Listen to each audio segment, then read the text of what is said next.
Time on deck right now is 07:07. It is Friday morning, 2 January 2026. A lot of folk are still saying 2025. So we've been saying it for about 12 months. Then that's understood. But hey, it is a new year. It is a new season. It's a new time. And as my brother, Reverend Emilio, and I, we always say, report, we up. It's time to go. We're excited for the day. Uh, it's a special moment simply based on a key word that my son last night was like, Dad, you're going to run a marathon? Are you able to do that? Are you in shape to do that? And we laughed. And I said, No, son, we're doing a podcast marathon where we're going to be on all day and we're going to make that sacrifice to be here to show up for our veterans. And this morning, uh, as you can see on the screen next to me is my sister Daniela Ramon. How you doing this morning? I'm good, Coach T.O. Good morning. Happy New Year. Yes, Excited to be here. Just real quickly, our Marine brother, Emilio, is under the weather because yes, nothing would stop him from being on, believe me. But, yesterday it was a struggle. He ended up in the ER and, he has severe asthma. So he's home and but he's got to rest. Like he's really not well, but he is going to try to jump in at some point if he can. But I'm stepping up, that's right. so yeah, we can do this in his That's honor. it. And that's what we do. At the end of the day, like I said, what I love about Reverend Emilio, I know his heart is here. I know his spirit's here. Even if he's laying there in cold sweat, big old huge blanket on him, and he's shivering, he's got Yep. one ear and he's listening. And man, and what better way for us to start off with prayer? Yep. Uh, because man, that's what we do. And it's such a blessing to be with you this morning, Daniela, because hey, you hold the fort down all the time. For us, we know it's nothing new. That hey, you hold the fort, you behind the scenes making things happen. You're usually in the chat, blowing up the chat, getting everything popping off, getting people Mhm. excited, and being that extension, that voice, for the people. So we thank you this morning for being on with this. Uh, Uh, as the marathon goes, like we talked about offline, we'll be in and out, and we got different people coming throughout the day. You all, so it's gonna be special. And if you're out there, I know it's early. A lot of people still sleeping. Some people getting up to head to work, do whatever they got to do. Uh, hey, there's no stranger to us, and right. and there's a purpose behind us being here. And many of you that have rocked with us up to this point for the last couple of months, you know we're here to support veterans. We're here to serve. We're here to be that extension, that brother, that sister for anyone out there, uh, in need. And we have a plethora of resources, a plethora that I don't even feel that word's enough. We have, a mountain's worth of resources and things that individuals will be stopping by today to talk about. So if you don't mind, Daniela, if you could close your eyes with me in prayer, man. Let's get this thing popping. So, Father God, we thank you once again. We're back, dear Lord. Whatever hours in between, from the last time we sat in this moment till right now, Father God, it's you. You've carried us into this new season of 2026. And we thank you, dear Lord. And uh, pray this morning for our good brother, Reverend Emilio. He's putting in work. I know he's out in that cold, Father God, pushing through and doing whatever's necessary to impact, to lead. Excuse me. And Father God, we just thank you this morning for him. Touch his body from the crown of his head to the soles of his feet and getting back well, Father God.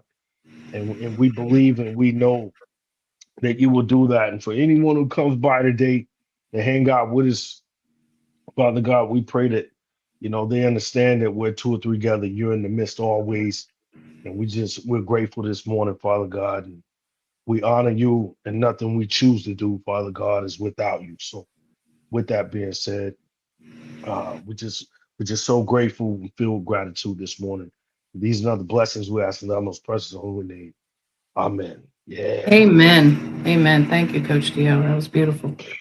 Yeah. So who do we have up on deck at 7:30? So you and I can, kind of go over what we want to share today, what our speakers are going to be sharing. But I think you know this guy, Sharon Thomas. Know him? Yeah. AKA Big Mo Mhm. brings a message of empowerment everywhere he goes. And Yeah. Mo's been riding with us, Danielle, for since the day I met your husband from day one. Right. I met Mo at the exact same time, He-Man brother, and I just remember him saying, "Man, I'm from Louisville, Kentucky, man." And I knew that was true because he said Louisville. He didn't say Uh, Louisville, Louisville. He right. said, I'm from Louisville. And I was like, man, only a cat from Louisville is going to say that he's from Louisville. And, that instant connection. And like I say, man, Daniela, your husband was like, oh, he's a Marine. And he's a Marine. That guy's a Marine. And it was just a natural bond.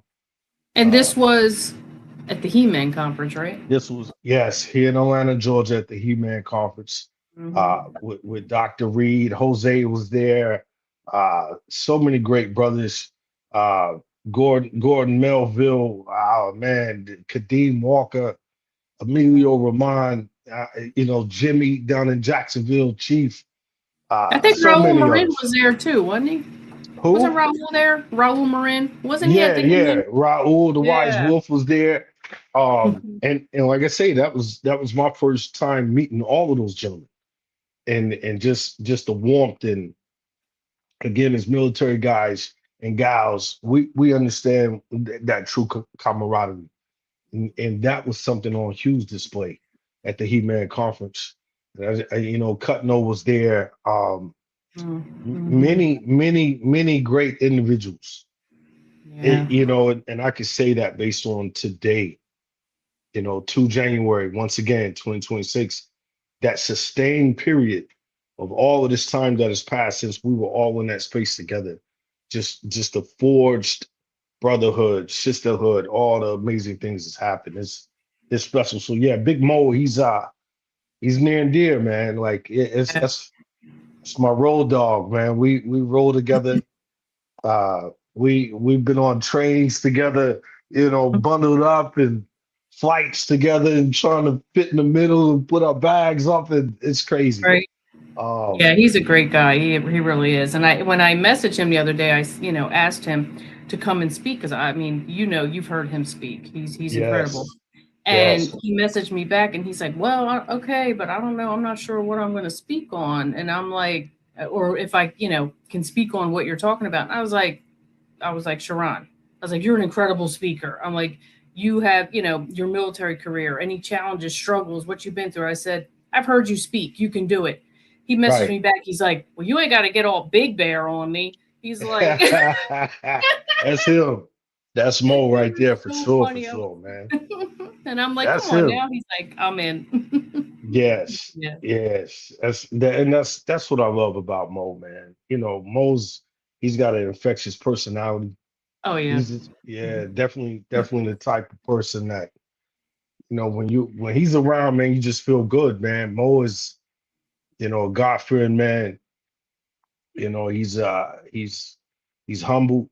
I could speak Survivor. all, He, yeah, definitely a survivor, boy. That story of absolutely. his. Yeah, Mhm. man. Just that's what's special, and he's my brother, man. And just like any brothers, sometimes, hey, we back and forth, and man, we need to do this and we need to do that, and let's go here, let's go there. But at the end of the day, it's just a blessing to have someone, that you could truly know through thick and Mhm. thin is there, man. And that's Mo. He didn't spend a full career in the Marine Corps like myself, but it, Yeah. it doesn't matter. He's a perfect example. Him and Emilio, they're both perfect examples of, it doesn't require 20 years, 30 years, for that Right. forged bond. It really doesn't.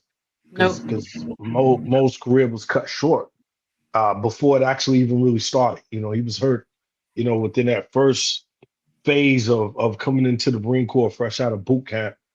And obviously with his injuries and all that good stuff, he was medically separated. But Yeah. but it's in the spirit, you know. Oh That's the yeah. special thing.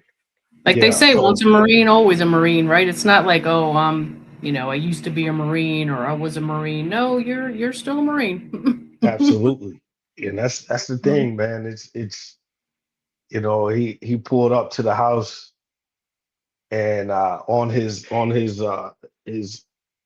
what's it called, his headrest in his car, the little headrest behind him. He's got the, you know, little red pullover that says, you know, Marine Corps, Eagle Globe and Anchor. He's like, man, I take pride in that, TO, everywhere I go, man. Somebody, my head is resting with the Marines, and he's always got something. Mo's, he's amazing, man. I love Mo. I Yeah. love that guy. Well, what he says, he's like, I love you, and you can't do nothing about it. That's it. Yeah, Yeah. yeah. So he'll pull up, you know. You know, it's gonna be a treat today, because many beautiful, amazing people will be stopping by and just giving their words of encouragement. And that's what's special about this, man. It's so many great people, you know, and I think many of the gentlemen, you know, they already in the chat. Stu Mena, Yep. JJ Ragland, you know, them guys are true brothers, man, through thick and thin, Mhm. regardless of, you know, what them guys is there, always have been there. And I Yeah. appreciate them. Like I tell them all the time, man, you know, you all are not guests, man. Like it's anytime y'all want to come through and give your words of wisdom, man, you definitely rate that. So it's a good thing, Danielle. It really is, man. And you know, I'm just grateful. I'm really grateful. I've been looking forward to this though. Yeah, no, this is exciting. And we're going to talk about, they're going to share some experiences in their military career. They're going to share, a lot of what you and Amelia do on roll call is to share about benefits that a lot of veterans are not aware of, that they could be taken advantage of, and they Absolutely. deserve. I don't even like saying taken Yes. advantage of. They deserve these benefits, but they're not aware. So Yeah. this is what, roll call is about. Like we have Jacqueline Height, our Mhm. sister, Army veteran, Press Forward. That's what she does. She, helps veterans, with housing, with clothing, with, different benefits. Like I said, that they don't volunteer this information, right? The government is not like, oh, here, and they don't really want you to know about a lot of this, but this is Yeah. what, you guys and the veterans that come on share. Like Eddie Arce was on. He's, Mhm. another Marine veteran that works with veterans and helping them get their benefits. So this is needed. This is really, Yes. needed because And I know I've seen it too. Like you try for your benefits and then they deny you and they want you to just give up. And a lot of veterans do. mhm. They're like, oh, I'm not fighting the system. You got to unfortunately keep fighting. You shouldn't have to because you served your country. You deserve these benefits, but some veterans have to fight for it. But when you have resources and people like Jacqueline Height and Eddie Arce and others that are going to come on, that's what we need to put out there more to bring more awareness. So I'm excited. Yes. Yes. Yeah, you're absolutely correct on that, Danielle. I always say it's no excuses because the resources is out there, you know, but Mhm. it's like you said, sometimes individuals just really don't know. Or they know one thing, and that's to listen to a bunch of scuttlebutt, meaning Mhm. listen to a bunch of bull crap that other people are talking, and sometimes that can turn into, you know, a decade of just benefits lost because they're listening to someone else. And let's be real, man, it's real haters out here. It's a Mhm. lot of haters out here, man. People don't want to see you do well. People don't want to see you prosper. Um, so with that, it's like, okay, well, I ain't gonna tell you nothing. You know, you get 100% disability, then you're gonna be doing better off than me. You know what I'm saying? Which is Mhm. crazy, Yeah. crazy within itself. But the reality is, uh, the resources are there. And Right. sometimes, it's just a lack of truly knowing, like you said. So that's why we're here, man. Like Yeah. if I'm gonna spend 23 years of my life doing anything, man, you better believe I care about it. You know what I'm saying? So Right. being a veteran is one aspect of it for me personally, and I'm grateful, man. Hey, two days ago, the eagle cracked, as we like to say, and hey, I was paid, and I know why I was paid. It took me some time to really accept that because I felt guilty about those benefits early on.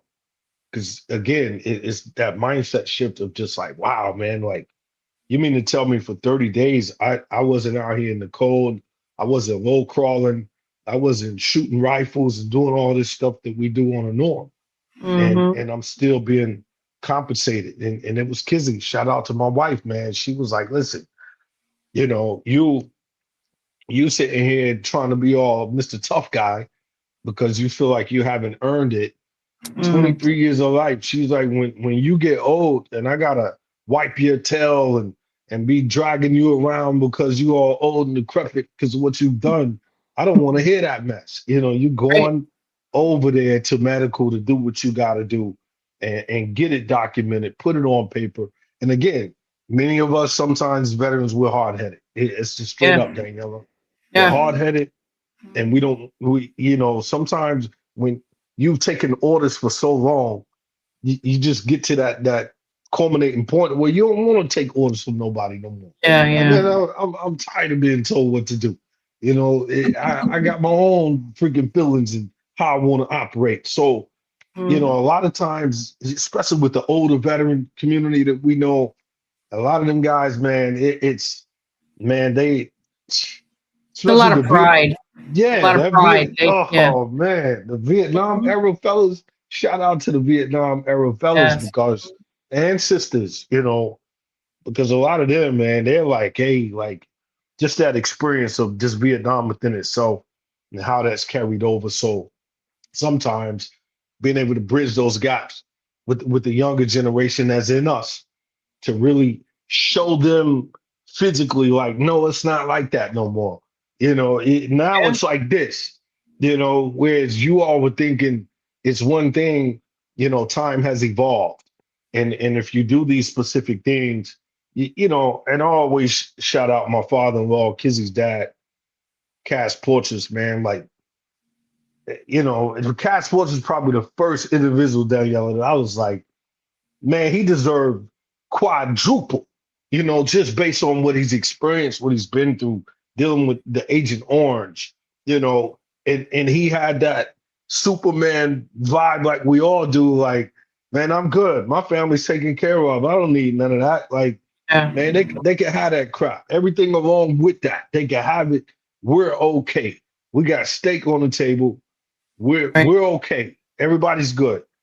And I remember hearing Kizzy say, Daddy, well, it ain't about you. It's about me. I'm your child. So you don't understand all the benefits I receive by you Yeah. just doing these simple things. Your grandsons can go to school in the state for Yep. free.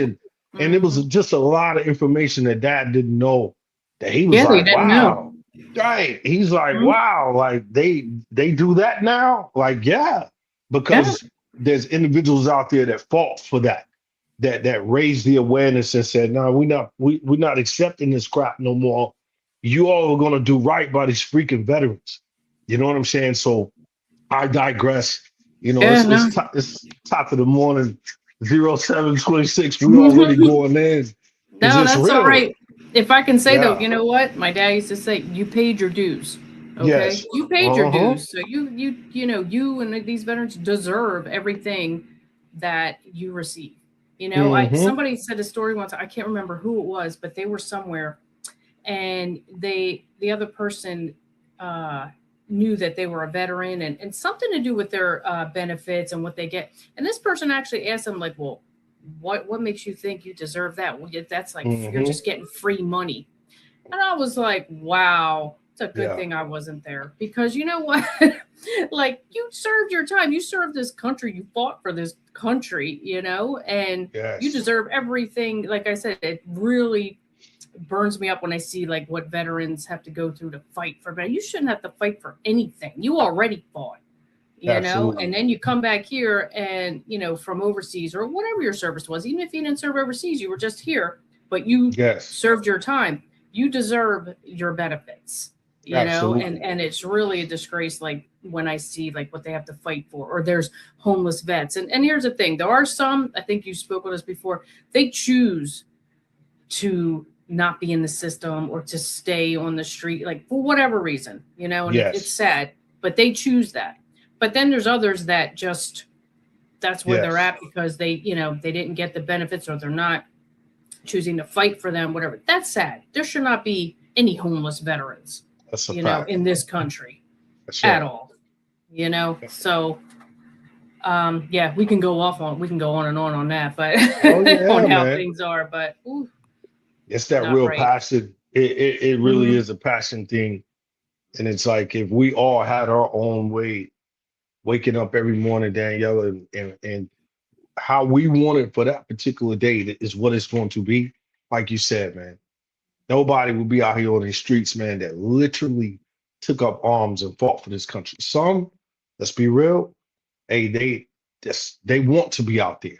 But even with that, it's like, bro, Yeah. you want this or you want this, cot in a hot meal over here? Which one? Yeah, I'm really. many of them, hey, I'll take that right now. I might end up back over here tomorrow night, but if you're Right. offering that right now, so yeah, man. So with that being said, I Got appreciate somebody you, in the Daniela. queue. Got Yes, somebody. definitely. We got our guy. I see him over there grinning, chilling. We'll bring him on up in here and let him cook, man. What up, Big Mo? What they What's do? Woo, going good on, big morning. bro? How you doing this morning, brother? I'm good. Can y'all hear me okay? Yes, Yes. sir. Yes, sir. Y'all in here building. I just wanted to lay back, listen to the conversation. Because Oh y'all talk, yeah. everything y'all talking about, it just reminds me of who I am. Yeah, And I'm man. grateful for that. Yeah, I mean, the different things we've been through in the military, would it help build identity. And then Daniela was Mhm. talking about even the fighting part. And everybody that knows me know that I am a ordained evangelist. So every time I'm hearing something about a message to pour into somebody else, revelation, when she was talking about the fighting part, about not having to fight anymore, it just makes me think about as a man of God, I realize that uh, I'm not fighting for a victory anymore because he gave his life on the cross.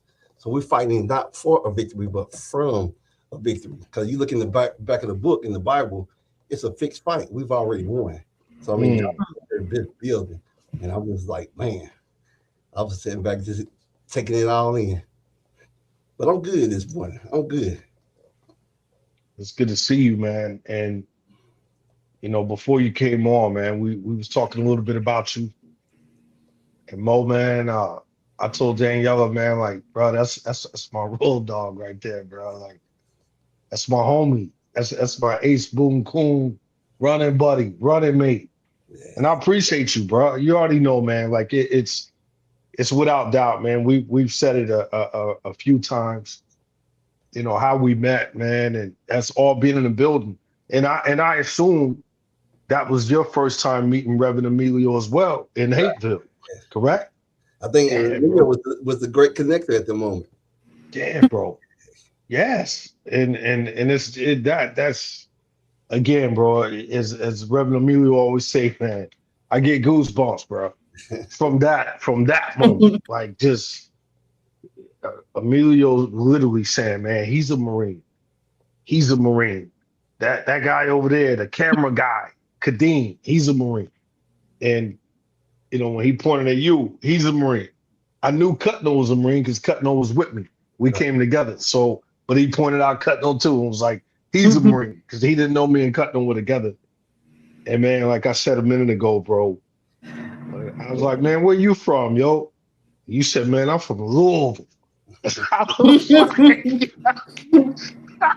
once you said I'm from Louisville, bro, I was like, bro, that cat from Louisville. For real, for real. Because only, Clydesdale. yes, sir. Only the folk from Louisville know Louisville. You know, and from that moment, bro, it was just like, wow, man. I remember how good I felt. Like it makes me emotional today, bro.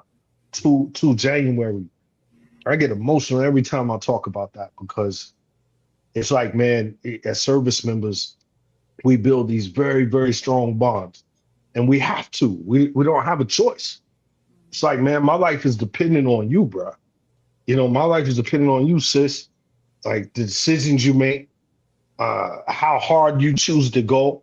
If you want to loaf off today, I could die just because you loafing off, you know, vice versa. But man, in those moments down in Hateville, just knowing that that camaraderie was still there, regardless.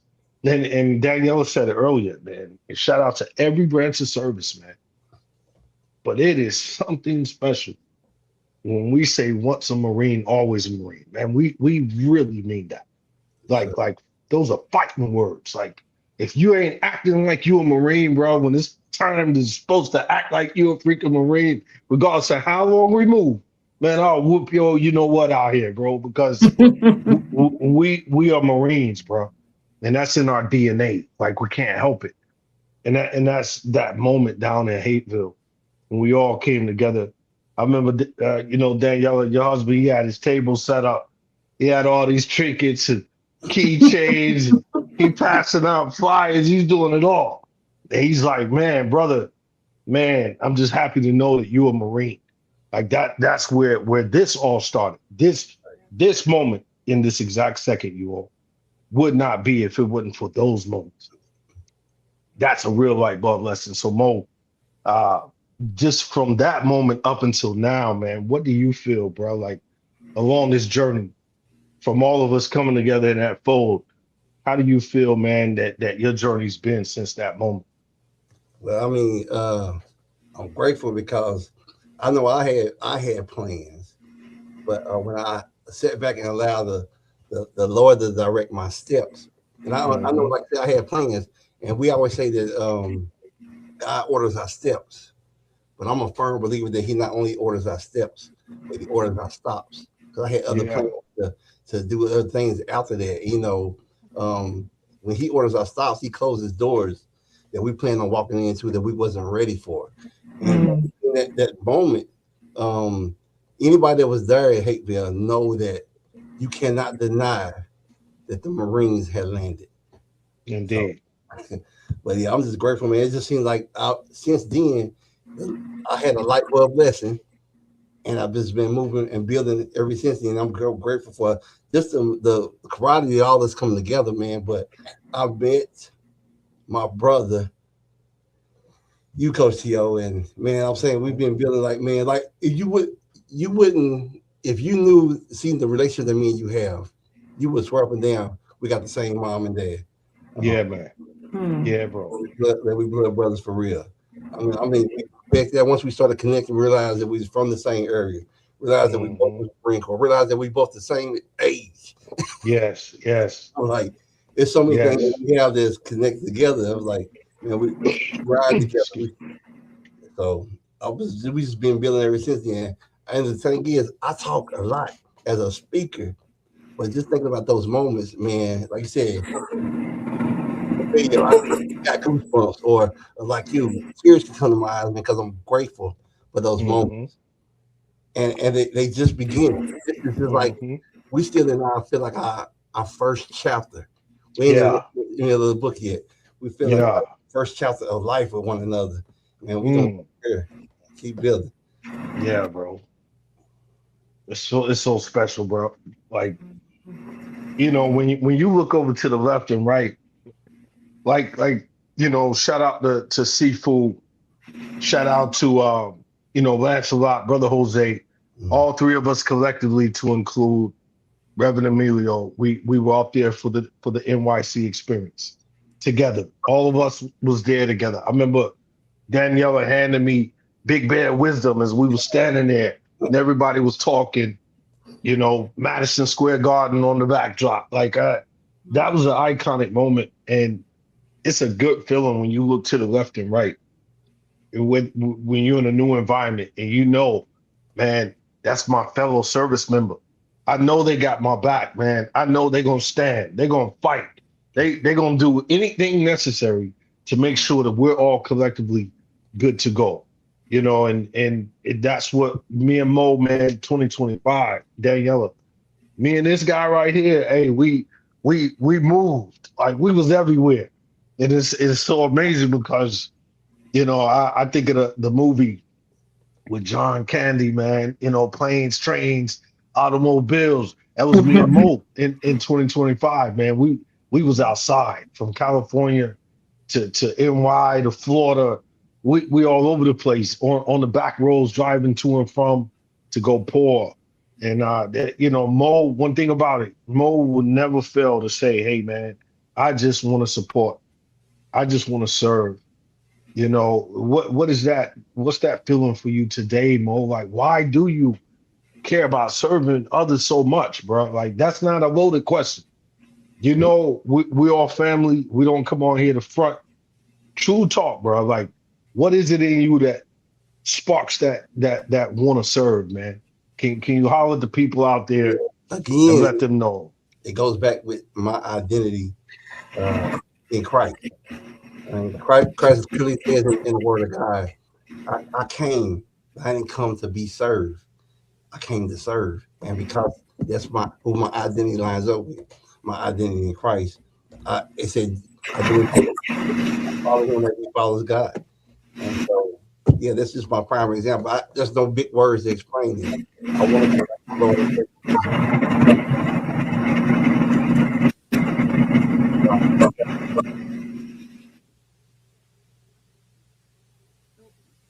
Can't hear either one of you.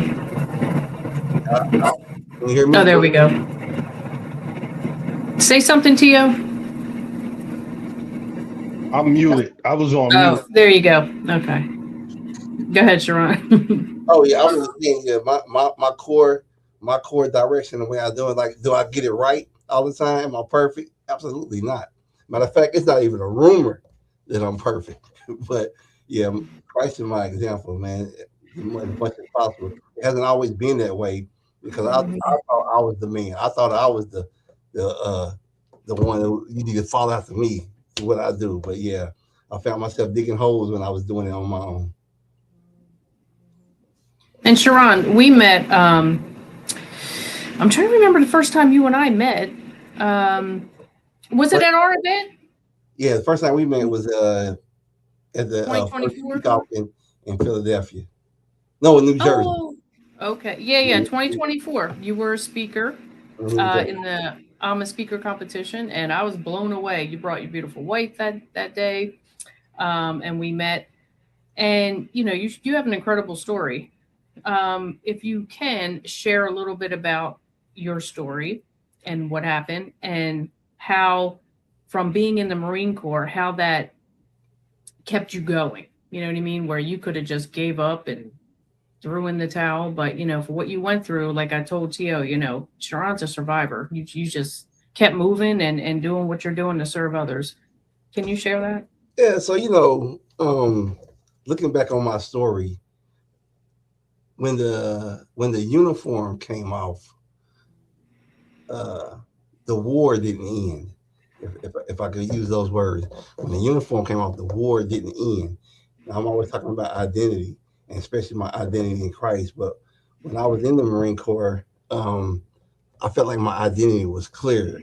I understood the ranking system, that I had a mission, that I had a brotherhood, and that I had purpose.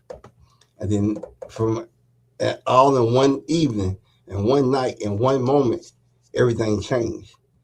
I'm in this traumatic car wreck where I had dozed off and went to sleep. I was actually getting back in church because I wasn't even in church and that stuff. But I was told to go visit a church. And so that this one night, I was like, well, let me go visit this church. And let's just trying to sum it up, though. And on my way to church, I dozed off and went to the next lane. And there was this Suburban. I was driving like a little Mitsubishi Galant.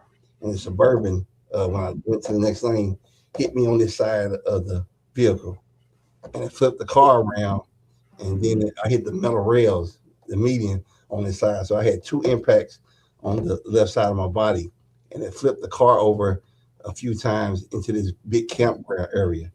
And so Right. the family, they ended up having to got an alley to cut me out, cut off the roof and everything to try to get me out because it was real compact. I think it went from like a mid-sized car to probably the size of a tricycle. And so there Wow. sitting in the back seat. Matter of fact, it wasn't even no more front seat. So I was still laying in the back seat of the vehicle, full of blood. And recently, I just got the revelation maybe like a year ago. It's been years, but I just got the revelation where I felt like the Lord was sharing with me. He said, "I told you." So like 2 days before the car wreck, I had just went to a flashlight service for New Year's Eve, Mm. celebrated the New Year. I had just went to a watchlight service. I actually gave my life back to the Lord wholeheartedly. Didn't know 2 days later that I was going to have the car wreck. And so, even though I'm sitting in a big pool of blood, I felt like the Lord was sharing with me. He said, "Son, when you gave your life back, it was preparation." So he said, "I promise you, when you were sitting in the back seat in that pool of blood, all of that blood didn't belong to you." He said, "You was covered by my blood." You So, just gave me chills. so while I'm there, after I get out of the car, now I'm spending like almost a year in the hospital trying to recover, where I had to learn how to walk again and learn how to talk again. I had a trach, a hole in my throat. I know you probably can see the scar for like over 5 years, um, until it eventually fell out. I had a man of God in the church one day told me that it was going to fall out. And in my mind, I'm thinking, I don't want it to fall out. That's crazy. Yeah. It did fall out like 5 years later. And my mom ended up rushing me to the hospital to find out what was going on. They said because of the way the wound heals like a bullet from the inside out, that there was no way to get it out first. They allowed me just to cover me and test me for a while, see how everything was going to go. Uh, so they ended up working out the way it was supposed to. But yeah, like I said, I'm in this hospital almost a year, learn to walk again, learn to talk again, having like 25 surgeries.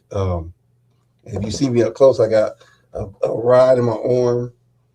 I got a rod in so I pretty much rod in my leg. I pretty much was crushed from head to toe.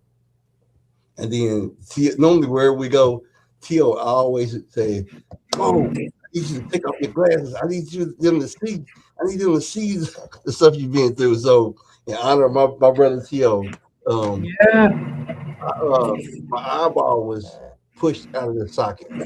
And it was Wow. hanging on the inside of my cheek just by a nerve. And I was telling the doctor said they couldn't explain with the law of gravity. How come it didn't just fall off? But I had a pastor there that was telling the doctors, and said, "Look, y'all don't understand." And shout out to Pastor Beeman. She actually just passed away like 6 months ago. Oh. She said, "Y'all, the doctors don't understand that the God that we serve is just holding it right there until y'all can put it back in place." And so now when I tell people, when I go around and speak, I say, "Look, life is going to happen." I'm not saying if life happens, life. Mhm. Sometimes like my eyeball, you gotta learn how to hang on until you get put back in place. And so that's my message. And when I get out of the military, um, I feel like everything was just cut off. I wasn't prepared for the silence. I'm talking about the silence of there was no structure. Right. Got a lot more freedom to make, best up doing life is about choices and decisions. Every day we're given the choice to make the right or wrong decision. I was lost when it came to clarity or clear instructions. Confusion. So, like I said, nobody prepared me for when the uniform came off that the war was still ongoing. I felt like I had a brotherhood or a team, if you will, and then coming out of the military situation all by myself. So there was a lot of different transition moments that it was a struggle. And the truth about it is, as a veteran, a lot of veterans because they're weak. A lot of veterans struggle because I hear a lot of feedback. You look around. Yeah, when you come closer, it seems like I can hear you better. When you go back in your chair, it's not clear. Okay, can you hear me You're right good. now? Yep, you're good. So I was just saying, a lot of veterans they don't struggle because they're weak, but a lot of veterans struggle because they had a system of structure that ended. So that leaves a lot of loss feeling or confusion feeling, and so that is I hope I summed it up to what you were saying or what you were asking. Yeah, no, thank you for sharing that, Bo. That's an incredible story. Like Kizzy says, Mo the Miracle Man. That's my sis though. I know even with Kizzy, man, the way that she carries herself, I was so grateful to be connected to her and Coach Tio. And I was like, it was an honor because I always admired how she carried herself. And so like for she to befriend me or call me a brother, I was like, man, if I earn Kizzy respect, I'm doing it. You're doing something right. Yeah. Wow. Thank you for sharing that, Mo. And now transitioning, like how did what you learned in the Marine Corps kind of, help you navigate like life after, and what you're doing now? Well, of course, it didn't happen right away, but one thing that did stick with me, they always told us in the Marine Corps, remember your training, remember your training, remember your training.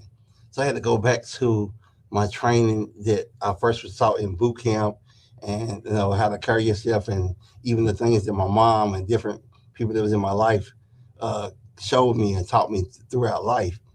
Those things, like I said, didn't happen overnight, but then it started to rebuild structure. Because we always talk about in the Marine Corps that we never leave a man behind, but sometimes in life, because the system that we were so used to, the structure we were so used to, ended. There's a lot of times that we leave ourselves behind, and so I had to go back to my training on the structures and stuff like this. So I had to find me a mentor, of course, get into my word and build my faith.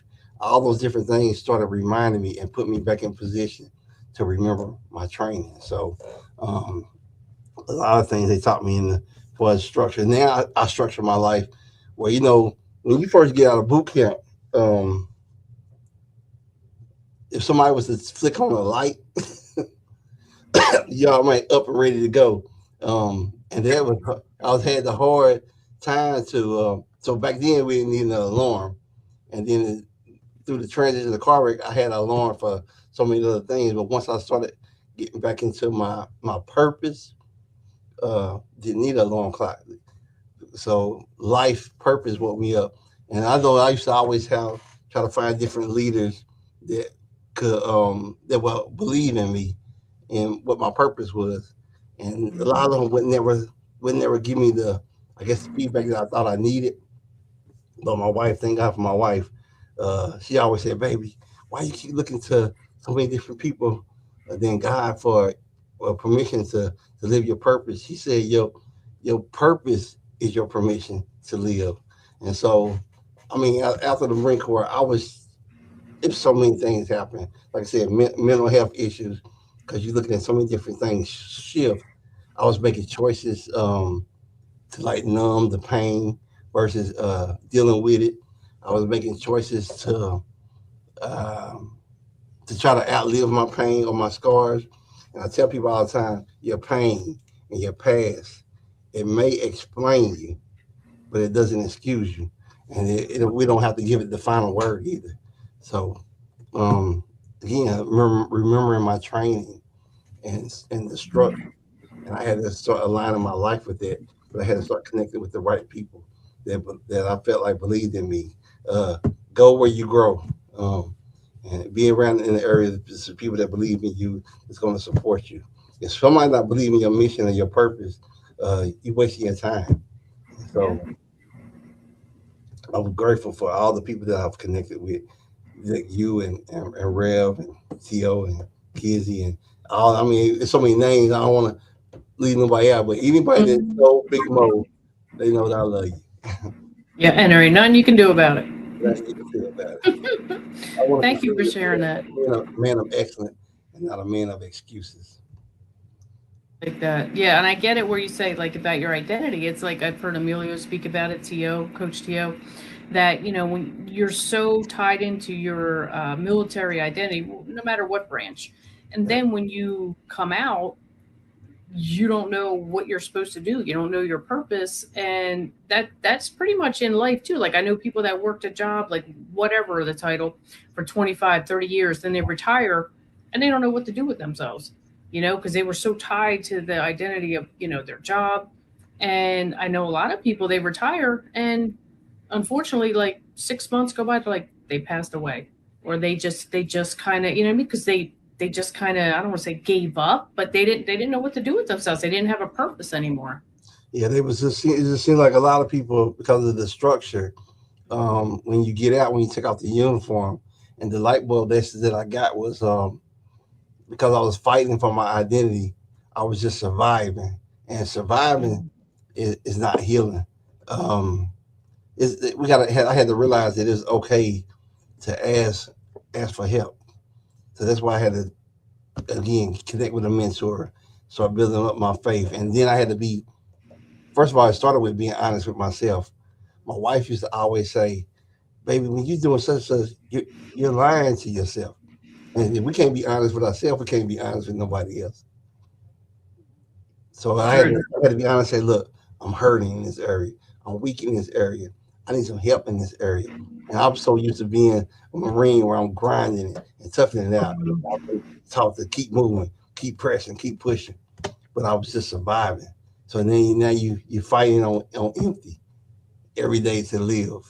And you're not living, you're just existing. So there's nothing wrong with fighting, but fight for a purpose.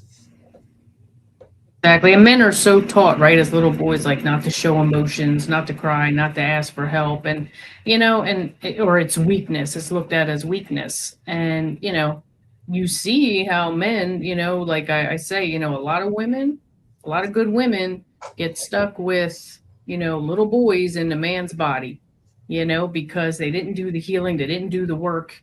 And then society and relationships and everything has to deal with that. So thank God, let's shout out Dr. Oliver Reed for his He-Man, community, because it's not just military men that need it. Men in general need a community like that, to connect and open up to and feel safe. Yeah. What did that group do for you? Like, how did you feel in that group? So in that group, that just reminded me, like I said, it reminded me of the brotherhood that I had in the Marine Corps, and so we all formed a bond. It's so many of us.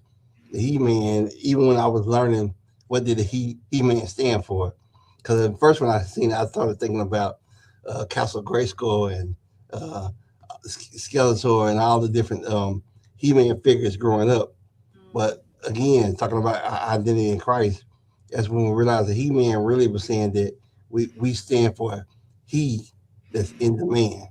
And so that's why we call it He-Man. So, but yeah, the fact that I regained another brotherhood, another support system, a group of people that I know they got my back, they got my support. And so it's just a good feeling, right? Like, man, here's my family again. And so it feels like family. And I know at any given time, I know we don't always talk every day, but at any given time, I can call up any of them brothers when I need something. And the support is there. So I'm grateful for that. Yeah, amen. Thank you so much, Sharon. I'm Coach T.O. I know. I'm not sure if he's backstage or if he's coming back on. There he is. Yeah, I'm here. Thank I'm behind you. the scenes. Yeah. So what do you think? What do you got to say, Coach T.O.? Sharon's story is just incredible. Absolutely. No matter how many times Mo says it, he's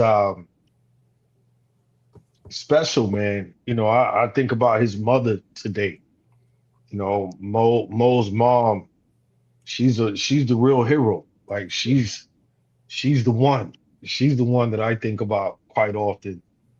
You know, and anytime like Mo said, man, it's like we got the same parents. And I feel that same sentiment, you know, in regards to his mom, and, you know, that I know he feels for my mom. You know, has that open door welcoming to my parents even when I'm not there. You know what I'm saying? Like we were up there pouring into some veterans around Veterans Day, and shout out to everybody back home. And Mo left his phone charge at my mom's house, and he had reached out to me and was like, "Hey man, I'm going back up through that way, and man, I need to stop by and pick up my phone charger because you know he's too cheap to stop at the store and buy him another one. You know what I'm saying? So he's like, man, I got to get my charger. You know, my Mhm. fingerprints. But no, just pulling his leg. But you know, just hearing from my mom and my dad and how happy they were when Mo stopped by. You know, to hang out with them and my big brother Kenny. Um, like those, if I can't put into words, man. Like that's my family. Like I don't trust everybody around my family. I mean, they're grown adults and handle themselves, you know, how they do accordingly. But Mhm.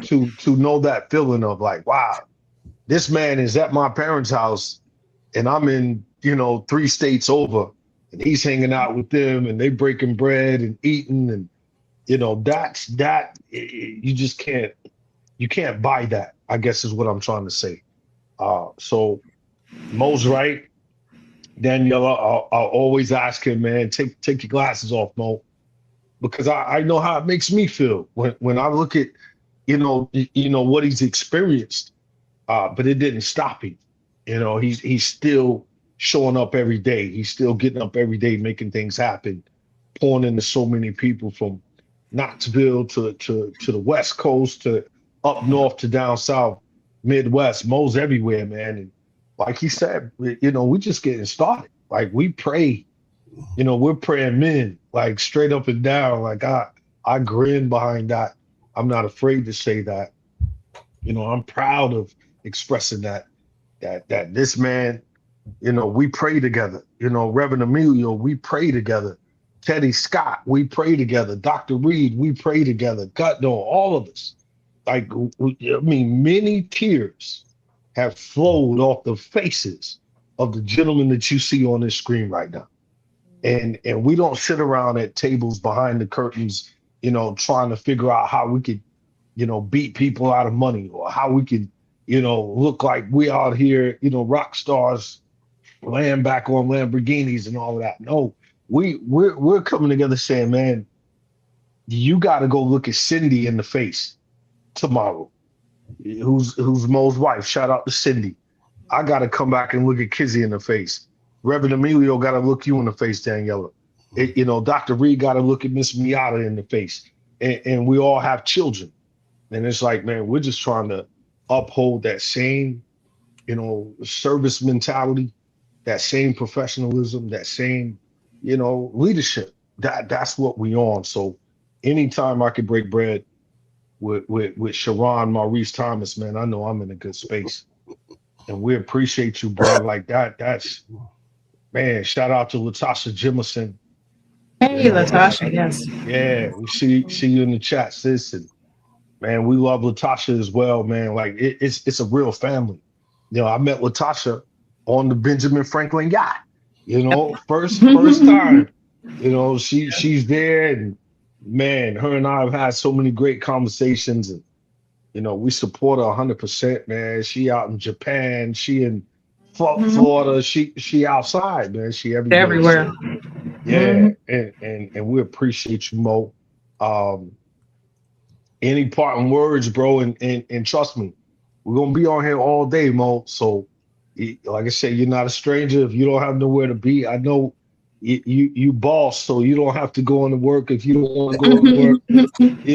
Mo, I got to tell y'all out there, man, Daniela, Mo got the best job in America. You know, my pops Joe Clay, he would always say, you know, son, you got the safest job in America. You're a Marine. Like it can't get more safe than that. And I would get angry because I'd be like, Dad, bro, we could be anywhere in the world in 24 hours getting shot at. And you talking about the safest job in America. Come on, Dad. But as he always says, man, by and by I began to understand what that really meant. Like we do have the safest job in America. You know, we are 911 fighting force for the United States of America. And all of those, you know, current members from each branch that's serving today, man, we salute you, we shout you out. But Mo, trust me, has the safest job as well as the best job in America. Mo, take a couple minutes to explain what you do at work every day, if you don't mind, good sir. Cool. Well, Sally, I know I gotta get out. I gotta take care of a couple of things, but my job is I'm a transporter. I'm a patient transporter, so I get to every day take patients from one location to the next. They don't move without me, is what I tell them first of all. And in the process of me taking them there, I get to share my story at least 50 times a day with patients. Not to compare my situation to their situation, but to let them know that no matter how dark your situation gets, as long as you believe there's always light at the end of the tunnel. Especially I say Christ lives on the inside of me. The light lives on the inside of me. So I am that light at the end of the tunnel. So I get to pour into patients daily, all day long. And it's an opportunity to serve, forget about myself, because I always keep in mind, if I ever leave that hospital room or leave with that patient, I was like, man, if they close their eyes for the last time, what kind of impression did I leave? And that's what I remember. Remember my why I do what I do, and it's to pour back into them. So, Man, Thank you for that. that's dope. Yeah, man. Thank you, man. Powerful. I picture you up there in Knoxville, bro. Like I'm south of you. I know Danielle's north of you, but I picture you up there, bro, at work. You know, being that infectious individual that we know you are, bro. Like straight up and down. Like you know, I was just with Kizzy a few weeks ago, as you all know, as she was going through her surgery. Uh, and I always tell Kizzy, man, you know, one phobia that I know I have is being in hospitals. And I think it's because as a young man, I mean, not even think, I know. As a young man, I used to, you know, be with my pops a lot. You know, pops being a minister, he was always in and out of hospitals, praying for the sick, praying for the elderly, praying with families as they were experiencing loss. And I would be with him, you know, whether, and this is something I probably need to ask my pops, like, bro, why was you always taking me with you, man? Like, you know, he would, hey, man, we'll stop and get you a Big Mac. Come on and ride with me. The next thing you know, we in a hospital, people crying, and I'm sitting outside the you know, back then we didn't have all the devices to keep you Devices. occupied. I'm just sitting there like, wow, you know, really absorbing, you know, seeing these families, you know, going through loss and hurt. And as a man today, every time I walk in a hospital, that's what I feel. You know, as a Marine, I never wanted to go to medical. It's like, man, I stay clear. I'll go if I have to go, but just getting me to go, no, man, it takes more. So I picture you, Mo, before you get out of here, bro. I know the caliber of man that you are. And I know, man, you're that guy, man, that lights up, like you said, and gives that spark to people, to families, whether they're veterans, whether they're civilians, whether they're church goers, they're not church goers, you know, whatever. Even if I would venture to say somebody's done murdered somebody, if you was in their presence, Mo, you would still find a message of empowerment for that individual. Like, yeah, you're wrong. What you did, you're going to be held accountable for. But hey, listen, God still loves you. That's the heart that you have, Big Mo. You know, and I appreciate you. One of the most rainy days of my life was coming back in this house, and you know we had a plumbing issue upstairs, and it was literally raining in the kitchen. It was literally raining in our kitchen. Kizzy and I just standing there like, oh my goodness, it is raining in the kitchen. The commode upstairs had overflowed, and it was coming through, and literally raining in the kitchen. And this gentleman right here, Sharon, Maurice Thomas, man, stood there and was like, well, you know, God always says, hey, where there's rain, there's gonna be sunshine, and y'all gonna be all right. We went and grabbed towels and start, doing our thing, and it just stopped. And in that moment, Kizzy and I talked about it later. I said, man, Mo's presence in that moment, was so crucial. And then months later, Mo's dealing with a fire in his kitchen. I'm dealing with rain in my kitchen. Mo dealing with fire in his kitchen. So a gentleman is coming on later today, Jonathan Lomax. We were up till 2 a.m. last night having a real conversation as brothers. And I told him, I said, bro, the storms are gonna come, man. He said, man, it's like ever since I signed up to be a part of Born to Risk, it's like, man, all these attacks been coming at me, man. And I told him, I said, trust me, bro, because there's something amazing about to happen. And anytime there's something amazing that's about to happen, bro, you're going to experience it. Don't believe me, I could call Mo right now. I could call Dr. Reed. I could call Reverend Emilio. I could call Daniela. I could call all of us that understands that the more you're pouring out, the more you're giving to the universe, the more the enemy's trying to really stop it. And things will happen. Mo and I just came from a speaking engagement, Daniela. We literally just went and poured into young minds and was on full beam high, like, oh man, that's our blessing. That's our goal, is to go out here and help young folk. And man, we walk in the house and it's raining in the kitchen. Mo's about to go to the speaking engagement up in Knoxville, and the kitchen is on fire, and he was able to just throw something at it, and then the fire went up. So, man, Mo, we love you, brother. We can go all day. Yeah. We love you, man. I love y'all, family. And y'all already know. Ain't nothing you can do about it. Nope. Thank you so much, Ron. Thank Have y'all. a blessed day. Love you, bro. Love you. Yeah, man. Oh man, it's already started, man. It's 8:09, and man, I know some tears are gonna flow today, Daniela, like straight up and down, because excuse me, we're talking about great people here, that Incredible. understand what it is to serve others, man. And just looking in the chat, man, it's like, wow. Shout out to Leon Sher. Leon, yes. Yeah, Leon Sher in the house. She has Appreciate Marine you, sons sis. as well. Is that right? Yes, she's an incredible. If you haven't connected with her, definitely connect with her. Yeah, she's amazing. That's great, man. Well, man, my heart goes out to her, because I know, for any military mom, it's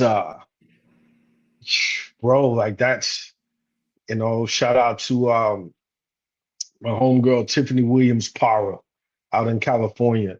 She actually brought Mo and I out to Rancho Cucamonga, California, to speak at her GPN Men's Summit out there.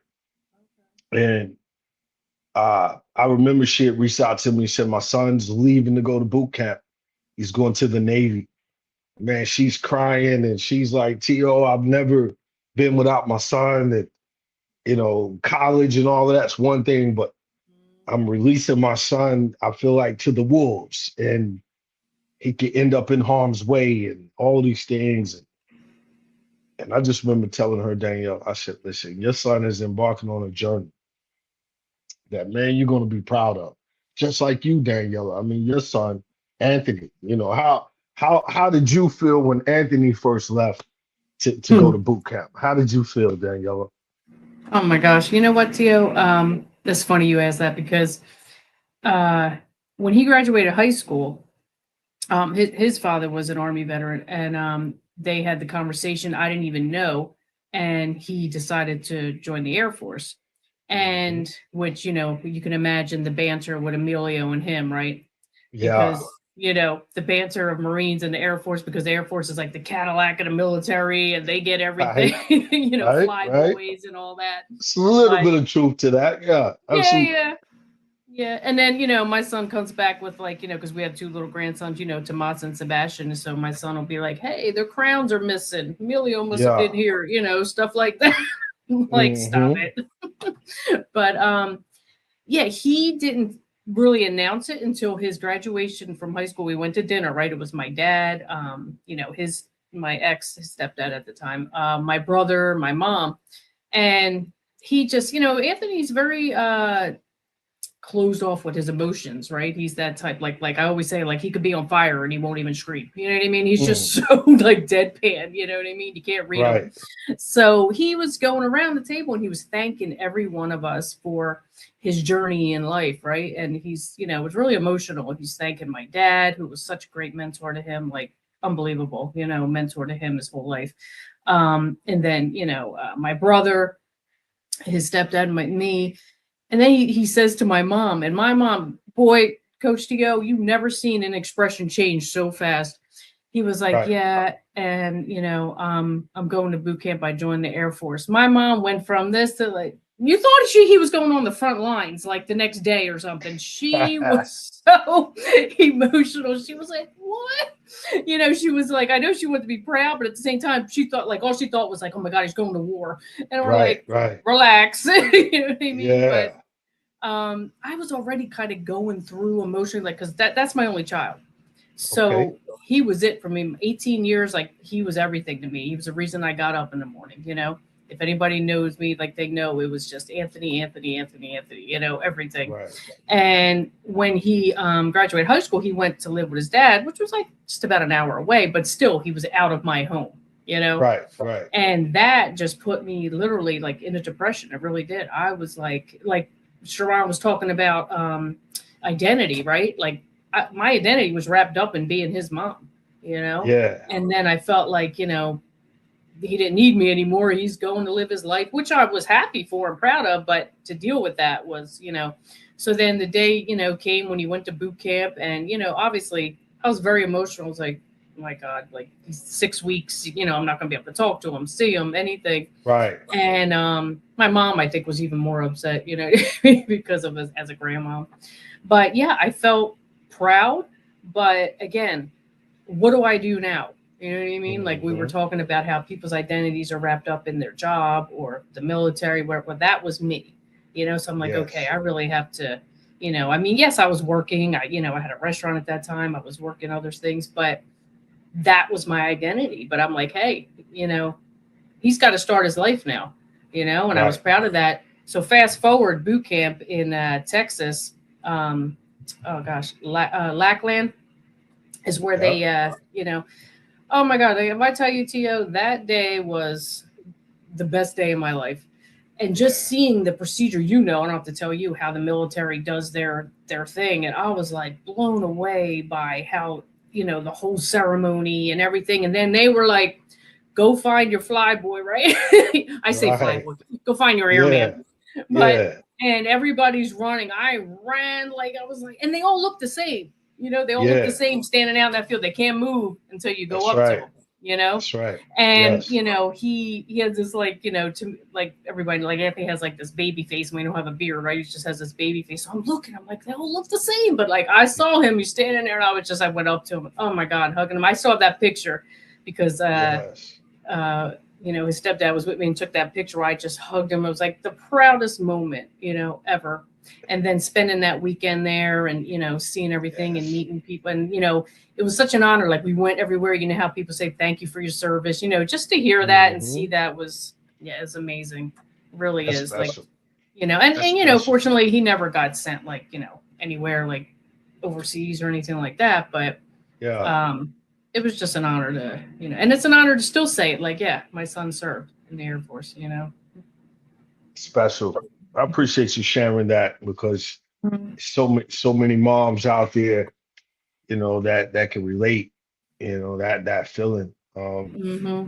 It's like Tiffany Williams, like I was saying, man, that pride it's immense. Like, and to hear back from her when her son graduated from the Navy down in Charleston, man, she was like, her and her mom cried like the whole time. And she's like, oh, we cried out, T.O., like just like you said, just that a lot of emphasis goes into, that moment because you don't get that moment again, of when they graduate and all the families start pouring out onto the parade deck, and they're still standing there all stiff because they're so used to being at attention, since they got the boot camp.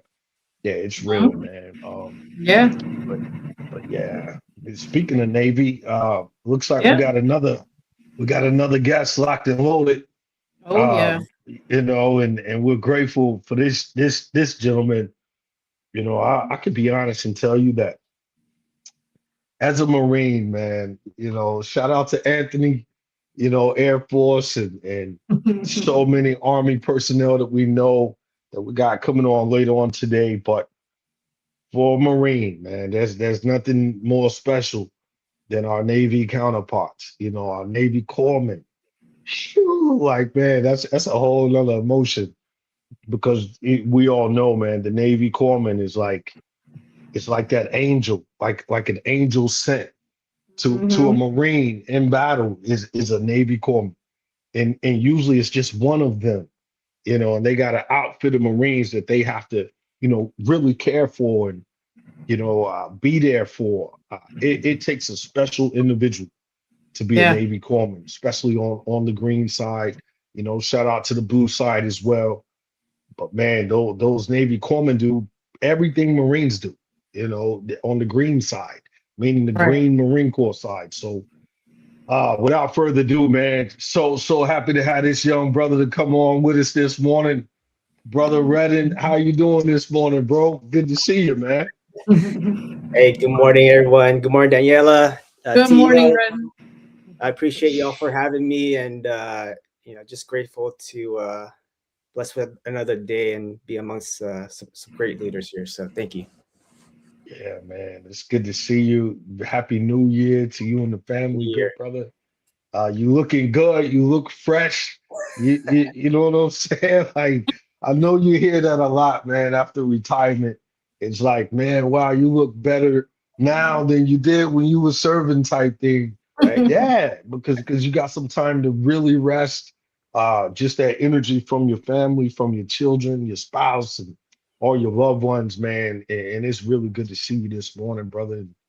On behalf of Reverend Emilio, brother, like, hey, we love you, man. Like, nothing else is said. If the feed goes haywire, bro, we love you and we thank you for taking your time out to come and rock with us, man, this morning. And we want to hear from you, man. We got all day to bump our gums. We want to know what's on your heart. Share with us, the ventures that you've embarked upon since retiring. Uh, just hey, wherever your heart leads you to go, man, is Yeah. always the most special. So, further ado, bro, what's on your mind? What's on your heart, brother?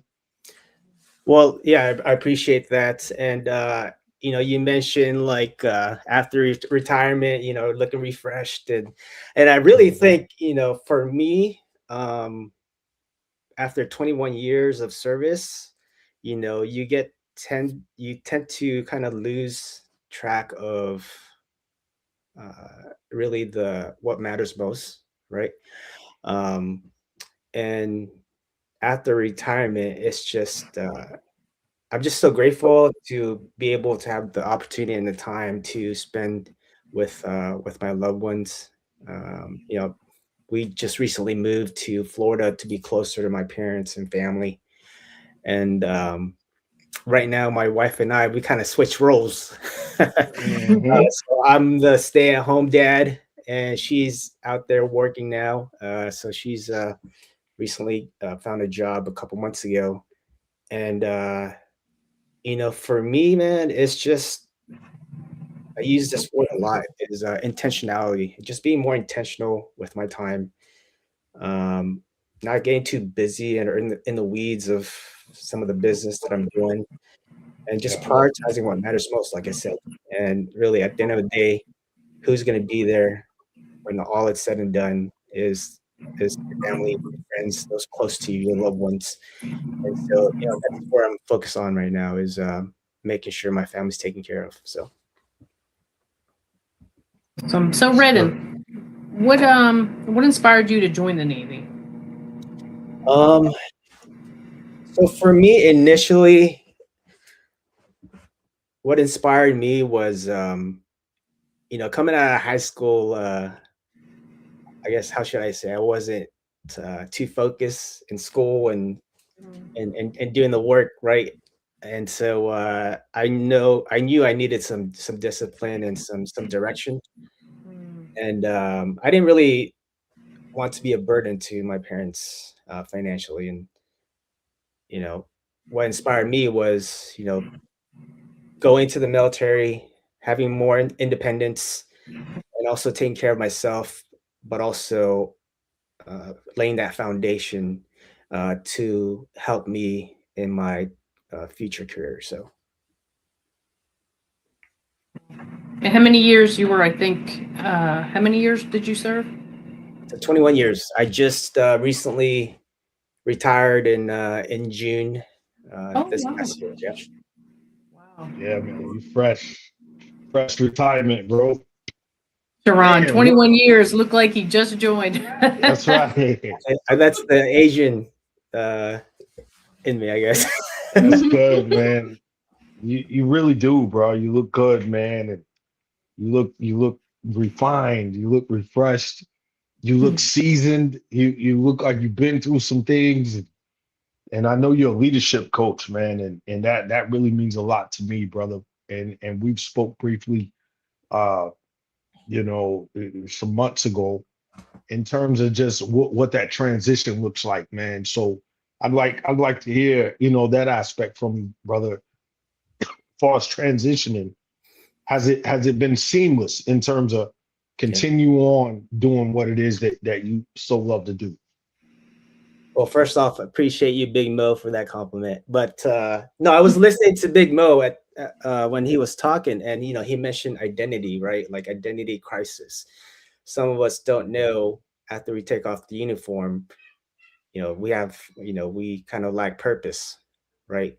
And for me, I really started to think about what is it that I really wanted to do and what my path was after the uniform, well ahead of before my retirement, 5, 6 years ahead of time. And so for me, you mentioned leadership coach. At the end of the day, I love coaching, I love mentoring, and just generally helping people out. Um, and so as far as like what I wanted to do and uh, after the uniform, that was kind of like the direction I wanted to go because my last tour, my last duty station, I was in San Antonio, and that's where you mentioned I was a corpsman, so that's where our technical school is at, right? And so I was an instructor there, and just the gratifying and most satisfying thing about that job was just seeing the transformation that our young service members from when you get them to when they graduate.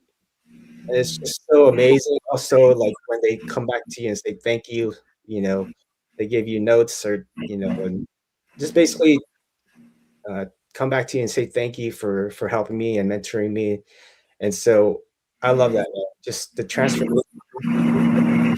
Coach, it's not about transactional, it's about transformational, right? When we're helping our clients. And so I wanted to continue doing that, creating that transformation within people. And so yeah, that's basically what led me to that. Man, that's dope. No, I love it, man. And I tell you, it's like you said, man, that identity piece is really huge, Yeah. brother. And we both know that, collectively. And we also know, man, that being that extension, there's so many sailors out there, bro, that they miss you right now, like straight up and down. They miss your leadership.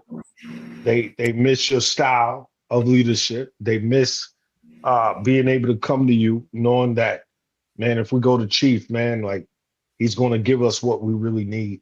I remember looking at your photos from your retirement on your Facebook profile, and your retirement. I could be wrong, but was it out in Hawaii? Oh, San Antonio. San Antonio. That's right. That's right. I did know that. But it was that vibe, man. Like all your peoples, your family, so many people was there, man, in that moment.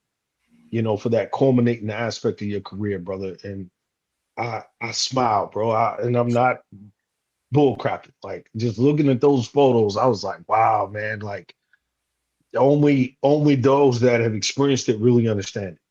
Yeah. That overwhelming moment to see your wife, to see your kids, parents and siblings and all the sailors and Marines that the civilian workers that were there behind the scenes. Right. It can be very overwhelming in a positive way. Um, but I tell you, man, like I'm proud of you, bro. Yeah, I told you that from day one. I don't have to, know you in terms of us serving hand in hand together to know what you've done, brother. Like it's only a select few of special individuals. And the first time being on the Peleliu, brother Redden, when I saw the difference, not in a negative way, but that difference with green side, blue side Corbin. It was a little bit of a difference. And I was just like, wow, like Yeah. that embrace was even much more powerful, just knowing that you're going to get off that ship and you're coming back to the fold. You're down in the medical triage, the most crappiest building probably on the base, and you all make it happen. You walk up in there and you feel that, whether it's a shot X, whatever's going on, you all always provide that, hey man, we're here to serve. And you're not going to run over top of us. We know you Marines think y'all all that, but at the end of the day, hey, we all of that too. And you come up in here, you're going to respect us. You're going to respect our traditions because again, all Marine Corps traditions, dang near Navy traditions in terms of Yeah. scuttlebutt. And you know what I mean, brother. So, man, we No, just thank you, man. We really do. Oh man, we thank you so much, bro. Like it's a special thing. What led you to want to be a part of this Born to Risk, brother, if I may ask? well, for me, um, being part of this family, I really, whenever you want to go somewhere, you can't really go at it yourself. You can, but it's going to take you a lot longer to get there, right?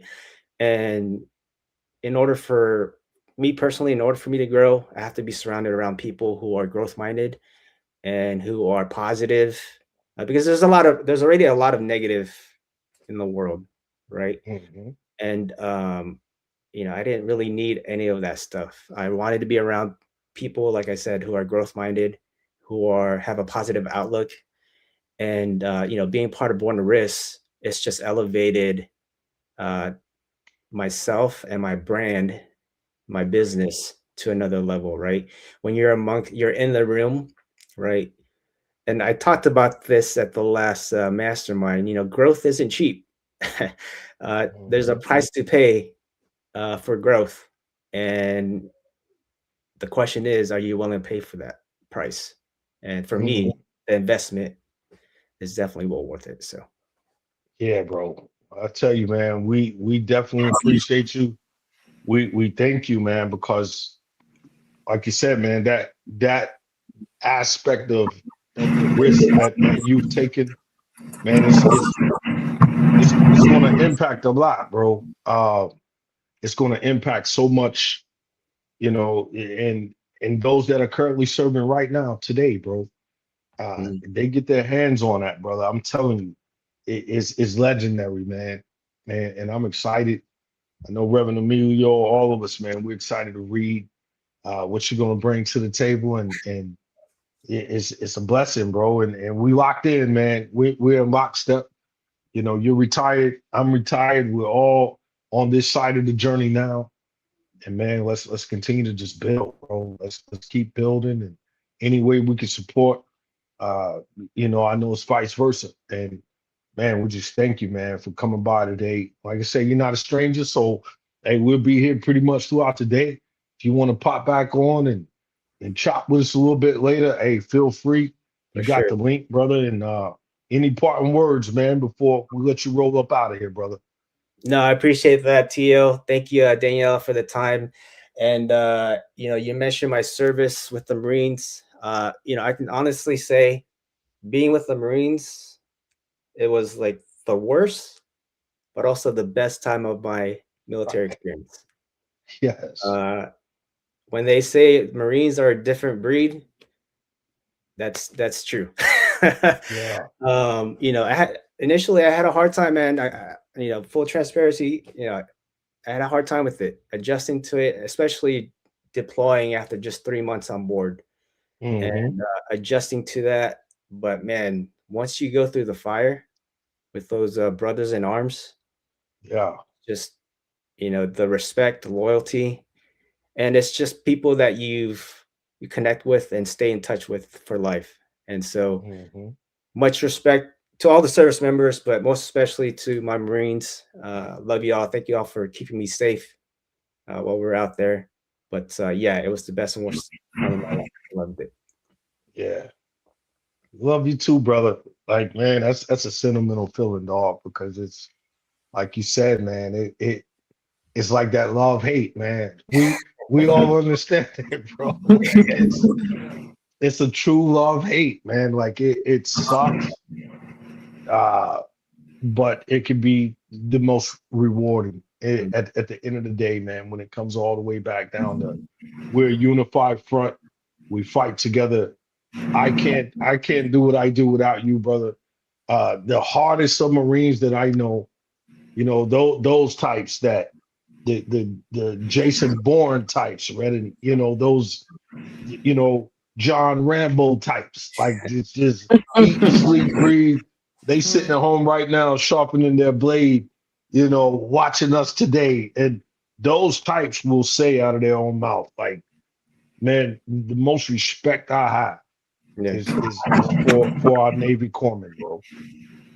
Because those are the guys that literally have saved lives, have, helped us in ways that just, words can't express, brother. So, man, shout out to you. Shout out to your family, man. And, hey, so much more to come, brother. So much more to come, man. Looking forward to it.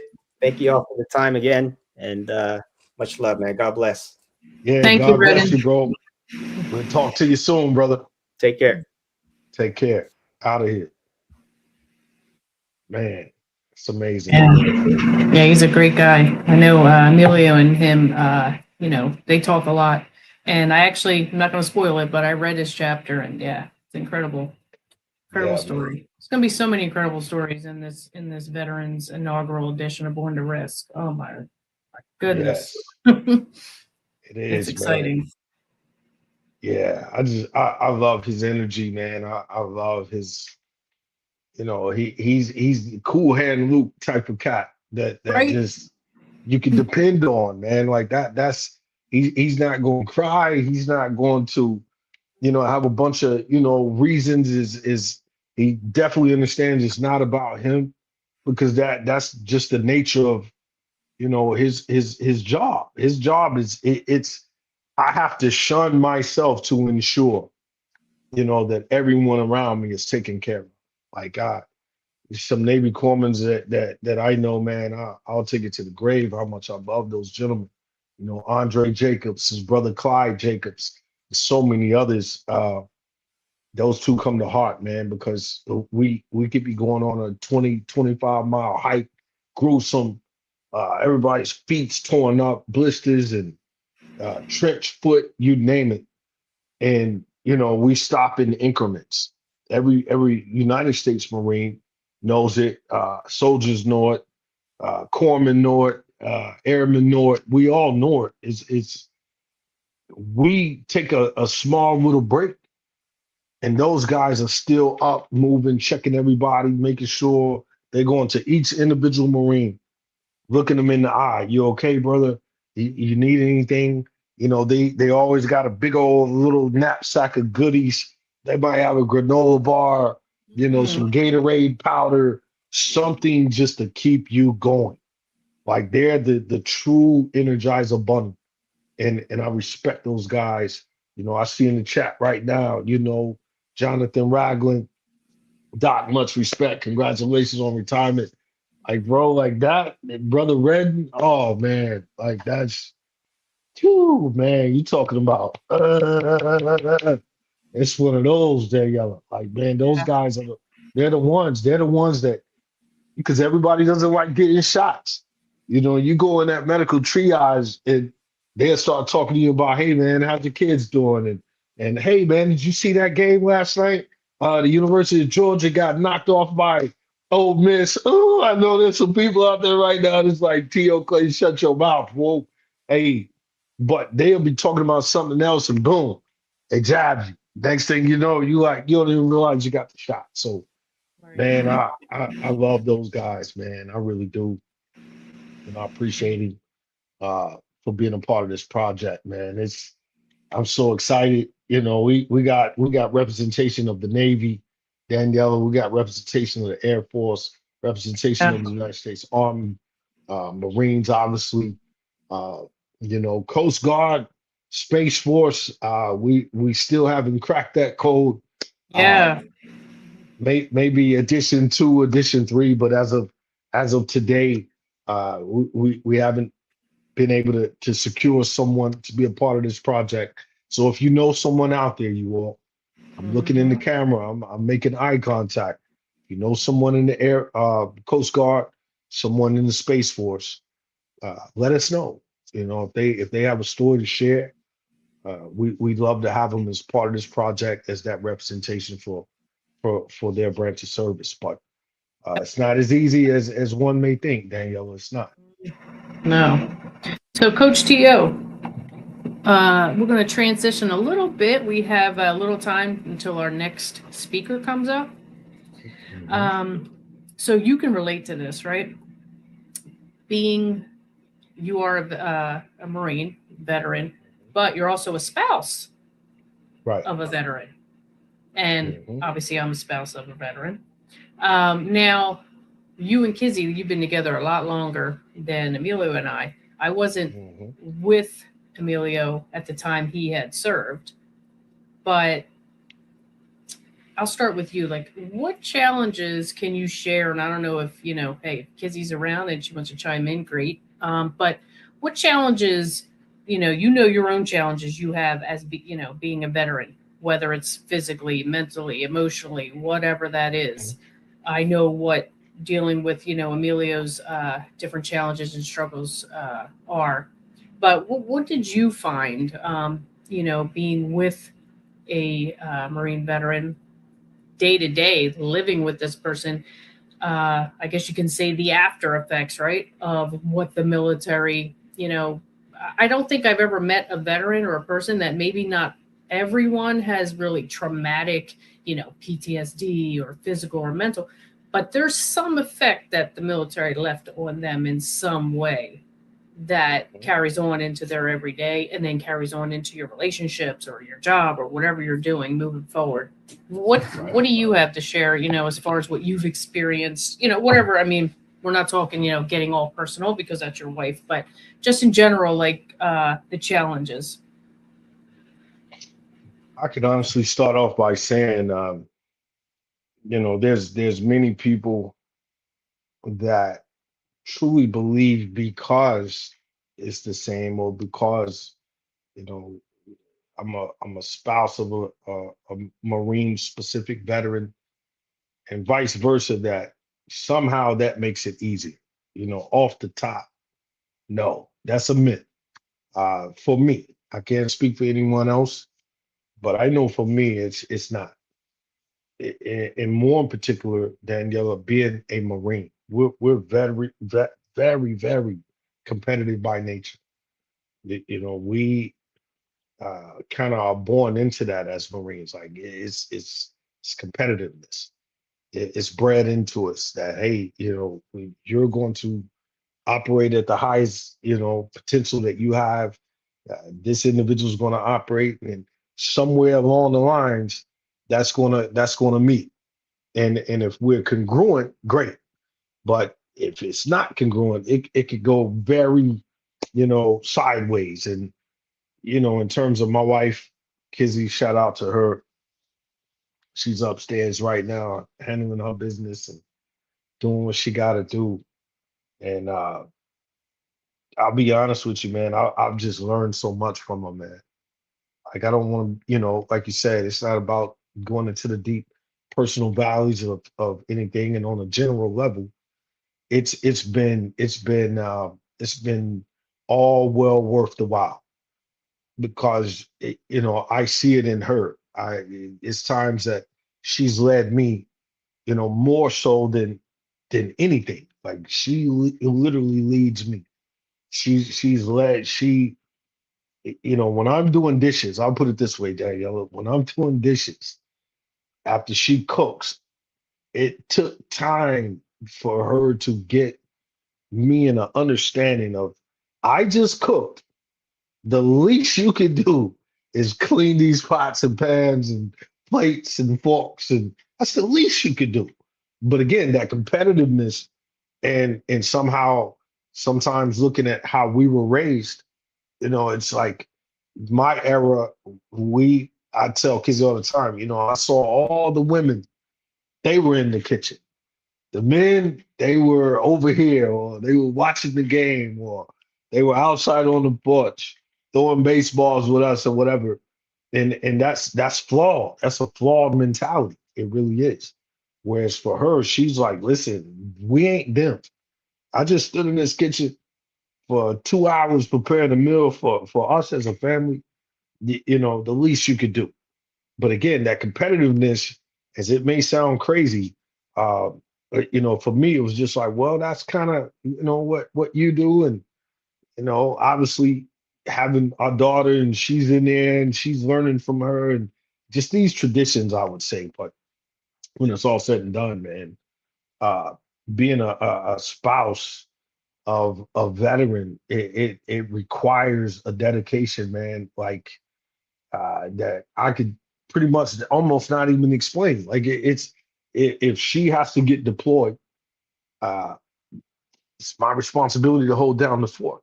I still got to get up. I still got to go to work. I still got to lead. I still have to be where I'm supposed to be. Meetings are still happening. So, but she's physically deployed, and it's like you have to adjust. And all the military spouses out there from each branch of service truly understand that.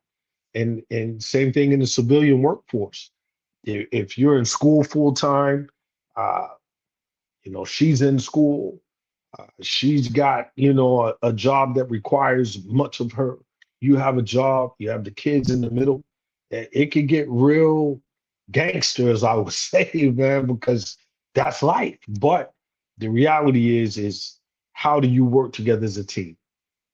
And that's something Kizzy and I, man, we have fared to understand over all these years. Through thick, through thin. We've been together since 2006. Man, it's 2026. And I promise you, man, like we've always fell back to that last resort of that man, we are a team. I got your back. You got my back.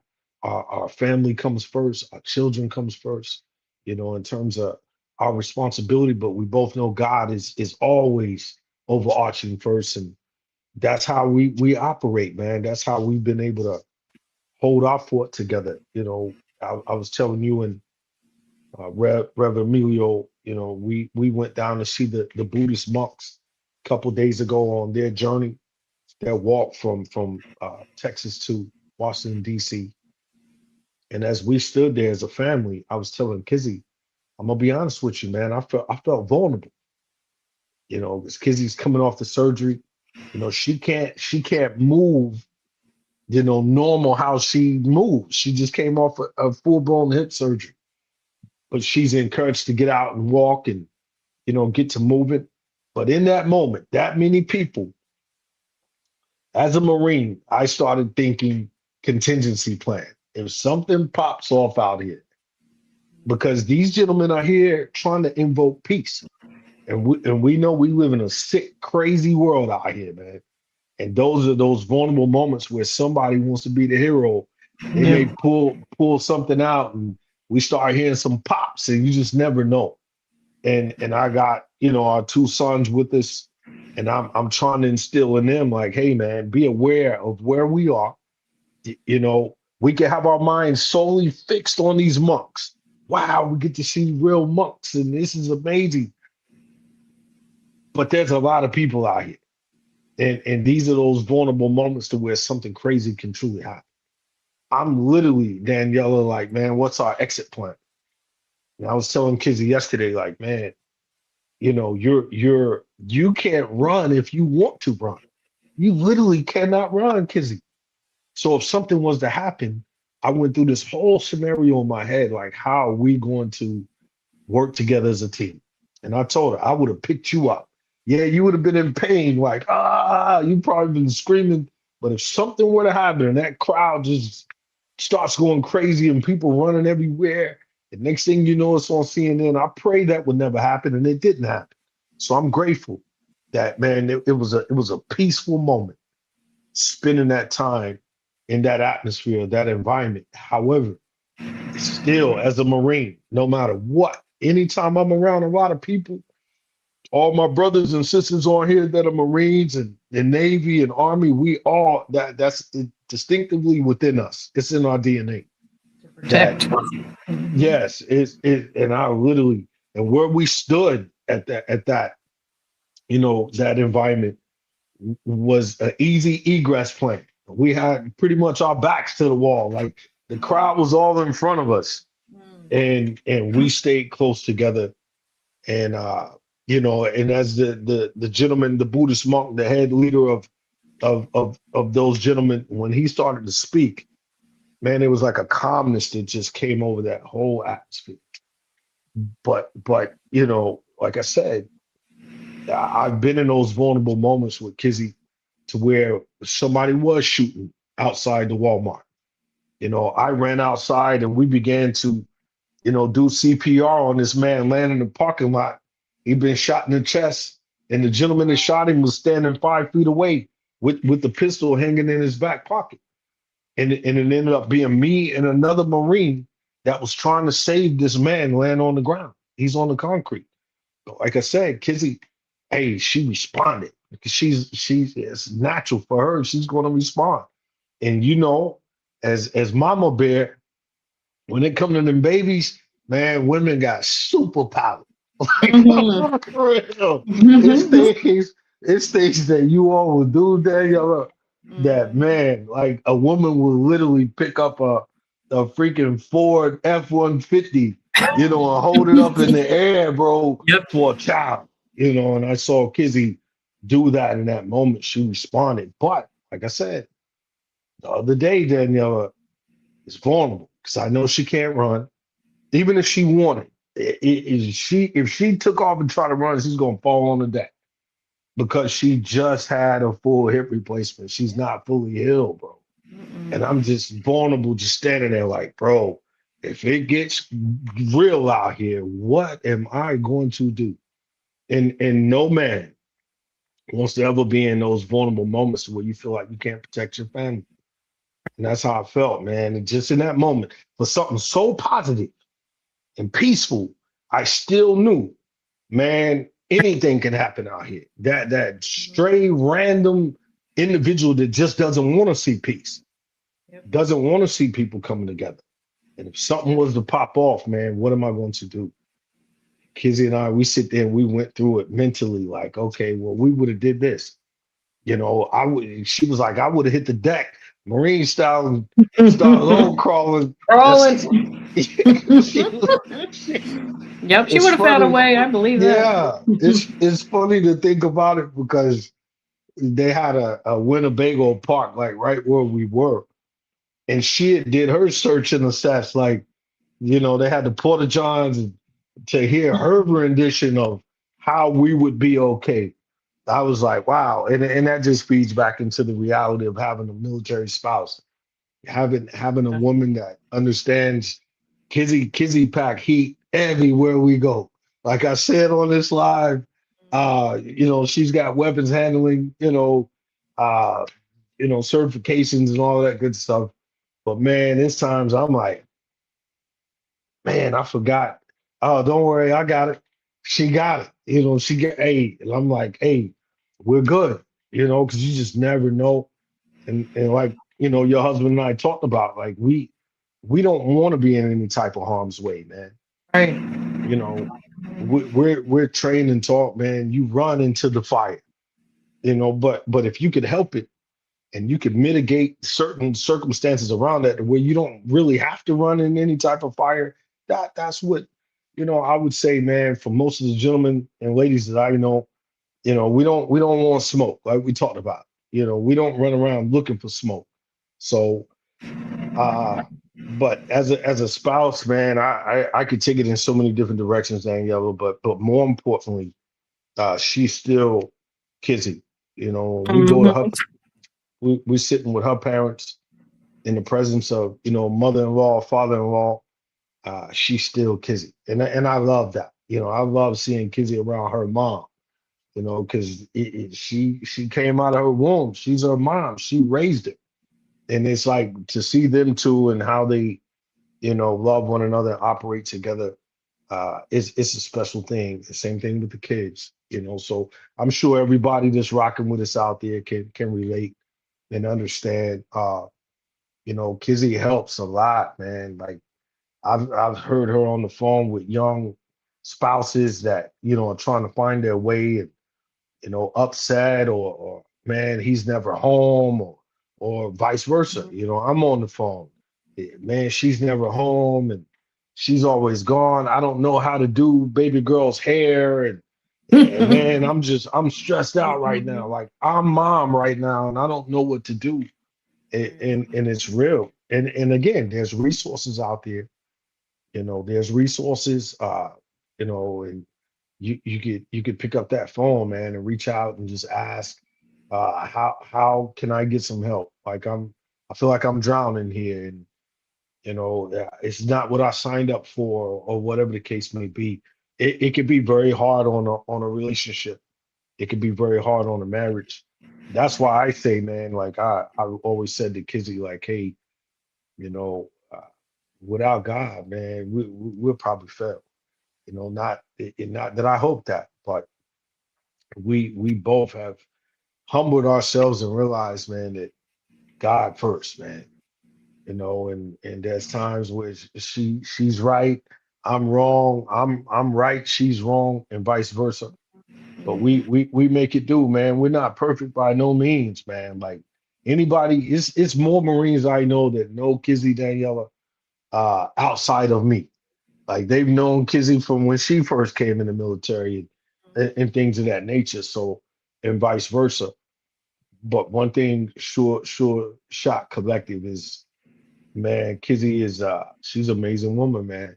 Like straight up and down. Like now it's just kind of shifted. Like Redden was talking about since retiring. Now it's shifted. Now I get to see how harder it is, being at home, taking care of the kids, being at the school, doing all the laundry and all of those things, and just being able to say to her, hey, babe, do what you need to do. I'm home now. Like I'm not going to the field. I'm not going on deployment for 6 months. I'm here. So if you need to go to school for some time, to get more of what's in your desire of your heart. I'm here. Like I'm not going nowhere. And these boys, hey, they gonna learn how to scrub pots and pans. Which she's a big pampered chef girl. So man, we do anything wrong. It's like, stop it! Don't do that with my. Put that down. Put that away, and we're shell shocked. Like we didn't mean to. We're so sorry. Yeah. Oh my goodness. That's part of it, man. And I told my buddy Lomax last night as we were talking, man, having a conversation about family. I said, man, do you ever wake up sometimes and just look at your family and just truly, truly just be like, wow, bro, like where would I be without it? How would I fare if I didn't have them to look forward to every single day, to hear whatever, banging upstairs and our tradition is we always pray into the new year. And that's something Kizzy and I have done, man, since we met. Like, regardless of ups and downs, Daniela, whatever situations are rising, man, we pray into the new year wherever we are. Like it's been times we at the most craziest place, but at 11:55 at night, 11:56, 57, man, we hold hands, and when that clock strikes 12, we're literally in prayer together.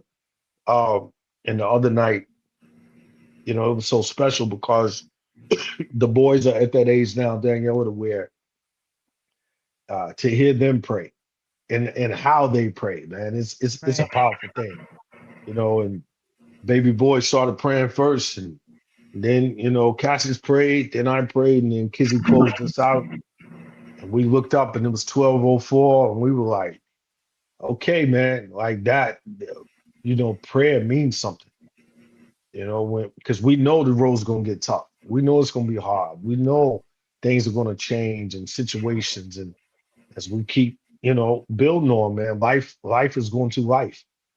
And it's like, man, when we could reflect back to that prayer and realize that, hey, man, like, a family that prays together truly does stay together. I grew up hearing that my entire life. And I believe that, bro. Like, it's been times, man, where it be, woo, like you get two Marine drill instructors together. Oh That's what I'm man. thinking. Yes. Two hats. Mhm. Oh, and Kizzy being a Taurus and I'm a Leo, and Oh, we you're a both Leo just, too. oh man. So Emilio's a when Leo. hey, I tell you, and it's been times where, man, I see her close her eyes and take a deep breath. Ah, and I'm sitting there, and the boys are sitting there looking at both of us like, okay, Marines, what are y'all gonna do now? Like, Yeah. can we just please just get something to eat? That's all we want to do. And it's like, we find ourselves, you know, looking back at our children saying, hey, we're not perfect, you all. Life is hard out here, man. It gets tough out here. Decisions have to be made. Like, you all have the easiest thing, and that's just wake up and go to school, get good grades, do what you're supposed to do, keep your room Right. clean, all that basic stuff. But what I love, man, is we both use our journey to really be straight up transparent with our children, man, and to see, the oldest child. Shout out to Neonce, man. She's 30. And just to see, man, what Kizzy did with her, like, just, man, there's no words that could ever express it. Just Mhm. raising her, man, as a young girl, and now seeing the fruits of how she operates. As the dad, I could sit back and say, man, wow, I remember those days. I remember those days of Kizzy wearing her out, take every dish out of that dishwasher and you're gonna wash everyone by hand because I told you specifically. And now that drill instructor piece, I'm sitting back like, man, you being too hard on her, babe. Like, she's Yeah. no, I'm not. No, I'm not. You can go in the other room. I'm not being too hard on her, you know. And Yeah. and then that flip with the boys, and it's like, they got, obviously the key to her heart. And there's certain things. I remember I was gonna whoop my son, Cassius.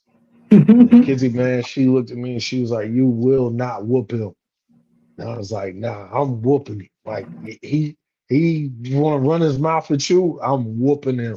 I went Mm. upstairs, man. I grabbed that belt, and man, she came in that room. Yeah, and she said, "You're not gonna whoop him. We don't have to whoop him. Just because we was raised like that doesn't mean we got to be that way." And I had the belt in my hand, and Cassius is ready. He's like, "I know I'm about to get whooped." And she was like, "We don't have to do exactly the way we were raised. We can get through to him." And man, I just remember how angry and upset I was. Like, man, you don't tell me I can't whoop our son. If he's wrong, he deserves to be whooped. But man, that's a reflective moment that I look back on. And again, that growth, Daniela, of like, wow, Yeah. she's right. She's right. So today he's 16. I could look him in his face and say, "Hey, man,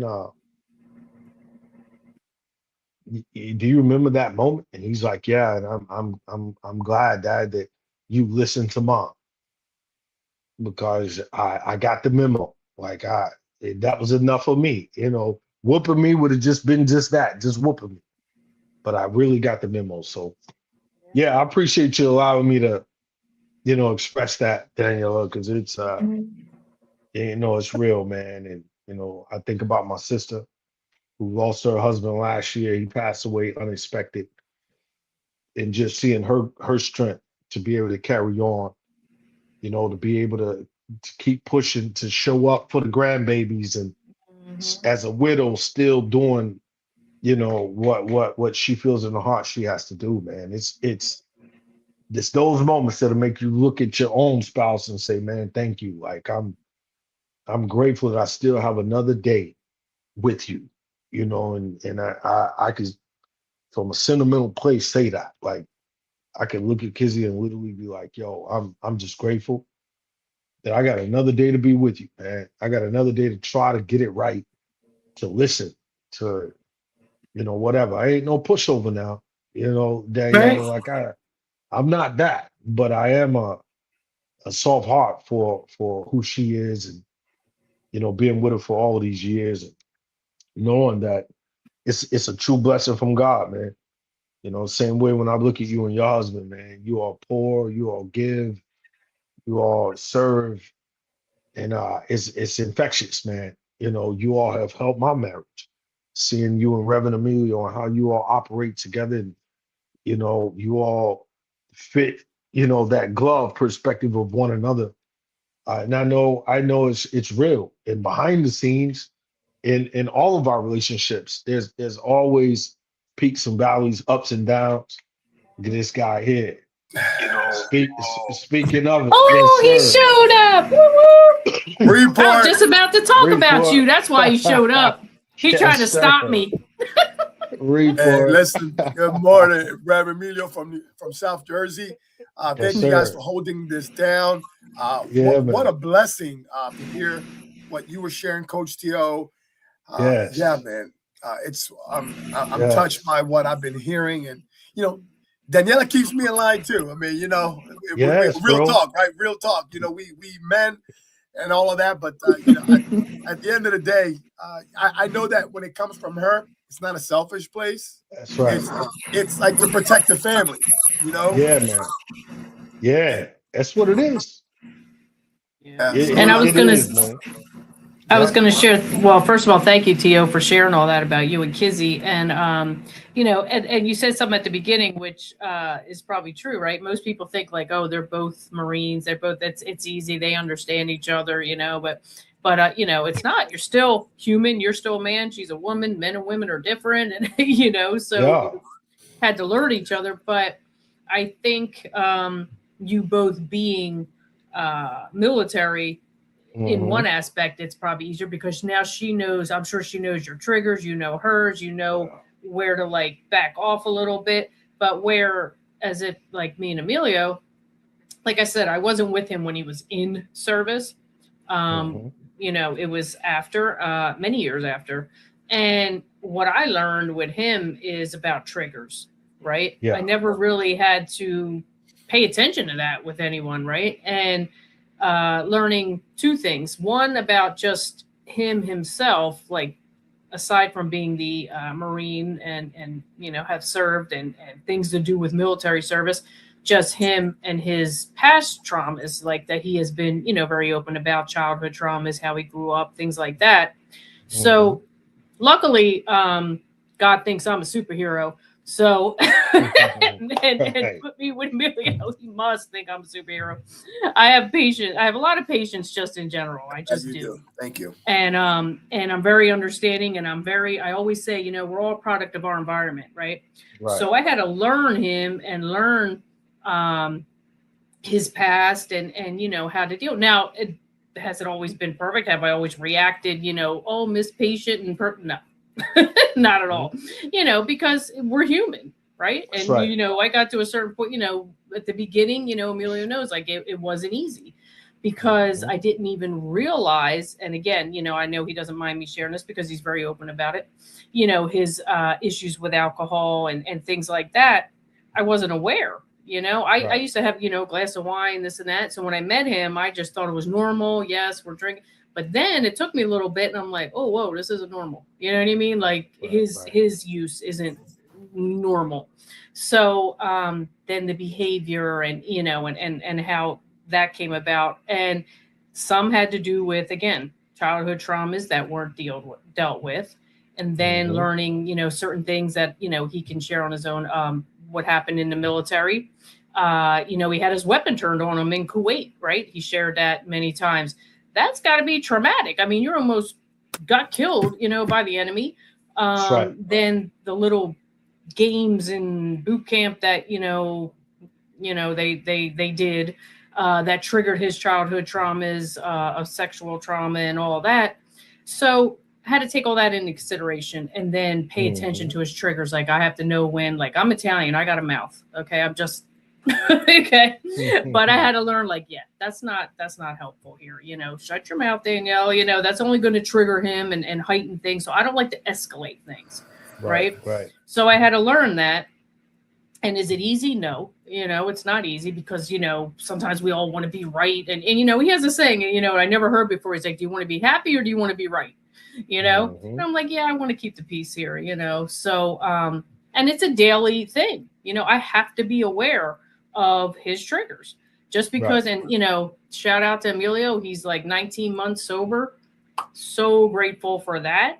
You know, and that's by the grace of God and him surrendering everything to God is what I believe. You know, he really, really did. But that's, people that think like, oh, you're sober now, you know, you're good. No, he will tell you that's an everyday thing. You know, he could wake up one day and see, you know, a commercial or see something online like, oh, look at this, you know, just New Year's Eve, right? Everybody's like raising a glass, and that could be like, you know what? I missed that. You know what I mean? Like, it takes 1 second, you know? So that's an everyday struggle. So I'm very aware of that. And, you know, obviously I don't drink or anything, you know, so there's no temptation here. In fact, in our home, since we moved here, it's not allowed in here by anybody to walk through our door with a bottle of anything, you know, because I want to protect this space. And it's not because just because, and I'll share this with you. This is, you know, kind of personal, but not personal, but everywhere that Amelia and I have lived, we moved several times since we've been together, since 2017, at least 5 times, I think. We were in, you know, Jersey, then we went to Florida, and then we came back to Jersey, and then Atlantic City, and, you know, we were like in different places. Travel. Yeah. Right. Yeah, it was an experience. Yeah, it was great experiences. Florida, yeah. Everywhere we moved, you know, whether there was a time period he stopped drinking, but then he did drink. Everywhere that we lived, there was those experiences of him at the heighten of his addiction. So I have very bad memories of, you know, even though we enjoyed where we lived in Florida and Atlantic City and on the beach, there, like, for me, I'm triggered by that because I'm like, yeah, that was nice. We lived on the boardwalk, but I remember all these experiences of him and being drunk and, you know, whatever. Florida, same thing. The other place. So now, since we moved here, he was already in his sobriety. I'm like, you know what? This is going to be our safe space. This is going to be a space where I did not experience, thank God, any of that in this new home. And I don't want that in this home. This is the first place we've lived that I feel peace where I never had to deal with that. You understand? So I'm keeping that. Like, I don't care who you are. And I even thought in my head, I'm like, you know, my dad used to like to have a glass of wine. Like, even let's say he was, you know, still here and he wanted to come for dinner. I have to say, you know what, Dad? No, like, I'm not doing that in this house. You know what I mean? Like, I don't want that in this space to cross my door, you know, because this is the first time that he's really, really, and he'll tell you, like, I think this is the longest in his life that he has been, you know, sober. And I want to keep it that way. And I just want to keep this as our safe space, you know? So having said that, like, the whole thing with, you know, learning our triggers and things like that is PTSD. That's a daily thing. I have to be aware. So spouses of military that have been through some things, you know, I'm sure, you know, you get flashbacks of, you know, you were a Kizzy. I don't know your whole military history, where you've been, what you've seen, but I'm sure there's things like, it doesn't just go away. Oh, no doubt. 100%. Right. Yeah. So, you know, I just wanted to say that, and, you know, Emilio can jump in there. You know, thank you guys. Thank you again. And you know, I've never heard my wife said that. I never heard her say, out of all the places we live, you've always have a history. Your addiction has come into our home and our relationship, and it's stolen the little joy Mhm. that we had, whether it be in Florida, the homes that we had. We had bought a mobile home, and we lived in nice places. And she's very adamant about people bringing food, alcohol here. So yeah, I feel you, and I thank you for what you always do. You're much more sensitive. Excuse me. You're much more sensitive to my needs than most, and I can only I look forward to being that husband for you. During these times, because I know you've been there. And I'll be honest, right, Coach Young? We're being honest here. There's times where I just been lazy, and I've kind of leveraged it. I'm like, being triggered right now. This is just me. I'm just having a real Yeah, confession moment that's real. because No doubt. because she's always so sensitive, and I just wanted to get out of something. Yeah. I didn't want to just go to one of her events, and events do. And I heard you say earlier, my mind is always locked and loaded for events. Like Mhm. I'm there, and the whole situation awareness, my back against the wall, and she's like, "What are you doing?" And I shared one time with you. I think I shared maybe 2 weeks ago, where a guy, punked me out in front of my wife. Right? He was attempting to punk me out in front of my grandbabies, and I had to, Yeah. lock and load, think about them, because normally under any circumstances that wouldn't have happened. But thankfully, Right. we got through it, and but thank you so much, love. For vigilance, right? I'm sure, like Gio was talking Yeah. about with the activity outside of your home the other day. You were enjoying it, but right away your mind is going to, oh my God, what if there's a crazy person that's gonna, Yeah. disrupt this, and I got to protect my family. Like that's always there, like with him too. That's why, like a lot of times, I like to go to stores myself. I'm like, nah, you don't have to go. Don't worry about it. Because I know how he gets. Like he can't relax when he's out in public like that in crowds and stuff. It's just a natural thing.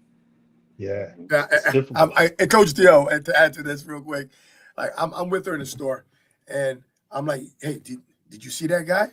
It's something interesting. Why is he wearing a coat? Like, it's like 70 degrees out here. Like, why is he sporting that? Like, just little things like that. And it could have been just a homeless person, right? Right. But my mind is like Going somewhere. I'm going through that in my head, contingencies and everything else. Yeah. It's real, man. It really is, you all, because it's, man, we love what we love, man. We love our family, we love each other. It's unfortunate, man, that we're talking about something that is very cunning. We're talking about something that it sees no face, man. When you start talking about that severity of alcohol and drugs, and those things, man, alter, period. Like, I'm sure some people would jump up out the chat because they don't want to hear it. Some people do not want to hear truth, man. If there's anything that I bring into 2026, some people, they don't want to hear truth. I was one of those people, dealing with drugs, man. Like I didn't want to hear no truth. I don't want to hear my mom say, son, you need to get yourself together. Son, I didn't raise you. I didn't bring you into this world for the crap that I know you're doing right now. You're better than that. You're embarrassing me and your father. You're embarrassing yourself more than anything. It's hard to hear that truth, man. Even somewhere way down in the deep valley of your spirit, it's the truth. And but like we talk about a lot, man, that addiction sometimes it could supersede, it could take over you. And I remember being in Manassas, Virginia, and Dr. Reed said, man, just speak to Yo about your experience with your pops, your dad. And I remember looking at Dr. Reed with kind of that look there, like, man, I'm trying to keep it light up in here, man. All of us just having a good time together, got finger foods. But Dr. Reed insisted. He was like, "Hey, man, like, we here for a breakthrough, brother. Yeah. And I don't know what it's for. I don't know who it's for, but man, share." And as I began to share, man, I remember your husband, man, he was in tears, man. And in that moment, I didn't know why. Today I know why, and I'm grateful that this man is truly sober. You know what I'm saying? Like, I'm grateful. And if here to there, prodigal and back has helped anybody, man, I know in my spirit, in my heart, my depths of my soul, I know it helped my brother, Reverend Emmanuel. Period. Like, I know it helped him because he looked me in my face and he told me so. Brother, what you said about your father made me reflect in my life. And to me, those are real life bulb lessons, you all, that only God can do. Because my dad was a full-blown alcoholic. Joe Clay, he tells me all the time, he's like, "Son, I was an alcoholic at 12 years old." His greatest story is I would walk in the front of the school and keep walking and walk right back out the back door of the school. And I'd be out drinking at 12, 13 years old, because that's what I was exposed to. And it's like, how did you get over that hump? He didn't go to treatment. He wasn't in AA meetings. And God himself just, "You're mine now," and that ain't magic. That's real divine spiritual. And and we know it can skip generations. As Brother Steve Moore comes on later today, same thing. It's like so many of us, and we were a part of an environment that we all know, man, like, it's celebratory. When I think of 23 years in the Marine Corps, out of 23 years, there was always drinking, always. And again, it's something that I look at today and I'm like, wow, um, I've seen it take a lot of individuals. I saw it, manipulate individuals. In the following morning, they don't even remember what they did the night before. Like, literally, I mean, I know it sounds cliche, but it's the truth. Again, sometimes we hate hearing those hard truths. And I was on the other internet, that, you know, uh, perspective mentally of knowing, like, wow, man, like, if they could rewind back to that single moment, they would change it.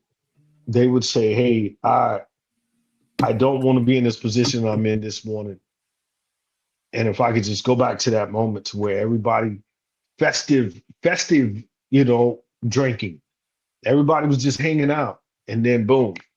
And again, and I take my hat off to you today, Brother Emilio, because, man, you made the choice, bro. You made the choice. You did, and it's a special thing, bro. And here we are today, once again, Born to Risk 07 roll call, and man, we're extending out that reach. We're here as family to say, hey, man, we have experienced it. We understand it. I'm not a counselor. I haven't been to school for 30 years on drug counseling, but I know what drugs are, and I know I put them in my body, and I know what it did to me, and I know how it affected everything around me, how it hurt people that I love, that stinking thinking, lying, stealing, manipulating, you name it, man, I was doing it. And I'm grateful that somehow, some way, when I cried out, and I say that wholeheartedly to anyone out there listening, I, Timothy O'Neill Clay, T.O., I cried out, I don't want to do this any longer. I was raised better than this. I don't want to see my mama cry. And I don't want to see my daughter sitting in school embarrassed because someone says, "Oh, your daddy's a crackhead." You know what I'm saying? Like, and I was telling a good veteran brother the other day, Shavar McLeod. Shout out to retired E9 Master Gunner Sergeant Shavar McLeod up in DC right now. He called me, brother, I read your book twice, and man, it's inspired me to share my story, and I need your help.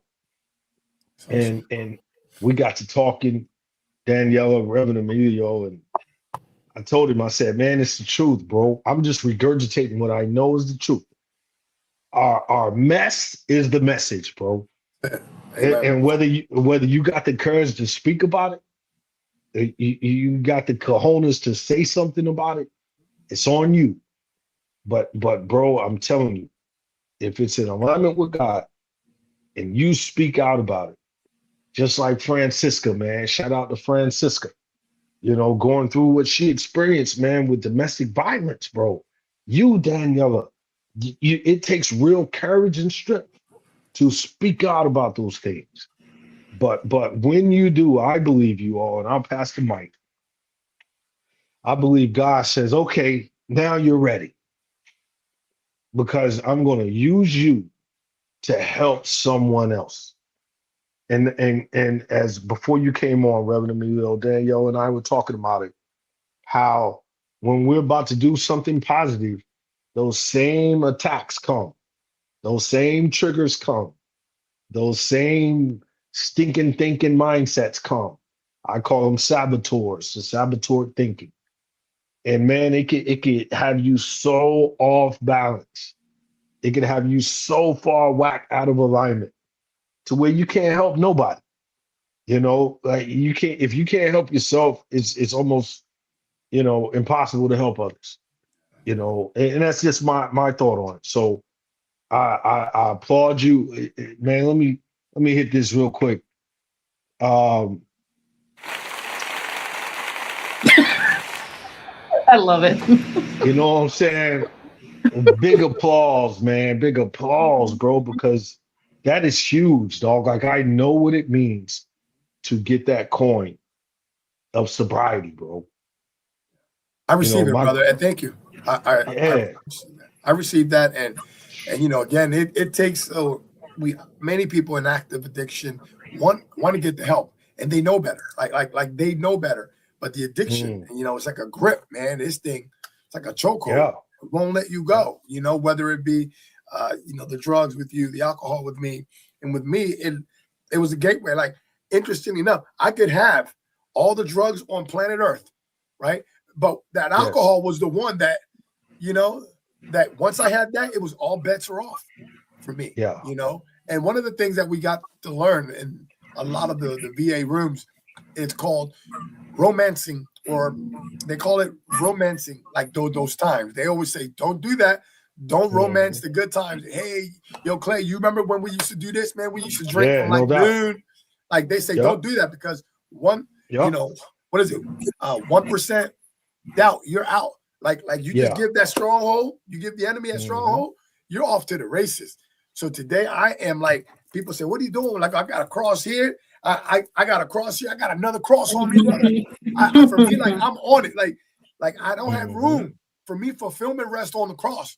And there's times when I don't lean on this. Like I said, I don't lean it. When I don't have it on me, I can feel it. Right. Like somebody will say something and I'll just kind of begin to drift. And I'm like, whoa, no. I got to protect myself. Yeah. That's real, bro. And just real. No, go ahead, Danielle. Just to add real quickly, because I know we have someone in the queue coming on. So we were talking about identity earlier. Also with Emilio, what he used to think, right, or I think he convinced himself that this is my culture.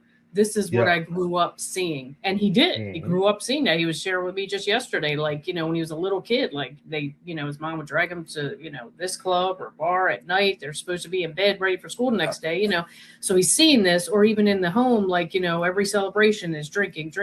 So that got, really in his head, like, this is normal. This is what I'm supposed to do, So every occasion, like when I would see, before he really got sober, every social occasion or events or whatever, you see it. What do they do before events? Oh, we got cocktail hours so everyone can get to know each other, or, So it's just so normalized in our society anyway. Add to that how he grew up, it's like, hey, I'm not doing anything wrong, you know? Mhm. So he had to get past that though, because there's some people like life's about choices, right? I Right. choose not to drink, right? But when there's I do believe that there's certain people like, like say I did want to drink. I could have one and I'm good. I'm done. But with Yes. addiction and certain people like Amelia, where you cannot, like he says, one is too, what is it? One is too many and 1,000 is never enough. Like Never enough. You hear that something the in roof them. and everything. Yeah, it's like a switch that goes off in him Yes. and you got to go full like 12-hour drinking or, you just don't stop. Yeah. So but he had to come to terms with that, and I truly believe like it didn't matter how many years we were together prior where I would, believe me, like a broken record, you need to stop and this is ruining this 101 things. Mhm. But it wasn't until he realized that, right? He didn't stop drinking 19 months ago for me. He didn't stop Yeah. drinking for our marriage. No, he had to do it for him because he did stop throughout the years because I would nag him. Oh, okay. And then he'd go back because he wasn't ready. He didn't surrender everything to God, which I believe this time is what really, really did it. And Right. he realized, you get sick and tired of being sick and tired of the same old behavior and ruined relationships and jobs or this and that, so, you have to get to that point, Mhm. like they say, rock bottom, I guess, right? So you have to get to the Yes. point where you're tired of it. And, his health, I told him it's going to ruin your health. It's ruining relationships. It's ruining your work, your business. You work so hard for what you build and, you're not living what you're preaching, Mhm. because behind the scenes, like nobody really knew to the full extent, of Yeah. what was going on. So, and then being honest, like he is. We know Emilio is transparent, it's nothing to be embarrassed about. We all have our struggles and challenges. And That's again, right. his mess is his message now, and he's helping others, with that Yeah. message. So I'm That's going to it. bow out if you don't mind for a little bit. Emilio, you're going to be Okay. on. Yeah, I got a 10 o'clock with I have 10 o'clock here. But yeah, please, thank you. Yeah, we're good, bro. Like, hey, we are good. How we pop in and out. Trust me, we're good. I have nowhere to go. I'm here. So yeah, man, you handle your business. I'm here. And we And we appreciate you, got everybody. Daniela. We got Yeah. everybody's list. Yep. We got Stephen T. Miller's on deck. So I'm just going to pop out for a little bit. Thank you guys. And thank you for Absolutely. So yeah, Yeah, but- man. I mean, it's so powerful, bro. Like it's man. I appreciate you being on. I know you're sick, and man, I'm glad that you're still pushing through. Not per se of like, hey, uh, simple stupid as we call it. It's like you're up, you're on this feed with us, man, because of who you are. You understand what it is to push through. You understand what it is to get back up, bro.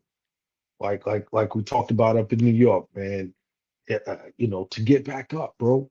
And I applaud you once again. Hey, listen, man. I thank you. And Well, brother. Thank you. It takes like a village. It does take a village. that's real, bro. And just thank you, man. And today, man, is a special moment. It's a special day. Uh, we're streaming live right now, man. So many people coming in and on, and Yes, praise God. it's like I said, bro. It's not for show. It's real. And we got our brother in the house, man. So happy to see him. Divine Energy up in here. All Our right. brother Yes, Steve yes. Miller. Good What's morning. going on, good brother? How you doing this morning, man? Big hugs, Hey, big hugs. I'm doing great, man. It's new year, new day. Woke up this Yes. morning. Doing great. How was the holidays? Great, man. I mean, it's anytime you could wake up, like you said, man, and just you got life, bro. Yeah, So some of us we know things that we've wrestled with over the years, Steve. That situations. I just saw a video earlier. I can't remember whose Facebook it was, but they put a video up, and Tim Hampton was oh in the yeah, building. Neil Bruton, yeah, rest in power to those brothers. But just seeing that moment, seeing those two individuals, it's like, man, wow, like it's near and dear to the heart, man. And, Yeah, so every day we wake up, man, it's a blessing, man. It absolutely. is. Yeah. And we appreciate you being with us today, Yes. bro. Just taking your time out, man, to stop what you're doing to come Yeah. through the Born to Risk roll call. It means something, bro. And I love that shirt you got on, bro. Talk to us Thank about that. Talk to us about that merch, bro. Yeah. I love that. Yes, yeah. So I started a faith-based apparel and accessory company back in October 2025. It's called W23 LLC. It's founded and based on the Bible verse Matthew 18:20, where two or three are gathered in my name, there I am with them.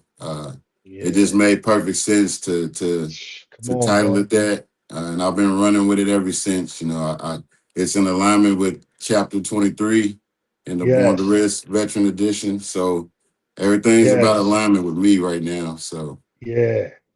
yeah. That's So the this is only the that's actual. that's it. Go Yeah, that's ahead. it, I'm man. sorry. Go ahead. No, I was just Yeah. saying this is the logo of the company. Mm. So yeah, God has been good, man. God has been good. Man, bro, like where two or three gather, dog. Bro, I'm grinning, man, because that that is it, bro. That's it. That's it. Anybody watching right now or listening, that is it. Yeah, It's the alignment piece. yeah, And knowing in here, bro, that bro, if we say we love the creator, if we say Yeah. we love the Almighty, the most high, whatever God is to you, man, Allah. Uh, I was with the Buddhist monks the other day, man. Like yeah, he said it out of his mouth. He was like, listen, we're not doing this based on religion or based on because you're a Christian, because you're a Muslim. We're doing this because the creator is peace. yeah, Period. And man, everybody was in the crowd, just it was like that moment of just man, it sent that shockwave across the board. So when I look at that, where two or three gathered, when I think about you saying, hey man, it only made sense. yeah, God put that in your spirit, Steve, and trust me, man, like I Wilma Jean, Joe Clay will have that, yeah, because I'm getting it for them. Because yeah, I want to see my mama with that shirt that you got on right now, bro. yeah, yeah, Where two or three gathered. So all right, bro, it's in alignment. That's it. yeah. That's the whole point of it, man. Is to live out your faith boldly. Spark those necessary conversations. When I wear some of these pieces out to the stores or wherever I go, I see folks, they'll stare at it, right? So Yeah. it's provoking thought. Some people it leads to conversations. We talk Hmm. about their experiences or their struggles and what that particular design that I had on that day, what it meant to me. So Yeah. at the end of the day, this is a movement. This is a movement, so Yeah. yeah. Yeah. And, It's and it's Coach it's it's Steele, in Coach stone. Steele, I Yes, want to say sir. I have a shirt that he mailed to me, Divine Yeah, bro. Divine Energy, and wow, Divine energy. I got it. I'm rocking it. As soon as I go on pause, I'm going upstairs. I'm throwing it on when I come back down here, bro, because it's in alignment, dog. Like when I rock divine energy, I feel that, bro. Like it's really divine, bro. Not Yeah, arrogant, not I yeah, think I'm something more than the average or whatever. It's just I know, man, I'm in tapped tune with the alignment of the divine creator, dog. And yeah, and that's gonna sustain anything, Steve. So man, I really appreciate it, man. I appreciate reading your book, man. It touched me yeah, in a way, bro, that I just, I know you, dog. We grew up together. yeah, You know what I mean? We're a true family, bro. Like you mean that deeper layer, bro, to me. yeah, And just knowing that, man, you got it within you. We were just talking about drinking. I know you heard a little bit behind, the yeah, stage or whatnot. You and I have drank together. You and I have hung out together. We've kicked it together. You know, and we enjoyed ourselves, bro. We're not gonna sit here in front like we wasn't having fun. We was having real good fun, bro. Twisting the 40 up, you know, whatever. But man, hey, we're having fun right now on this side of the railroad track, Yeah. bro. Yeah. You know what I mean? It's fun to know that, man, my dog is out here, you know, impacting lives. And it don't matter if they're Caucasian, it don't matter if Yeah. they're African American, it don't matter if they're Hispanic. Dog, when they see that and they see how you walking, they see how you moving, you Yeah. know, they're gonna be naturally drawn to that spirit of God in any form or fashion, bro. Yeah. You know, I could be, you know, Methodist. You could be Baptist. Your Yeah. church could be up the street from my church. But when we at the park and we hooping and we fam, you know, we're not gonna let that divide us, bro. We're not gonna let that Yeah. separate us. So Yeah. I'd love for you to speak on, man, just you know, the behind the scenes, the behind the curtain, Steve. Like when nobody's watching, bro, and you at the house, Quanda in the bed, or she out shopping, doing whatever. What's going through your mind, and how you want this movement to continue to move forward and grow, bro? Yeah, it's about growth, man. At the end of the day, I had to learn, through my journey that I got to be able to look in the mirror. That's the biggest thing, and that was kind of the whole point of my book, From Silence to Success. That title possibly potentially could throw people off. I'm not saying that I'm successful with all the money, cars, and things like that. I'm successful from the fact that I can look in the mirror each day. Yeah, And that's my goal. That's my journey. Is can you look at the person in the mirror and be comfortable with who you are? And it's not yeah, easy. bro. I'm not all the way there. I still struggle with stuff. I Yeah, used to man. have anger issues, things like that. I used to get Yeah, easily frustrated. Uh, yeah, for a long time, I didn't deal with the loss of my grandmother who raised me. That impacted my whole childhood and how I dealt with things. And I had to come to a realization that I can't fix it. I got to lean on God. That's where my yeah, help comes from. I got to turn my battles over to Him. You yeah. know, that's let Him go fight my battles and let me lean on Him and not my own understanding. So Mhm, as far as the vision of the business and brand and things like that, I mhm. got so many ideas. It's crazy, man. Yeah, This is bigger than clothes. This is bigger than apparel. I'm trying to help people at the end of the day. yeah. I want to Mhm. start mentoring young men who didn't quite have that, like you and I back in the day. That's You right. know, I want young men to know that it's okay to serve God. You can still be cool. Actually, that's cooler than anything you could ever do, to be honest. That's the coolest, bro. You know what I mean? So that's what I'm on right now. I got a son. I got a grandson. I got another grandson on the way. And I Hmm. want them to be able to look at their pop and their dad and be like, man, that's how you do it. That's Yeah, how you man. do it. I got daughters, I got a wife, and it's on me. It's on me. Yeah. Yeah. That's it, bro. Like, I That's it. mean, Steve, what just came out of your mouth, bro? You know, it's 9:40 a.m. 2 days into 2026, bro. And what Yeah. just came out of your mouth, uh,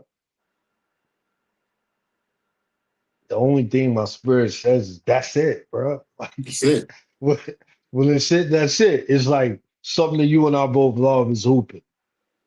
Dog, when you pull that jumper, bro, and it leaves, you know, that last finger, that tip, and whether you watch the ball as it's rotating and goes in the basket or comes off the rim, or if you keep your eye focused on the back of the rim or the net. I think everybody's different, Steve. Everybody, how they shoot is what the visual they have, right? Me, Yeah.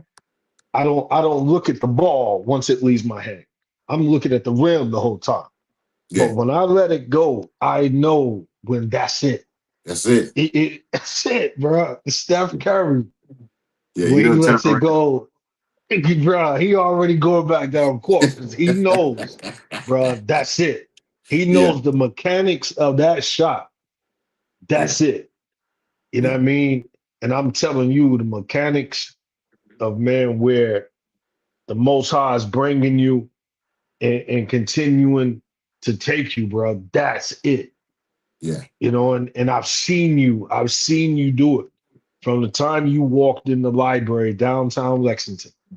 Yeah. We saw each other, we locked eyes, gave each other a pound, hold each other very tight, Yeah. you know, looking at each other like, bruh, what is good? It's good to see you, Yeah. bro. What I've seen you do, that's it. Yeah. You know, so if there's anybody out there looking for that blueprint, looking for, man, how do I let the ball go on that jump? And no, bro, that's it, man. You know, I would suggest what Steve just said, man. You have to let go and let God, bro, Yeah. and understand that that's cool. Yeah. You know what I mean? That you ain't a lame, bro. Like you're not whack Yeah. because you are coming to grips with, man, I've tried to do it my way, bro. You know, Yeah. I had some success doing it my way. You Yeah. know, I've been able to rock and do certain things my way, but I'm still missing something, bro. Yeah. There's still something that could take me even further. Yeah. Man, I know for me, Steve, I know for you, man, we came to grips that, man, we're gonna take that step towards the Lord, and Yeah. man, many things are gonna open up. And man, how do you feel, man, just with, you know, being a granddad, bro? Like what's that feeling for you, bro? Being a Oh granddad. man. Man. It's the greatest thing ever, man. I had some time. I got to spend some time with him over the holidays. Yeah. Man, it's the greatest thing ever, man. You know, seeing them grow up, how they look at Hmm. you. You know, how you get to basically spoil them and send them back home. Hmm. It's the greatest thing ever, man. He's rejuvenated my life in a lot of ways, more than he'll ever realize. I Right. actually got his picture right behind me, man. Okay, I see it back there. Yes, sir.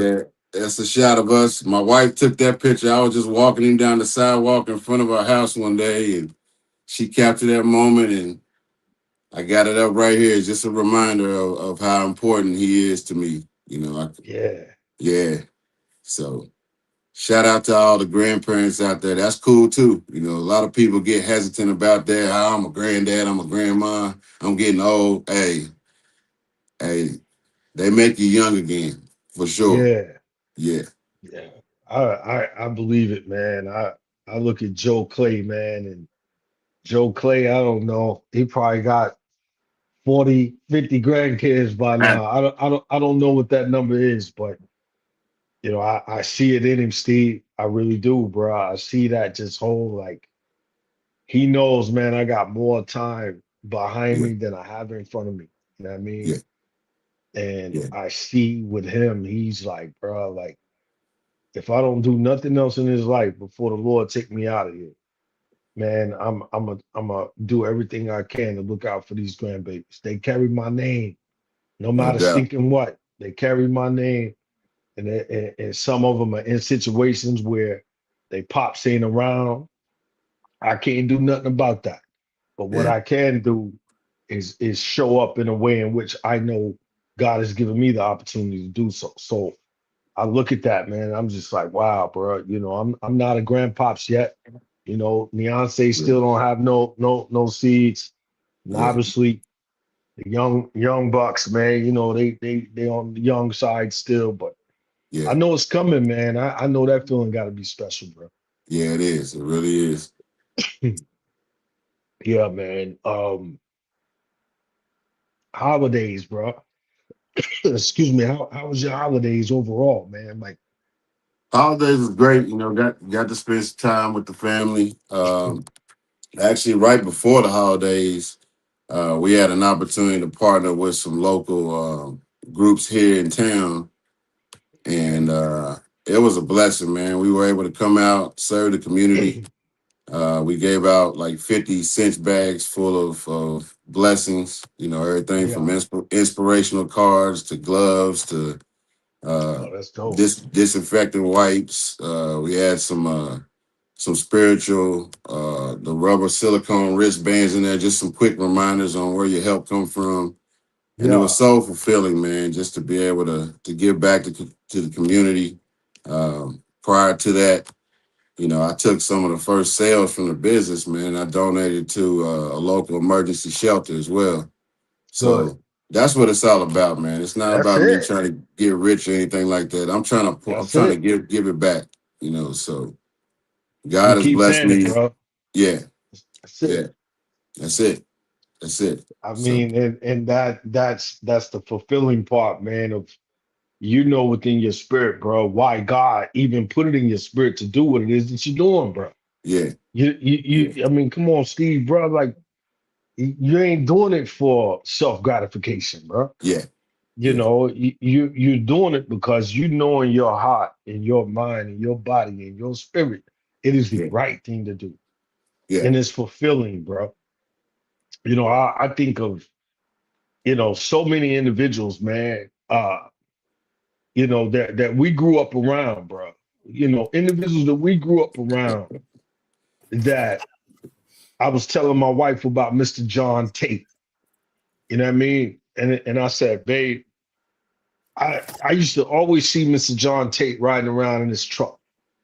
And, Mr. John Tate, he'd have on some Carhartt pants and, yeah, regular shirt. And, he might have a little cutter knife, tied to the side of his belt, have a pencil stuck down in the little pocket of his shirt. He looked like he was always doing some form of work. yeah, Whether we look in the back of his truck, he might have the old, pipe from the sink, and he just have all sorts of home goods in the back of his truck. yeah, And I told her, I said, well, we grew up Spruce Court wise.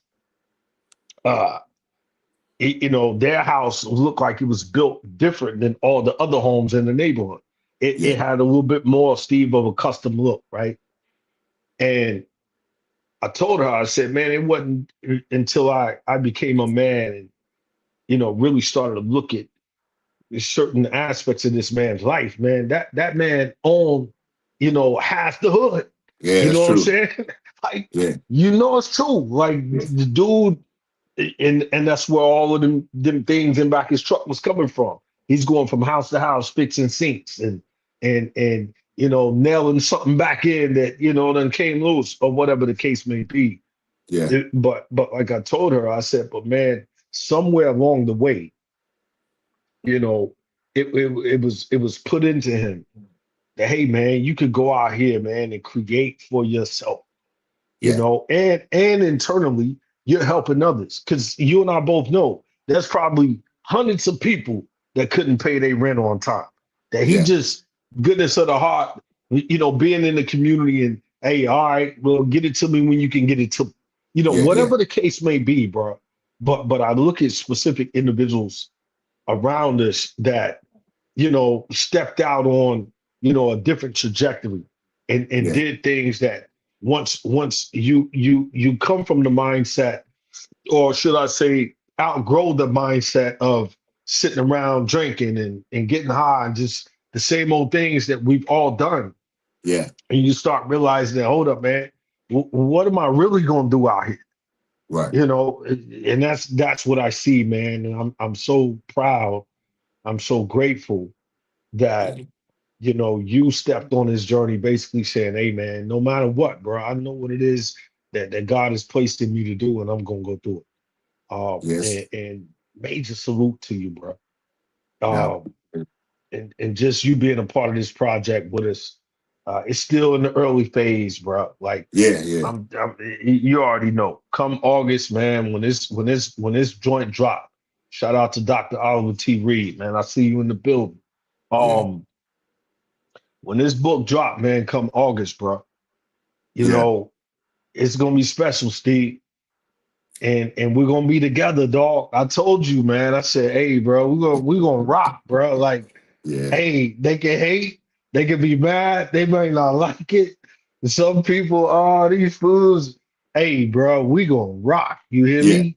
no And, doubt. and I said on this live stream, full in fact, spoken into the atmosphere, bro. We gonna rock. We gonna write a book together, bro. Just me and you, bro. Yeah, Just me and you. We're gonna do one together. Uh, we're gonna use Dr. Oliver T. Reed to help us to get that bad boy right. And man, we're gonna keep pushing because keep pushing, man. yes, sir. Some young cat right now is gonna say, man, it was this dude named Steve Miller, this dude named Neil Clay, T.O. Bruh, them boys, hey, they had a different gear in them. There's Yeah. something special about them cats, man. And they've inspired me to want to do what I do, man. So, man, bro, what does it mean to you, man, being a part of the Born to Risk project overall? It's a blessing, man. For me, it's about impact, bro. You know, Yeah. impact. That's the word that comes to mind for me. What type of Hmm. positive influence that you can be to help others. What type of legacy, you're gonna leave behind for your family, things like that. Hmm. And being born to risk, that's exactly, I mean, it hit me to my core, when the opportunity came, because that's what I feel like I'm born to do, is to take risks. Yeah. To understand that, when you make mistakes, you make failures, there's lessons in that. It's okay, but you would have never Hmm. done that if you didn't take that risk. So it's about impact. It's about changing lives. It's about, just serving God to the best of your ability. So Yeah. Bro, you was in Lexington with us, man, when we came through. yeah, Dr. Reed, Sweet Pea Burns, Jeremiah Bell, Coach Murray Garvin, uh, yeah, you know what I'm saying? And Big Cuz, uh, you being there, man, in that moment. And you heard, YB, man, our family. You yeah. heard Jason Dunn, you heard Murray Garvin. What was your biggest takeaway, man, from that He-Man pop-up in Lexington, man? What was your takeaway from that, bro? Yeah, if I'm 1,000% honest, man, that's what kind of lit the fuel in me on what kind of where I am today. That was a huge part of it, to see like-minded people, in the same room all day long, just pouring into young people, telling their Hmm. stories, sharing their experiences. I was like, that's it for me, because I'll be honest with you, bro. I'm very reserved, man. I'm a chill, laid back kind of person. And Yeah. what this past year and a half has kind of taught me is to be uncomfortable. God is stretching me to be uncomfortable. And that's the only way you can Hmm. grow. If you keep Yeah. doing the same things over and over again, you're gonna get the same results. So Facts. that day when we reconnected, man, it changed my life, bro. I'm not even gonna lie to you. I was so excited. It was around Father's Day. I was so Hmm. excited when I came back home. My family could see it.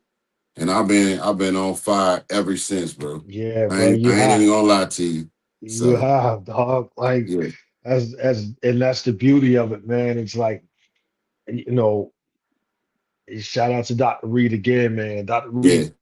Reed, he, early on in the process for me, man, I would just be like, bro, like, it's not that it's hard. It's you got to keep pressing when ain't nobody else pressing. You know what I mean? Uh, you got to find ways, man, to go when you can't go no more, man. So looks like I lost you, bro. I don't know. Let me see. I'll pull you out for a minute. Hopefully you'll get back in there. But yeah, man. We just building, man. We're building on that alignment piece, man. Steve will come back in. He logged out. Sure, he'll come right back in. But man, that aspect of it. There you go. Yeah, I don't Yeah, know. man. I don't know what happened, man. My bad. Yeah, it's all good. It's all good, bro. Nah, but basically, like I was saying, man, it just you start to realize, man, that it's like, wow, bro.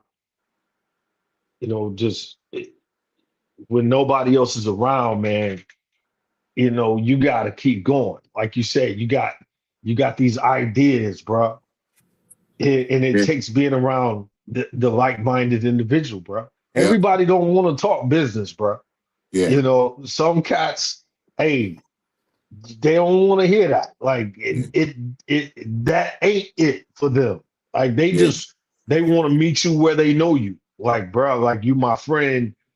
Once upon a time, we wasn't talking about business. You wasn't talking about sales, and you wasn't talking about this purchase of a merch that you got to get. You fill in the blank, and that's Yeah. where they want it to be. But it's like, man, if this is what I'm on, yo, this is what I'm on. Yeah. And you said that key word, bro, impact. Yeah. Some people look at it and they start filling in what it means to you for you. I'll say it again, Steve. Some people will start looking at this journey and fill in the blank that they feel your blank is. It's Yeah. like helping blank do blank, and it's like, no, bro, it's impact. You don't know for 3 straight months, bro, I didn't make no money. Yeah. You don't know for, 2 years straight what money I did make. I turned around and put it into a nonprofit to help someone else. Yeah. Or like you did over the holidays, pouring back into others. That's what it's about. That's Yeah. really it. Yeah. I could say Dr. Reed, that we all three know collectively, the man dropped like 7-10 books this year. He hit them in the head every time we blink.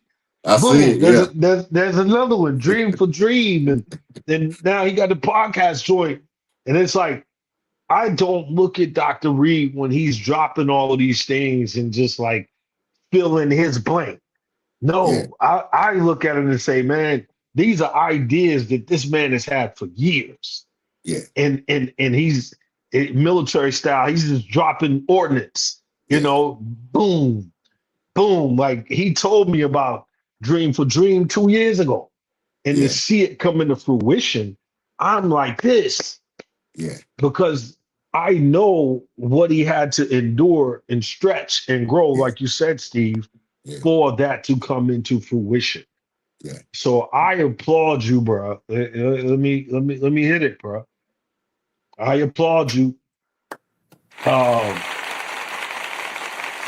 Yes, sir. Thank you. Thank you. I appreciate it. I applaud you, bro, because I know, man, like it's those cold, wintry nights when the only person that can hear what's in your head is Quanda, bro. Like, yeah, man. and shout out That's to my Quanda. it's my sounding board, man. That's it, bro. And she gonna give you that raw truth. Yeah. She's gonna give you that other side of the game. Quanda, Daniela, Kizzy, Miss Miata, Cindy, Big Mo's wife. It's Tanya Cochran.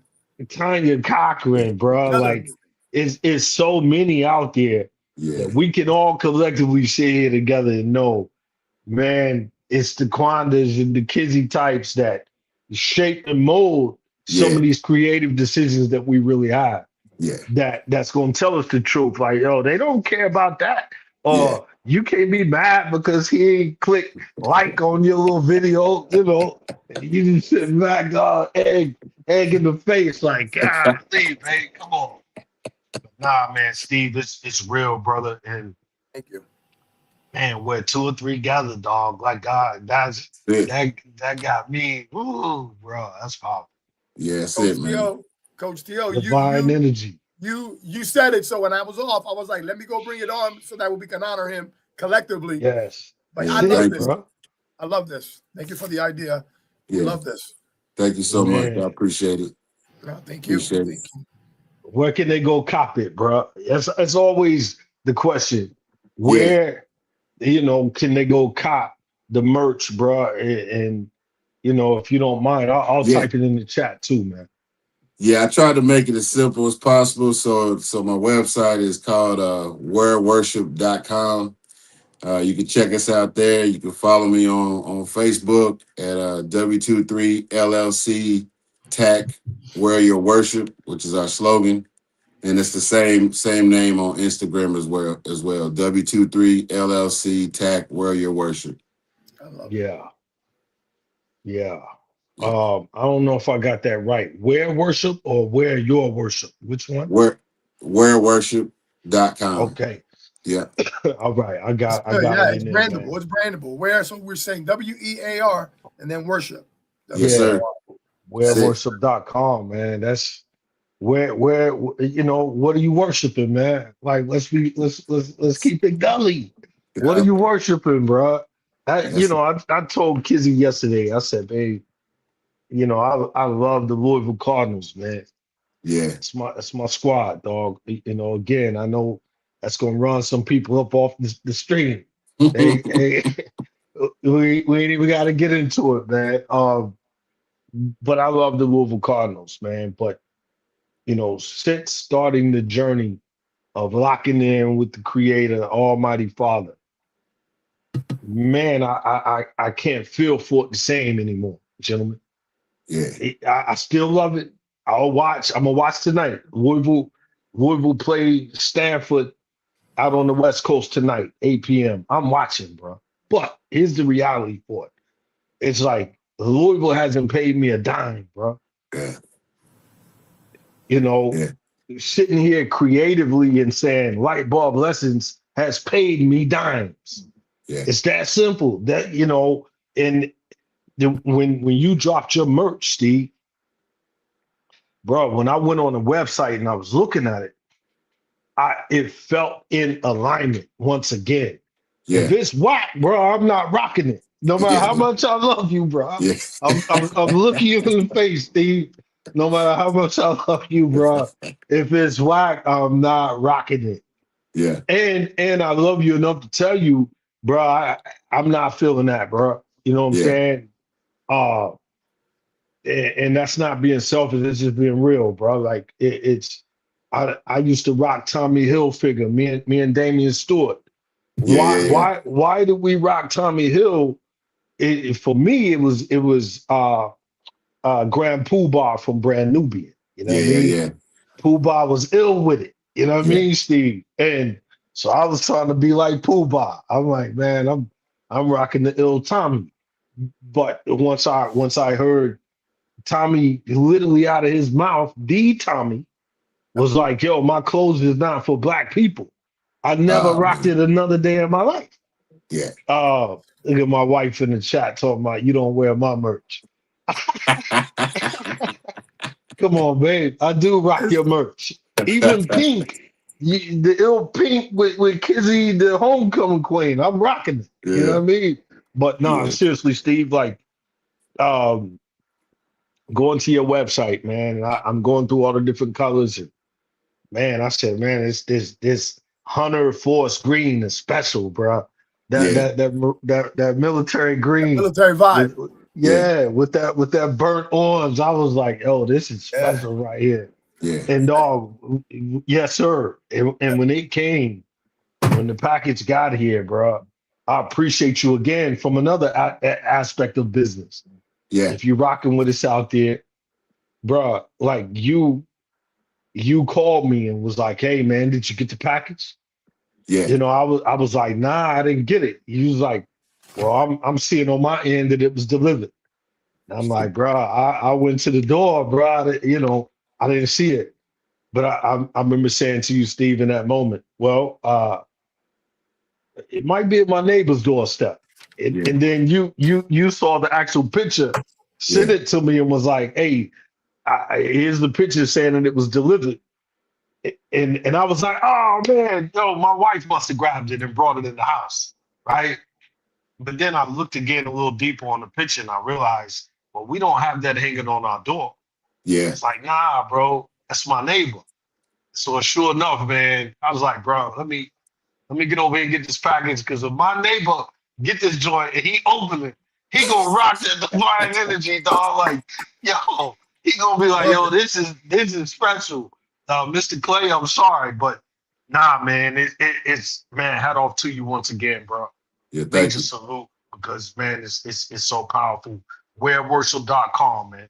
Yeah, that's it. Wearworship.com. That's it. You know, we're so grateful for Coach T.O. for making that introduction, Stephen, Yeah. because you've been playing full out, man, since day one. I mean, we've dealt with a lot of veterans, and we're grateful, but you're the one veteran that has really shown up and played full out all the time. And again, no disrespect to anyone, but some people just they get it and they move. Like they move with it. And so you've been that guy, man. You've been and your story is very compelling because I had the chance to Danielle and I were privy to hear your story, right? For the greatest risk that's ever happened to you in the military. And your mom was in the military.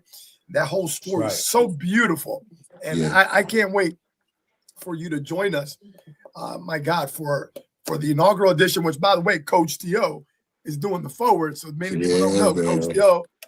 Yeah, he's going to be doing the forward for this. So thank you, Coach T.O., for the introduction. And thank you for showing up big. Yeah. Yeah, that's exciting, man. Thank you. Thank you for the opportunity. I can't wait to continue our kindred spirits and our partnership together. And I just thank you both, for just everything you've done for me. And we're gonna roll this thing on out. Amen. Amen. You got a big heart. And while this is not public yet, we've already talked about this. You're one of the first ones who locked in where we're gonna see you. There's a big event. We're not privy to say what's going on but there's a big event in Philly, and you saw it going down, which is going to continue for your branding. It's going to continue for your branding. You're going to be joining us May 29th and 30th in Philadelphia. Yeah. So once that goes out, it's going to suck the oxygen right out of most rooms. Yeah. Yeah. Can't wait. So thank you for that. Thank you for seeing the vision there as well. Yes, sir. No, I appreciate it. Like I said, you had dropped off for a minute, and I was telling Neil that, ever since, we locked in about a year and a half ago, I've been on fire. Like, when God says move, I'm moving. Ain't no hesitation no more. Tomorrow's not promised, so I'm trying to live each and every day, and make it as impactful as possible. So thank you both. No, listen, thank you. And before Coach T.O., can you imagine this? And you guys, thank you for bearing with me with my voice and all. Here we started the 365-day wellness challenge. And can you believe it? On day one of this challenge, I end up in the ER. Like, here I am, Mr. Let's get going. I'm out there in the snow, and I end up in the ER. And I come to find out it's through a combination of stuff. But divine energy, right? It's been said, if you want to make God laugh, tell him your plans.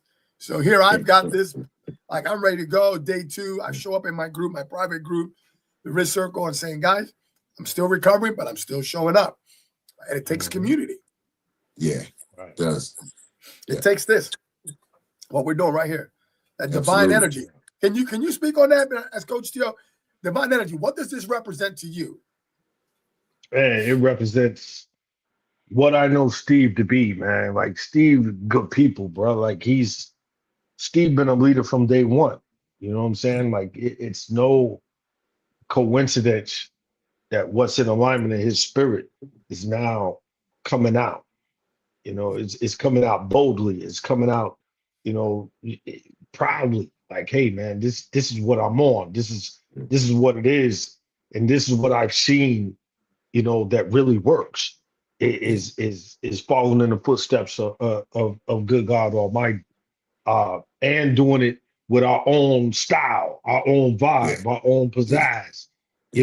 Our creative genius. That to me is what I feel when I see divine energy. Like it's a real divine energy amongst him and I that we've always had.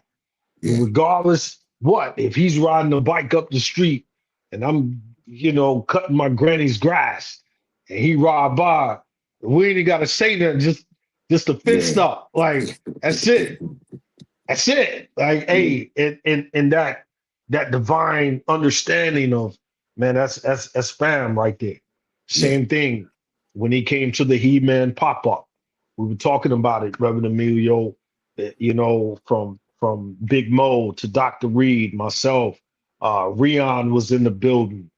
Shout out to Rion. All of us collectively sat together and was like, hey, man, we're going to Lexington. Yeah. You know, we wasn't expecting to go there and make a bunch of money and conquer and save the world. But we went there knowing that, man, if we could just inspire and impact where 2 or 3 gather, that was it. And shout out to the individuals who came.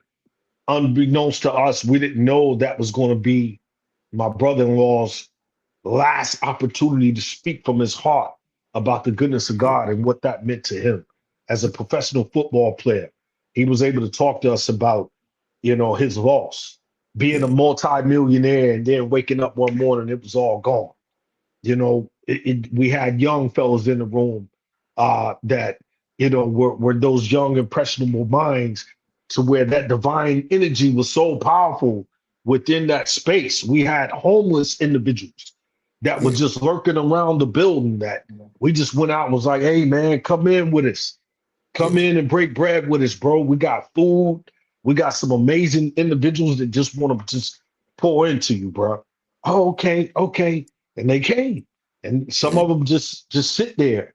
Some of them, you know, had the whole theater smelling because they haven't bathed in so long. But we didn't care about that. We're He-Men, bro. And collectively together, you know, all of us sitting there, we had a breakout group.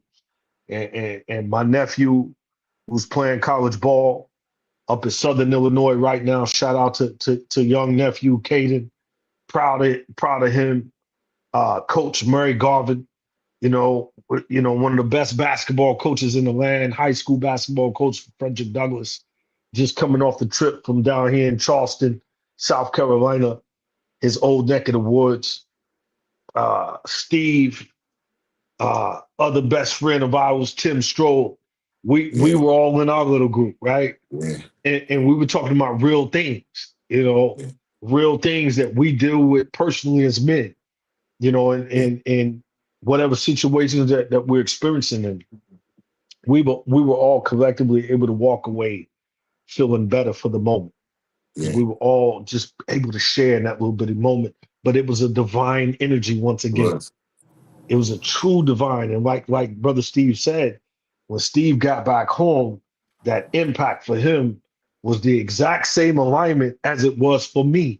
Yeah. Being in the room with you, Reverend Emilio, in Manassas, down in Hateville, you know, being on the prayer calls together, you know, that real camaraderie that we expect and experience as service members.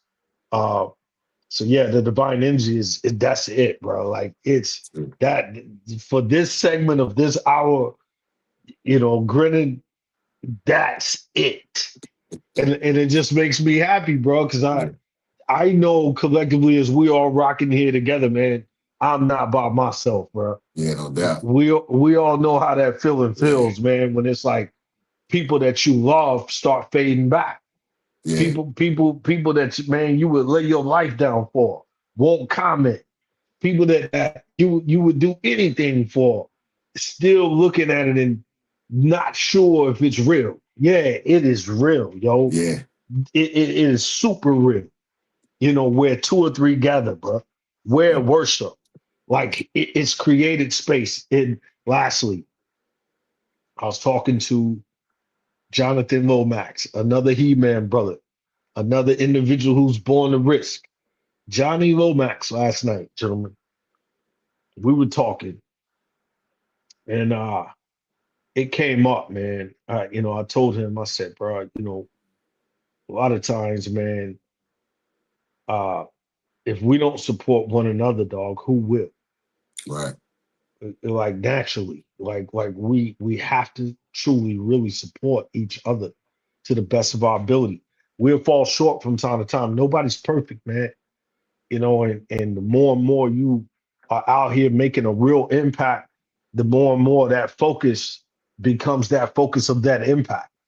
And but as I explained to him last night, I said, bro, you know, I'm just grateful that I could, know looking in the mirror, I'm not alone, bro. Yeah. I'm not alone because sometimes it can get lonely, bro. Yeah. You know this, Emilio. Like sometimes you got to get in that car and you got to travel and go do things alone. Yeah, with the real belief that, hey, man, I created AMA, Authors Millionaire Academy. I created, Born to Risk, and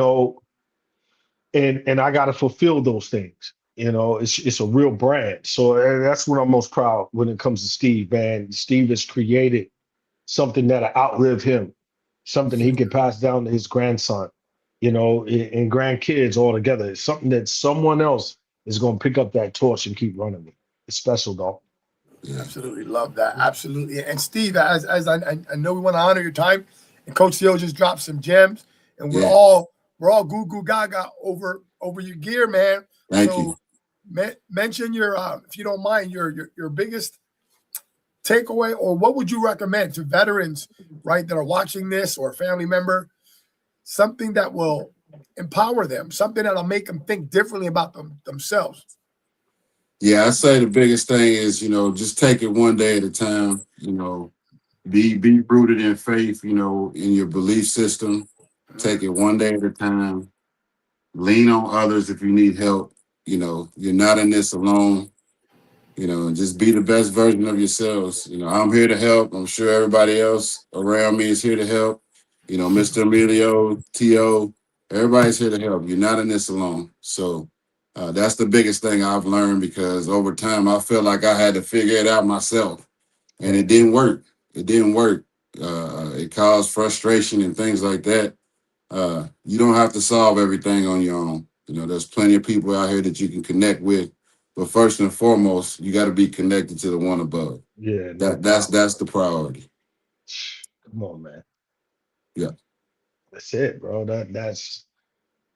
That's the real cheat code that we always talk about, man. Like, there's no such thing as beating a dead horse when it comes to that. Yeah. That it must continuously be said over and over. I can say right now, excuse me, gentlemen. I can say right now, just off the top, bro, it was all a dream. I used to read Word Up magazine, Salt and Pepper and Heavy D up in the limousine, hanging pictures on my wall. You know what I'm saying? Like, I listened to that so much that I know it by heart, bro. I could name probably 50 different rappers right now that I know verbatim every lyric to one particular song they have, right? So I would say on the same vibe, it's never beating a dead horse. What Brother Steve just said, that man, the priority has to be up above, bro. It's got to be outside of you. It's got to be greater than you. Yeah. We all have vast experience in teaching, coaching, mentoring, leading, and we could all tell you, man, like there's something special when you submit to the will of God, your way, your way. I can't stress that enough, man. Every man that's here today on this call, and I've mentioned his name a few times, Joe Clay. They all know Joe Clay. He's my dad, bro. But I could look Joe Clay in the face and say, man, I found God for myself, bro. Yeah. I didn't find him because of you. Steve didn't find him solely because of his grandmother or because of his mom. He found him through the trials and error of his life, and coming to that conclusion that, hey, bro, this is what I'm on. I'm going this route. When you talked about Quanda in the book, bro, man, it touched my heart so deeply, because you was like, man, she, every time I would see her, you know what I'm saying? I can see you, bro, like reading the book. I can see you in the crib, bro, brushing your waves, shaping up, making sure you fresh and clean, because you knew she was there. Yeah. And you wanted to be with her, bro. And y'all became friends. You were able to open up and share things with her. All these years later, man, you all are still moving in God's, path, bro. Yeah. That's real success. Like you said, when you opened up, success ain't the money. Yeah. Success ain't no cars and houses and all of that. Those things will be added unto. But the real success is knowing that, hey man, Yeah. I can wake up in the morning and feel just blessed in my spirit, bro, that I Yeah. know I'm moving in the right trajectory in which God has for me to go. And that you're Absolutely. doing, bro. Yeah. And huge salute to you, man. And so grateful for you stopping by with us this morning, though. Thank y'all. Appreciate it, man. Much love and appreciation to you guys. Big hugs to you. Yeah. Can't wait for folks in our community and those watching this. Please share this. Sharing is caring. And you guys are watching and tuned into Roll Call Monday and Friday, 0700. Okay, East Coast time. This is where we share veterans and family of veterans are sharing resources, again, based off faith, fitness, right? Wellness and finances. So, all based around divine energy. Indeed. Thank y'all. Divine energy, bro. Appreciate you, bro. Love you, All right. man. Love you too. Y'all take care. Yes, sir. All right. Special, man. That's bro. It's like the movie Rudy, dog. It's the movie Rudy, bro. Where he's standing in the tunnel and The Rock, man. He just got that fist pump. It's that Kobe fist pump, bro. Like the MJ fist pump, bro. And that feeling only comes with specific things. When they call Kizzy's name for the homecoming queen, bro. It was that fist pump, bro. Like, that's it. And same with Steve Miller, that fist pump, bro. That's it. Like he's not afraid, bro, to say, hey, man, this is what I'm trying to do. And this is what I want to do. And I know it's in alignment with what I need to do. And to see from the moment, like I said, when Steve came to that He-Man pop up with us, man, to see him say, hey, man, okay, I see what y'all boys got going on. I see how y'all moving. I see how y'all impacting. Hey, I'm gonna do the same. It doesn't matter where I'm located. I could be in a small town. I could be in a large city. It has nothing to do with anything other than, hey, man, what I put my mindset to do, I'm going to go do it. That's it. That's what's special, bro. And I'm so proud of my partner for that, man. And I could rock his merch just like you got on right now, bro, with real pride, bro. That, bro, this right here, come on, man. Like he said, walking in that purpose, bro. Walking in that purpose, man. I'm grateful, man. No, grateful, and as you know, I'm going to be tapping in and out of here. And so for those that are tuning in, if you don't mind, Tio, I'm going to just run a quick check.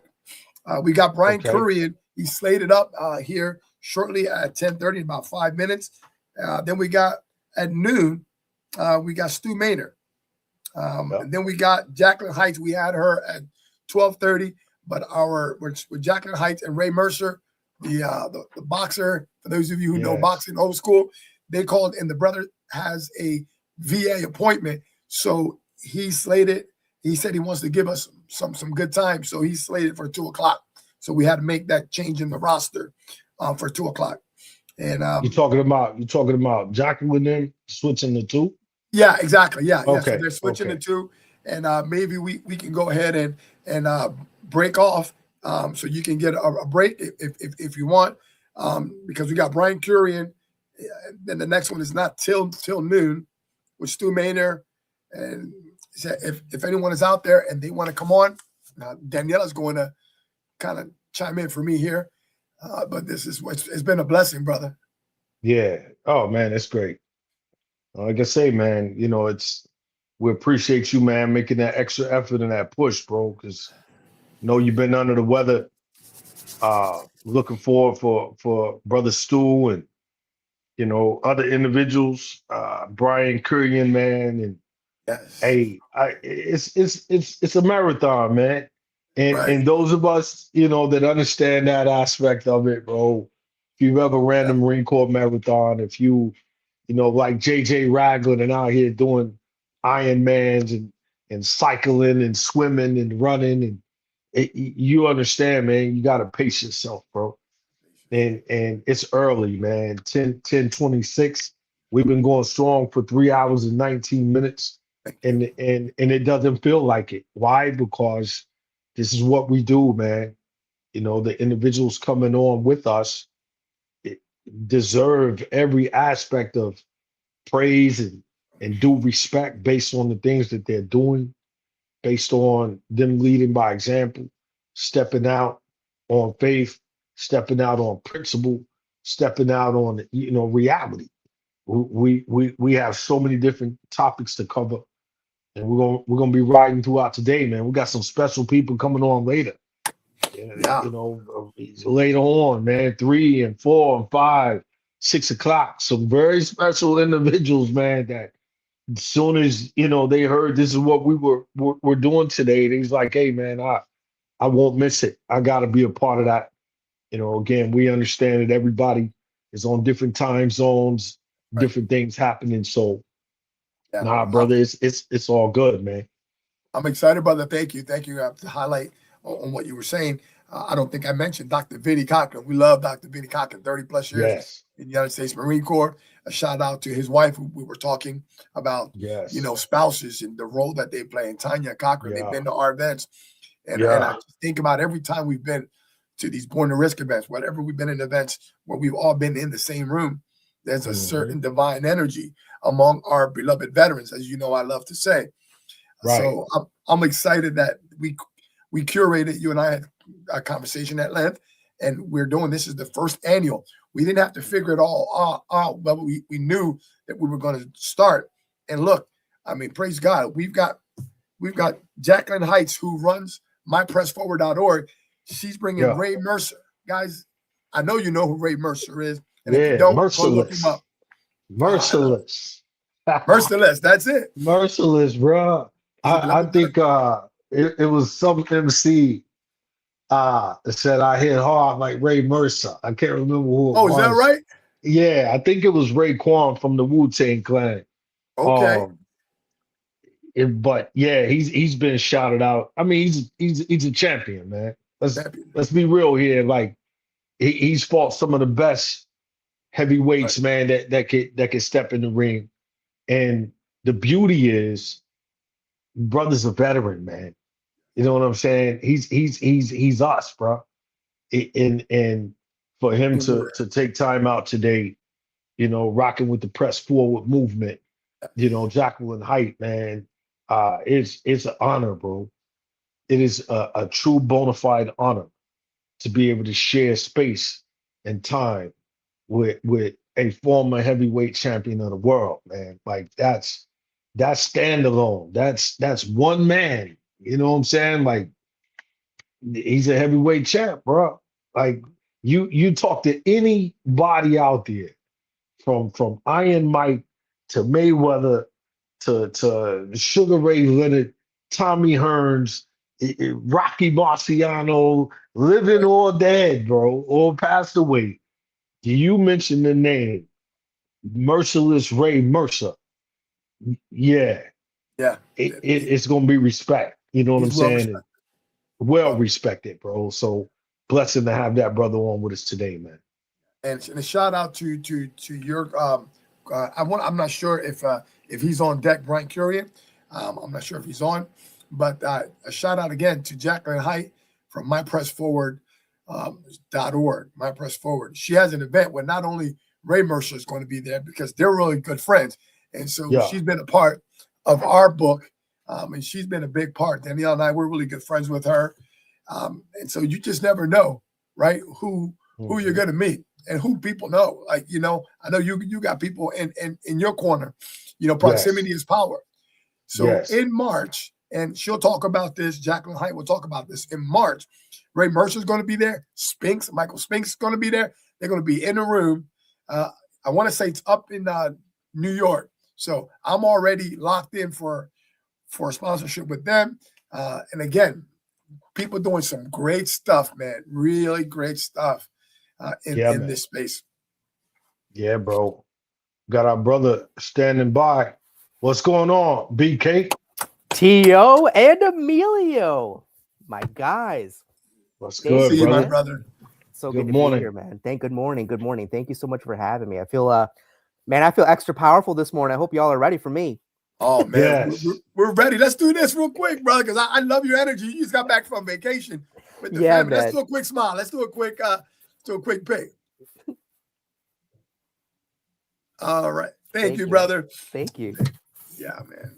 So Coach T, I'm not sure if you had a virtual coffee with Brian Currian. You guys Yeah. already Yes. connected, right? Yeah, Oh, yeah. yeah. He was one of my so Coach Tio was actually, believe it or not, one of my, I feel like you were one of my first people I met in CLA, man. Yeah. When I joined. So I remember your story very, very vividly. I remember you talking about Sharon and some of the other folks in the He-Man group, Yes. and it all kind of flooded back to me when we were Yes. messaging yesterday. So yeah, man, I loved our conversation, and I'm again like just happy to be a part of this thing, man. So thank you. Yeah, And man. just thank you for that. And I'm going to be dipping in and out of here. Sure. You can hear it in my voice. So, but I just we've been looking forward to this, and you and I are going to be doing some things together. We haven't dialed in on it yet, but we know we're We'll going to be figure it working together. We're kindred spirits, man. We can't not do something together. Yeah. And So- I'll just give a quick shout out for those of you who don't know Brian Curry, and he's a family man again. And when I met him, it was just like, wow. There's people that you meet that you go wow in your head, right? Like, wow, I love what he's doing. I love what he stands for, and that stands out. And you're definitely that guy. Then I come to find out I'm in the publishing space, and you're a professional ghostwriter, right? So that's outstanding. So I know you do more than that. But I'll let Coach T.O. take it from here. Yeah. Big hugs to you, brother. Thank you, brother. Big hugs. Thank you. Yeah, and Tio, just I guess first time being here, so let me know kind of how you want me to present, how you want me to talk. I didn't know if there were questions that you were going to kind of lead me into and walk me through, or if it was just me kind of just talking and presenting what I do. And when I didn't know the format or how to play exactly, so you just tell me. No, You just tell me what to do, man. I'll step to your song. It's all good, man. To be honest with you, Brian, this space known as Born to Rich roll call, man. What is roll call? Roll call for service members is just that, man. Like we go down the roll and we call out names to ensure that everybody's on deck, everybody's alive and well. And we do what's called pass word. We pass word, like top of the morning. That's why we do these at 07 a.m. East Coast time. Got it. Okay. Because it's top of the morning, and it all funnels back into what is near and dear to all of us, and that's veterans. Obviously, when they mentioned your name yesterday, Daniela, and Reverend Emilio, I said, man, I don't know. Maybe BK is a veteran. I don't think he is, but No. maybe he is. So, but here's the reality of this. That's why it's so important that I share this, and for the viewers and listeners out there, rocking with us throughout the day, man. It's resource, man. It's what we bring to the table. It's being able to pack that punch and congruently come together as one. You have value to offer. This ain't, anything more than, roll call, man. Like, hey, no different if I had 30 Marines lined up out there and I ask you to come by and I say, hey, Brian, listen, I know what it is that you do. I know where your heart is. I know you have a heart to serve. I know you've spent time around military personnel. You got family, give or take, that are serving actively or in the past, and just come by and just share, man. Share good words of wisdom, how you could, come into fold and impact and things of that nature. So that's what it is, man. Like I said, it's so many different aspects and walks of life, man. And somebody out there needs to hear the words coming from your mouth today, whoever that may be.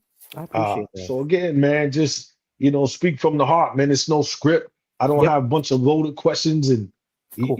we've spoke before, man. It's authentic with me, man. And Yep. it's individuals out there that are curious, that want to hear what it is you do. Yeah. Why you wake up every morning, and what's your purpose in life type thing. So with Oh, that, bro, the floor is yours, man. How you Thank you. feeling? Thank you. I'm so good, man. I think one of the things I'd love to start out by saying is obviously thank you to Yeah, all of bro. you. Thank you to all the veterans out there who I'm sure have had to sacrifice so much behind the scenes.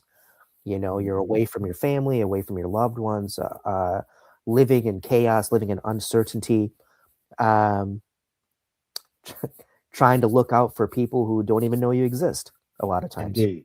Right. right? Right. I can't even imagine, man. So thank you sounds like not nearly enough. I wanted to do a lot more today than simply saying thank you. So, sorry, you'll have to excuse me if I get a little emotional. I'm an emotional dude, so there might That's be a all couple. right, bro. That's all right. I'm like Hey, trust me. already, I'm like You're- already getting choked up. We're 30 seconds in, man. No, it's all good, bro. You're in the right place. You're in the right place, bro. Thank you. Yeah.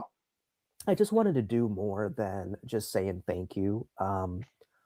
I wanted to share a little bit more about my story just for a moment of why I got in, why and how I got into this whole premium ghostwriting space, right? That's a big part of what I do. I also do a ton with sales training and business consulting. One of the biggest reasons, man, is, and I know this will resonate with a lot of y'all, I am unfortunately very familiar with what can happen to people when their stories become suppressed. When they feel like they don't matter, when they feel like they're not special or that intelligent, or don't really know where they fit in the world, don't really know how they can be useful or helpful, valuable. And when you kind of get sucked into that darkness, right, of just being lost, I got into ghostwriting when I got my first opportunity to ghostwrite some content for the founders of the company that I was working at. I didn't even know what ghostwriting was back then. I didn't go to school for this stuff. Right. I'm a sales guy. My whole career now for like spanning like 2 decades, I was in sales. I've had my own teams. I climbed the corporate ladder. I was the guy doing the cold calling. Then I got to get my promotions. Then all of a sudden, years and years and years later, I'm the guy with the team. I'm the guy managing this whole country. So one of my last jobs, my entire territory was all of North America plus Mexico. I was an executive, so I did it, right? I made it. I climbed all the way to the top rung of the ladder. But I just, over the years, man, I just felt like, sounds cheesy, but I just felt like there was more I could do.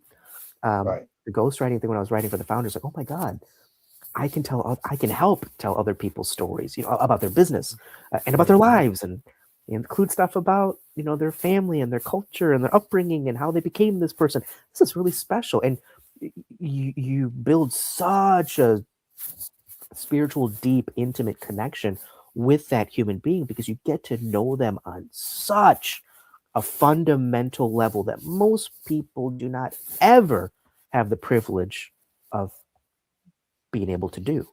Right. I just thought that was something that somebody like me could like never even, I could never even dream of doing that, when I was growing up, because nobody I knew was doing that.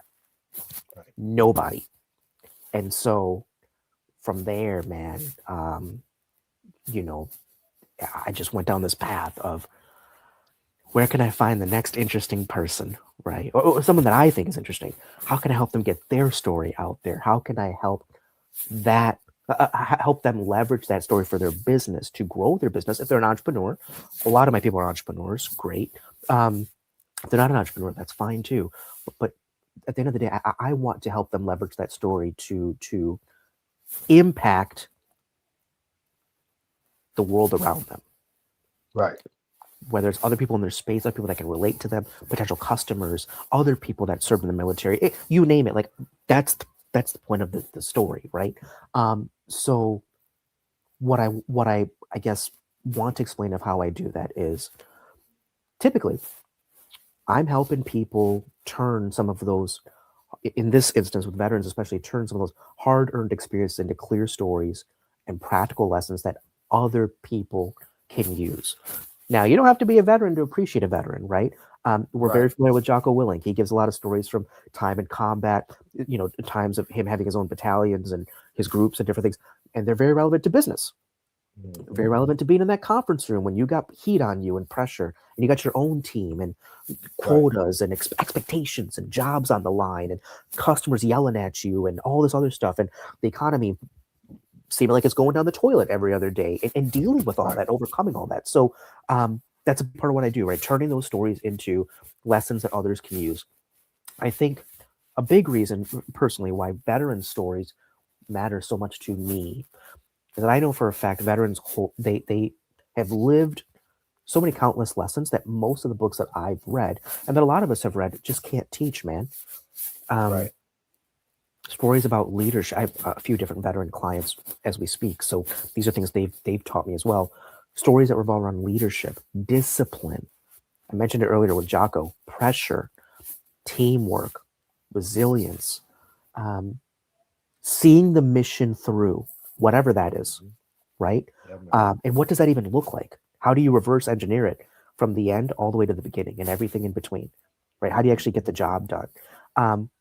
And unfortunately, man, a lot of our stories, they're not captured, right? They're not written down or posted anywhere or promoted anywhere. So if they're not captured, they get lost, especially for like our future generations, right? So I have two young boys. I have a 5-year-old boy and I have my baby is what, 5 months old, almost 5.5 months old. So a lot of times with our kids, our grandkids, the next generation, God forbid, if something happens to us, man,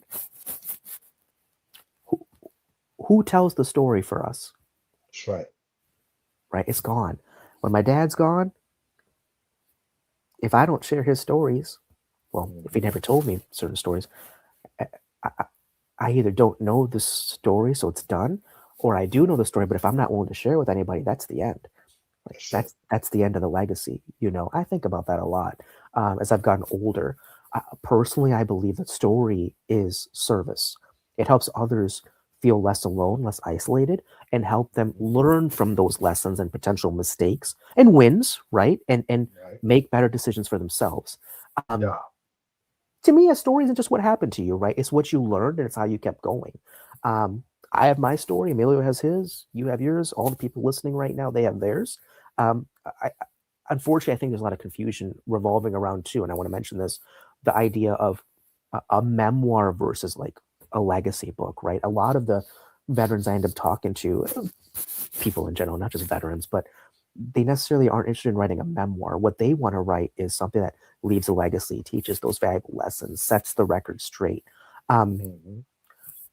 capturing that process of who they used to be before they joined the military, who they became in the military, and then kind of what did life look like for them after the military. Very different pictures of the same human being, right? Absolutely. Very different still shots that we see. And of course, the majority of the veterans I speak to, they want to make sure that they honor their friends and their family. That's huge for them. But the great thing is a book can be a memoir, mission-based leadership book, or some sort of business-oriented story, again, especially for those of you that are entrepreneur. And Teal, I'd love to ask you this, because I was thinking about this before I hopped on. When you think about the next generation, what's one lesson that you wish more people understood about leadership or sacrifice, or even just life in general? I'd love to hear like your 2 cents on that. Man, life in general, leadership. I've learned to really think about what I'm going to say before I say it, to be honest. Straight up and down, man. Like, because and you and I talked about this, when we first got together. And similar fashion about how leadership is so wide range. And I could only, Brian, really speak on what I know. And as a veteran, I still have an identity of myself in terms of I still love hip hop. Yep. I still love basketball. It's my favorite sport. Sure, man. I love old school classic cars. You know, things that as a leader, I realize has helped me so tremendously stand tethered to those things. Yeah. In times of pressure, like you said with Jocko, and times of uncertainty, times of, man, I just don't feel like leading today. Yeah, I don't feel like doing this, man. I'll lead tomorrow. Yeah. I'll lead next week, but just today, I don't feel like leading. Yeah. But that there's something. That's me. Okay, I gotta silence this thing, man. I gotta figure out how to silence it because all when I good. get a call, It's all good. it'll knock me off or whatever. But you can still hear me, right? I'm good. I'm still here. Yep, still here. Yeah. See, man, I can't hear you now because of that call. So let me do this real quick. Hold on. Oh, okay.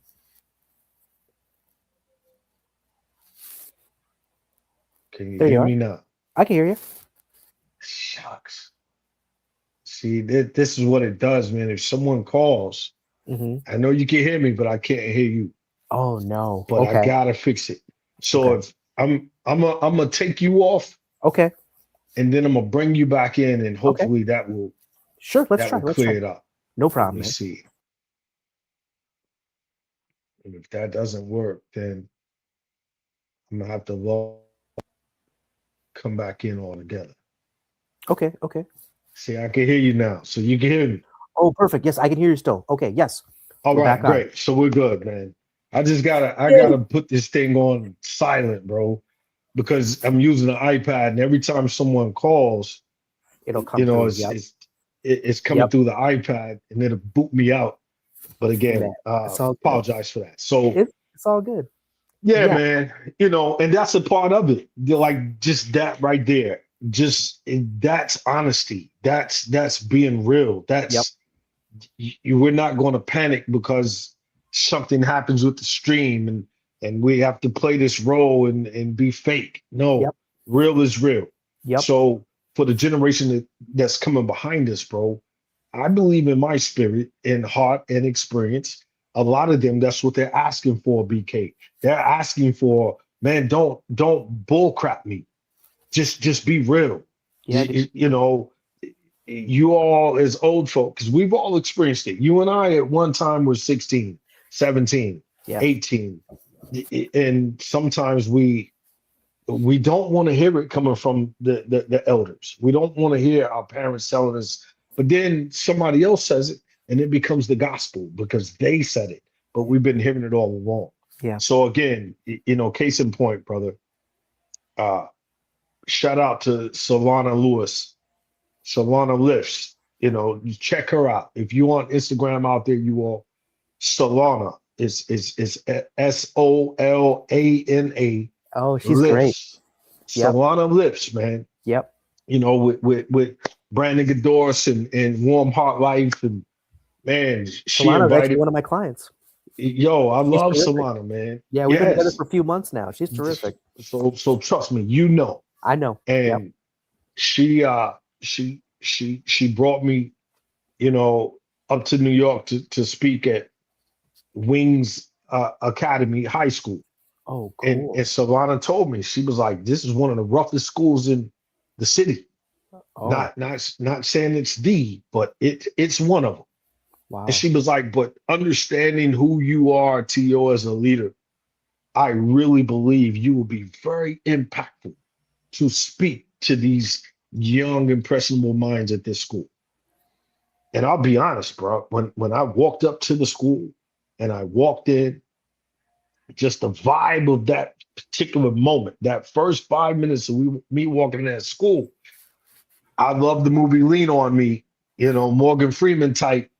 I felt that vibe, East Side High. I was like, man, That was you, man. this is it right here, bro. Like these young folk in here, bro, I don't know what they have going on in their life Right. outside of the four walls of this school. Right. But one thing I know is I'm going to be real with them. I'm not going to sugarcoat. I'm going to sit with them. I'm going to look them in their eye. I'm going to tell them I don't have all the answers. I know a little bit about leadership in terms of what I know. And going back to, I know with hip hop, there's this thing that's going on right now with, you know, the younger hip hop generation versus the older generation that you and I know, the Rakims and KRS Ones of the Yep. world and Yep. the LL Cool J's. Ooh, There's this disconnect. And I saw a gentleman yesterday say, man, listen, we have to stop with this whole worshiping Prada, worshiping Gucci, worshiping all of this, you know, crap. And these companies don't really give two craps about us. No. And it's speaking from that culture of you know, the African American hip hop culture of this is what it is. I got to have on the flashiest, and I got to be this and that. And I really sat for a second, BK, and I said, well, that's kind of subjective. And I said subjective in a way that it depends on what you're on.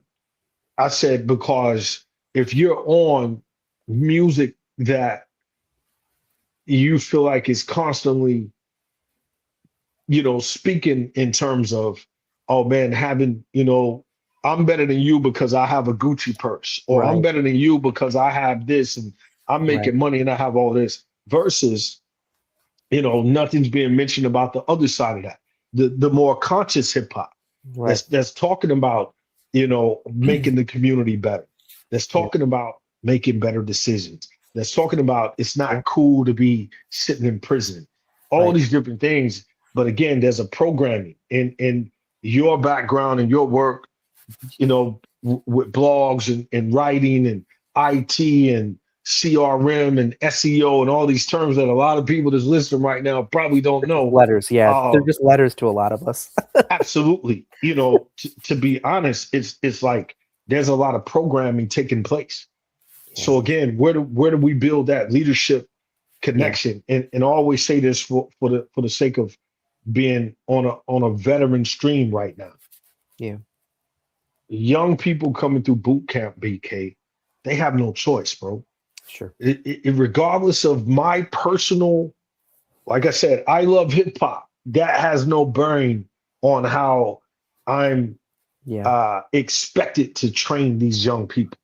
Sure. You know, the things that I have to tether into in terms of that keeps me sane, that keeps me whole, that keeps me grounded per se. Yeah. It really has no bearing on the program structure that I'm given to train and teach these individuals. I But will. Oh, go ahead. No, I was going to say, finishing the thought, but the reality is this.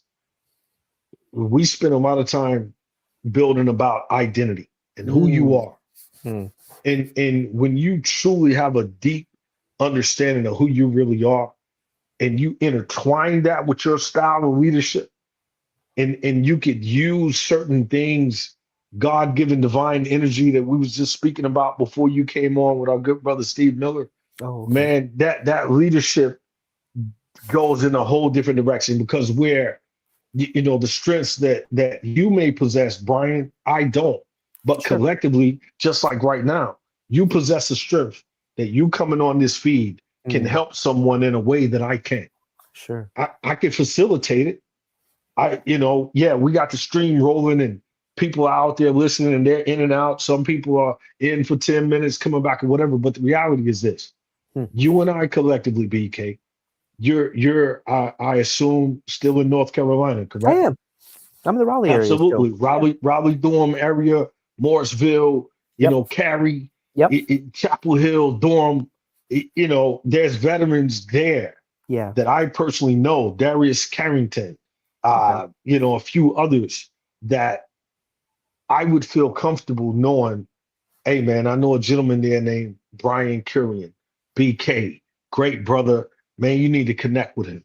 Oh, because for sure. he could plug in certain gaps Yeah. that if you allowed him to. So again, I see that same principle with the Yeah. youth. Yeah. You know, that's very important to me. I'm happy you asked that question because Yeah. there's some young individual that's listening right now, and they could get lost in translation, or they can't stay focused because whatever's going on, the device or Yeah. something on TV, and Yeah. they really need to hear that, hey, we are only as strong as that link. I won't say the weakest link, but that particular link, you know, how we make that divine connection is very important, brother. It really is. I think one of the key takeaways that I had from you talking right there is it's interesting that so many of us are programmed to think, okay, look, here's the structure that I have to train in. This is Yes. what I'm told I have to teach within. These are the parameters. Sure, all of that is true. Yes. I'm not just out in the wilderness writing books, bro. Like there That's there right. are certain methodologies and frameworks and things that I have to think through that are usually the most effective or the most appropriate way to do a certain thing or build out a certain chapter or a certain book outline or chapters or subsections of this chapter for this book or what have you. Sure. Yeah. But, and it's a huge PUT, bro, all of the experiences and things that you have been through are, in my opinion and from my experience, the reason why you are able to deliver that training in only a way that Coach T.O. can. That's Because right. of the hip hop you've listened to, the things you dealt with your wife, your kids, the stuff that you went and dealt with overseas, etc. I'm not privy to any of that because I'm looking at the world through a whole different lens, right? So Right. you teaching that training and me teaching that training is the same training, but it's going to have a much different impact on the people that go through both training programs. I know it will. I've literally seen that, you know? Yes. So I think a lot of us get hung up on the fact that, well, this is what I'm supposed to do. I'm Mhm. being told to, my own experience, I'm being told that that is the job that everybody wants. That's the one that pays the best. That's the one Mhm. that says manager. That's the one that says sales team leader, inside Mhm. sales manager, group director. But that's the one I should be going after. Meanwhile, you're going after it and you finally get it, and it ain't what you signed up for. Indeed. Now you're stuck in it, right? Yeah. And so, with a lot of us, I'll come back to the books, right? With a lot of us with the books, a lot of us think, well, it's a book, right? So it should be written like this and proper and cross your T's, dot your I's. It's got to be written with this structure, otherwise it doesn't look right. It's unprofessional. It's going against the grain. It's too different. No one's going to read it because it's not appropriate or just perfect. Wrong. The fact that all your little hiccups and flaws and nuances of your personality and your life story are shining through those pages. That's what's going to get people to read it, dude. Yeah, man. Because 100%. you're not me. I'm wearing a hoodie right now, for God's sake. I used to be the guy in the office wearing the suit and tie, Yeah. right? And I chased after that version of myself for a long time. Now I'm Yes. the dude that I'm like, man, put me in a hoodie, put me in, a t-shirt and jeans. I'm cool, man, because I'm serving the people I want to serve. They don't care what I'm wearing, dude. They don't need me to impress them. They need me to get their stories out in the way that only I can. They Right. need me to solve the sales and marketing challenges that they're dealing with in their business. They don't Yes. need me to wear the nicest suit off the rack. That's Right. irrelevant to them. And so for those of you out there, again, that are dealing with some of those potential business challenges that I mentioned, potentially feel like you might have a book in you or at least a story in you that you want to get out there, but maybe aren't excited about the fact of might need to sit at your computer for hours and hours writing your book. That's right. We can help with that. We can talk through it. We can brainstorm together. There's a lot we do with ghostwriting, editing, publishing, author marketing services. We can do book tours, book signings, you name it. We can do it between both my businesses. And for those of you that are interested, I have a nonprofit company as well that I sit on the board for. I'm the VP It's called AFTLETE, AFTLETE, for current and former athletes who are trying to navigate that next chapter, of their life. Maybe need some professional development, some life skills training. That's a big part of what we do. Some of y'all Right. might want to come and speak. I'm happy to offer speaking opportunities, workshop opportunities, collaboration opportunities, etc. Because a lot of the folks out there might be really amazing influences for some of these younger people, as well as some of the older people who might, again, just trying to figure out what to do next, right? They might be Right. a great voice to have in here to help show them the right way. So we got a lot going on, man. A lot of ways to help and serve. So please don't hesitate to reach out to me if you're out there and want to learn more. I'm on LinkedIn, Facebook. If y'all want to put my Calendly in, they can book a call with me. Whatever y'all want to do. Just know that I am open to receiving your messages. I am very open to helping, and that I'm here because I want to be here. And I pushed hard to try to be here and try to make an impact. So any way I can do that, I'm happy to do it.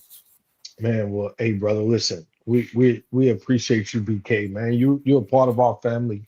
You know that 100%, man. CLA to Born to Risk to Light Bulb Lessons, all the different people, man. If you're out there and you're in the North Carolina area, particularly Camp Lejeune down in Jacksonville, down by the water, Very man, familiar. that's a hop and a skip. You're back and forth to Raleigh Durham area all the time, partying on the weekends and coming to get a good dinner outside of Jayville down there. Hey man, reach out to Brian Currian, BK. He's vouched for.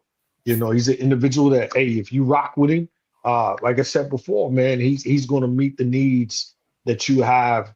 He spoke about homegirl, Savannah Lewis. Yeah. Man, very special individual.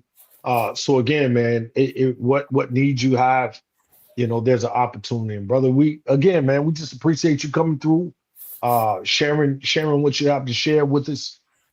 You're not a stranger, like I said, man. You're more than welcome to come and rock with us at any time.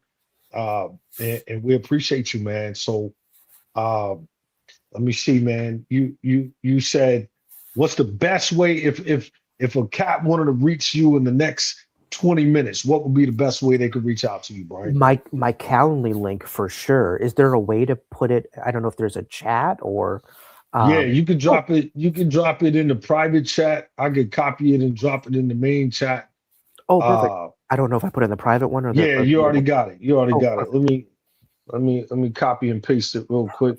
Yeah, that'll get y'all right on my calendar. Feel free to choose a time slot that works for y'all, and we can have a one-on-one conversation about whatever it is you're hoping to accomplish or wanting to talk through or needing help with. The call is totally free too. No obligation, no pressure.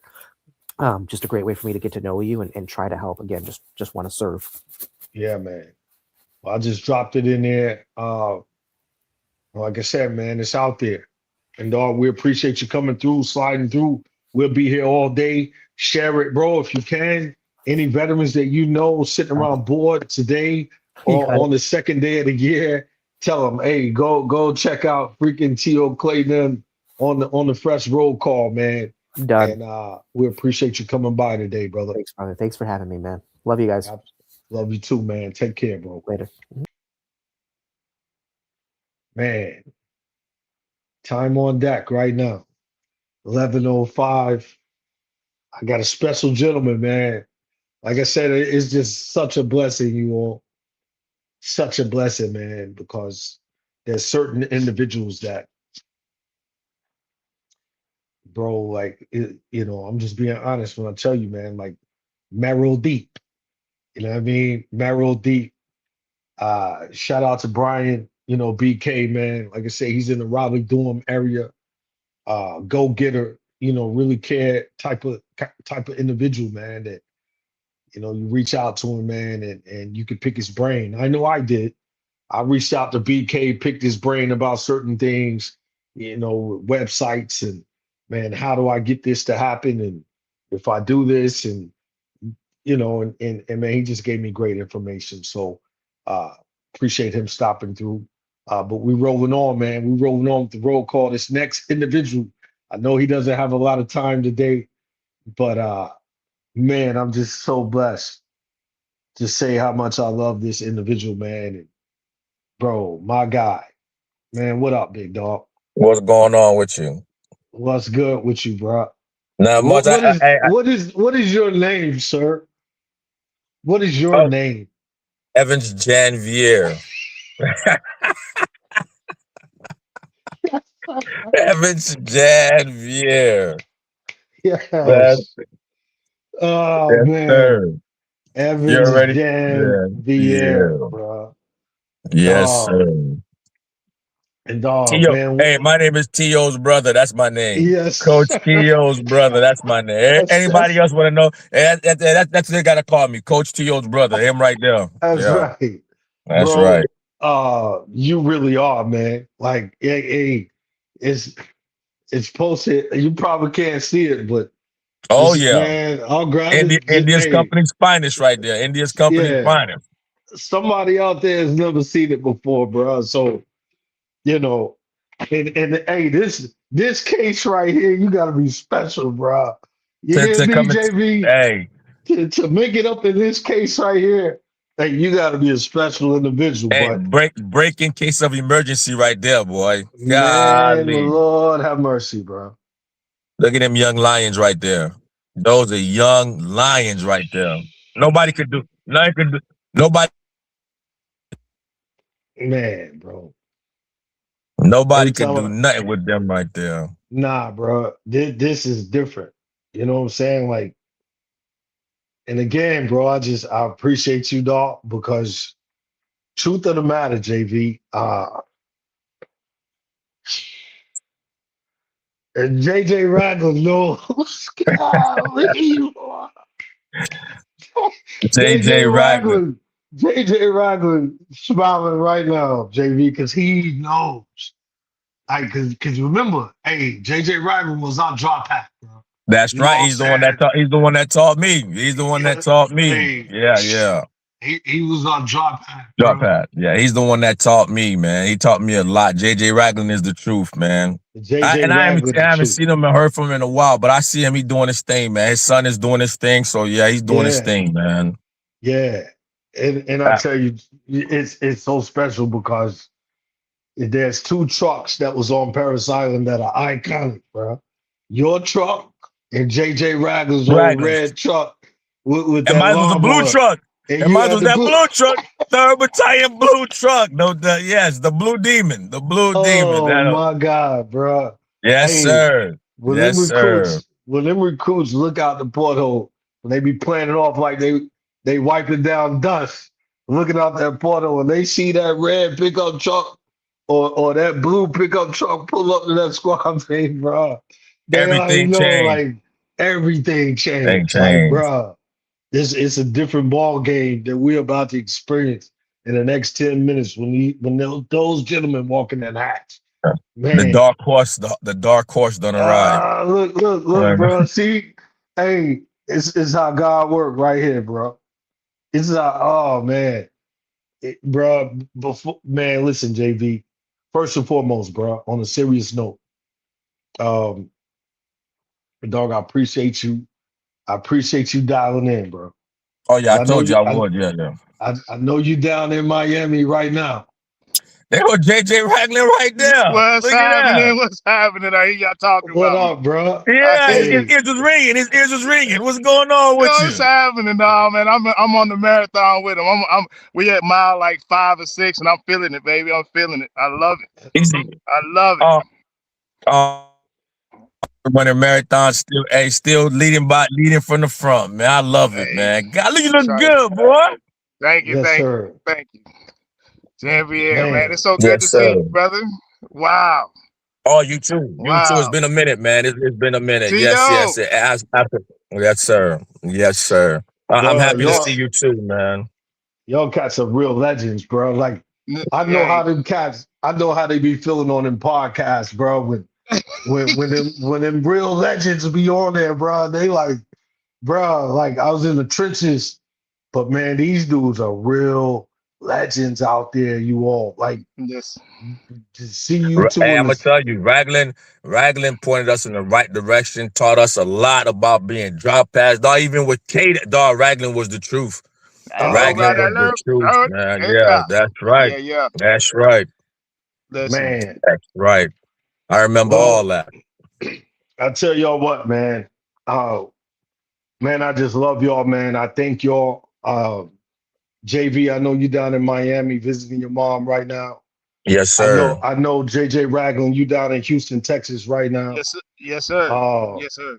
and man, I love you fellas. And listen, man, we got a full lineup of a lot of people today. Uh, we actually, man, couldn't do this without you brothers, dog. Like, not Oh, trying to be sentimental, but bro, like, I appreciate y'all, man. Like, I look up to you dudes, man. Like, if there's anybody that knows T.O. Clay, bro, they hear me running my mouth about Evans Janvier and JJ Ragland, bro. Yes, sir. Because you, hey. you you all are real legends, dog. Like, if for anybody out there, shout out to Kim Brody Finley in the chat. She said, "I love the camaraderie, man. It Oh, it man. is it is Appreciate real camaraderie." That's a it. And fact. Appreciate it. you two Genuine, gentlemen, genuine. Yeah. man, it's real genuine. It's real.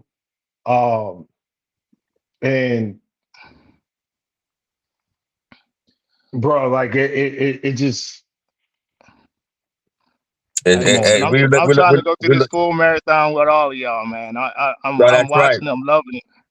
I'm That's loving it. right. That's right. My This battery might this born my to battery might go dead, but I got to charge it close too, so I can keep it up. that's Yeah, So I can man. it. keep it up. Always prepared. J. Ragland, Always always prepared. prepared. Always. Always Yeah. prepared. I'm Hey, at JJ Rags Forward right now. We at JJ Rags Forward out here at Is the that RV, right? just kind of doing what I do, and I'm sitting around and like, man, look at my brother on here, just getting it done, Yeah, getting yeah, it bro. done, and letting the veterans this know, veteran man. edition. That's right. This Yes, sir. veteran edition, Born to Risk, is gonna be a sight to behold, man. Especially with everybody doing stuff, man. Just a little, shameless plug. I know last year, the last year I was a little quiet or whatever have you, but we do. All of us have some great things. We always trying to help and be a positive impact in our community. I know one of the things, on top of everything personal going on with my daughter, I know I joined a nonprofit organization, being the vice chairman of a nonprofit organization. All last year Good. I was working on a resiliency program that I got tied down. I just gotta submit the package to the schools or whatever have you, to try, because a lot of these kids right now that are this next generation of kids, I think resiliency is not their strong point. They need a lot of help with that, because like us, we was raised up in a different era. Our skin are a little bit thicker. With them, everything is like, everything is the end of the world. Everything is, I can't make it, I gotta kill myself. So I was working on a resiliency package like all last year, man. It took some time too, to get that submitted. So like we doing a lot of great things, man. It's because I'm gonna tell you right now, they say when they stay still, sharp and still, is because of JJ Ragland. It's because of my brother T.O. Clay. I know you be saying, like, talking about people, but let us brag on you for a little bit. Just like I remember when I got passed over for gunnery sergeant the first time. The first phone call when the message came out I was in my office, was T.O. Clay from Japan. Hey, what you doing right now? Hey, here's what you're gonna need to do. Here's the letter that you're gonna write. Here's how you're gonna do it, everything like that. Because of him, that next time around, I got promoted. The first phone call that I got was T.O. Clay. He was like, oh, hell no. He was like, hell no, this ain't just happened. You know what I'm saying? It's because of men like you, when they stay still, sharp and still. That's the realest thing that's said, man. That's keeping us, moving forward, continuous in the fight. You know what I'm saying? And try to make a difference and improve the community that we're in, man. Oh Yeah, yeah. bro. Oh yes. It's powerful, bro. And, Oh and, yeah, and here's another tie that we all have, gentlemen. We all horn on Marines, bro. that's Like, right. That's right. That's right. I, Through and through. Through and JJ through. Ragland retired up on the LZ, bro. Looking over all the Horno, bro, and then rolling hills, dog. Like, I didn't it's a know that. different. Yeah, Yes, bro. sir. Yes, Yes, sir. Out sir. at Cam Horner, brother. Dog. Golly. Yeah, That bro. subway Yes, still sir. up that way? What was By the that? LZ? The subway by Yeah, the L that was I think. Yes, sir. Yes, sir. it's still there, bro. Hey, It's they still there. provided snacks at the end of my retirement, brother. Look Right. at that. And Golly, they man. built a NCO club, bro. Real nice. Got PlayStations up in there, pool tables in that same little building, man. It's Yeah, nice, yeah. bro. Nice, nice. That's why I did all my little retirement paperwork, everything. Hey, Yeah, we're man. gonna. Hey, I think what I'm hearing is that we're gonna need to take a trip down there together and just go remember some things. You know what I'm That's saying? it, We might bro. need to go take That's a trip it. Hey, down there to go remember some things, man. Third Yeah. Battalion, First Marine Camp Horno. I hey, remember Corporal Clay coming through the line. I remember Lance what? Corporal Clay coming through the line, man. When I was in the mess hall, yes, sir. Oh Hey, I'm gonna man, tell you something bro. about that mess hall, man. The same ladies that was there when you were there, still there. I know that's Yes. right. I Still know there. that's right. Yeah, I know that's right. Golly, man. I'm gonna tell you, Camp Horno made me throughout my career. It was no better education you was gonna get than the Camp Horno, man. Yeah. It Yeah. ain't no better education you're gonna get than in Camp Horno. I'm gonna tell you that Yes, right sir. now. All the Marines that I serve with, they just a different breed of Marines. I'm talking about, and that's across all MOSs. They were different. Yeah. From the freaking Yeah. supply, all the O3s, the admin, everybody was just different breed of Marines. Just get that Mhm. work out there at Camp Get, Horno. that's a You fact. get that Get work, that bro. work. Like it. That's a That's a fact. fact, dog. Matter of fact, I went up to the top and did my message to you for your retirement, Clay, up there on the hill, man. Yes, you I was sure sweating my did, Oh, behind bro. off. yeah. I said, but You I sure know he know did. it. I know it. He know exactly where Hey, I'm standing. hey, that touched my heart different right Oh, there, bro. oh It yeah. hit me different. He It knew where did, I was Oh man. yeah. standing. Yeah, man. I mean that's like I said, man. You two, man, are near and dear to me, bro. Like real brothers. You know, shout out to Kim Brody family in the chat. You know, she up north. You know, and she said it, man. The camaraderie, man. Like it's real. It's Yes, real. sir. I Yes, sir. really, all jokes aside, man. I'll lay my life down for you too, man. Because, bro, like it's marrow deep, like you always say, JB, man. Like some people don't understand. Some people can sit back and watch us right now and be like, man, get up off of it, bro. Like, man, Yeah. whatever. They'll never understand all the deep love, respect, admiration that we have for one another. Um, and I thank you all, man, because you're the type of individuals that decisions that I make in my day-to-day walk, bro. I literally be like, yo, I don't want to ever let my brothers down. What That's a would they fact. do in this type situation? And I bird dog with JJ Ragland. That's right. And I saw his style, and I mimicked his style and took that with me to Third Battalion, and then boom, next thing you know, I got you, JV, locking my body, get over and drill stutter. It's a whole different aspect of why we have the love for that we have for one another, and then the in between things. JJ Ragland, Yes. we on MOI duty together. JJ down at NC State. I'm at University of North Carolina. Yes, sir. You Yes, and sir. I at Quantico together, JV, and That's right. you and I Japan. sitting out in Iwakuni, Japan, sitting in your That's barrack right. room together. You know what I'm That's right. saying? Having dinner. That's right. That's And then we right. all end up at That's right. OCS together. That is. OCS together. Come on, man. Like, I'm telling you. And then Hey, it don't. you won't believe that Gunnery Sergeant Ragland is on his way on the AMY duty too. Not sure is that what's right? bro. You talk about Does times changing. he know what school he's going to already? Not or- yet, not yet. The list ain't Okay. came out yet. Good, man. Package in. Hey, Yeah, Hey. Each one teach one, man. His dad paved the path. His dad That's paved the it. way, man.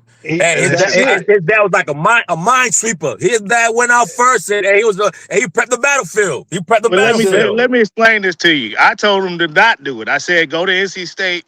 I had him practicing with the basketball team. I had him practicing with the team. The gym was at my office. Yeah. He's on. I said, son, you got the skills. You got the skills. So he's doing the workouts with the basketball team. when we had the Rossi kids come, I said, hey son, go stay in the dorms with the kids, see how it is, you know, see what his college life is like. He came home, he says, nah, Dad, that ain't it. He said, I gotta work for it. He said, I gotta work for it. He said, I gotta do like you did. I said, man, you ain't got to do like I did. That's And right. sure enough, he died. He done followed it. He followed the same path, you know. And I told him, I said, I ain't gonna tell you nothing, but I'm gonna tell you what you should do. I said, you can go from there. And you ain't gotta listen to what I say, but you might want to listen to what I said I did. And he just followed it. He's following that little transcript that I wrote down for him, and he's doing his thing. I mean, my baby girl, captain in the Air Force. Yo, I can't say how blessed I am to watch them grow and do their thing. You know, somebody said, hey man, why you not out there speaking for the Marines, you know, and checking out the recruiting stations and all that stuff? I says, hey, I gave my behind to the Marine Corps. I gave my firstborn to the Marine Corps, and I gave my secondborn to the Air Force. And Lord knows I done gave the wife to the Space Force because she worked HR for the Space Force. So you do got a plug in there for the Space Force. I'm gonna get her on there. That's right. That's right. Okay. That's right. Yes, sir. I didn't know that, bro. Yeah. It's hard to find, man. Yeah. Hard to find. She can give you some backstory on not the enlisted or officer side, but the DOD civilian side. Absolutely. You know, Absolutely. but you know that all counts because she's working with nothing but veterans on that side, which is Lord have mercy. Okay, yeah, no doubt, no doubt. You know, so and see, for me, man, just sitting back, doing the RV thing, relaxing. You know, I was just fishing over here. I was listening to the pod, listening to everybody talk. I'm out there, I ain't catching not one fish yet. I'm upset, but it's all good. Hey, I bet you after this conversation right here, they're gonna have to stop you for the amount of fish you about to catch, bro. After this conversation, I appreciate that. After this conversation, right? I'm telling you right now. Yes, sir. Yes, sir. Man. This is nothing like, you know, I get veterans through the RV park all the time, man, and they just, you know, the first thing I ask them, I say, you 100%? They look at me and be like, nah, and then I say, well, why not? I said, you in the area. The VA hospital is about 6 miles from where I am right now. I said, me and you about to make a visit. Take them to the VA hospital. I tell them, log on to the app. They see, they got CMP visits. They taking care of all that business, and you know, but yeah, it's amazing just being out, being retired. Yeah, bro. You know what I'm saying? It's just you know, and I tell my son all the time, I says, dude, you only got 10 more years. I said, you 10 years in. You almost, I mean, actually you got less than 10. I said, it's nothing like saying, hey, I'm retired. I said, you can find another job if you want to. But work, you know, because a lot of, you know how it is. You know how, I don't think I want to be in the Marine Corps no more. Yeah. You know, y'all remember them conversations? Yeah. Them conversations? Yeah. Them young bucks looking at you like, I don't want to be in the Marine Corps. You get Gunny walking to your office saying, yeah, I think I'm going to get out. I said, man, you had 18 years. Yeah, I think I'm going to get out. I'm going to get paid more when I get out. Ain't nothing like just receiving a check, period. Come on, bro. Period. That's a fact. That's a fact. And I know all of you have sat in that office and had that one knock on the door. You like, hey, I'm going to go get ready for PT to knock on the door. And I'm thinking about get out. Yeah, man. What you talking about? Okay. Exactly. Yeah. And it be stupid reasons too, man. Stupid reasons. It be dumb, stupid reasons. And think about it, gentlemen. We can say this. All three of us are retired, man. You know, you can't be mad at that. We served our time. Yes, sir. Think about how many people. Man, I wish I would have stayed, bro. Oh yeah. Oh man. Every conversation I get. Cut my every arm conversation off. I get. Army, Air Force, all of it, Navy. Yeah. Every branch. If I'd have just went to that 20 years, I says, man, and if you would be having a way better thought processes on what you gonna do in life, man. Yeah. How they say, earn your leisure. You gentlemen have earned your leisure, man. And you stayed the course. You fought a good fight. You stayed the race. You know what I'm saying? And now, look, Coach T.O. Clay pursuing his dream. You know, Coach talking all over the world to everybody, Coach. dog. JJ. RVJ. I be seeing you. RVJJ Ragland is everywhere and Hey, anywhere he wants to be. Yes, Look sir. what you just said. You stop and absolutely. help veterans. Hey, let's take a pause. Let's go do what we need to do to help you out, and let me get back to my fishing. And that's it. Yes, Oh, And sir. that's it's it, Yes, man. sir. it's Yes, sir. 10:26 out in Texas right now, Yes, sir. and Yes, sir. and it's cat fishing. That's right. Hey, listen. I got up. I did my walk. Oh You know, man, roll call. I be feeling responsible. And Sergeant Major say, "Hey, we gotta be on deck," and I'm like, "Dog, I got." Jackie be like, "You know, it's time for us to step it out, because you know Miss Jackie, That's she don't right. play that mess. yes sir, That's So we right. do yes sir. That's our right. step it out. So you know, it's a walk. We She's we still the walk and CO. pray every morning.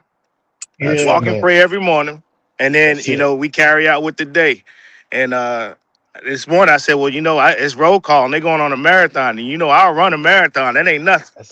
That's a That's That ain't right. fact, nothing. bro. That's what you That's do, bro. That's So what you you do know, for so real. I've been on. I be trying to get on it a little at 7, and then I just ride it out, man. And like I'm riding Yeah, with you, I riding with you. appreciate you. That's a beautiful, beautiful way to start your morning, man. To walk with your wife and just pray and just build with your wife. And oh man, that's beautiful. That is Hey, man. beautiful, Hey, man. Man, this year's 30 years. This 30 years me and her been mm, together. That's 30 God yeah, body. years, man, and we've been yeah. That's crushing it. God body. Yeah. We've been Salute crushing to it. that, Yes, bro. sir. Big time. That unicorn Congratulations life, to that, Absolutely, man. That man. unicorn life. Congratulations to that, man. Thank Yeah, you. Thank you. congratulations to that. Yeah, man. she put up with this I'm craziness for 30 so years. proud, bro. That's Man, it. Hey, That's it. hey, I'll tell you a real quick story, man. We were at NC State. I mean, UNC. I called Clay up. I said, "Hey, man, you know the president's supposed to be up at your college." He's like, "Yeah. right. I know." He said, "Yeah, they doing the walkthrough." I said, "Listen, I need to be up there. I need to shake hands with the president." He came to NC State, but I didn't get in like that. That's right. So we walk out. It's like, "Hey, we're gonna do the piece with the color guard, man." So everything's going. The security come in and they push us behind this curtain. And I Oh said, man. "Oh no, I didn't come this far to meet the president That's and right. not even get to shake his hand. That's No, right. they ain't doing that." So they move Right. they move the color guard and us out the hallway, right behind this curtain. And I flip. Mm. I'm like, "Oh nah," but they let everybody else stand in the hallway shake hands with him. So after they pushed behind the curtain, right? Hey, Clay said, "Nah, man, just chill, just chill." I said, "Nah, man, I didn't come this far, and I ain't gonna be this close to not shake hands with the president." That's That's right. right. So as soon as the music comes on, he goes behind it, and I can hear him walking. So I was like, "Man, hell no, we come from behind this curtain." So I popped the curtain open, popped to attention. Guess who looking me in the face? The president. Looking me in the face. I said, "You gotta be kidding me, right?" I That's said, that's Good morning, Mr. President." He walked on, they secured him in the back, and then they came and grabbed us. And I came out from behind the curtains, and I said, "Listen, I am not going to get to shake hands with Mr. President." Come So, on, man. so enough, the doors open up. They look back, gentlemen, come on back here. So, he shakes all our hands, and he thanks us for what we doing. He's proud of us, and I'm like, "Man, this is all right." And then Yeah, I man. was like, "You took a picture with all the students, but Mr. President, would you like to take a picture with could the gunnery sergeants take a picture with you?" He Come says, on, "No, man. no, no. Can I take a picture with the gunnery sergeants?" And I That's a said, "What?" fact, bro. leadership. It's a So fact. we immediately go to drill instructor post, stand up. Hey, this guy grabbed us from behind the back. Bring it in, gunnery sergeants. That's right. That's Come right. on, man. I said, "Come on Come here on. now, man. Come This on, ain't really bro. happening." Clay looked Man. at me and said, "You really just talked to the president like?" It Dog. was it was a real one. It Hey, was he a real one. respected it though. Yeah, He it was a real respected one. it. He Listen, respected it. He that respected hey, it. It President was a Barack real one. Obama, bro. He President Barack res Obama, man. he, JJ Ragland. If he was about to leave, JV, like straight up, dog. And you got to remember, man. And me and JJ have shared this before, but there's always somebody out there that's never heard it, man. I never. Yeah. Dog. He had the special, forces cats, White House special forces with him, and they in full combat mode. Oh yeah. Oh yeah. I'm talking pistol on both knees, pistols on the hip, shotgun, crossbody sling, and bro, they within 1 arm's distance of him everywhere he went. But as you see, me and JJ Ragland, like the picture I just put up, bro. JJ was Yeah. like, bro, ain't no way That way. we That's ain't no way we No. coming this far That ain't and happening. not That breaking ain't bread happening. with the president of the United States, bro. And he was about to walk off, and they escorted him, and he's on his way, bro, out to the podium to give the address to the whole arena. And man, JJ Ragland said, "Excuse me, Mr. President, That's it. do you mind taking a picture with the gunnery sergeant?" And dog, I promise the Lord God Almighty on everything I love, bro, because God is my witness. You could see Obama's face with that signature. He kind of looked like he's like, no. The question is, can I take a picture with the gunnery sergeant? Yes, sir. And Yes, dog, sir. and me and Rags was like, yo, we Yes, tucking in sir. the back. Yo, we Yes, like, sir. Yeah, okay. yeah. We like, boom. And next thing you know, bro, he and Obama out of his mouth, he said, hey, where's the White House photographer? Yeah, Go yeah. get the Yeah, White yeah. House. Go get the White House photographer. Yes, sir. So next thing you know, some photographer from the White House, big old huge camera, bro. Yeah. One of them big old tan lenses. You know what I'm talking Yeah. about, JV? Yeah, yeah. Big joint. He like, and bro, this picture is not the original, bro. No. This You got the originals. yeah, the original came from the White House with hand signature from Obama saying, "Thank you, gentlemen, for what Yes, you sir. do."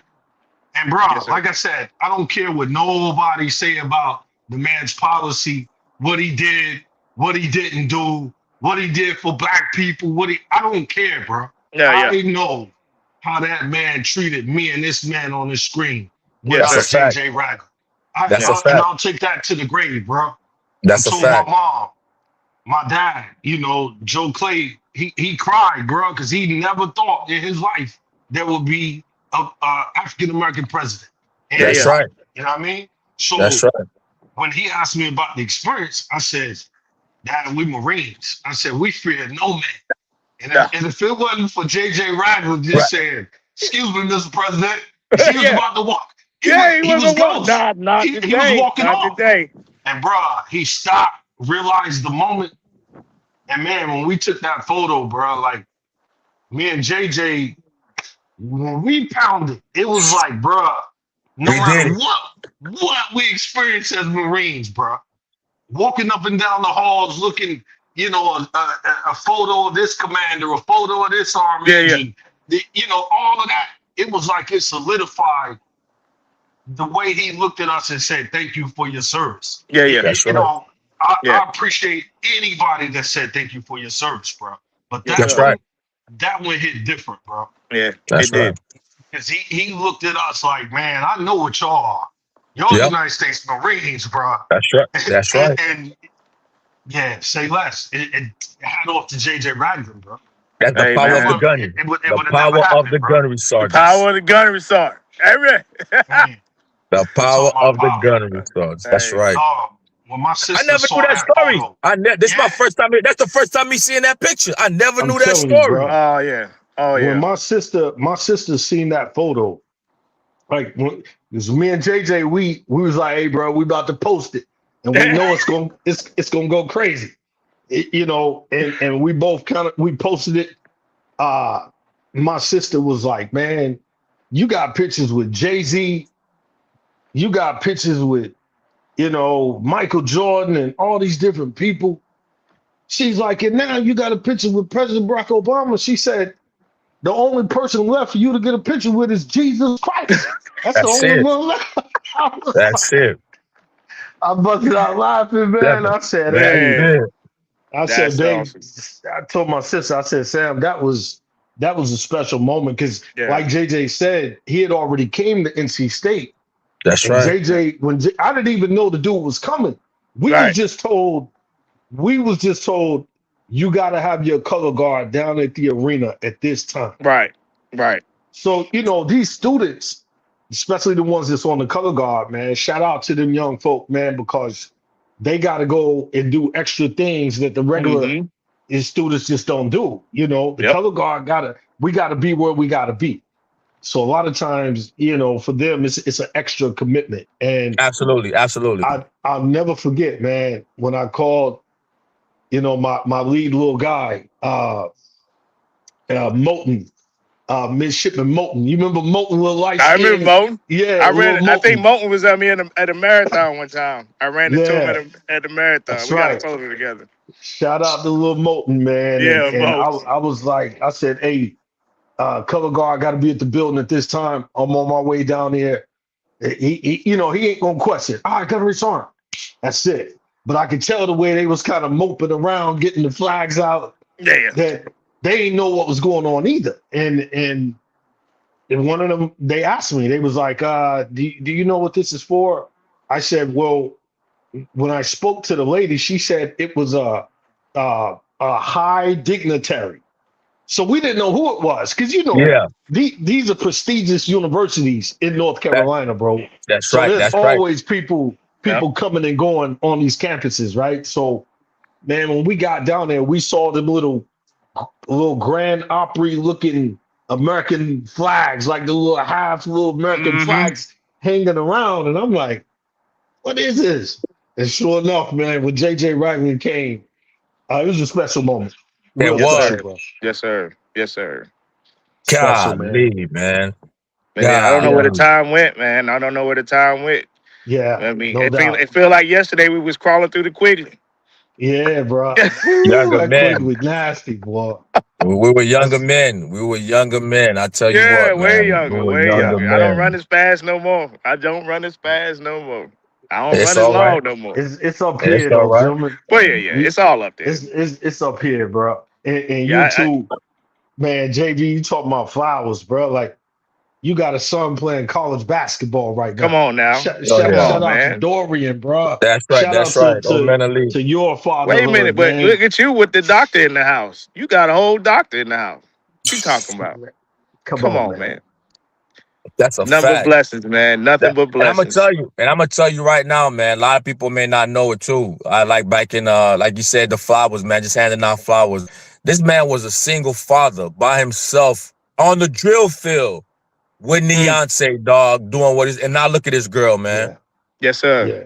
This Yes, man used sir. to Same have goes, hard days and hard Yes, nights sir. with this little girl, man. And look at her man. now, Yes, man. sir.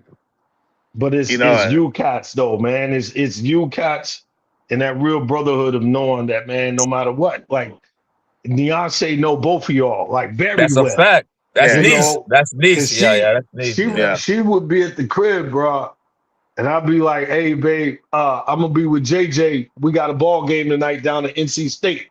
I'll be Yeah. back. Yeah. You talking about Gunny Ragland? Yeah, Gunny Ragland. Yeah. Okay, she already knew. That's And right. then obviously That's same with Cox. Once Ragland left, when Cox took over, Oh man, shout Cox. out to old Lee Buster Cox. You know what I'm saying? Lee Like, Cox, the picture of the Marine Corps. Hey, come That's on, see, right. his picture's still up. I be hey, riding Lee by the Cox, bro. billboards. I said, That's man, it, look at dog. this. Yeah. Lee Yes, Cox.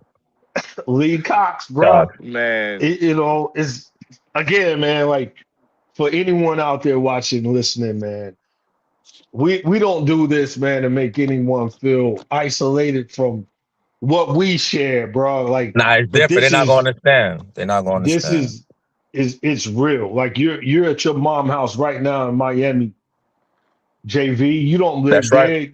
You know, you live in South Carolina, but you called yesterday, man. I'm driving 5 hours to see my mom. You know, didn't get to see her for the holidays, so I'm coming down right now. And you know, I met your mom at your retirement. That's You know, right. just to see her face standing there on, Buford Air Station, bro. To see That's your right. mom's face, to see, man, my son went from here to now here, and I'm That's here to right. celebrate that. Same thing with watching JJ Ragland's retirement. I watched the live stream. That's All right. the Marines, man, standing there, and they could feel that, like, man, we losing a good one. Same the That's way the right. Marines felt. You was here in Stone Mountain. I know, JJ sending the video, couldn't be here, but man, that's for anyone listening, watching, bro. That's the real camaraderie in which we share, bro. Like That's Yes, right. true sir. brotherhood, man. Yes, sir. That's True right. It's a brotherhood. family affair. Yes, It's a sir. family affair, man. It's a family affair. Yeah. Yeah. Parting words, fellas. Any parting words y'all got, man? Because Hey, we, what I got to say, man, is y'all, man, just keep pushing the message, man. It's just, it's a lot of veterans out here, that don't have the access to this right here. They don't have an email, they don't have a computer, they don't have. But you see them out there, man. Just let them know that somebody's out there for them. I mean, I see it all the time here in Houston. I see it a lot. yeah, And like you, I don't like going to the hospital. My appointments at the VA hospital, I try to make it quick. But there ain't never been a time I ain't been stopped and said, hey, right.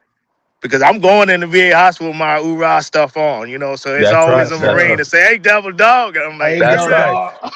You know That's what I right. mean? That's That's right. But right. hey, And that's so that a bad lot of them signal. don't. That's that bad signal. Yeah. And that one thing is, once you see that veteran, man, just let them know that, hey, he's seen, or Yeah. she's Always. That's it, seen. bro. And Yeah, man. and out to shout out to Reverend Emilio and Daniela, man. Yeah, bro. Outstanding job, man. I got my book. I'm trying to dig down and sit down and make sure I make that time to just sit down and just take it all in. Yeah, Uh, man. And Clay, man, I tell you like this, man. The day I read your book, I had to stop and pause. I said, man, I served with this cat on different occasions, and I ain't know this. Yeah, bro.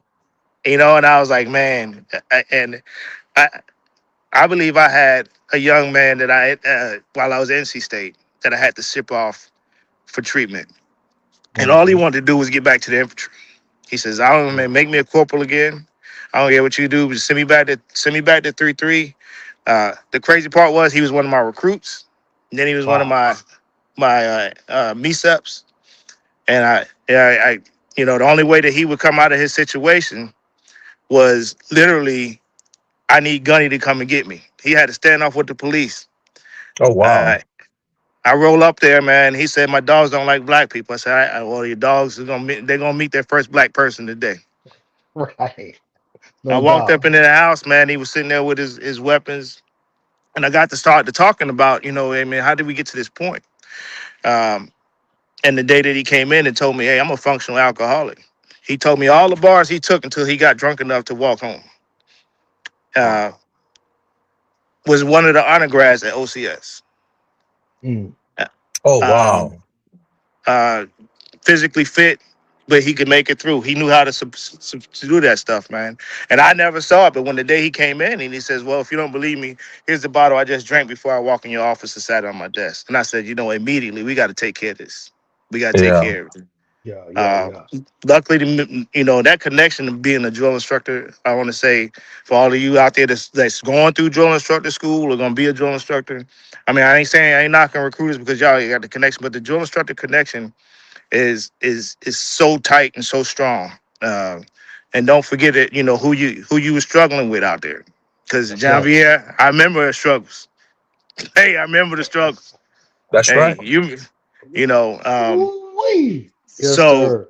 my message out there is, hey, once once you down and cleared that retirement, or you down and cleared that DD 214, and you out there, we see you. We see Yeah. you. We see you. I stop them all the time. I want to say a Cazivac, almost a Cazivac, just here in the RV park. That's it. Yes, God. he was. The Marine walked up to me and says, hey, this is my deep day. I says, well, let me know, man. We sit down, we chat it out, go over here and fish a little bit and, talk it through. And next thing you know, I'm in full Cazivac, hollering at him, and he's got to the VA. He's only at 40%. Yeah. Jesus. Metal plate in his chest and metal plate in his knee, and the VA only had him at 40%. I said, man, that ain't it. But you know why I didn't want to get it? Too proud. Yeah. Too proud. That's how it But he got goes, it man. now because first I want to have it. Hey, That's Yeah. right. Rock That's your right. body, dog. Let dog your accountability right. body. Let's drip. get it done. That's Well, yeah, right. man, That's a just, fact. you know, I love it, man. And like I said, I'm gonna be on all day. Stu, That's right. I love you, brother. Watch it. Look at Stu Maynard. That's right. Stu Maynard, we love you, brother. I love you, brother. Yeah, Man, That's but right. yeah, That's right. true stuff, man. You know, eventually I'm gonna get you down here and you're gonna get this RV life in you, Clay. I'm gonna get I you and can't Kizzy. wait, bro. Shout out to We Kizzy That's too. right. we I'm coming, gonna bro. lay I out the promise. VIP treatment. We making s'mores We and everything at night. we coming, bro. Hey, I Kizzy's just a master baker. Kizzy's a master baker. yes, Yeah, sir. yeah. Tell her I got a full oven. I've got a full oven kitchen in here. Don't even worry about it. We'll get the Hey, There you ingredients I go. already and seen she it, can bro. bake off. You got the And we can still penthouse up camp. in that bad boy. For Penthouse up in there, for dog. real. For real. You got a penthouse up in there, Yes, JB. sir. Like Yes, That's a sir. fact. for real, for That's a real. My brothers Like call it the trap. They say, "Hey, you going to the trap?" Yeah, I'm over at the trap. I yes, That's call it. it. sir. Lock I in. call it JJ Rags Forward. You know, this is Yeah. when I'm ready to push out on a mission. We load this thing up and we get going. Yeah, this Done at a big moment's old wagon. notice. Come on, That's bro. beautiful. Yeah, that's nice Hey, right Yes, there, sir. man. hey, That's And you nice already right know, there. hey, the steak was up there. Everything. Look at the that all right right. there. Look at that. Look at that.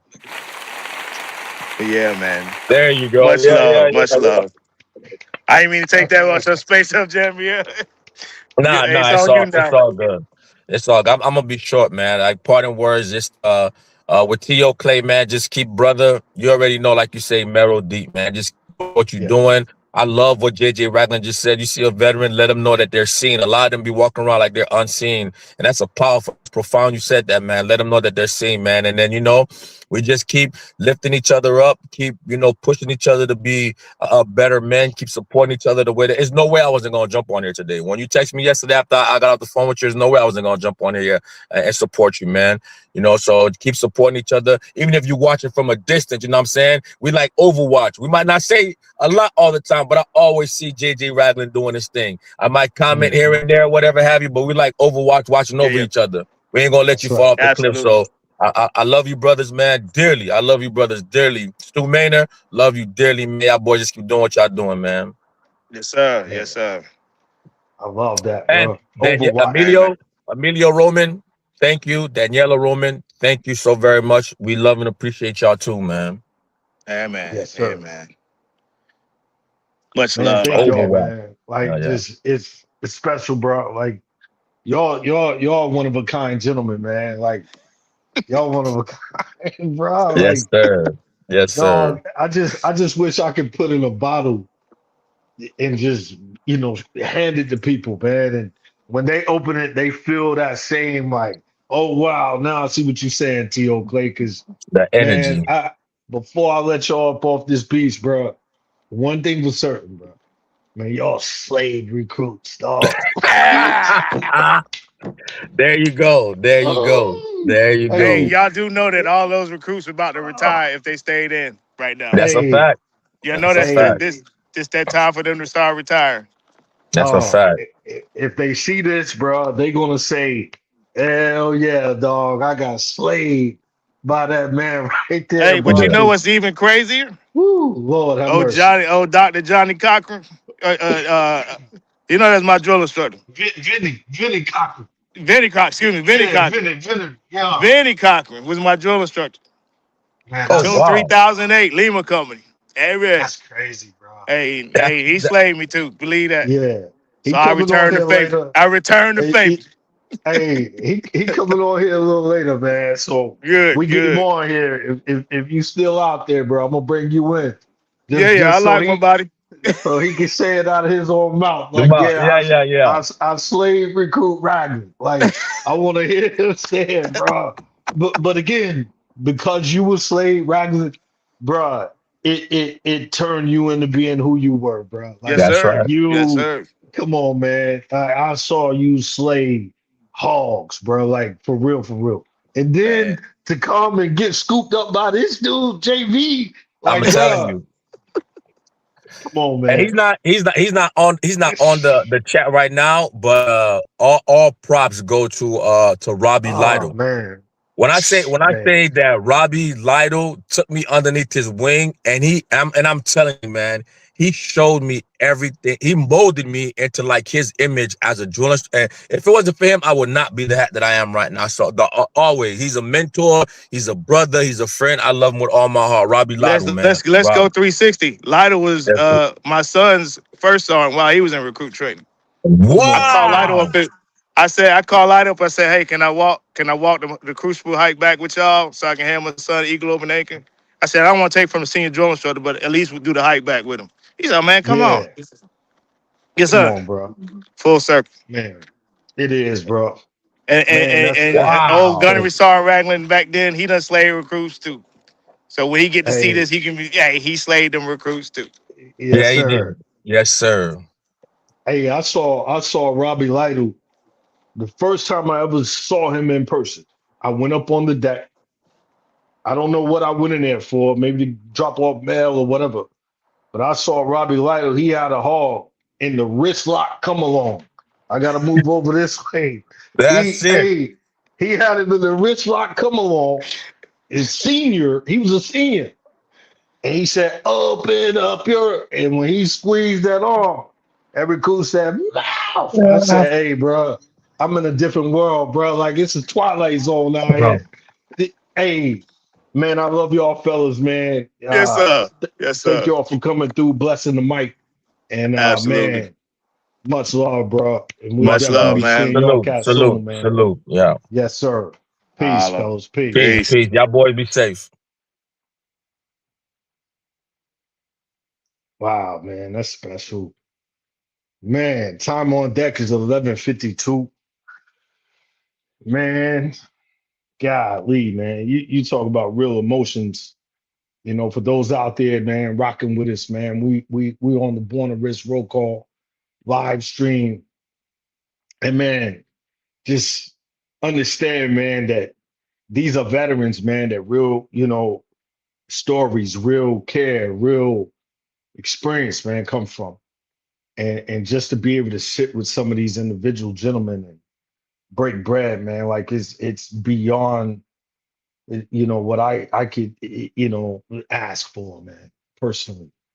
Uh because man, it's that unity, that camaraderie, man, you just can't go wrong with it, man. So hey, we still rocking and rolling, we still moving, and man, hey, Stu Maynard, listen, man. Before you say any word,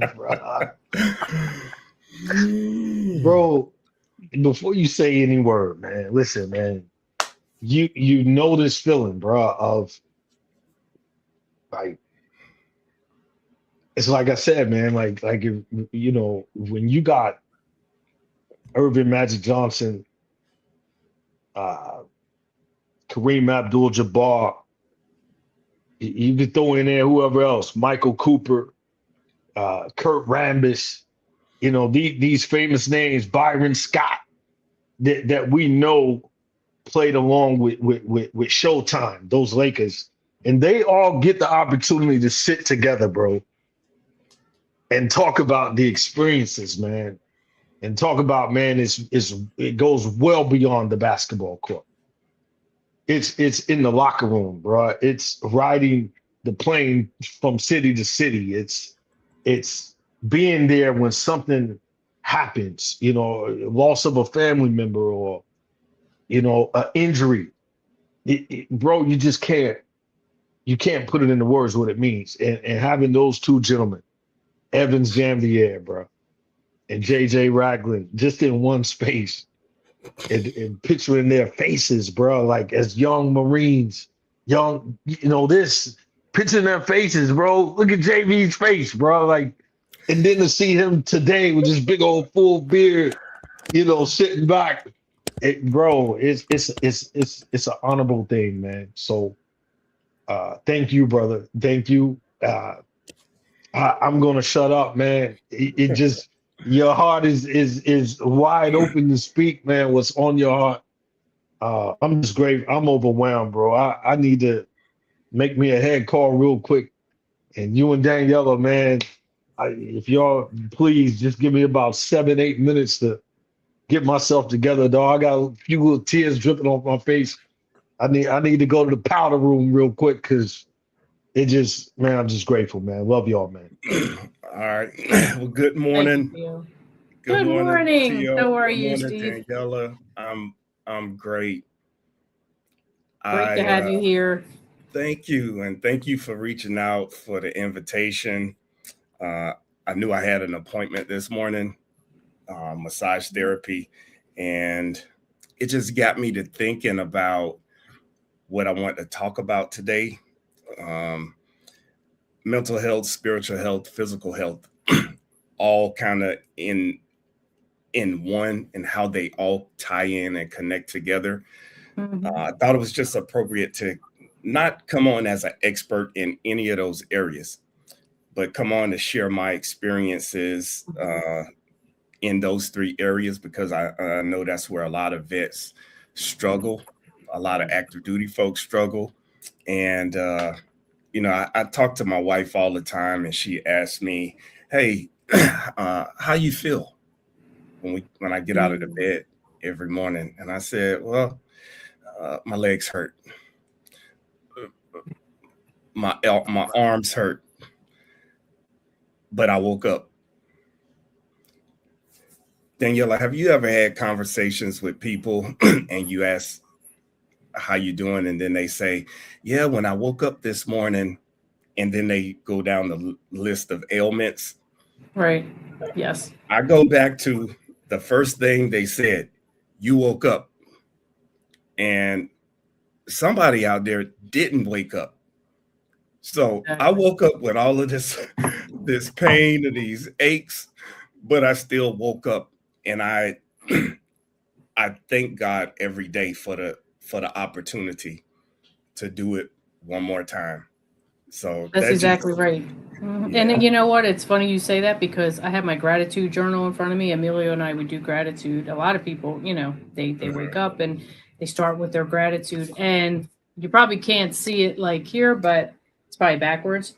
First line every day, every grateful for.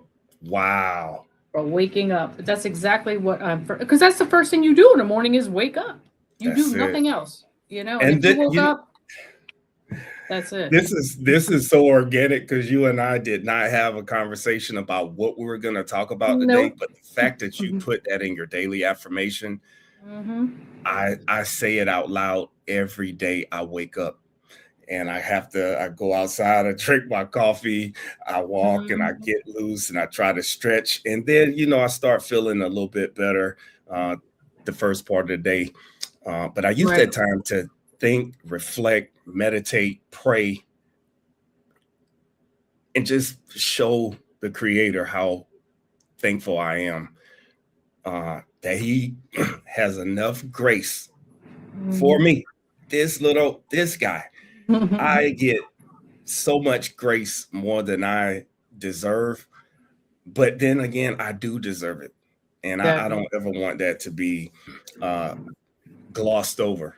So for anybody out there listening, if you're struggling with anything, if you're in pain, especially chronic pain, again, there are things you could do through the VA to get some assistance. But before that, just be thankful that you made it. Amen. Be thankful that you made it. Yeah, because my dad used to say, there's always somebody worse than you, right? Absolutely. There's always somebody worse off than you. Somebody didn't wake up this morning. That's right. So we're already ahead. Or you have a thing that hurts, because somebody out there don't have that thing that's hurting you. It got so bad to where they don't even have that limb or the ability to walk. So I don't gloss over that at all. Yeah, and let's welcome in our Emilio. He's a little under the weather, but he's showing up. Exactly. That tying in. I was listening earlier, and Emilio, you were talking about something led to the emergency room, and you're struggling and you're sick, and I'm like, yes, this is perfect, because Emilio woke up sick, but Emilio woke up. Yeah, amen, amen. And as they said, right? I know the first time I ever heard it was Billy Blanks, but I'm sure others have said it. Any day above ground is a blessed day. And even though, like I heard you say it, my good brother. So first of all, big hugs to you. Happy New Year. I'm so glad to you that guys as well. you're able to join us. And yeah, we the feelings, they come and they go. Some days we're up and down. And they say if you want to make God laugh, tell him your plans. And here's what happened. I created a challenge, 365-day challenge. And on day one, I was out here in the snow, coming on, doing what I'm doing. And all of a sudden, I end up in the emergency room on day one of the challenge. Day one. So, but you know what? Through the grace of God, I'm here. I can do that poor me kind of attitude. But I heard you're under the weather as well. Did I hear that correctly? You weren't feeling? No, I had massage therapy this morning. Okay, got you.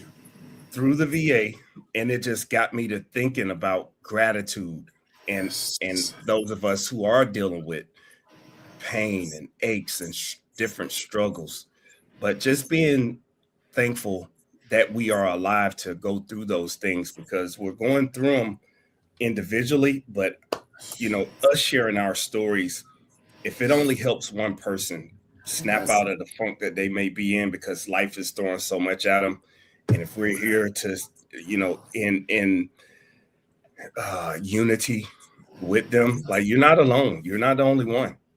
There are a lot of us out here struggling and dealing with it and trying to figure it out. So yeah, man. Thank you. Thank you for sharing that. And you mentioned massage therapy. For those of you that are not familiar with medical massage therapy, it's not all effleurage. It's not all feel good. Like, I don't know if you did this, but they do something called the psoas muscle. They go in and deep, and it's like you're almost screaming. You're like, okay, you're doing good. They stick the hand in this muscle. I don't know if you had that. Emilio, so I'd never heard of a psoas muscle until I strained mine. Oh. And this young lady had me folded up in a position that I didn't even know that existed. And it was deep in the groin area. I thought I strained my groin. And then what she did was pull up a chart of the body with different muscle groups identified. And she said, no, this is what's hurting you right here. This is called the psoas muscle. And I'm like, okay, tell me more. She goes on to explain how it's attached to the spine, the hip, the leg. And I'm like, oh, wow. And she said, don't worry, I'm going to get you there. And sure enough, yeah, this is not the hand and stone massage envy type of massage therapy. No, this is deep, intense stretching, deep tissue therapy that I have been blessed through the VA to get this kind of treatment, because if I was not getting it, my chronic pain would be even more intense on a daily basis. So it's one of those benefits that you get through the VA. And, that'll kind of bring me to my first point about physical health and taking care of ourselves, going to the doctor, even though we don't want to. And then all of the minutia that you have to go through to get a referral, to get this and that. Yes. It's worth it. It is worth it. I've been getting massage therapy and acupuncture for about the last 10, 11 months. It has made such a tremendous improvement in my overall quality of health. And a couple of the steps that I had to go through, again, I'm not the expert, and every VA facility handles these situations differently, but my primary care provider knew about all of the knee surgeries that I've had, the chronic pain that I was in. So she referred me to pain management. Pain management, they wanted me to go to physical therapy, and I went, even though physical therapy was not going to get it for me. I needed to be touched. Yeah. So the VA here in Kernersville didn't have enough massage therapists on site. They referred me to community care. Community care assigned me to this Greensboro Sports Performance place where they offer all kinds of services. And yeah, it's unbelievable. Unbelievable. how effective getting that kind of treatment is versus swallowing a pill to get relief. And it's really easy for your provider or pain management to give you Motrin or give you something stronger, or muscle relaxer and that kind of stuff. None of those things that you swallow or ingest can replace being touched by another human. Thank you for sharing that, Stu. And just because I want to put it in perspective for those veterans that are watching, I had a fight here in Philadelphia. I had to fight to get, and I talked to my primary care for those veterans. You have a primary care provider, and I built a good relationship with them. Like I'm not one to complain and all this other stuff. Like if it's real, it's happening. Like that's they know. And even though I had a good relationship, I had to say I would like to do the massage therapy, and they were like, here at this VA, they almost make it impossible. Like they almost make it, like you said, where you're at. So for our veterans watching, what do you suggest to them? Because it sounds like it's probably be easier there than it was at my VA. Yeah, you have to advocate for yourself, and you and your primary care provider need to be on the same sheet of music. Because when mine referred me to pain management, all of the notes, and I wasn't making up anything. She just journaled what I told her about what was ailing me. In that referral, when I went to see pain management, they asked the exact same questions that my doctor had already put in my notes. But I just told the story again, not exaggerating anything. And one gentleman asked me, on a daily basis, how do your pain tolerance or pain from 1 to 10? And I'm like right now or just throughout the day? Went through that, and he said, okay, so let's try physical therapy. I went through physical therapy. After the physical therapist made his notes, they referred me then to community care because they didn't have a massage therapist on campus. And that's how the process went for me. And what's community care, just to put it in perspective, is that outside the VA? No, it is inside or through the VA, through through something called the SAVE Act, one of the underutilized programs that Congress did pass that greatly benefited veterans. So if you don't have the care that you need on campus, you could get the care referred through the VA, and the VA pays for these services. Okay. When I initially started, referrals were good for 6 months or 180 days. Now, through some additional reforms through the VA, referrals are for a year, and it keeps us from getting to 6 months and then waiting a month or two for the referral to be renewed. So now, when I go back for the referral after the current one I'm using expires, that one will be good for 12 months. And sometimes it's seamless. The Greensboro Sports Performance, when they notice I have my last 2 appointments scheduled, they request to the VA community care service team, hey, this veteran is about to expire his referral, and we want to request a new one. Seamless.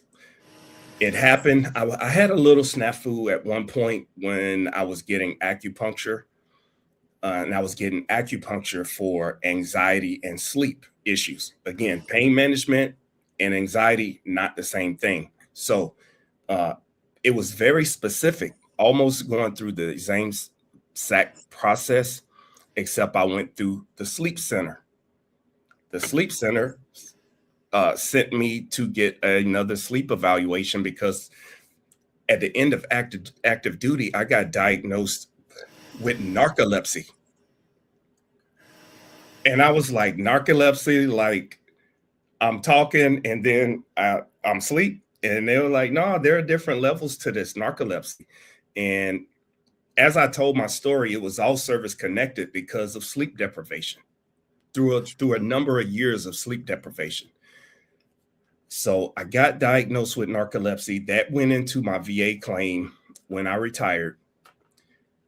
Once I started going to the VA here, the sleep doctor, because of the anxiety, he said, I think you were misdiagnosed, but let's just redo it. So I went down to Salisbury, did the sleep study. Sure enough, I have sleep apnea. They gave me a CPAP machine, custom fitted it. I started wearing the CPAP machine, and they referred me to the same massage therapy place that offers a variety of services. Now I'm not only getting massage therapy, but I'm getting acupuncture. And I'll be honest with you guys, I wasn't necessarily a believer in acupuncture. I thought it was, this kind of hoodoo science that, weird people practice. But the first time I got acupuncture and they put a needle in my ear and I felt it in my little toe, I said, oh my, it was instant. And, you go through a series of where are you hurting? And they connect the nerves from one part of the body to another part of the body with the needles. And I was stacking acupuncture and then going getting massage therapy. And when I walked out of there, the pain that I was in when I walked in versus the pain I was in when I walked out, man, it was the level of relief that I felt was unreal. So I encourage active duty folks, don't wait until you retire. Start getting your physical health in order, not ignoring those aches and pains. Go get seen, go get evaluated, and more importantly, get a diagnosis, because diagnosis is what helps support your VA disability claim. Thank you for sharing that, Professor Stu. And I know that when I do workshops, etc., I would go ahead and I would start by saying the most expensive thing that you and I will ever own is not a car, it's not a home, or even an education. It's a closed mind. Right. And here you are. You were open-minded. They put that acupuncture in your ear. You felt it in your toe. And I've also had it through the VA where I've experienced it when I was doing through some rehabs. So that's what a blessing. And again, as you said, from the pain point, they always give you the scale 1 to 10, right? Mm-hmm. I just had that happen yesterday when the ambulance came here, and then the relief. So I am definitely a fan of the alternative medicine, as they call it. But the massage therapy, you and I have that in common. I did not know. I knew about the muscle because I used to work with chiropractors in California with my practice, my personal training practice. But I never had anyone work that deep in it. And that gave me more flexibility in my back. It relieved it. It didn't cure it, but it sure gave me relief. And I'm so glad that you've experienced that firsthand.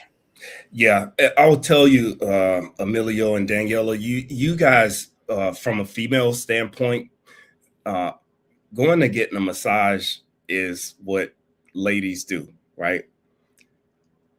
For guys, for some reason, and I experienced this too, it was that not wanting to be vulnerable in those closed spaces, because you hear these rumors and these myths about what goes on in massage parlors and this and that. I was like not against it. I mean, I was totally against it. Like, no, I'm not going letting nobody touch on me, all this and that. And once I'll tell you, pain is the great equalizer in helping you not think about who's in the room, what they see. All you can think about is relief.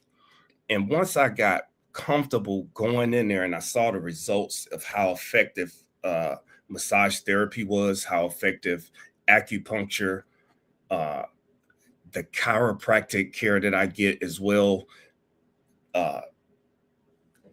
compression therapy, water massage therapy. I saw JJ Ragland mention that. All of those things combined to include pedicures, getting your feet taken care of. I didn't understand how many toxins come through the bottom of our feet until I started getting massage therapy. And as a man, it was so like, it pulled the scab off really of, you need to put your pride to the side and get yourself taken care of. The care is out there. The care will be provided. You'll get it, but you do have to open your mouth and advocate for yourself. Thank you for that. And Daniela, what's your feedback on this? Because I want to come back to the massage, because I am here in the state of New Jersey. I went briefly and I took massage therapy. The state is 500 hours. I did it not because I wanted to massage people. I did it to enhance my personal and wellness business many, many moons ago. Yeah. And one fact, if somebody can write this down, for those of you starting on a new journey before Daniela comes on, understand regular massage, not even the massages Stu and I are talking about, you recover 3 times faster by getting a massage. So if you're working out and you couple that with massage, just regular massage, you will recover faster, which equals faster results. That's right. Yeah, to tell you the truth, I never did massage, because it was funny when you said women. I never was like, nobody's touching me. I'm not doing that, and all that craziness. So until I met Emilio, and he, has a background in that and all. And then we had, actually, he was a co-author of one of our books. This gentleman that did massage therapy. So I trusted him. I knew him. So he's like, just go. Just, he's a massage therapist. I'm like, okay, fine. Man, like I was hooked after I could hardly walk the next day after the first massage, because I was like, what did he tell? I was like, this is the way it's supposed to feel. But it was because I was so tense and tight and, different issues or whatever. He really, and this guy, he was great, but his hands were like, it's like a bear. It's like, oh my goodness. So, but it was great. And so then obviously I just, I kept up with that, and I still do it, now, because it's like you said, I mean, you got to take care of ourselves. And Emilio and I did the foot detox one time you remember with Bridget? Wow, that was disgusting. Yes. But obviously needed. Very much we don't know these things, but so much toxins, like you said, goes to the feet. Oh my goodness. You remember that, Emilio? You're muted. Yeah. I do, love. Thank you for that. Yes. So we've got to learn, Stu, a lot of just stuff, just being open-minded, right? Just being open-minded. And I'm curious, well, as you're going through your points here regarding your health, what else would you want to share about your, reclaiming your health? I call it reclaiming your health, because if you're at a certain age, I'm 55, right? So I'm at a point where I don't do the same bouncing around and jumping. I'm about flexibility. I'm about stretching, that whole mobility. That's what wellness is to me. Yeah. Yeah. I would say I would tie the physical health into the mental health and the spiritual health as well. So during getting treatment for my physical ailments, when I'm laying on a table, I am getting in touch with my emotions as well. I'm also getting in touch with the spiritual part of my life at the same time. I'm meditating, I'm praying, I'm practicing breathing. And if we place value on those forms of treatment, the holistic side of getting treatment, not just going to the doctor, but being mentally aware of where you're struggling, the things that you're dealing with, knowing that you don't have to deal with them by yourself. It took me until I was 40 to see a therapist, because I found myself, after being told you're going to have knee surgery number and your days in the Marine Corps are probably going to be over. It hit me like a ton of bricks. And I sat in my truck and I just cried uncontrollably. And at that moment, I said, I need to go back in there and talk to somebody, because this doesn't feel right. And that started my journey on the mental health part of the treatment. It was a combination of physically getting the therapy and treatment that I needed, and then getting the mental health services that I needed too. And I've been seeing the same therapist for the last 6-7 years, and I will never not be under the care of a therapist. I am a Christian. I am spiritual. And I believe God places therapists on this earth to do literal work in the physical, even though I'm in touch with my spiritual connection with the Lord. And I trust that God is going to put me in the presence of the right people to get me the help that I need. It doesn't matter what religion a person is, who they pray to, who they not pray to. It doesn't matter. If connecting with the spiritual realm of our lives, if you get that, it helps you become more willing to be vulnerable to people who could get you the help that you need, because people do care. So that was kind of my angle, tying the physical, the emotional, and the spiritual together. And it's not going to function the same way for everyone, because you guys may have a routine in which you pray a certain amount of times a day, or you pray a certain time a day. Some folks, it may be through their pastor or someone at church. For me, it's just my personal connection with God, sitting in silence, trying to listen, let God guide my path. And it has helped me overcome a lot of demons that I had in regards to just how I thought, how I function, not ever being able to turn my brain off from thinking so much, and then holding all that stuff inside, not even sharing it with my spouse. But then I find myself sitting in front of a therapist pouring my heart out, and my wife is sitting there listening like, what? I never heard this. And I'm like, right, I purposely didn't tell you because I didn't want you to think I was weak or soft, or didn't want to overburden you with the things that I was going on. And T.O. touched on this earlier when he was talking to you, Daniela, about being a spouse and the partnership that it takes. It took a therapist to tell me you don't have to fight this journey by yourself when you have a partner right here that's perfectly capable of helping you get through what you're going through. Like, if there's anybody in this world who needs to know how you're feeling on a daily basis, it's her, not me. And I was like, I've been doing it wrong.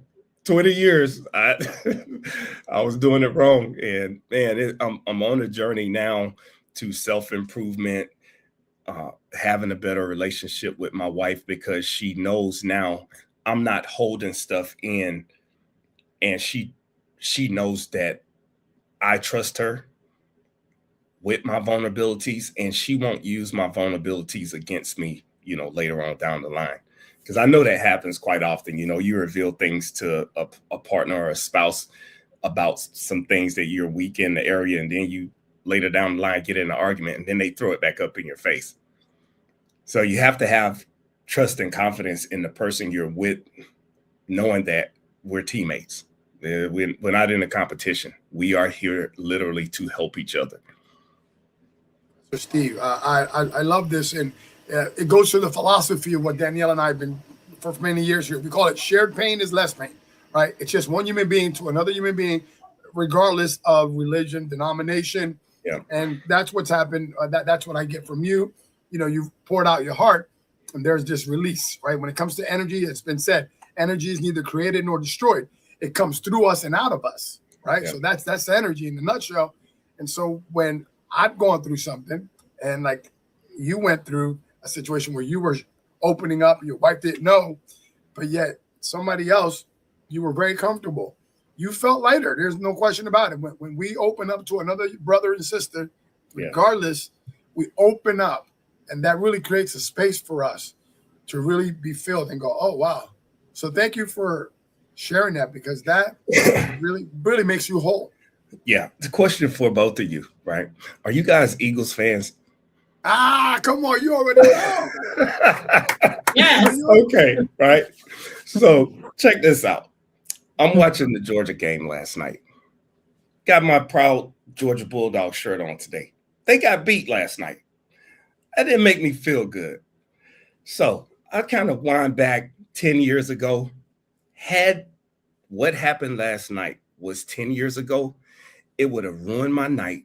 It would have ruined the next couple of days because I was so emotionally attached to a game that I had literally nothing to do with, but I wasn't emotionally intelligent enough to turn that part of my brain off and not let it roll over into other aspects of my life. And my wife would see this and she would notice, because there are some lean years here, as a Georgia fan before the last 5, right? Where there was a 40-year drought where Georgia didn't win a national championship, and we were almost there, and it was disappointment after disappointment. And I know as Eagles fans, you guys understand what that feels like. So I told my wife this morning, hey, Georgia lost last night. They played well. They got beat.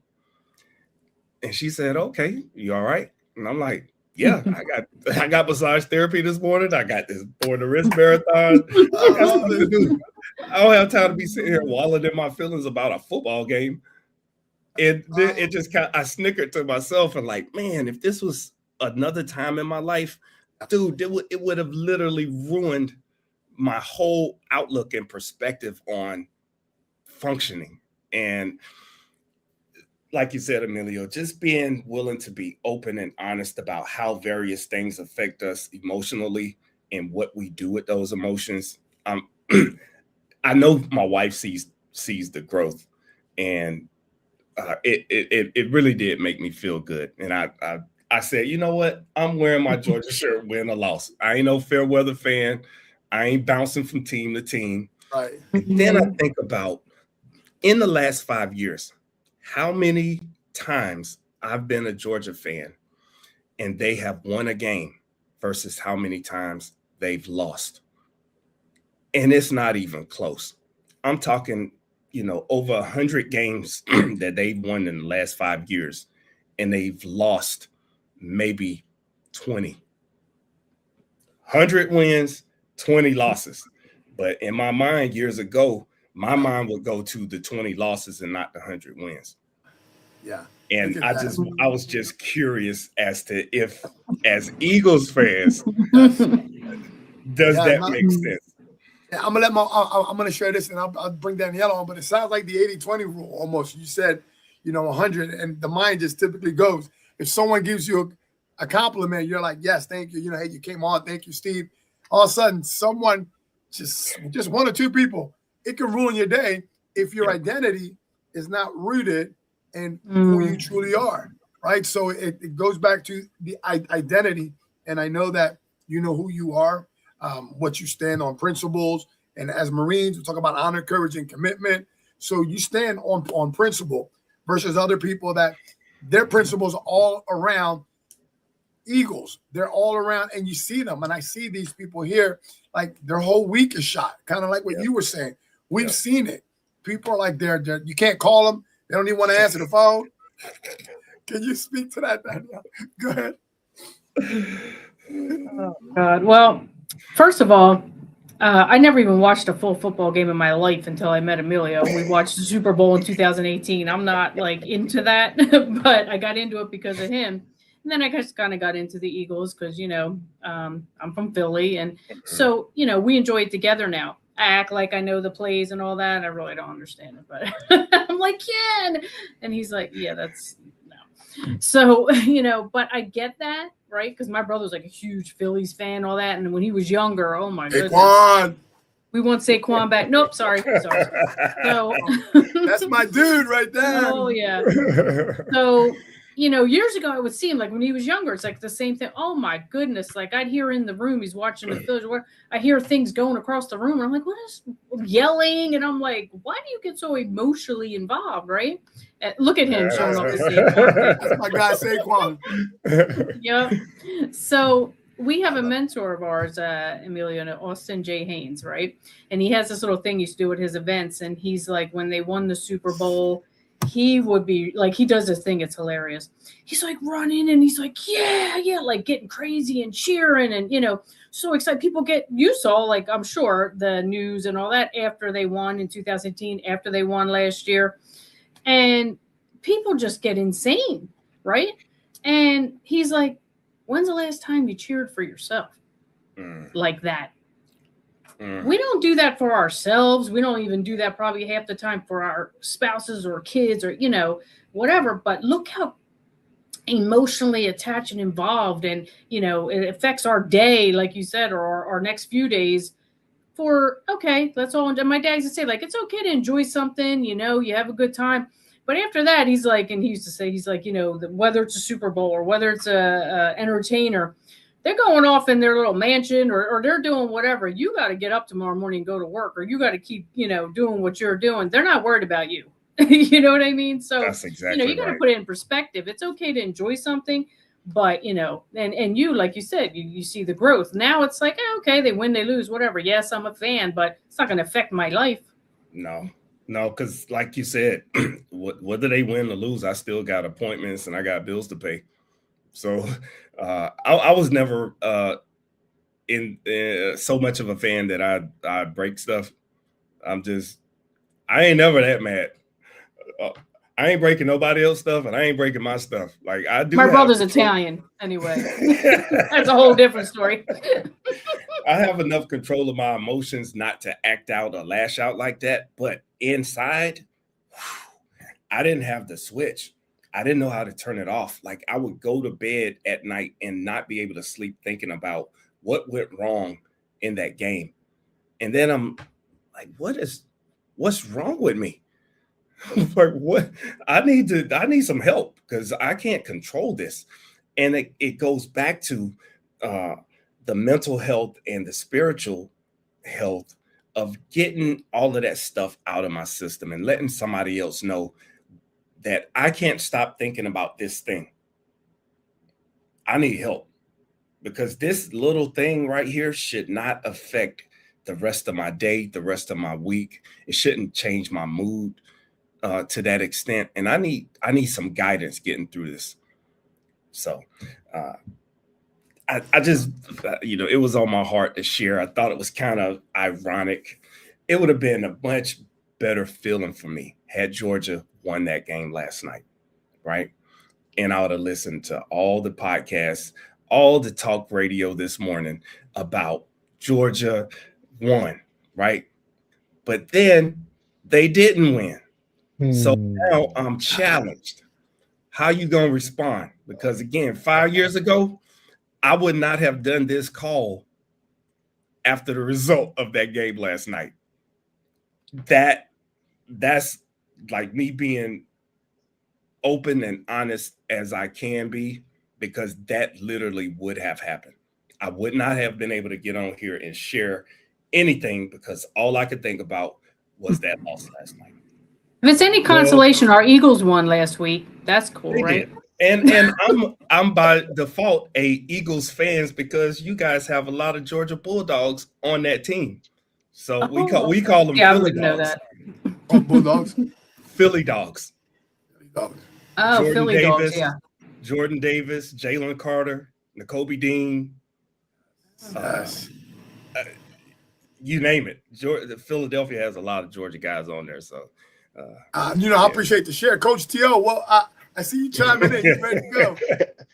Hey, you know, I watched the game last night, and first and foremost, man, shout out to Professor Stu Manor, bro. You know, giant goat, man. Just man, all praises, you know, due to the Most High, and the Most High has a divine energy connect to this man in front of us today. And thank you for sharing everything that you've shared, bro, on your journey.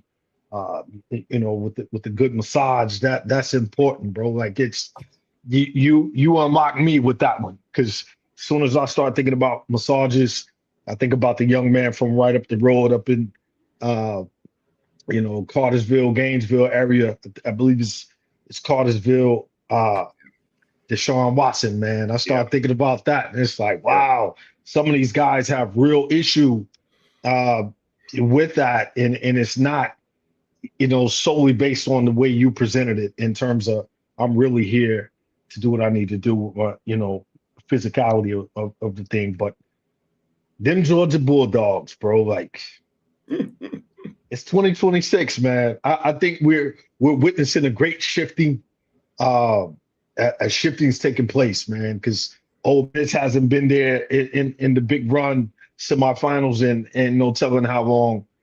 Indiana, bro, like when I think of Indiana, all I can think of is Bobby Knight. You know what I mean? Isaiah Thomas, some of the greats that came through there. But man, a shifting is taking place. And, you know, Georgia has had a great run over the years. Alabama's had a great run. But you're starting to see these different teams ushering in, and we'll see how it goes, man. But we got two gentlemen in the queue, and I'd love to bring them in right now because, you know, anytime you can get veterans together in one space, you know, E9s and you know our Navy brethren, man, it's a special thing. And Dr. Vinnie Cochran in the house, Brother Paul E. McFadden in the house, leadership expert. Man, it's such a blessing just to see all your faces in one, you know, togetherness of community, if that makes sense. So further ado, man, how you fellas doing, man? What's the good word?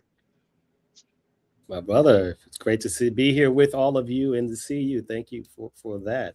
See Dr. Cochran over there. I love it. Emilio, my brother, I love it. I love you all. You're right. When you see a bunch of veterans in the room that are about something and have a message to share and are providing value and certainly have a lot of wisdom and expertise, I mean, it's always a good thing, right? And so we all got our stories too about how we got here, but we're here.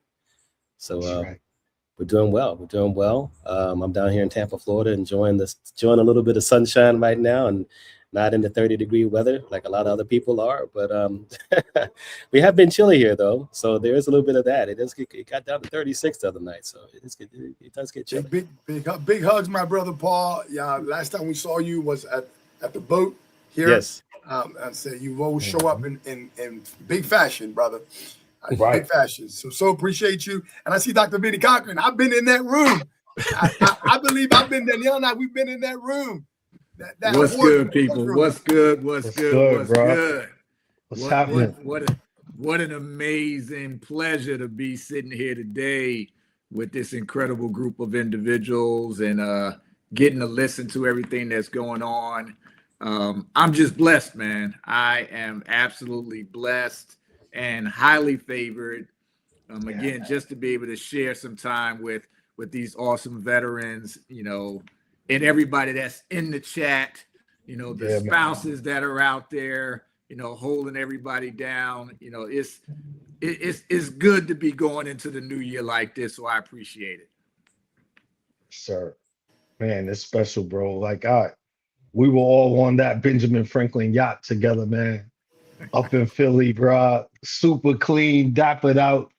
Man, I was saying earlier, gentlemen, just there's no connection, bro, and bond like, you know, veteran brothers and sisters, man. Like I love everyone that I love, but there's something about, you know, us coming together, being a beacon of light for those out there that, you know, are looking for something to be inspired by. Man, it's a lot of craziness going on out there in the world, fellas, as we know, from Tampa to Jacksonville, North Carolina, to Greensboro, to Gloucester City, Jersey, out here in Atlanta. It's always something. So to bring the Avengers together, bro, as I like to call it, man, it's special, man. And Stu, man, like I said, I love you, bro. And you know, I look at just how, man, like, you know, two E9s, you know, together. We got a Master Gunnery Sergeant in Stu Maynard.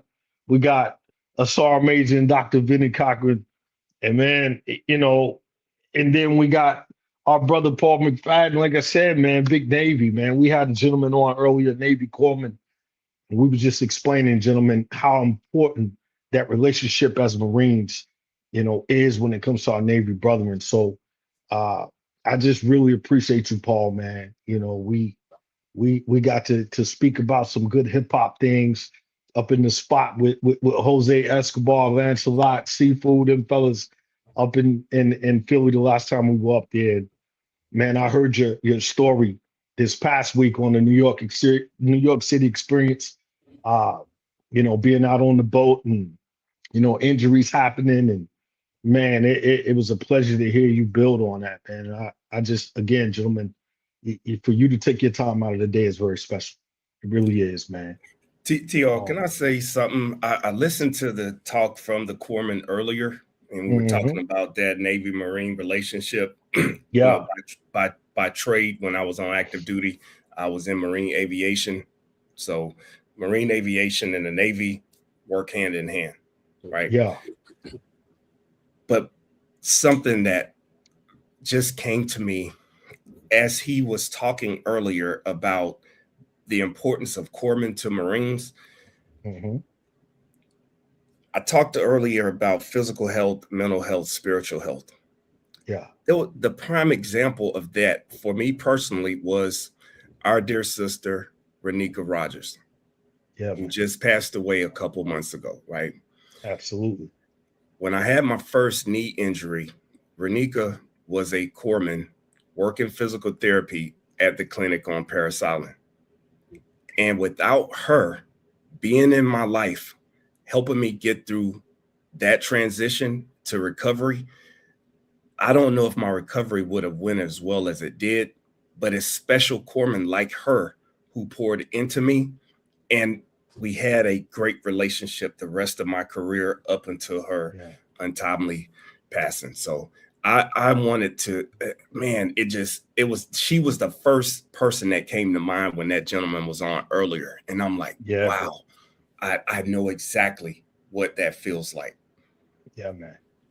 It's important, man. It's when we think of the different branches of service, especially with this project that we have, gentlemen, with the Born to Risk, Dr. Vinnie Cochran, Paul, we've been a part of the signature edition of Born to Risk, and we understand the power that came from that.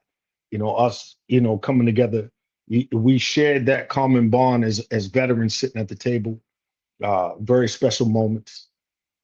However, man, for Rev Emilio Ramon to say, hey, man, I want to take it full throttle and have the veterans edition of Born to Risk, and each veteran can share their story. Each veteran can, really make an impact, man, in ways that collectively, whether it's 30 of us, whether it's 40 of us, the power that's going to come from that, from the Navy aspect of it, from the Marine Corps aspect of it, the Army aspect of it, Air Force, it's very special, gentlemen. Like I can't stress enough to you, Reverend Emilio, as we're live right now streaming, time on deck, 12:43 East Coast time, man. Thank you for having it within your spirit and your heart, man, to want to do this, bro, because it's been real therapy for all of us, man. Like it's in its own right. So I'd like to ask you, gentlemen, and anybody, man, that feels in your spirit, speak on it, man. Why, for you, do you want to be a part of the Born to Risk Veterans Edition? I'll jump in. Thank you, Coach Dio. Again, you guys know I'm a bit under the weather, so I'm gonna. I think Emilio is trying to say something. What is it? What is it? Go ahead.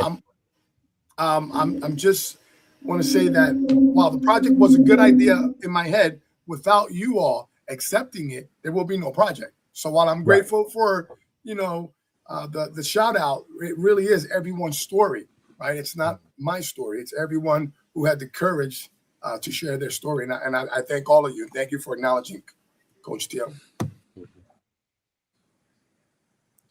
Yeah, well, go ahead, Coach. I'll speak first.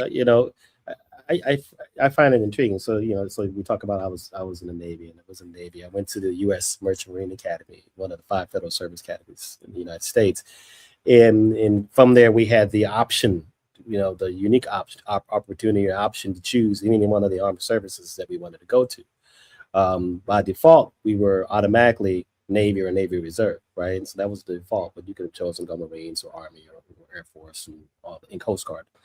And I think what happens a lot of times is many people don't understand the unique opportunity that we have for those who choose, and some obviously didn't have a choice when it came to conflicts like Vietnam. There was no choice; you were drafted. right? Those of us who I was in Desert Shield right before Desert Storm, right?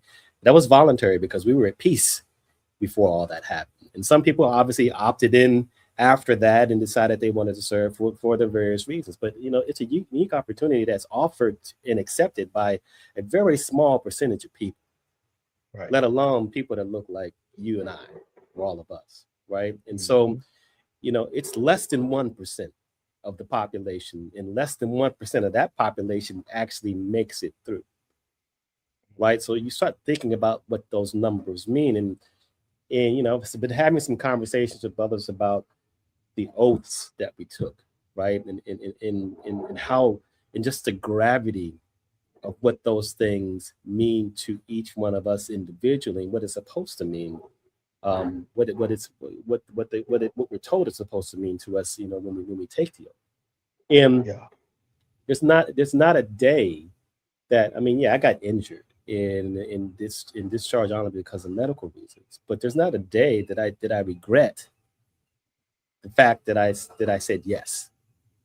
It's not a day that I regret that, even though all these things happened to me, even though I suffered PTSD, even though it changed my entire life trajectory. It still was the opportunity of a lifetime. I got to see 40 different countries. No one does that, right? Not many people do that unless you got unlimited funding to travel the world and do those things. But for the most part, that is the opportunity for us to literally transform our lives, particularly if we say yes and we get those duty stations and we get to travel abroad and we get to experience different cultures. I remember the first time I went to sea and came back, and I was looking at my colleagues, I say classmates, 18, 19 years old, and looking at them like, what are you guys even talking about? We have no idea what's going on in the rest of this world. This planet is huge, and there's so much happening outside of the world, let alone the little things we focus on here. And I think it's an opportunity for us to talk as brothers, and be able to share that experience, right? And think of all the things that we've been through, and think of all the generations that have come before us and all the things they've been through. All of it wasn't pretty, and still probably isn't pretty for a lot of people, right? But yet we're standing here as a testimony, in our service, saying, you know what? We saw the value in our service. We did the thing we did the things that we did, right? And now, whether it's good or bad, it's really not about a question of being good or bad. There's consequences, and some of those consequences are very favorable, and some of those consequences weren't. But being able to share that story so that when people are making their decisions about where they want to take their life, or yet let alone there's other veterans out there who have similar stories, but they're afraid to tell it or share it because of the stigma that might be attached to it. I have no problem with saying I have PTSD. There's a lot of veterans that can't say that, because we get the stigma right away, right? So we're weak or something. You know what? Before they called it shell shock. Before that, they called it something else. So it's always a name, but we all have the experience. For me, I've been blessed to understand the psychology of how that all happens and what happens with us when we go through that experience, and why it's not easy to transition. So for me, I never thought I was going to be part of anything like this, until Emilio asked me, and I said, all right, I'll tell a story. And I didn't even tell my story. I told my story about my son in the first book. Right. I didn't even tell my story. And, but over time, it became easier for me to relate it. And I did, so one was on the New York City experience, but I related in a podcast that I made maybe a year ago. And I had never really told anybody those stories, because those were things that were deep and personal to me. And I suffered so much from those experiences. And it took me a lot to overcome it. So when I overcame it, I just kind of said, I'm not going to look back. Right. And sometimes you have to look back in order to help someone else navigate their own experience. So I appreciate the opportunity to speak and to share my story and share the stage with others. I mean, I got 4 great men that I'm looking at in their own right. You are amazing gentlemen. You have committed so much of your lives to your service and to the things that you do, and then beyond that, right? And I think that I feel honored to be standing in the same space, because not many of us get to do it. Not many of us get to do it. It's on your heart, Dr. Vinny. What's on your heart, bro? Oh man, I got to tell you, man, this is, you know, I actually wrote down a couple things while he was speaking and as you were speaking, just a couple words that kind of struck a chord with me. And the first one is, you know, the opportunity. You know, anybody that served, regardless of how long you served, you know, you're afforded so many different opportunities, you know, and it's those individuals, like you said, the group of individuals here and all around the world that takes advantage of those opportunities, you know, are the ones who ultimately, I think, get into a space like this where they're ready to give back, because so many individuals are blessed every day with opportunities that because of everything else that's clouding their minds, they don't even see it. And because they don't see it, they don't take advantage of it. You know, I hear people as I'm here in Jacksonville. I'm still in a military town, and it's unfortunate that I get to hear individuals in a Marine Corps, Navy, military town still trying to persuade their kids not to go into the military. And that hurts my heart every time I hear it, because again, I know what it's done for me.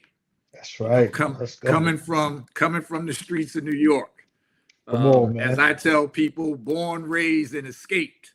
Yes, sir. And I still have a love for New York, but I knew had I stayed in New York, I wouldn't be here today. Come on. So again, I know what the opportunity of just joining to serve, and I wasn't a patriotic team. You know, I didn't join because of the flag or anything like that. I joined out of desperation. Let's go. It turned into being a patriot. It turned into not going to battle or to the different combat zones because of what's going on in the country or what happened. It went because, you know, it's what I signed up to do. And once I got there, it was about the brothers and sisters to my left and to my right. You know, it was never about what they said we had to go into these combat zones for. It was about just being around that group of individuals. And again, that led into that word you used, the oath that we all took. And I think above anything else, it was about protecting each other, you know, protecting our way of life and making it better, you know, for the future generations. Everything I did in the Marine Corps was for my son. You know, my son was born in 92. I came in 86. At that point, I knew then and there that unless I got killed, you know, I was going to make it to the top. Wasn't nothing going to stop me from making it to the top, you know, in the Marine Corps, you know, because I was determined to do that for my son, to show him that if you just take advantage of the opportunities out there, that there's nothing that can stop you. Then, you know, Coach T.O., you mentioned the therapy, brother.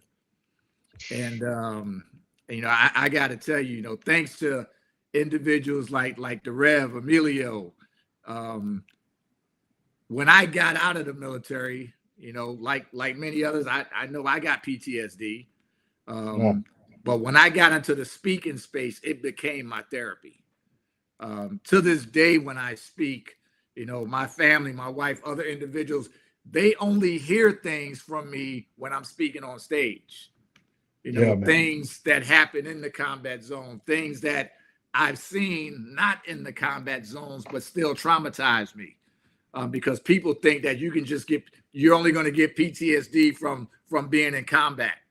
Right. You know, there are individuals that are serving that encounters things every single day, you know, that would cause them the amount of stress that the average person can't handle. You know, and that's why I love and support the opportunity to be able to love on and support any military member that's serving, that has served, that's going through something or is going to go through something. And then, you know, we talk about all the different experiences that we can have. You know, hitting multiple countries during your time, in the military. Like you said, who gets to do that? Without those unlimited resources, and have the fun doing it. There may be some hard times involved in it on occasion, but you can always look back and laugh at those situations. And sometimes you look back and you might cry with a brother because of some things that y'all went through, and that's that bond that we as service members hold. Before I end my little part, I'll say, we go back to those corpsmen, that we speak about. I didn't fully understand the role of corpsmen in my younger time in the Marine Corps. You see them, they're there. We joke about the Navy getting us to point A and point B. But when I got promoted to first sergeant and ended up in the grunts in a line company in Fallujah, Iraq, everything clicked. Those corpsmen that we had in each one of those platoons, all over Fallujah, they mattered, and they did the damn thing. I'm gonna put it that way. My respect, for all the branches of the service during that deployment, went up 100-fold because everybody was in the mix. Everybody was supporting everybody, and to this day, again, I just feel blessed. I feel honored. I just looked out the corner of my eye and I see my brother, JJ Ragland over there, one of my own. Oh my goodness. Man, you taking me places, brother. Way back. My God. To see one of your recruits and follow his journey, which I did the entire time, following your journey, because you were always that individual that stuck out in boot camp, brother. And to see the things that you were able to accomplish, those are the prideful moments that we get to have, as service members. It's never about us. Like I said, it was about my son, and it was about seeing other individuals that you can have a small impact on, fulfill their dreams and take care of their families. And, you were definitely a shining example of that. I'm proud to just be amongst you, somebody who I can't even put it into words. It is just amazing to be around individuals, like all the men and the women that's going to be part of this project. So I'm blessed. I'm gonna leave it at that. Well, I'll tell you like this. It was 30 years ago that you and I met. 30 years ago down in Paris Island. And you gave me all types of hell. The one thing I can tell you, though, that I knew that there was something that you was covered. I knew you were covered by God. I knew I was going to be all right. Even with the little attitude problem I had as a recruit, I knew you were covered. So that means I was going to be all right. Yeah, I was fiery God. I remember that. Yes. Got to do it. You got to do it. I ran into you. I think I ran into you just before you said you were going to retire. My son was. I took him over to Camp Lejeune to get him some uniforms, and you were walking out. And the last time you saw me with him was when I graduated boot camp. I thought that was just amazing. Wow. So definitely, hey, your flowers to you for continuing on. Ain't you like a king in Africa right now? I've been following. Oh, God. Hey, Billy Cocker, royalty. He royalty. Yes, sir. The doctor. You know what, man? Like you said, you follow me, I follow you, and I'll follow you to the end of the earth. Same with Stu and T.O., man. I just, when they saw you pop up, I said, oh, man, how did that circle meet that quick? But it's amazing. So truly an honor to just even be on the same page, talking to you through live, and same with the brothers up here, man. Just amazing. So So the question is, did I get trained? I'm gonna say I absolutely know I got trained. Yes, sir. Yes, sir. Hey, that goes into my answer to T.O.'s question about why I decided to join a project like this. Yeah. It's because I didn't want to be one of one just trying to tell my own story. I wanted to partner with individuals like you all so that somebody who buys this book, whether they come from my friend circle or from other friend circles, yeah, you know me and my story, but check out chapter 7. Right. Check out, I know that dude. Right. You need to read his story. So Dr. Cochran was spot on about the opportunity, not about us and our part, but about sharing all of the other greats that are participating in this project, because the stories from somebody is going to resonate with somebody who picks that book up and reads it. Wow. And then when they see the relationships, the genuine relationships come full circle, like Dr. Cochran and JJ Ragland, or JJ Ragland and Stu Maynard, who were DI school classmates. And JJ made a point that kind of brought me back to what I was talking about earlier about mental health, spiritual health, physical health. JJ said, I made a 99 on the test in DI school, and I was almost in tears. That's how I was. He was. Absolutely. And Dr. Vinny Cochran had to put me on the Foot Locker with a scribe to try to figure out all of the knowledge in boot camp. Along with me in DI school, where they say get in the classroom, everybody but Ragland, yes sir. Didn't capture it. That's crazy. And it's these kind of relationships that just, I can't imagine, Dr. Cochran, how you feel being a part of a book like this and being on a panel like this with somebody you personally trained.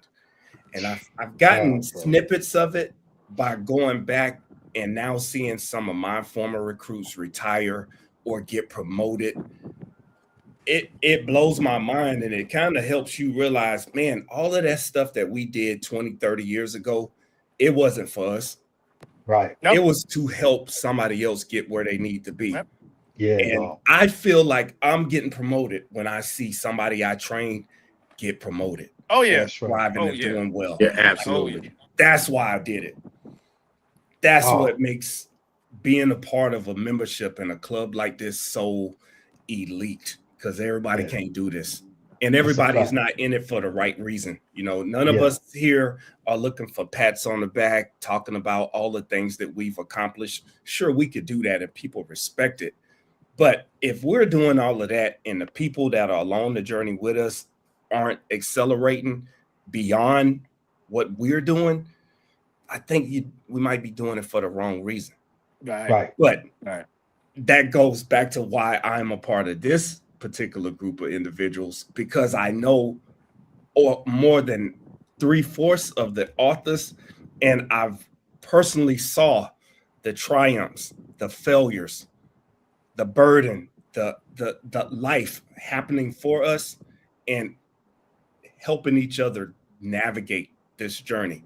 And I want to continue navigating that journey, not by myself, but with people who I know understand what the struggle is, sharing what we did wrong in regards to physical health, mental health, and spiritual health. Somebody needs to know who is going through those things right now. We did it too, and we are still going through it. Right. And getting the right type of treatment to deal with these things and to cope is so important. And I feel so honest and vulnerable when I'm in a space like this, because I don't have to exaggerate. I know you guys know exactly what I'm talking about. So that brotherhood, that sisterhood, man.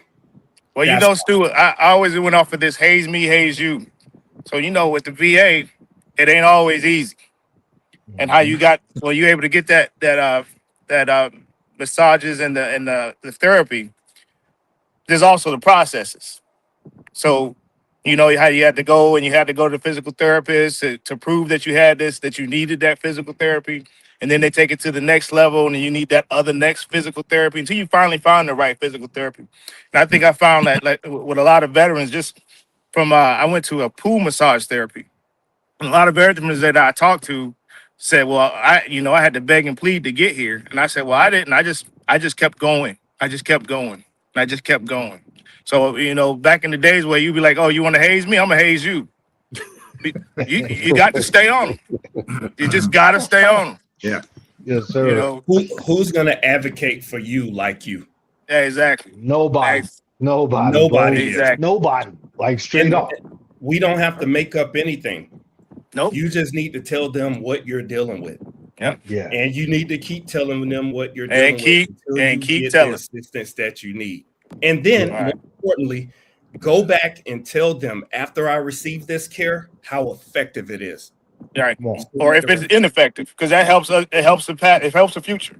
That's exactly right. Absolutely. Right. So, because I had to drop one physical therapist, I thought he was going to break his own back trying to crack mine.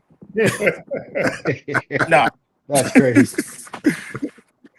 Man, Yeah. it's blessed. It's a blessing, fellas, man. Just thinking about that legacy of Dr. Vinnie Cochran, JJ Ragland, and now your son, JJ, you know, having Gunnery that Star distinguished, Gunny Yeah. Ragland, having that distinguished honor to say he was a hat, bro. Like them tears down on that island right now, bro. Like you talk about real tears. You talk about real sweat. Let's not forget, You know, I spread it a little bit. I went to Air Force too. I got a captain in the Air Force, man. that's right. Shout Doing out to the your thing. daughter. Yes, sir. Hey, Major she's salute. up in Dover, man. She's an XO for mortuary affairs, which is one of the hardest jobs that they got Yeah, up it there is. for all It of is, our. bro. You know, and it's a constant on the phone. You know, how you doing, Yeah. baby girl? Because everybody that comes home that way, she knows all about it. So you know, put those prayers out there for my baby girl, because you know that life there is strong. And That's it's a that constant. PTSD people don't talk about. Yes, sir. They Right. don't talk about it. They let you know when you take the job that hey, you're gonna have to get psyched. You're gonna have to see treatment from the start. Man, From the and start. check this out. Check this out, fellas. And we have another tie at the top of the screen. Stu Mena, Professor Tite, you was at the University of South Florida for 3 years, while me and JJ was in North Carolina. Right. And now Paul McFadden, born and raised Washington, D.C., is now down in Tampa. So I want to hear that connection, fellas. What's going on with Tampa between you two gentlemen? What's up with Tampa, fellas? Something about to happen because now that I know that, I'm reaching out to you as soon as we get off of this call. Something's about to happen because I got a lot of things coming down here to Tampa that y'all need to know about. I mean, That's right. Here, you know, there's a couple of things I've already launched and partnered with on. So, I mean, wow, Dr. Cochran, you need to be here too. But absolutely. Nice. I lucked up into getting assigned to the University of South Florida when I applied for AMOI duty. And, you know, I tried to play the game when you ask the Marine Corps, you put your preferences down 1, 2, 3. Nobody ever gets their first choice. No. So I'm trying to be slick, and I put the University of South Florida first because I really want to go to Florida A&M or Purdue. I get selected for the University of South Florida, not knowing that the program had just been established for about 5 or 6 years. There were only 2 AMOIs before me. So I get there and I'm like, whoa, diamond. And I have a great sense of affection for Tampa, for the University, of South Florida, being a USF alum. I'm a Go Bulls all the way fan. Uh-oh. And the administrative assistant just hit me up, Paul, the other day, and she said, you need to come back down here and talk to the battalion.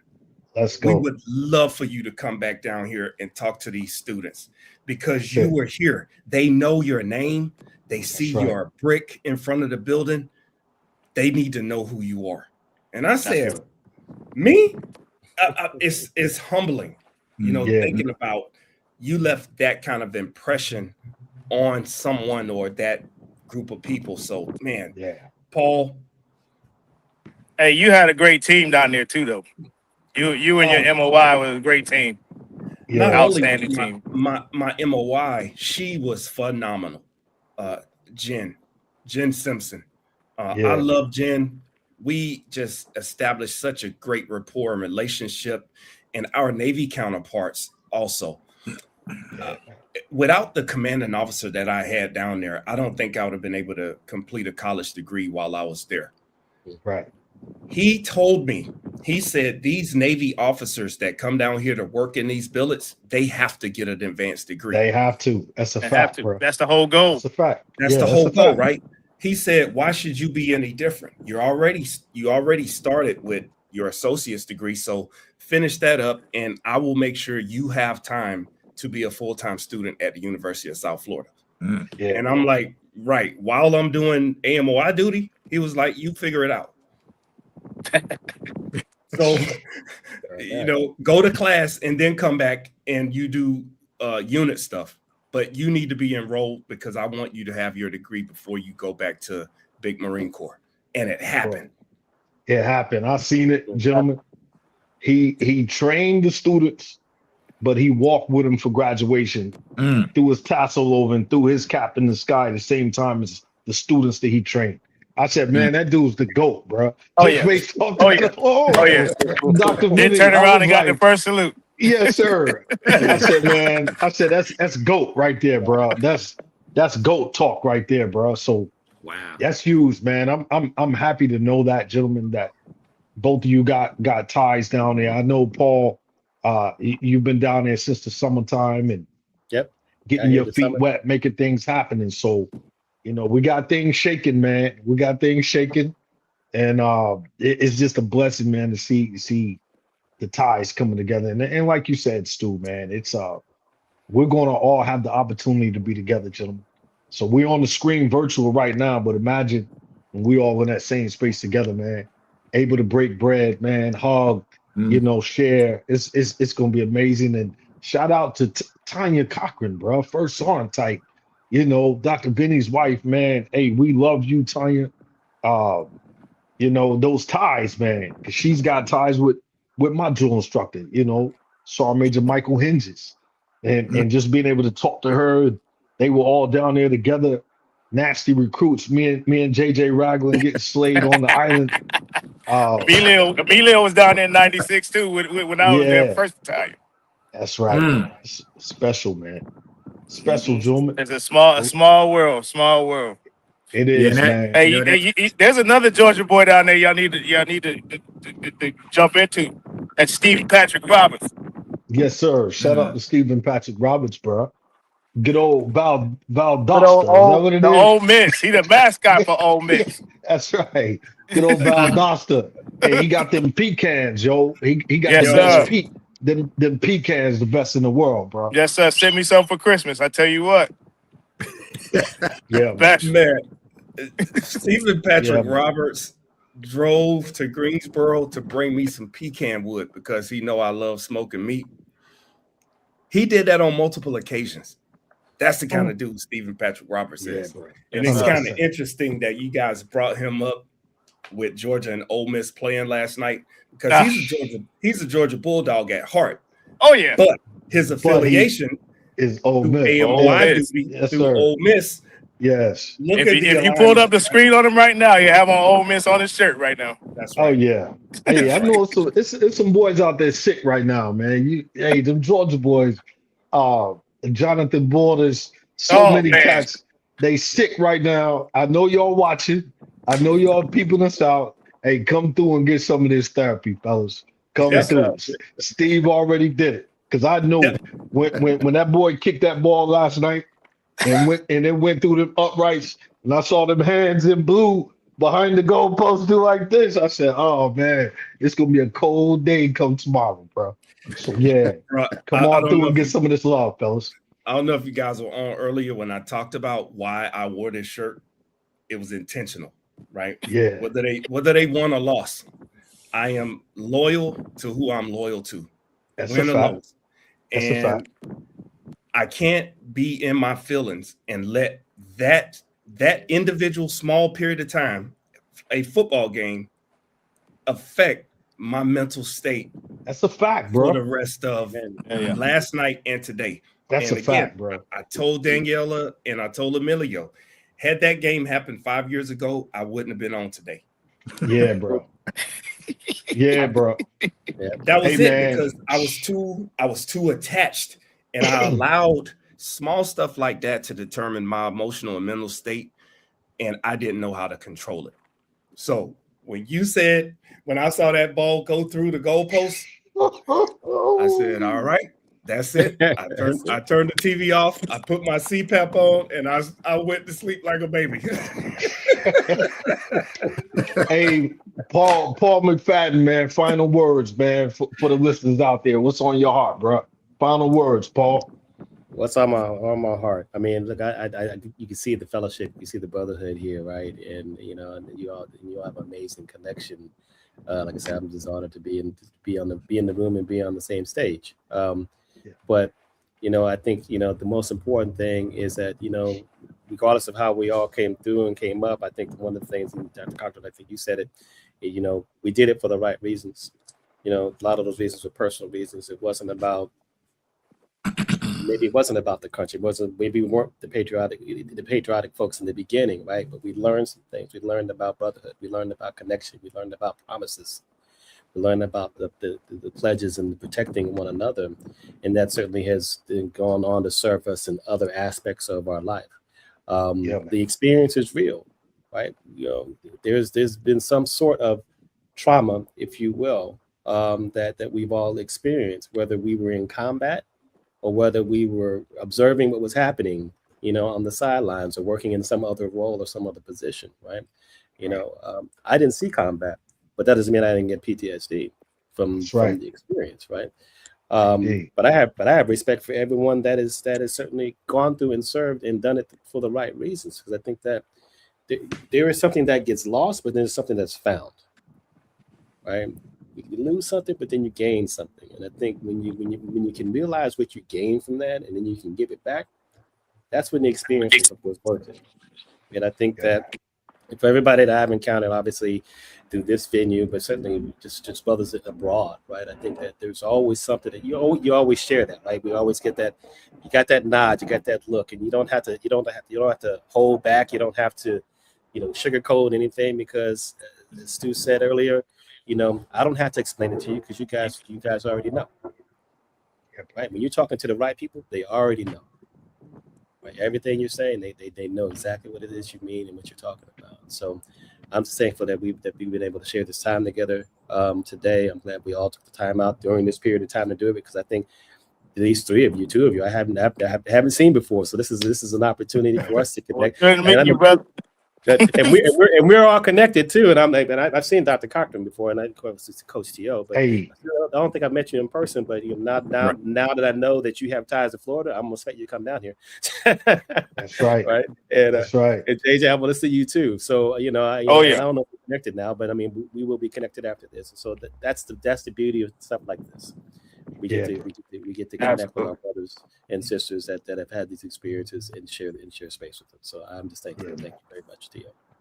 Appreciate you, brother. And JJ Ragland's down in Houston, Paul, and behind him he got that big old huge.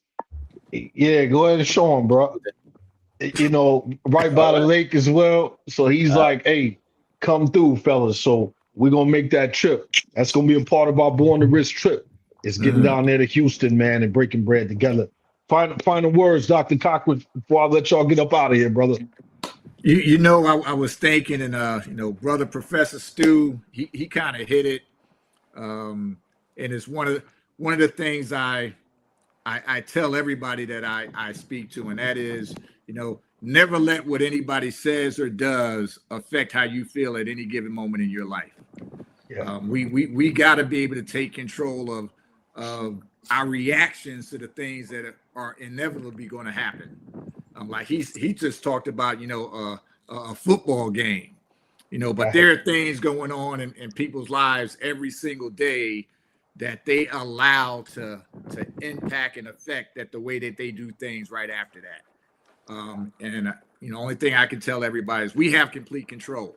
We don't know what's going to happen to us or how it's going to happen to us, but how we respond to that thing, will will dictate how we live out the rest of our lives and how it's going to affect other people. So, you know, in a group like this, you know, like I said, I can't wait to be able to break bread with everybody. You know, to I'm going to say reunite with even brothers who I haven't met personally yet, but it's going to be a reunion. You know, Yes, it's going to be a reunion because this is one big happy family, a military family that has been through things that other people can only imagine. Right. And when you put that type of energy together in any type of environment, in any type of room, you know, something magical is going to happen. So, you know, to everyone out there, all the veterans out there across the world, you know, stay blessed, stay safe, you know, and definitely, you know, take care of that mental health that we all need to be concerned with, because it's real. You know, we're losing people every day. So God bless to each and every one of you. Yeah, man. Thank you, fellas. I appreciate y'all, man. The connections, like you said, Paul, make sure, man, y'all get up with each other. Man, I love y'all dearly from the heart. On behalf of Born to Risk, Reverend Emilio, all the other brothers and sisters out there, man, chiming in throughout the day. Man, we appreciate you all. Hey, stick around, you know, check us out. It's streaming all day till 1900. And man, thank you all for you all's contribution and coming through and blessing the mic, fellas. Much love. All right, now. Thank you, Tio. Love y'all, man. Appreciate it. Take care, brothers.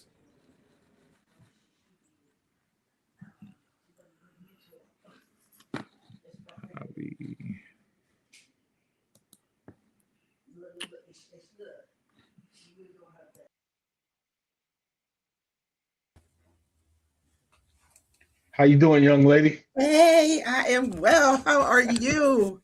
I'm doing great. It's good to see you this afternoon. Blessed beyond measure this morning. morning. Man. What a blessing. It has truly been a blessing. Listen, I was on a prayer line from 7 to 9, and then I hopped on here. Like you, this is just amazing. I am excited. The camaraderie, the love, the support, the community, it doesn't get better. And there's my sister, right? Danielle, like, this doesn't get better. Like, to God be the glory, because only you can't make this up. You can't make this up. This stuff just doesn't have. My brother, Emilio,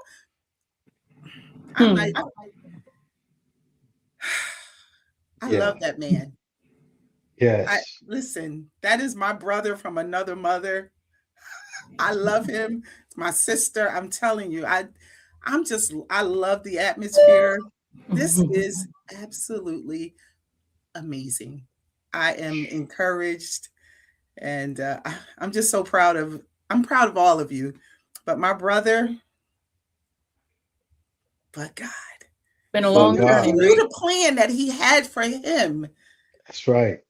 And he listened. Yeah. He listened. He heard his voice. It's amplified in his ears, and he's moving forward. He's not stuck. Wow. He's doing it on faith. Wow. Yeah. You too, Coach Tio.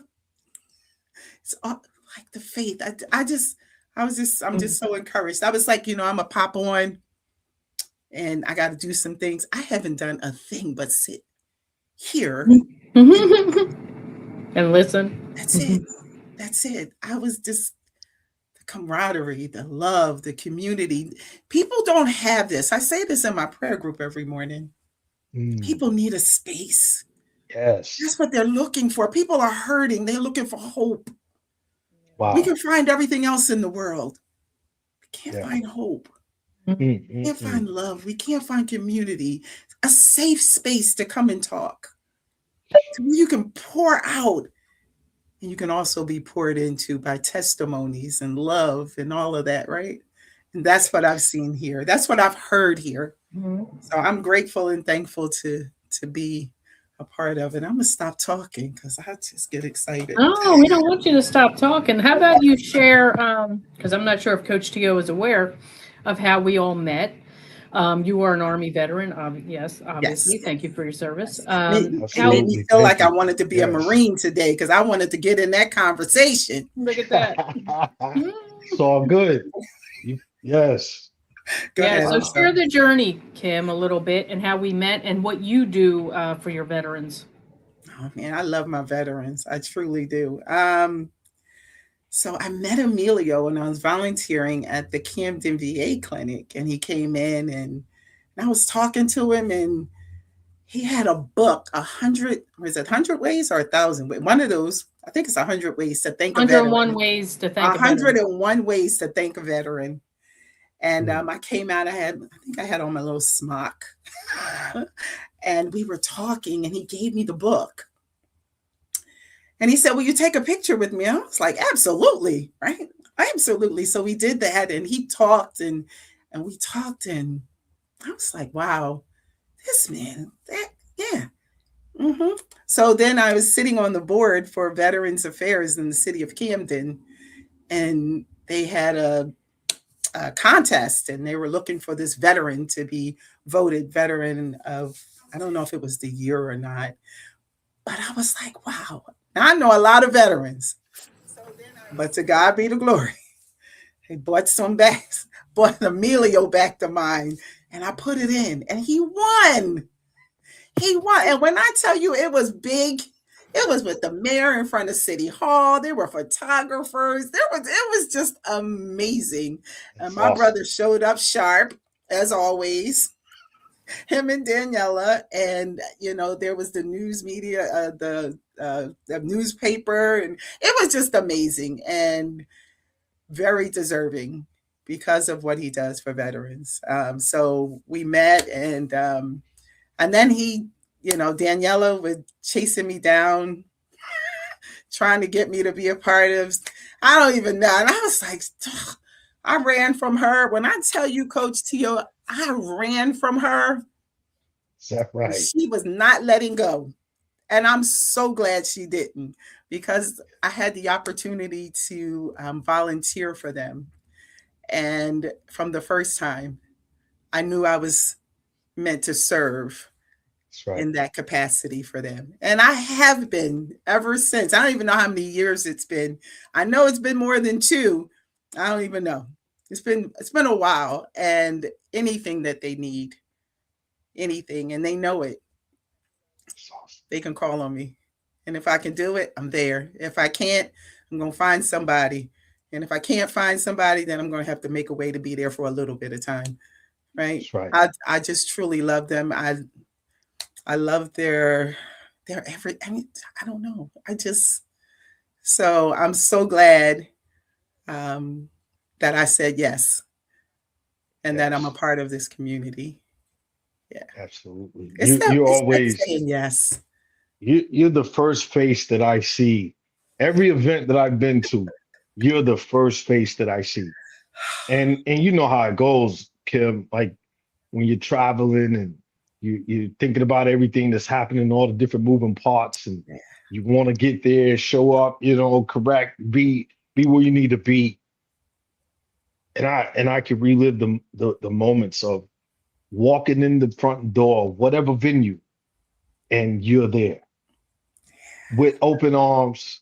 Hey, welcome. And that first embrace, that is so important, because there's so many other, adventures that I've been a part of, and people mean mugging you and, looking at you up and down, like, who are you and who you here to see? So I would be remiss to not tell you live, Born to Risk Roll Call, 07 Marathon.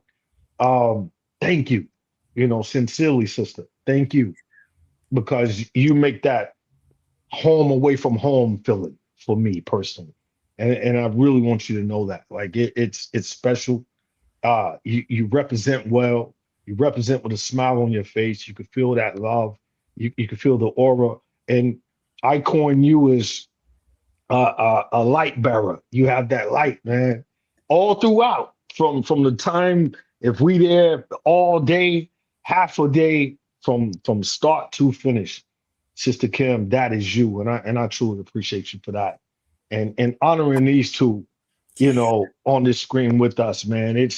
They definitely deserve it. You know it, I know it. Absolutely. So many others out there. We all know it. Individuals tuning in today, listening in. like you said, it really hit my heart to hear you say it, Kim. Just that vision and being able to get behind the vision and really understanding how important the vision is outside of just ourselves. Like Stu Maynard said earlier, Professor Stu Maynard, like we're all a part of this because we all see the same vision. As Dr. Vinny said, man, we want to really impact.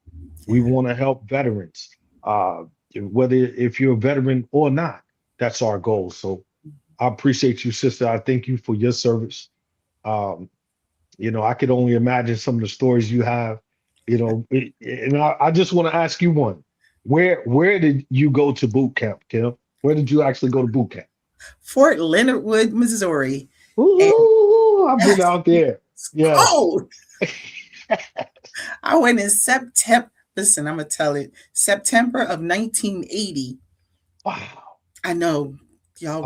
I was 4 years old. Don't do that. Don't do that. I was 4. Yeah, hat off to you. Come on now. Yes. I was 9. Much respect. Okay, we're gonna Much stop right respect. here. Don't make me click off, y'all. Amelia was 10. Did you hear what I said, Daniela? Am I muted? We love you, Kim. Kim, let me chime in real quick. We love you. Thank you, Coach T.O., for bringing her on and honoring Kim. I caught the tail end of it earlier. You guys know I'm in and out here. But Kim, just when we met her, just loved her heart. And just everything that you mentioned about Kim, we all co-sign on it. And I know that Daniela chased her for a minute because we're like, wow, she's just so, like, she represents everything that we're looking to do with our events. She has that personality because she was always volunteering. So when we met her, she was volunteering at the VA. I'm like, wow. And, then how she nominated me among lots of veterans. And you go, Kim is the GOAT. I love it. I love it. That's right. And so Kim has just been that person. I mean, you can't help but be around Kim and just start smiling. She really leads in with a prayer. So Kim, we say this all the time. We say she's our head volunteer, but obviously she's more than that. She really is the backbone to a lot of what we do. So we thank you again, Kim. Big hugs, my sister. I love them. I don't know. It's amazing. I'm glad I said yes.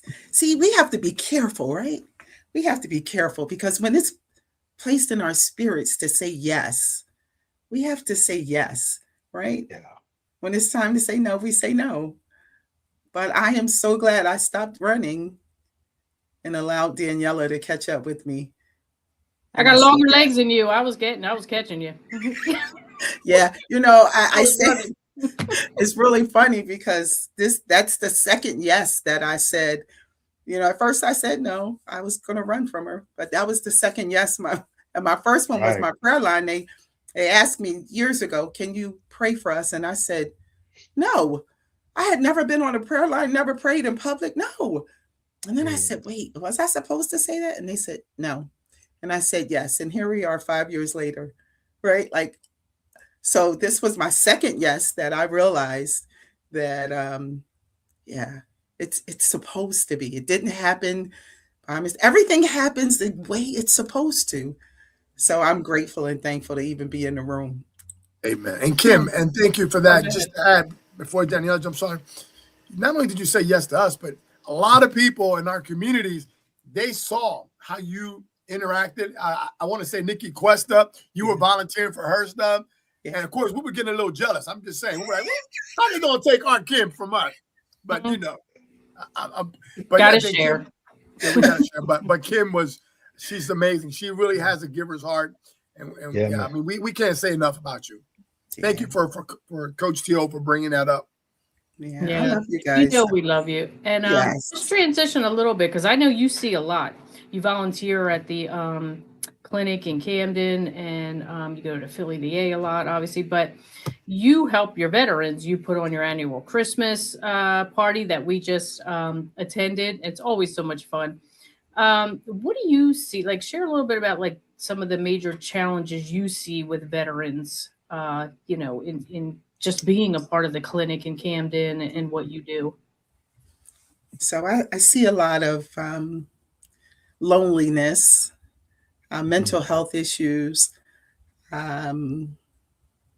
even with, something like VA claims, where people just don't think that oh no, I'm just going to leave that for other veterans. That's not for me. Nothing happened to me.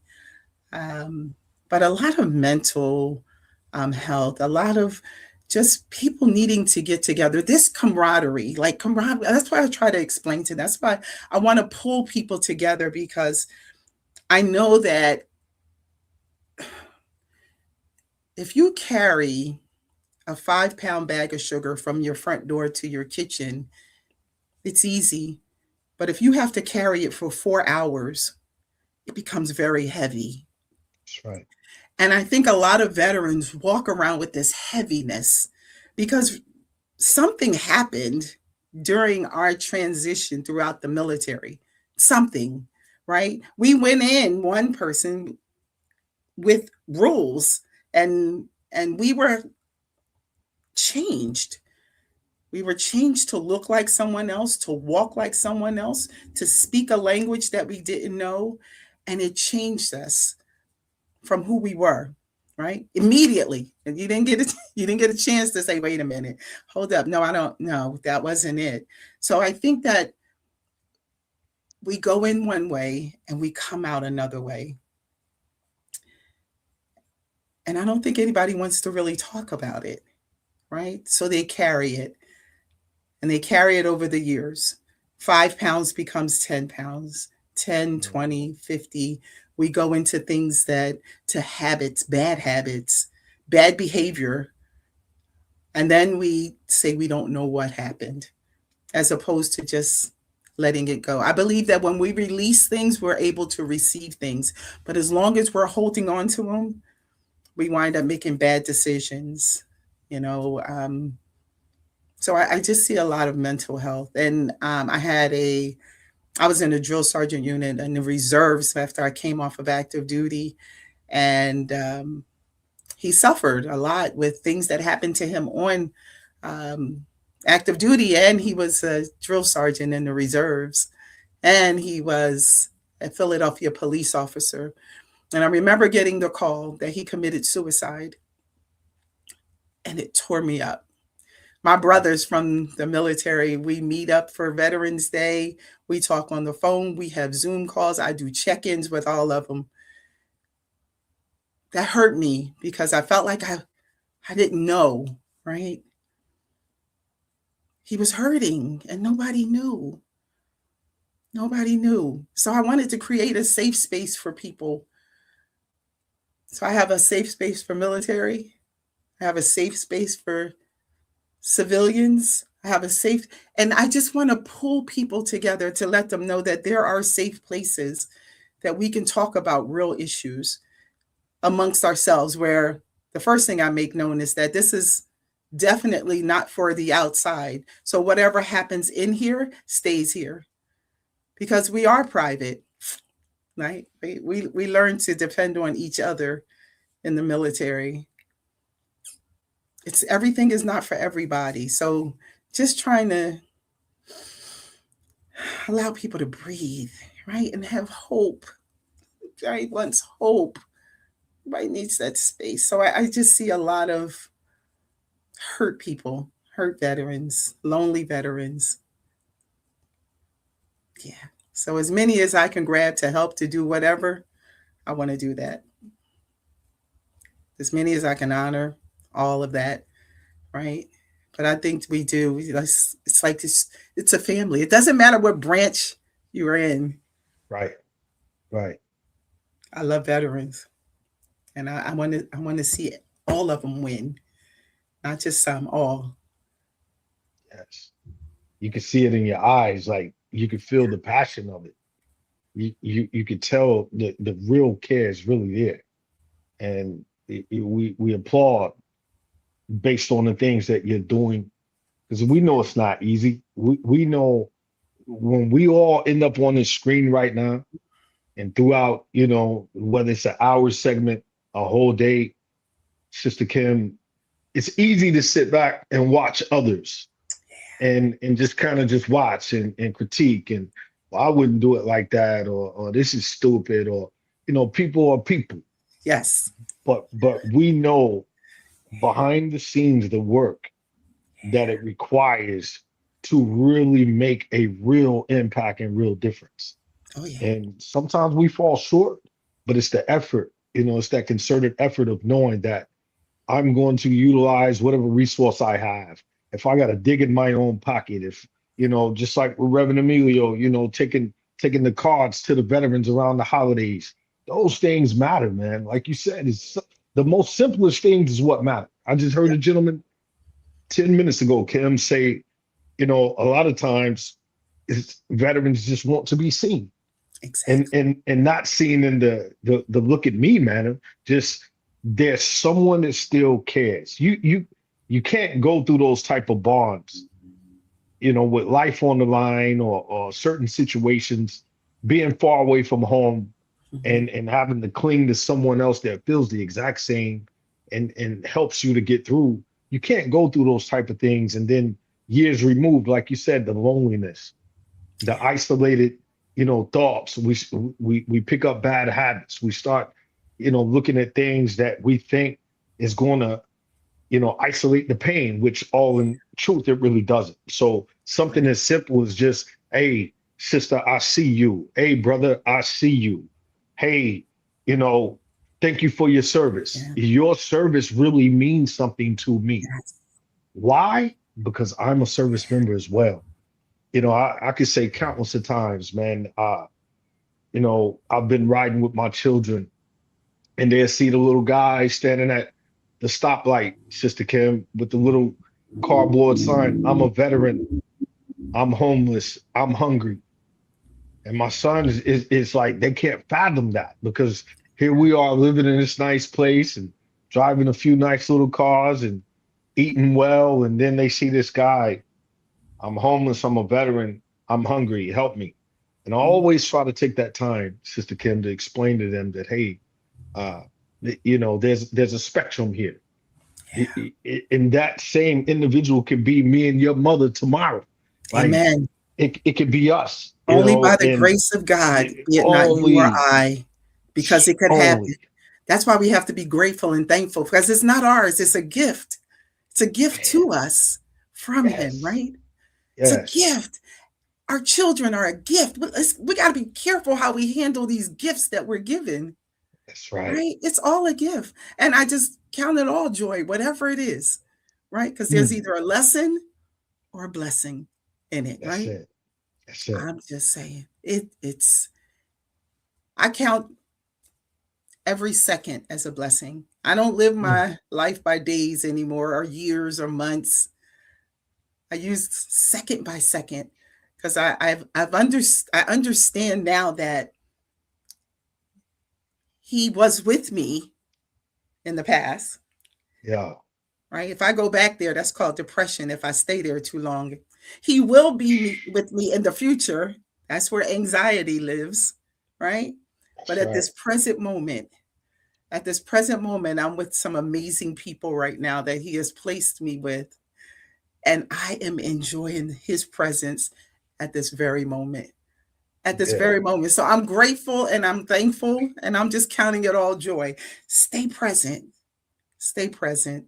And when we see those people, don't judge, because we don't know their stories. We go around making up stories in our own head about people. Stop making stories about people that you don't know their story. Even if you know the people, you still don't know their story. So when you see those people, just say, thank you, Lord. Because only by the grace of God, be it not you or I. Because we too could one day be there. That's right. Kim, thank you for that. You just said something, and Coach Teal, you said something, that struck me. And when you see someone at a sign, right? Your son sees help me, I'm a veteran. I used to be that cat that used to judge people, right? Go get a job. Like, well, what's going on? And I've learned, it's been a practice I've done many, many years now. And Danielle knows, whenever I see anyone, veteran or not, if I'm not going to help them, if I'm not willing to take $1 out of my pocket, I send them a silent blessing. And that served me so well. That practice serves me well, because they're hurting. They're obviously, no one was, whether they're making $500 a day or $100,000. I most people are not. There's some people that are shysters out there, but the majority of the people are hurting, and it's not my place to judge these people, because I too have fallen short of the glory of God, and so yeah, I thank you for sharing that, Coach T.O., because about your son when he sees it. But if anyone out there, that practice, it served me well, and if you can take that instead of judging, send them a silent blessing. That's right. Yeah, because we all have to stand account, man. Like we've seen both angles of that, all of us collectively, veteran or civilian. We've seen it. We've experienced and I'm sure most watching or listening, riding with us today, they have experienced it. Like, hey, I'm hungry. Can you give me? And grace of your heart, you pull out a $5 bill, $10 bill, you hand it to them, you blink, and they walking in the beverage shop, and but again, they're hungry in terms of that addiction, man. They're hungry for what it is that they need. And again, it goes back to, like you said, Reverend Dominion, judge not, bro. Judge not. And some may disagree with that. I've experienced it. I've experienced the other side of it, that, hey, man, I'm hungry. I have my kids in the car. We're all hungry. Here I am driving a nice little Range Rover, and this guy's got 4 kids in the car, crying, tears dripping off his face in Durham, North Carolina. I was on my way home. And he's like, man, can you feed us? And if you know God, bro, there's no way. Woo, Lord have mercy. Let's go. There's no way I could pull off in that truck that I was driving and not help that gentleman and them children. Amen. It's just no way.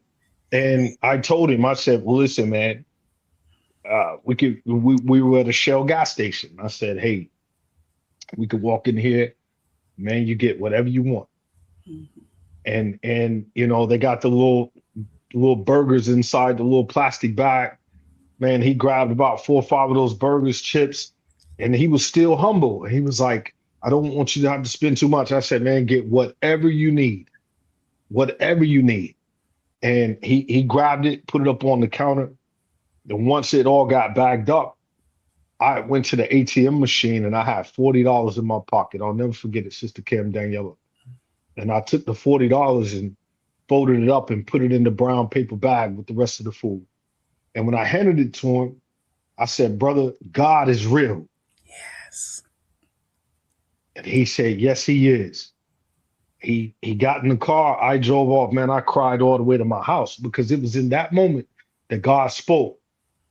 And I knew, bro, I'm blessed, bro. Just like Dr. Vinnie Cochran said, starting off, as soon as he came on today, I'm blessed.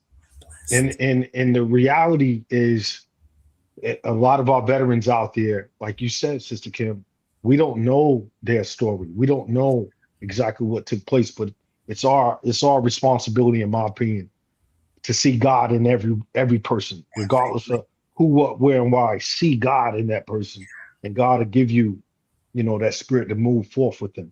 So, yeah, man, it's real. Yeah, what a blessing, right? I remember my sister was in the hospital, and there was a young lady in the bathroom when I was leaving, and she was crying. And she said, my family. And she said, just please pray for me. And I said, I will. And when I got home, Coach T.O., I couldn't remember her name. I couldn't remember. And I was like, oh, I said, never again, Lord, never again. When someone asked me to pray, I'm going to do it immediately. Yeah.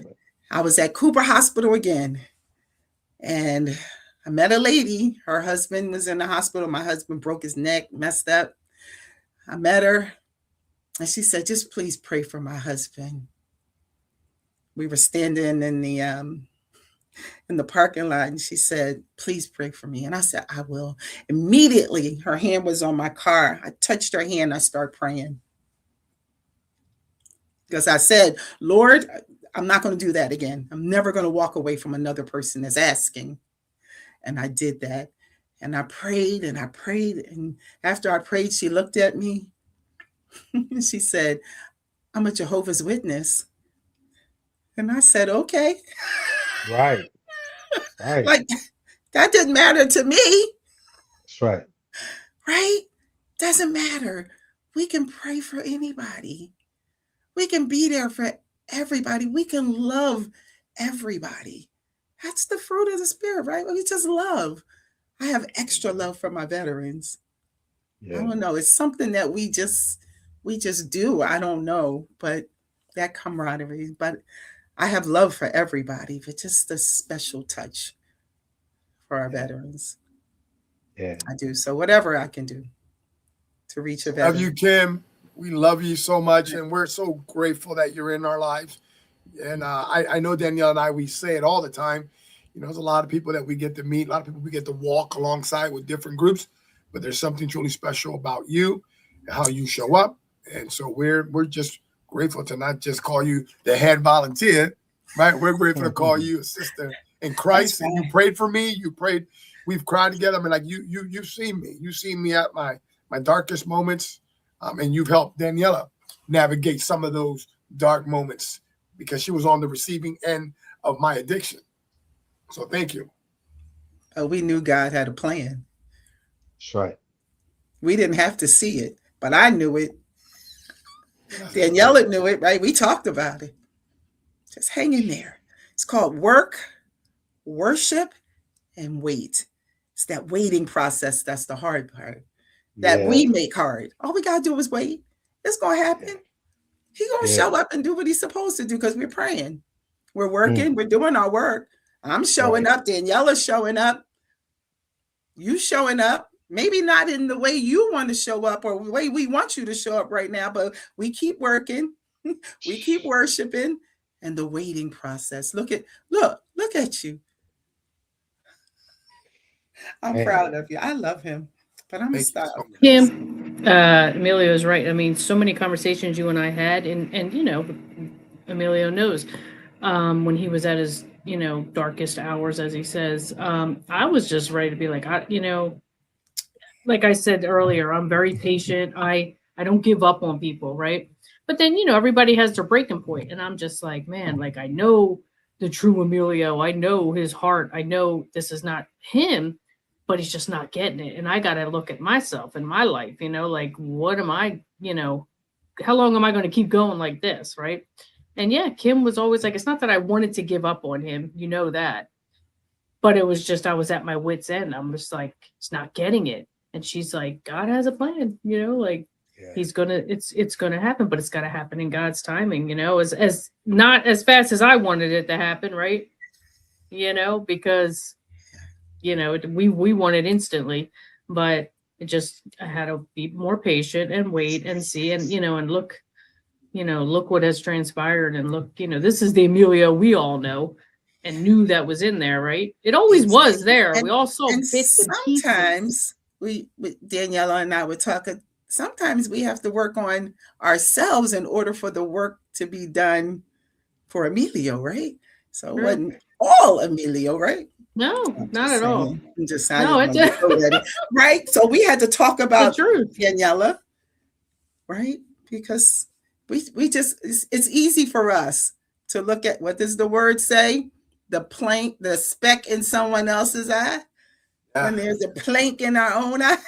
It's easier, but there's work to do, right? And thank God we still have an opportunity to be better and do better. He's given us another 86,400 seconds. He woke us up this morning. He gave us new grace, new mercy for us to continue on. And God willing, we'll continue on. But I'm excited for everybody, especially for Daniela and Emilio. It's a vision when you can see it coming forth, when you can see what he's doing. And we see what he's doing in their lives. Like, just be grateful and thankful at all times for everything, because it's either a lesson or a blessing. Yep. Work, worship, and wait. That's it. Yeah, that's a word. That's a bar right there. I put it in my notes Yeah, because we talk about it on our prayer Whew. line like all the time. Like there's work to be done, and the whole time just keep worshiping and waiting while you're working. Keep worshiping, keep waiting while you're worshiping. Keep working and keep waiting while you're waiting. Keep working and keep worshiping. It just keeps going full circle. Don't stop. Don't stop.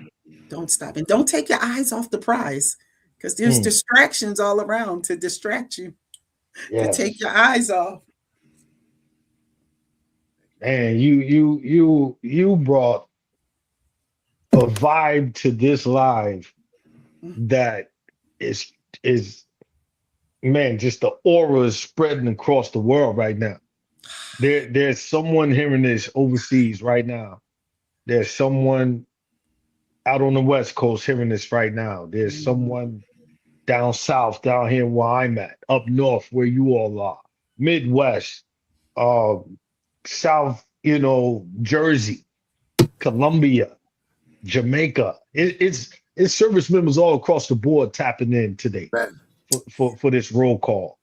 And we are so grateful, Kim, that you have come and blessed this stage, man, with your presence, with your vibe. Some people, man, they get sick in the stomach when they hear others pouring into others. It's a reality. Like I truly know that because I've been told that. Like sometimes I just, because of the state individual can be in, misery loves company type thing, and to be able to pour into others a lot of times, Kim, some people, they have no choice but to look within. You today, sister, have sparked me to look within, and I'm telling you that when you go to bed tonight, Sister Kim, know you touch me, man. You touch me deeply. You touch hardcore and foul. You touch Dr. Vinnie Cochran. You touch Daniela. You touch Reverend Emilio, my brother Teddy Scott out there. So many individuals that's touched by you right now. We thank you today, sincerely. To God be the glory. Like I feel like it's a purpose, a plan. It was a plan for me to meet Emilio and Daniela. It's a plan. There's a purpose. Nothing happens by accident. Coach T.O., I'm just touched by you as well. Like even like anyone who is connected to Emilio and Daniela touched me in a special way. Anyone who shows up for them. Yes. So I thank you. I thank you. I thank everyone who shows up for them. I like to tap them on the shoulder and say, thank you for being there for my brother and my sister, right? Absolutely. Because I know, thank you. I know God has a plan for them. That's right. Yeah. Can you hang in, Kim? It's working. Sure. Can you hang in a little bit? Because your girl Jacqueline Heights coming up. Not Jacqueline Heights. Oh, yeah. Yes. Jacqueline Heights. Yes. Yeah, buddy. Oh, there she is. There she is. Here I am. How are you? 2 Army sisters. Oh, you two are now you're tied. 2 Marines, 2 Armies. Yeah, yeah. Hey, you know what, I'm ladies? very well. How's everybody? You know what, ladies? The men have been dominating the conversation all day. So now, I mean, we get 2 veteran sisters. Yes. That's right. That's right. I love her. Yeah. I love her. We had an opportunity to be in the same car together, ride together, talk a lot, showed up for one of her events. I love her. Yes. Yes. Yes. I love Kim. That's my girl. Amen. Thank you for joining us, Jacqueline. You know Yes. the love that Danielle and I have for Kim and the relationship that you and I and Daniela have. You've always been there for us as well, and especially with mypressforward.org. Yes. So excited about what you're doing for our veterans, providing resources for them. And, truth be told, I've been on the receiving end of that, Yes. Especially when I needed certain resources that weren't. Yes. So, I mean, I'm just excited. Yeah. Talk to us about what's happening in your orbit. Looks like there may be just a slight delay.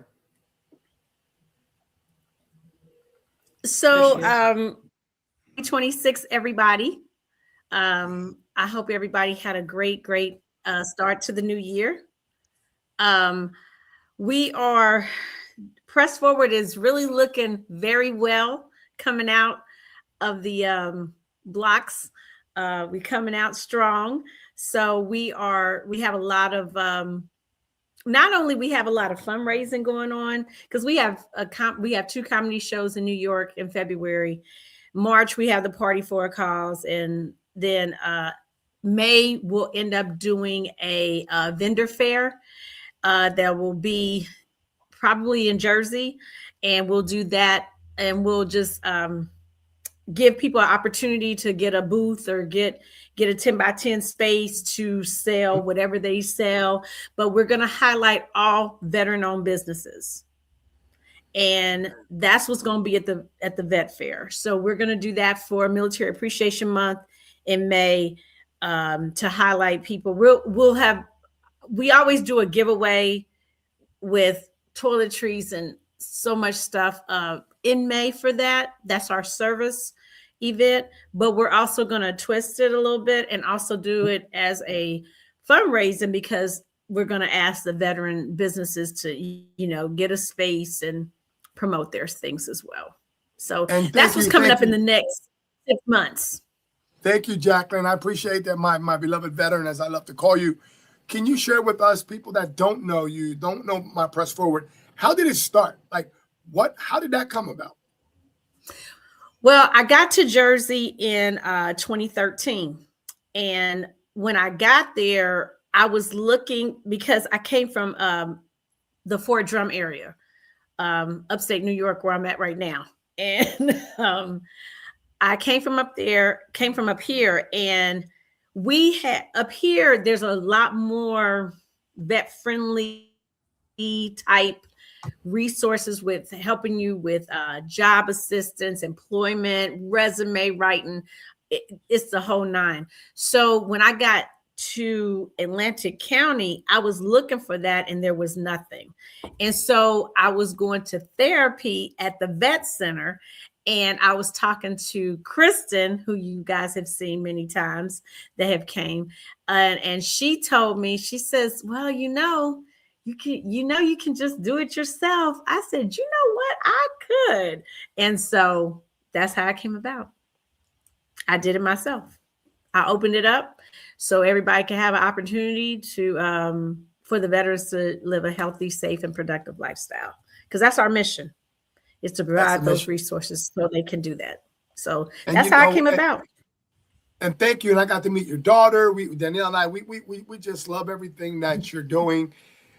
And we also come to discover that it's not just a nonprofit where just some folks are supporting you. You have some celebrities. You have some folks behind you with some names behind them, with some cachet. Who's going to join us today?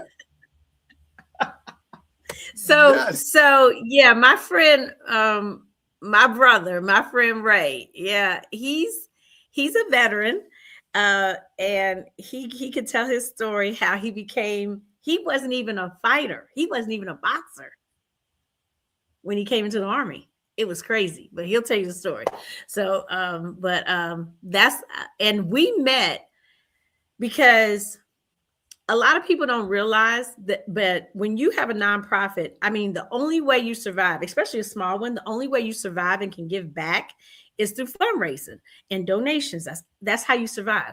So I go to other fundraisers to see what they're doing, to educate myself. Sometimes you got to just take a bite of that humble pie to see what somebody else is doing, because it will make you better. You just have to see it. So I went to another fundraiser, and it just happened to be the Watertown Boxing Club, and he was there. And we just, there he goes. What an intro. How are you? Wait a minute. Am I on? Just talking about you. You are on. I don't know if I'm on. Am I on? Yes, you are. All right. Well, I don't see. We see you. Okay. Oh, So there that's you go. good. Oh, there you go. God bless you. Oh, Steelers. Oh, I gotta go put on my Get it Eagles hat off. now. Get it off. Gotta keep it on. Yes, sir. Yeah. Hey, Ray. Hey, how you doing? Ray, Special, man. listen, Ray, big hugs to you. We've got Coach T.O. We've got Kim. I don't know if you can see her. You got my wife, Daniela Roman. And so we're honored that you've taken some time to pour into us today. It's called Roll Call. And we started it about 2 months ago to highlight veterans, right? To highlight veterans. Yeah. And we're just so blessed. You had a VA appointment today. Is that correct? Yes, I did. All right. All right. We were talking about the VA today. How are you finding the system working for you? It's going well. Amen. It's good. It's going well, man. I'm telling you,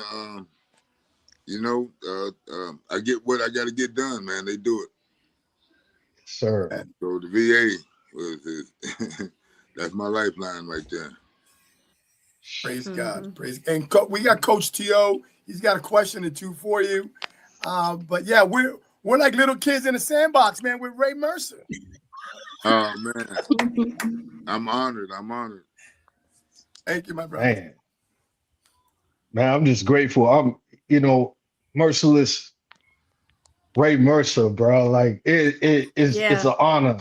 It's an honor, man. Like it's a true honor.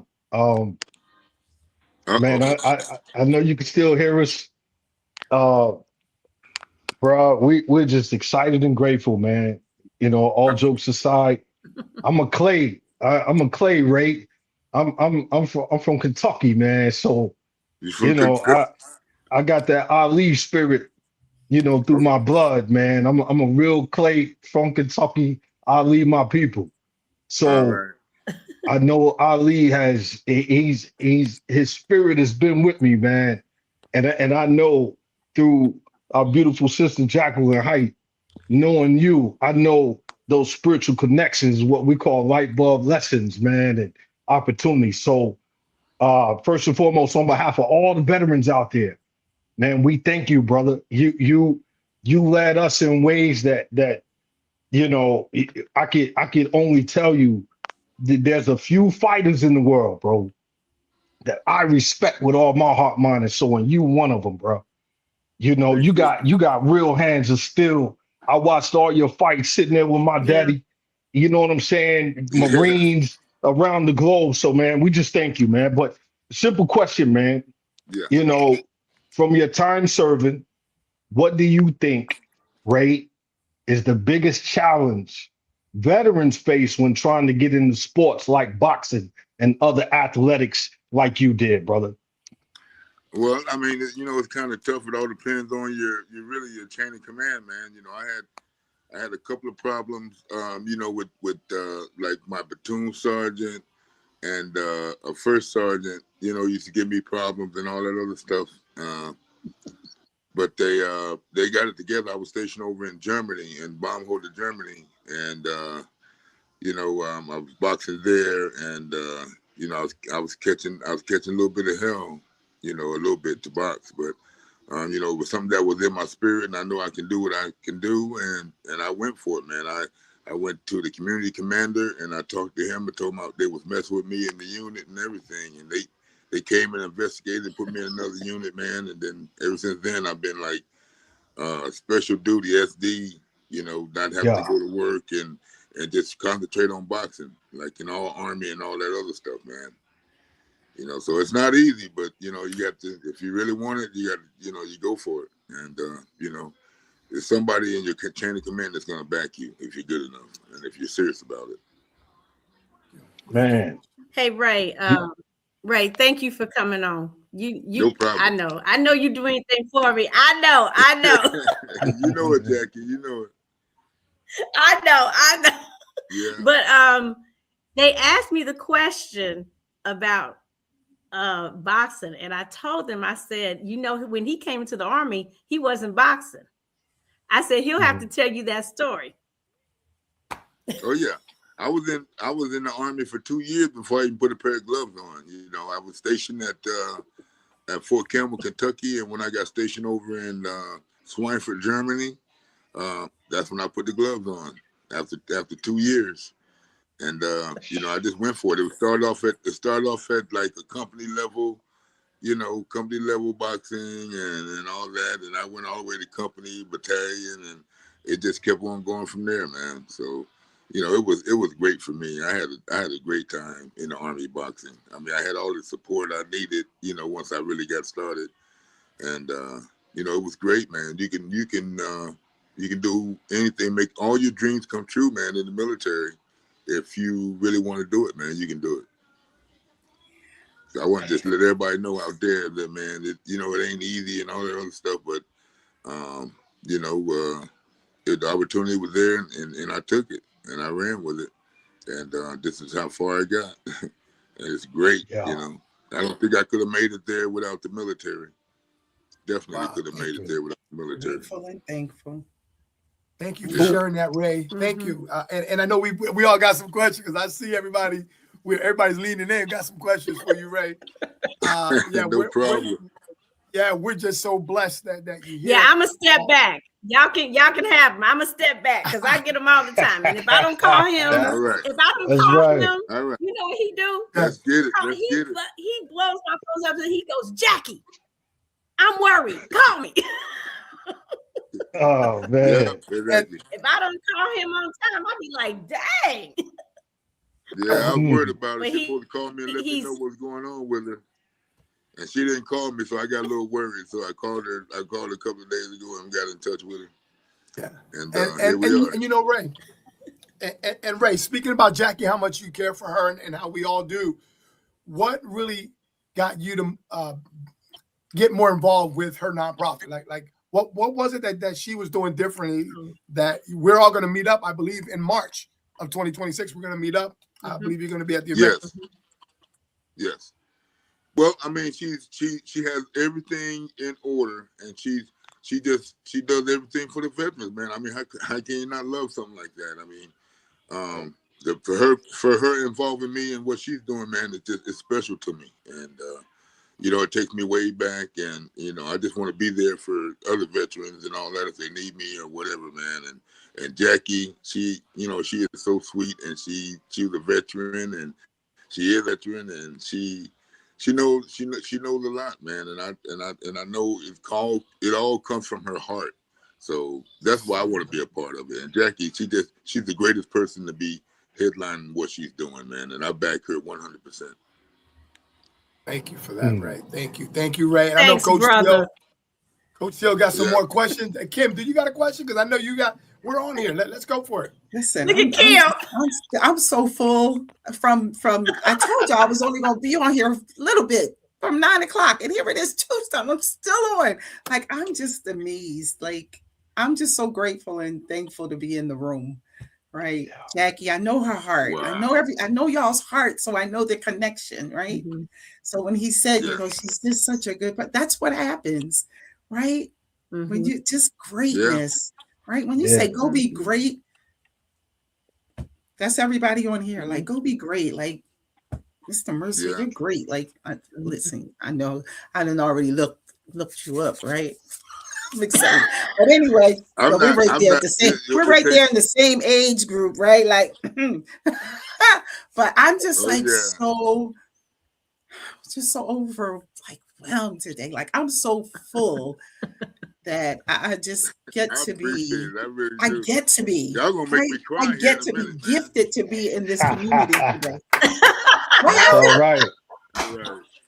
That's awesome. He said y'all gonna make him cry in a minute. No, I'm telling you, I'm just so grateful and thankful. And I'm thankful that, you know, you had a chance to meet my sister Jacqueline. I'm glad just her stepping out on faith and doing what she needs. Like, this is all faith building. That's all I want to say. Yeah. Just faith building.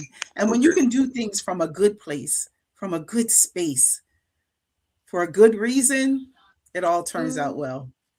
And that's just what I feel.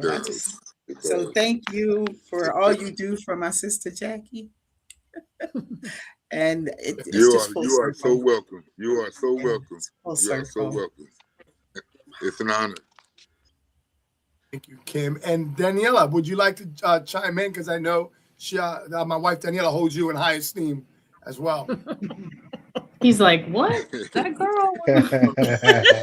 She knows boxing, yeah. Yeah, well, it's an honor to meet you here. And the thing is, my dad, I grew up watching boxing because of my dad. My dad was a huge boxing fan, was like, had a personal relationship with Smoking Joe Frazier, would be at his gym in Philly all the time. The Blue Horizon, saw fights in Atlantic City. I'm almost positive he was at the Tommy Morrison fight with you. He actually met you. You met him. And you've met Oh thousands of yeah? people, so Okay. it's not like you're going to be like, oh yeah, I know him. But you know, Yeah, so I look at pictures now. yeah.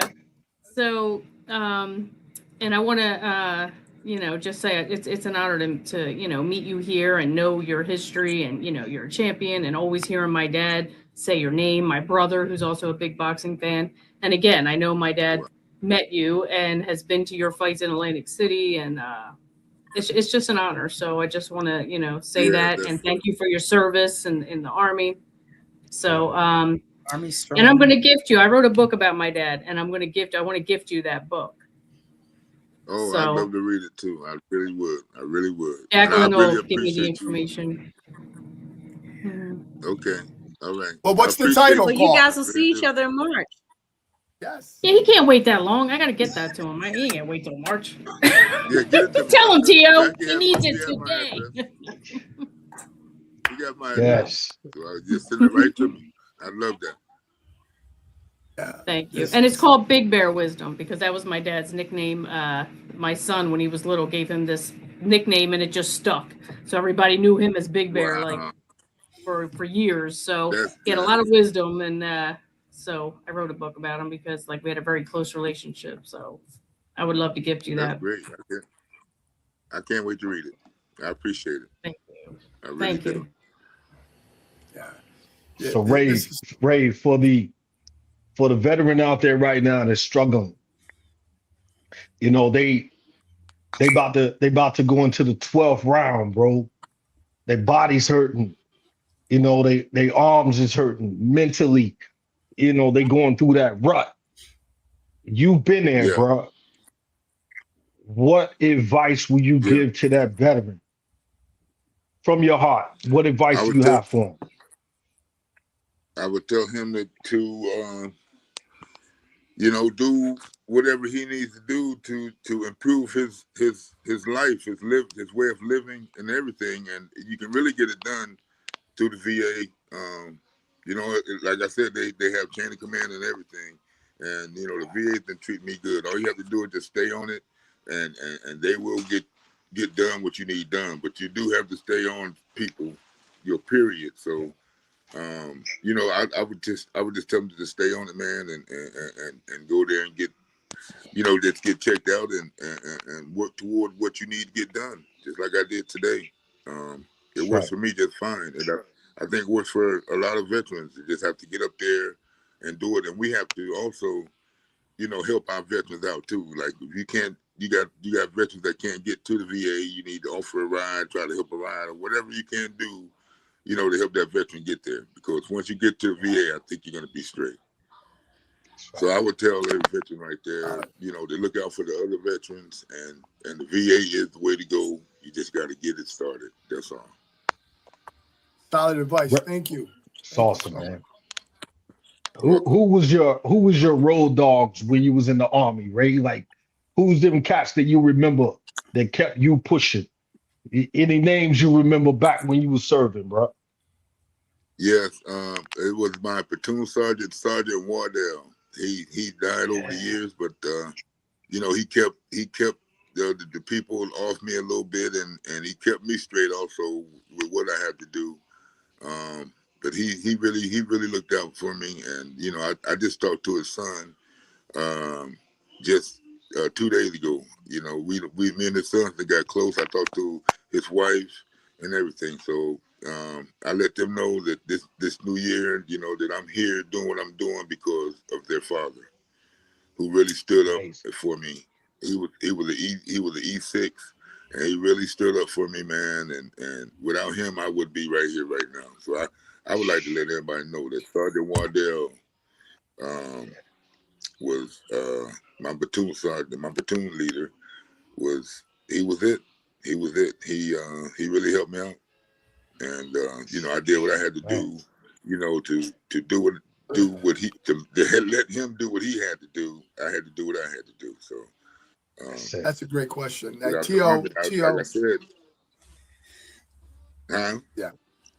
No. I mean, T.O. asked a great question, and I want to segue into Jacqueline and what she's doing, right? Because of the veterans and what they did for you, Jacqueline is doing the same for others. And so I would like to ask Jacqueline what's coming up. Let us know, folks that are watching, why should they be joining us? I know Ray Mercer is going to be there and some others. So just for people that are scrolling through, we want to make sure that they stop and check in.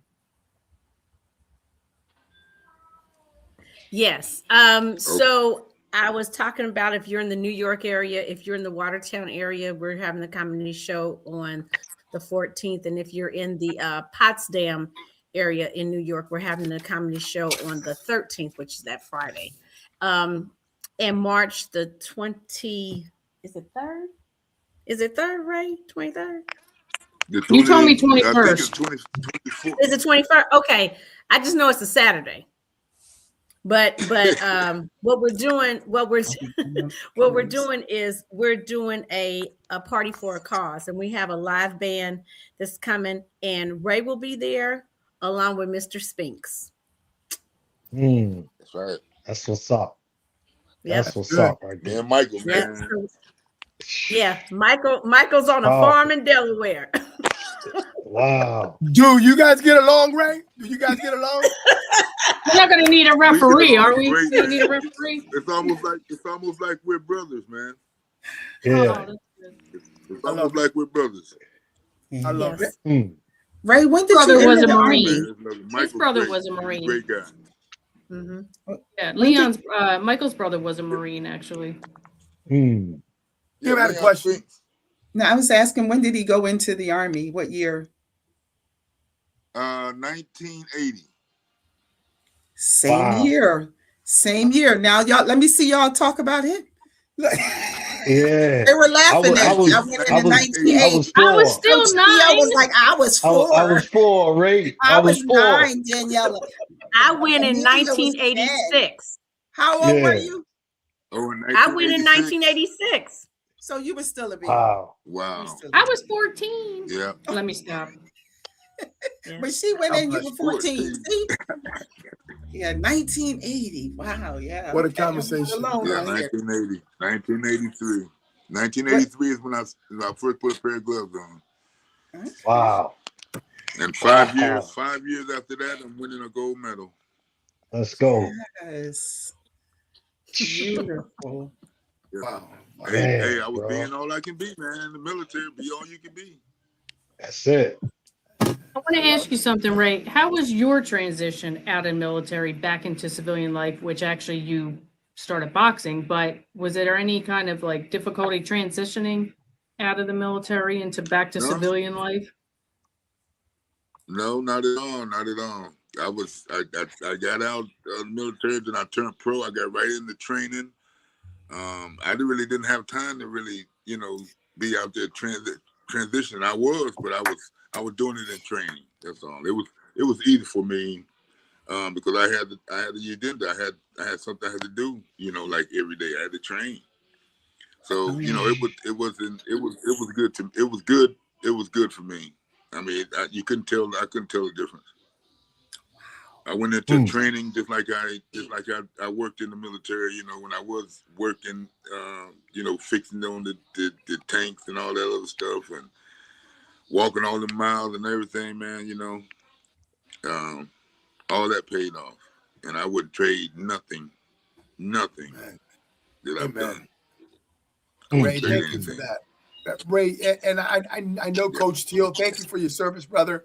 Thank you for, again, all the life entertainment. You've helped many people throughout the world with your skill set and the gift that you have. You mean you put a smile on many faces. I'm sure you made a lot of people rich and some others not so much. I know, Coach. Go ahead. I was going to say, Coach T.O., you got a question, a final question. Yeah. Actually, I got two. One, who's your favorite Pittsburgh Steeler of all time, Ray? The greatest Pittsburgh, Franco Harris. I knew it. Man, let's go. That's it. Franco, man. Franco, baby. Hey, Franco Harris. He had that grit, it's a right? lot of Lynn Swan, Stallworth. It's a lot of them out there, man. But he's the one right there. He is the one. Yeah. When he made that amazing play, man, in the Super Bowl. Man, that's special, bro. That was a good question right there. Yes, sir. Well, hey, we look forward to meeting you in person, Ray. You're a legend, man. Like any opportunity that we have, man, to be in your presence is a blessing. You got so many lessons to share, so much great things that so many veterans across the world could learn from. And we thank Jacqueline Height, man, your sister, because she said it. We were having a conversation with Jacqueline, Ray, and she was like, I know Ray Mercer. I was like, man, get out of here, man. You don't know no Ray Mercer. Next thing you know, bro, she was like, trust me. And for us to be able to see it coming to fruition, for you to take your time today, bro, and be with us, man, it's special, man. Dog. Truly special. This was special to me, man. Had to get this in, man. I can't wait for March. I can't wait to meet all you guys. It's been a pleasure. Yeah, man. So when I get the flyer ready, Emilio, I will definitely pass it to you. But what it is that just so if anybody is watching this later, I just wanted to say we will have, if you want the sponsorship, it's a $500 sponsorship, and that gives you 2 tickets. And what it is we have dinner with Ray and Michael.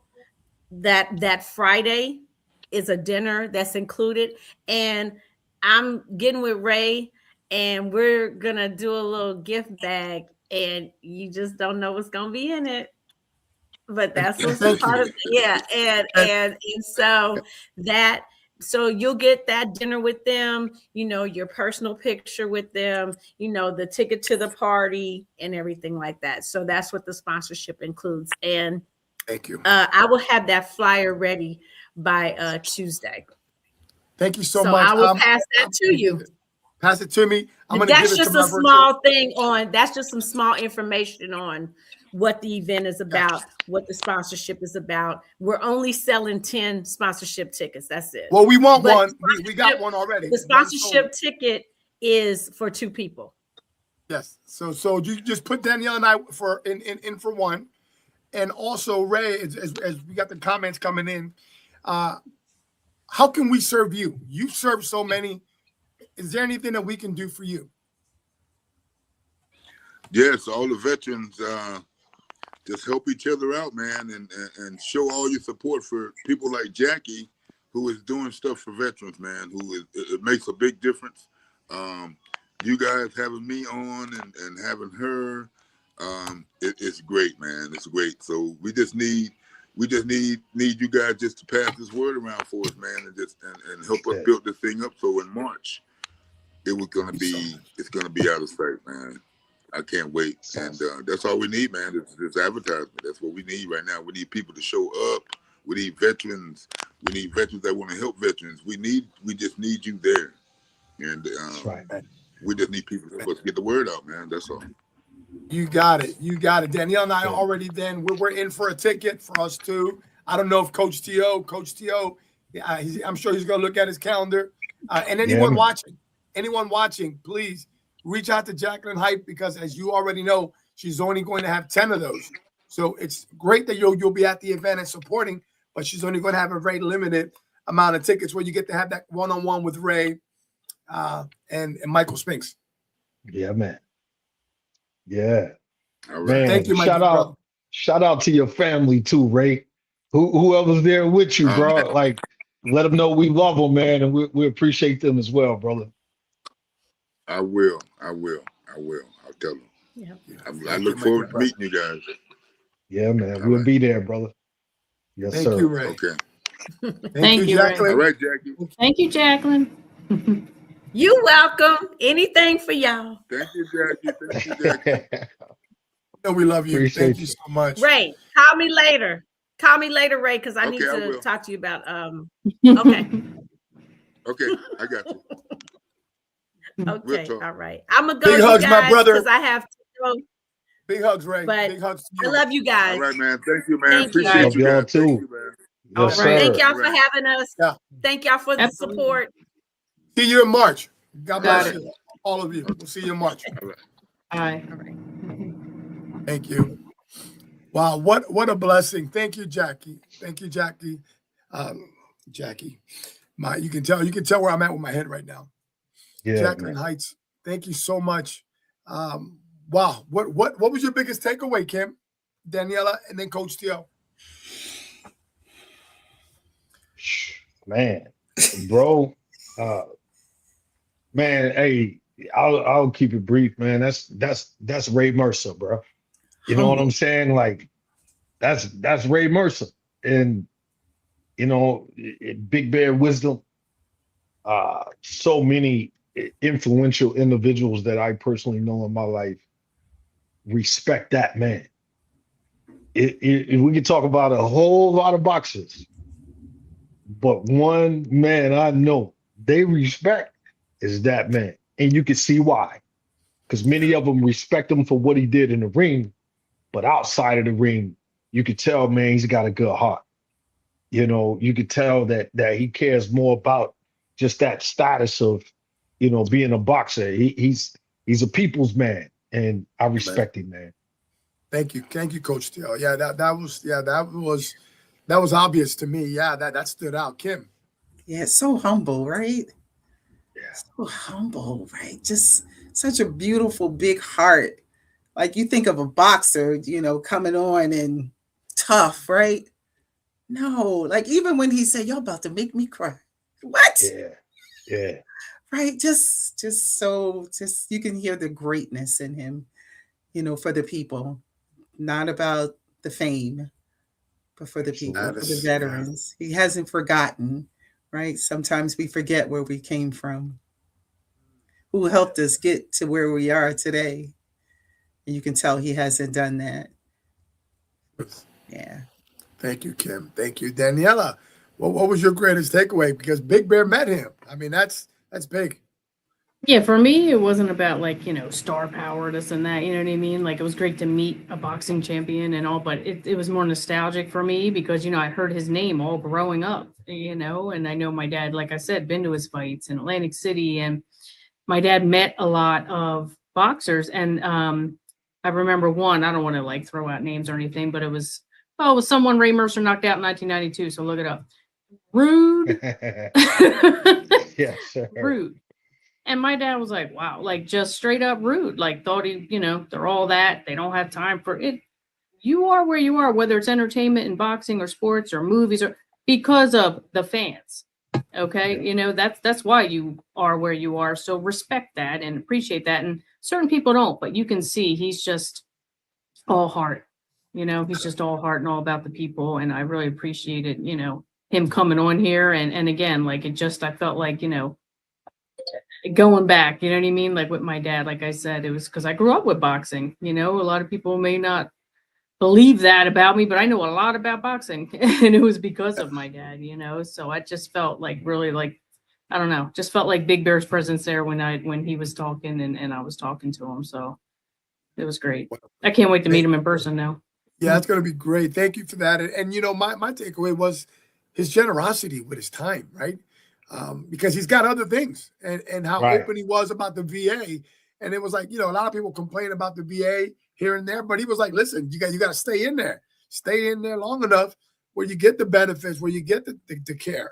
So I really thought that was really, really noteworthy, right? Because a lot of us, we'll go in one time, we'll apply one time, we get denied, and all of a sudden now the VA's in the shambles, like you don't give it a shot. So I think you gave some real hardcore advice. Yeah, and Emilio, something you said when he said about the VA, you could tell the gratefulness and the thankfulness that he had just for being able to go to the VA, right? Some of us take that for granted. We complain about it constantly, but think about if we didn't have it, right? Yeah, amen. We didn't and you know what? To your point, he was supposed to come on. We had him scheduled with Jacqueline Height at 12:30, and Jacqueline reached out and said, "Hey, he's got a VA appointment." I said, "Say no more, right? We good." So we made some adjustments in the schedule, and look, I mean, the timing and the wisdom that he imparted, and he brought a lot of smiles, and we finally got to put a voice to a face, which has been iconic for many of us. Yeah. And he had came in earlier. Oh, just did he? him by himself. Yeah. When myself, JJ Ragland, and Evans Janvier was on, I saw him pop up backstage.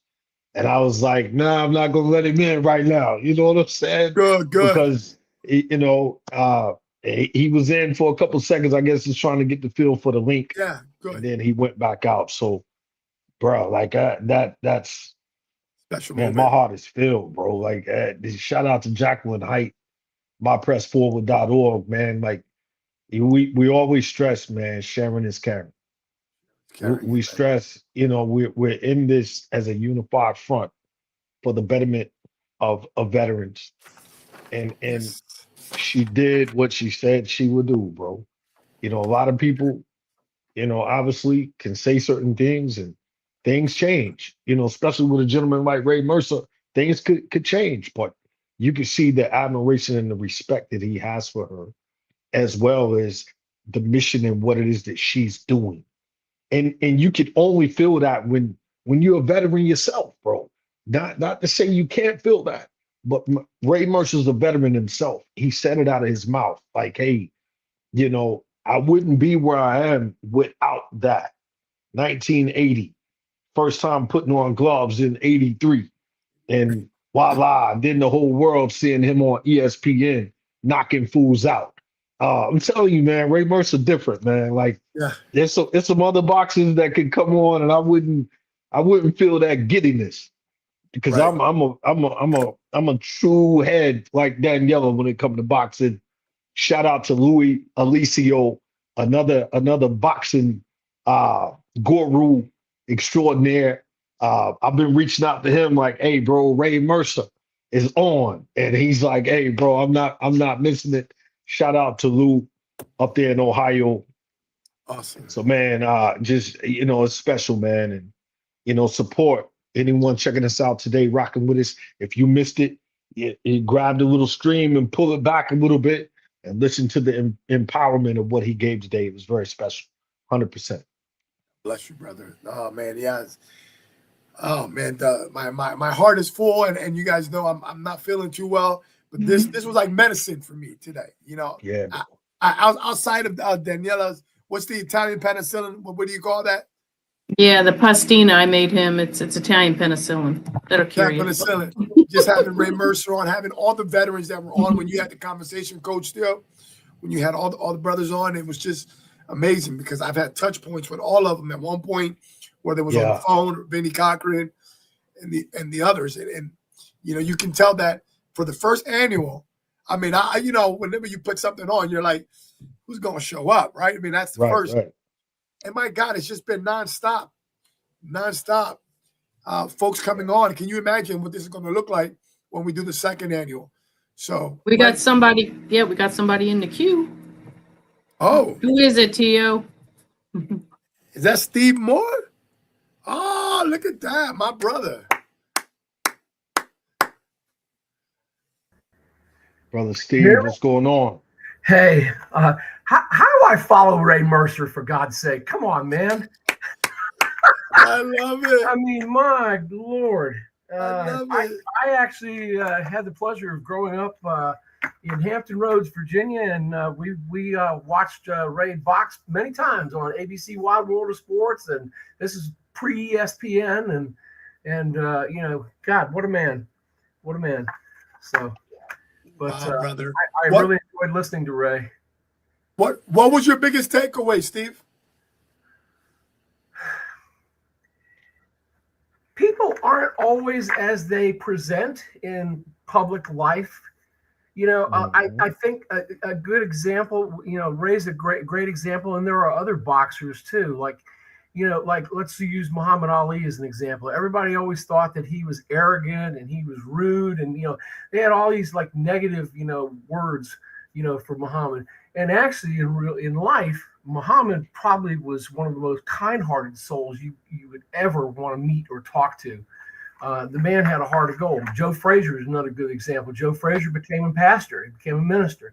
So, you know, people aren't, you know, as they appeared when they were in the ring boxing.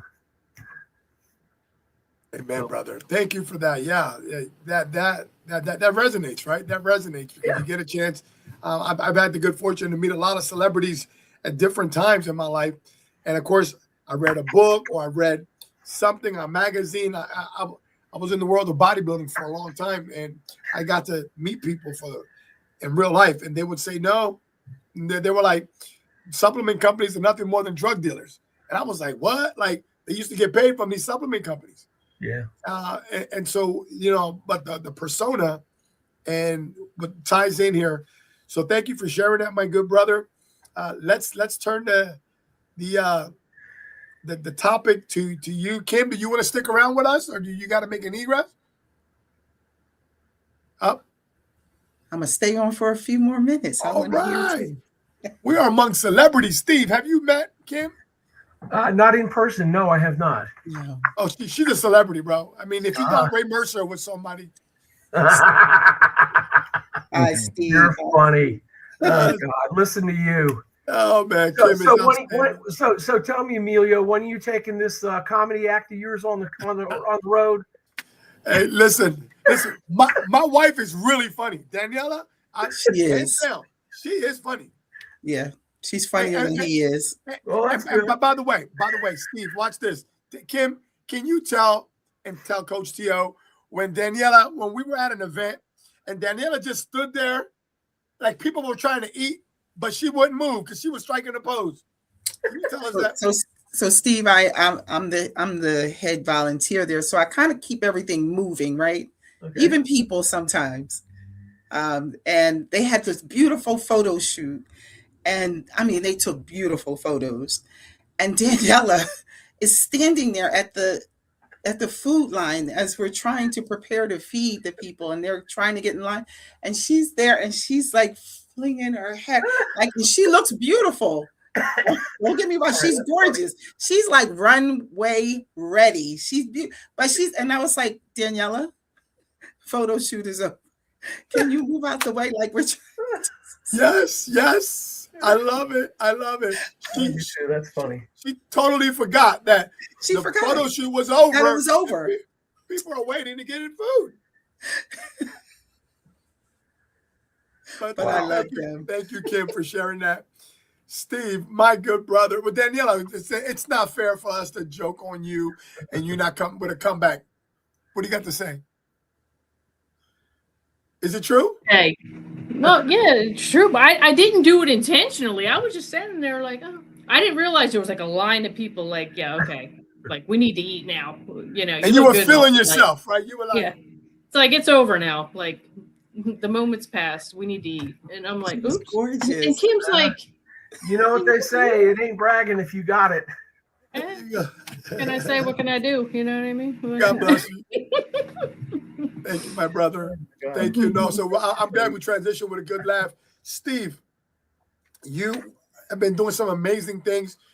Obviously, United States Air Force veteran, and we've shared several stories. You shared it with us. You actually been to our home, and we've had the pleasure of working together with moresobriety.com. And by the way, Moore is his last name, Moore, sobriety.com. And tell us about that journey, because that's really made an impact on many people. Well, thank you for having me. And I certainly feel blessed and benefited by, having, met you and Daniela, and becoming a part of your organization. I really sincerely appreciate it. I think the one thing that I love about being a part about, your group, Born to Risk, is the fact that there's accountability. And that's the biggest thing that I take away from, becoming a member and remaining a member, is the fact that, there's accountability. It's funny, I saw you doing your stretch bands and thought, oh yeah, I bought a set of those for Christmas. I guess I better break those out and start using those things, So anyway, but to answer your question, my journey began into sobriety began actually after my term of service in the U.S. Air Force ended. I was assigned to the president's look-alike plane. It was called Night Watch. It was a modified Boeing 747 stationed at Offutt Air Force Base in Omaha, Nebraska. That plane became Air Force One whenever the president boarded. It is a fully nuclear launch-capable aircraft. It is capable of launching nuclear weapons from anywhere in the world. So to say the heightened security around that airplane at the time and even today is quite high. But I served from May 15th, 1985 to May 15th, 1989, and I got out. And, I can admit this now. I couldn't admit this then, but there were points in my assignment to that plane where on my off-duty time, I would drink to the point of almost blacking out. I was what I like to call a responsible drunk. So like, on the rare occasion that I get like 3 or 4 days scheduled off, I would time it accordingly, like I would hit it heavy, on the front end, and then basically, go through the hangover, in day 3, and then be ready to report back to duty on day 4. I was what we call a closet alcoholic. I was a responsible alcoholic. Quite frankly, because I did not want to get saddled with a discharged under less than honorable conditions discharge that the military could give you. God forbid if you ever showed up drunk to work, that's instant jail time, and a lot of times you're stripped of rank and thrown out of the service. So I like to refer to myself as a responsible drunk. But my journey into sobriety, real sobriety as I like to call it, didn't start until October 10th, 1990. I think basically that, every veteran that is a part of your organization understands that, there's missions that we prepare for, in the, military, missions that we, survive.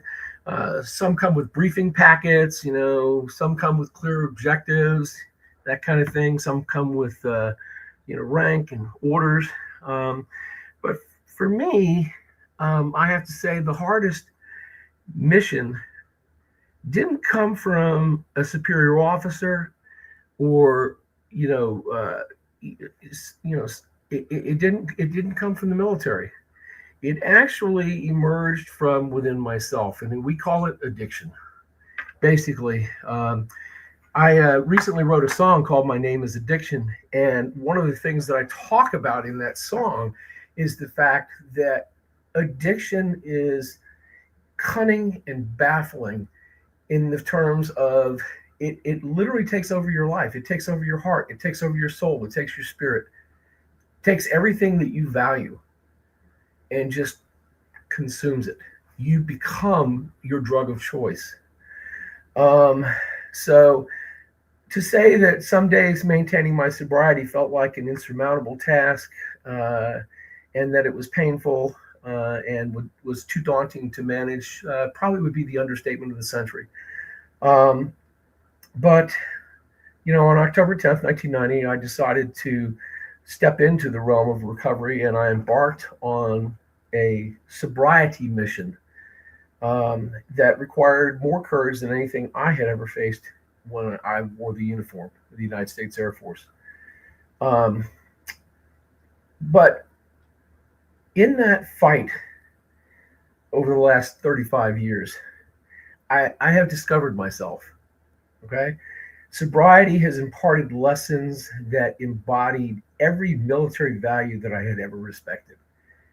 It gave me a sense of honor because in the 12 steps, if you ain't speaking the truth, you're lying. It gave me a sense of courage. It gave me the courage to seek out and ask for help. That was huge, because a lot of vets they struggle with asking for help because they feel like it's a sign of weakness. And I'm here to tell every vet that's listening to this, it is no shame asking for help, especially from a fellow brother who has walked the walk and ain't just talking the talk. Okay. Get the help that you need. I learned discipline, quite honestly. And I learned discipline in working the 12 steps. The 12 steps, I'd be the first one to admit the 12 steps is not for everybody. And I am a licensed clinical professional counselor, and I have a backup method that I could use. It's called rational recovery, that was done by a PhD psychologist by the name of Jack Stempy. And Jack's method is equally effective, as is the 12 steps.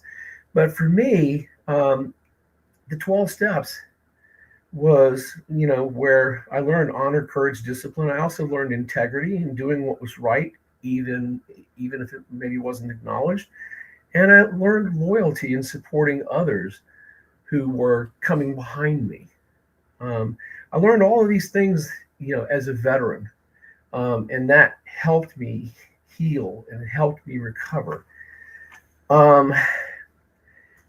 The military mission that I served for 4 years really helped teach me how to persevere through pain and mental exhaustion. And it instilled in me a sense of duty to serve not only my country, but myself. And serving yourself may sound a little arrogant to some people, but what I mean by serving yourself is learning how to heal, learning how to take care of yourself. Because if you don't take care of yourself, no one else will. Okay. The beauty about being a veteran, for me, is the camaraderie. And you get the same type of camaraderie when you go to 12-step meetings. You're essentially sitting in a room full of brothers and sisters who have walked a mile in your moccasins. They know exactly what dealing with, let's say, a recovering spouse looks like, or dealing with a codependent spouse looks like, or dealing with, an adult child of an alcoholic spouse. They know they've walked that walk, and they're there to help you. So basically, I wrote the book, 34 Years Sober, What the 12 Steps Don't Tell You About How to Achieve and Maintain Long-Term Sobriety, because I wanted to identify things that I felt that the 12 steps didn't really prepare me for. Probably the biggest lesson that I've learned in 35 years of being clean and sober is that, first of all, sobriety is a uniquely independent journey. Let me try that again. I used to know the English language. It's a uniquely independent journey for everybody. It's not the same. So like my 12-step journey is not the same as yours, Emilio, for instance. And yours is not the same as, your fellow, brother or sister that are working the 12 steps. Another very, very important piece that I learned was the fact that, a lot of people mistakenly believe you work the 12 steps and you're done. Not true. I work steps 10, 11, and 12 pretty regularly. And I also still make amends to those I've harmed. That's an important thing. And I have learned to embrace gratitude. That to me is the most important part of my sobriety. Is, every morning I wake up and I put 2 feet on the ground and I just look up at the ceiling in my apartment and I say, thank you, Lord, for blessing me with another day of sobriety. May I go forth and spread your message, spread your will amongst those who need help. So. And Steve, and you know what? Let's give it up for Steve, because it takes some courage to come up and here and do this. And Steve, thank you, my brother. I have your book. To keep it in the format that we've been flowing with throughout the whole marathon, is we want it to be, because you definitely are the expert in this. I'll tell you that. I know we all have some questions, or maybe some comments. So, Kim, we'll start with you. Maybe a question or a comment. Daniela, and then I'll end with one. Excuse me. No, I just love it. Again, it's just this gratefulness and this thankfulness, right? And giving honor to God, right? Mm-hmm. Right. And we all have to go through some things to get where we have to be. And you had to go through that to get to this platform today to give glory, right? Amen. I just it's just a continuation of counting everything as joy. Count it all joy. Whatever it was, you're not in that space anymore, right? So I just love it. I love it. I thank you for that story, and I'm grateful and thankful to be in your presence. Well, thank you. I feel the same way. Thank you. Thank you, Steve. And again, Steve, the perspective that you've come from, and as veterans, and as you know my story already, it's still something that I'm still green with, right? As I haven't really overcome anything. I'm still right there. And that was one of my mistakes, is that one time I had a year and I thought I had arrived, right? In the rooms of recovery, I got to learn a lot. I got to learn about myself. But that's a real dangerous mark. Whenever you hit that one year, at least for me, right? You know how in all the programs they say keep it on the eye, right? Because whenever people have achieved anything in terms of a length of sobriety, there's a tendency to want to say, well, this is what you should be doing. And all the programs, they say keep it on the eye, like keep it on, like for me, this is what I've done, this is what I'm doing. Right. So you and I are not in a position to give people that kind of advice, at least in the rooms of AA. And in regards to veterans, and if you can just, whatever numbers you have, what are some of the stats with people with AA, that they go into AA and the relapse? I'm curious. Any numbers there? According to the American Addiction Center, veteransaddiction.org, approximately 11% of veterans who visit a medical facility run by the Department of Veterans Affairs for the first time have a substance use disorder, either binge drinking or consuming a lot of alcohol in a short period of time. It's one of the most common issues that veterans face. More than 80%, nearly 900,000 cases of abuse were reported last year, the last reporting year, which would have been 2023, according to this article. Statistics typically run about 2 to 3 years behind, by the way. Just throw that out there. Nearly 27%, or about 300,000 veterans, abuse illegal drugs. And about 7%, almost 80,000, abuse both alcohol and illegal drugs. So this kind of give you an idea of, the statistics.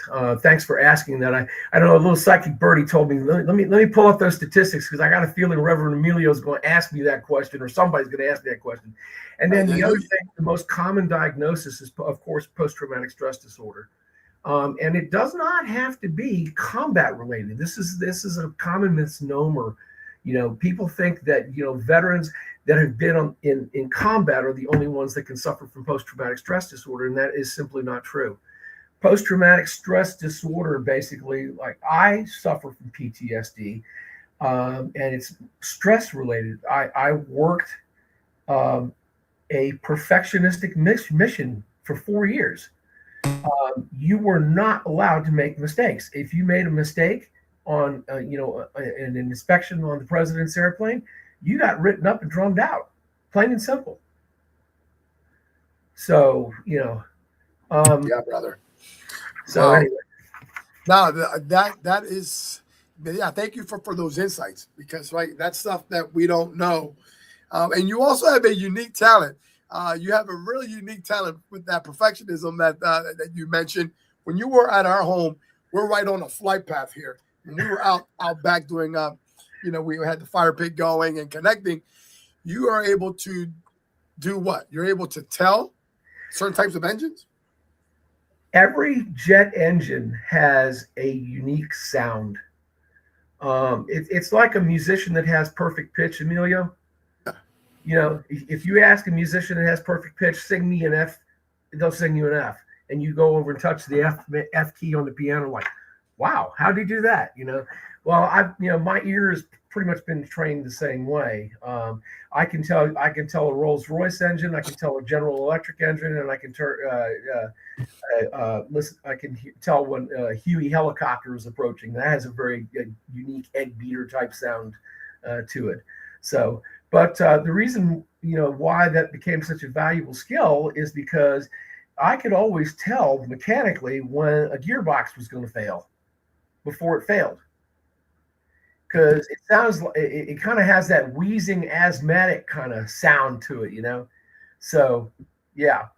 And I actually wanted to mention something to you. You and I have one thing in common. We were both 25 years old when we enlisted. We were older. That's right. Yeah, we were older. That's right. I was an older enlisted man when I enlisted. So, God bless you, brother, and thank you for sharing that. And in line with what the gift that you have, right? You mentioned your wife. Your God rest in peace. Your wife. You would make her nervous when you were flying. You would say that. Yeah, my wife used to always tell me, "I hate flying with you. Shut up." And that was code for, look, I know what every sound in the gear in the wheel well is making. Whether it's good or bad. I don't want to know about it. Be quiet. So she did not enjoy flying with me. I learned to dial it down several notches, but yeah. Yeah. Wow. And it's interesting. I made a lady cry one time. I was headed off to Punta Cana, and I had an emergency. Let's just call it what it is. We had a crash landing coming back from Kuwait. Something happened. They never, even to this day, they never told us. But we had an emergency crash landing in Sicily, and that kind of shook me up because I'm smiling, right, as I'm looking out to Sicily. But all of a sudden, they pop out of the cockpit, prepare for crash landing. They already knew, 2 hours ago, that something was going down, but they didn't want to get us all nervous about it. Yeah. So when we saw foam on the ground, so we knew something was going down. So anyway, that thing kind of kept it in my brain housing group. I'm like, what a flight. This is one of the best flights ever, right? And all of a sudden, I couldn't understand what the language of the Sicilian fire department. They were there. They got us out. We smelled the jet fuel. And we stayed there for a couple of days in Sicily with great food and all. This was when I was in the Marine Corps. So where I'm tying this in with your wife, I was on a plane to Punta Cana, and I sat with the lady whose husband was sitting across with the people that I was with. And I said, it's a great flight, but I don't know. I wouldn't get too comfortable. I was in a crash landing. I had no business saying that to her. She starts crying. Her husband wants to kick my butt on the plane. Sorry. And rightfully so. But I just was running at the mouth yeah, it's a smooth flight, but it's not safe until you land. Crazy, right? Crazy talk. Well, that's why, some of the paratroopers that I've known, over the years, have always asked me, how come you never wanted to jump out of an aircraft? And I said, there's an old mechanics rule on the flight line: never jump out of a mechanically functioning aircraft. And there's a reason for that. I love it. Yeah. Thank you, Steve.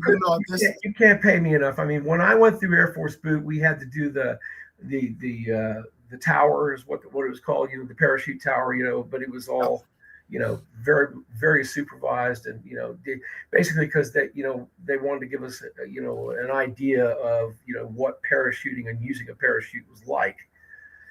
But they don't do that anymore. So, but my good brother, I always love talking with you. You always bring some powerful insights, and especially today, serving our veterans. I know Daniela has a pressing question, but what is that, Daniela?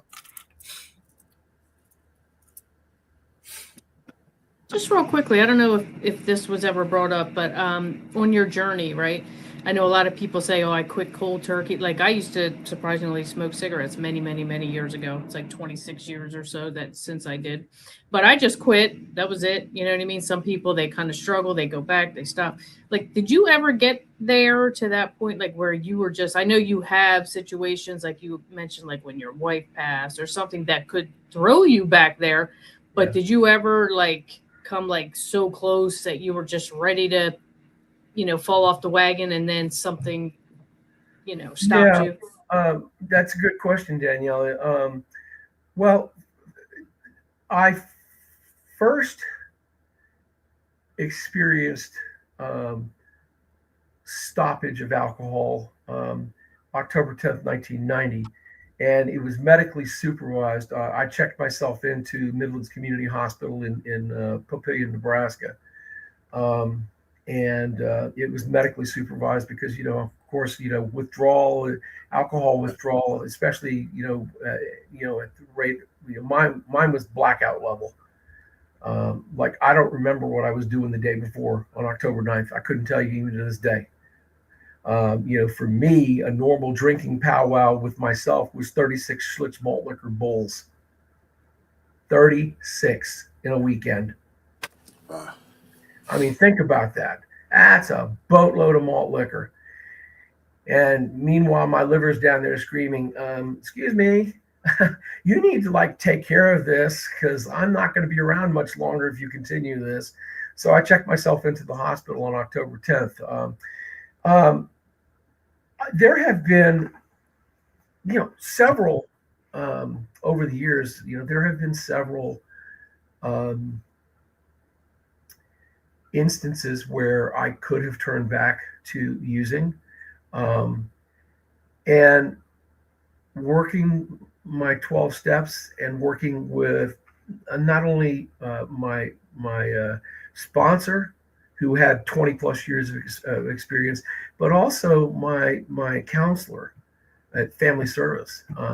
Steve had, close to 30 years himself at the time I ran into him. So I had the blessing and good fortune of working for the first 5 or 6 years with both of those gentlemen.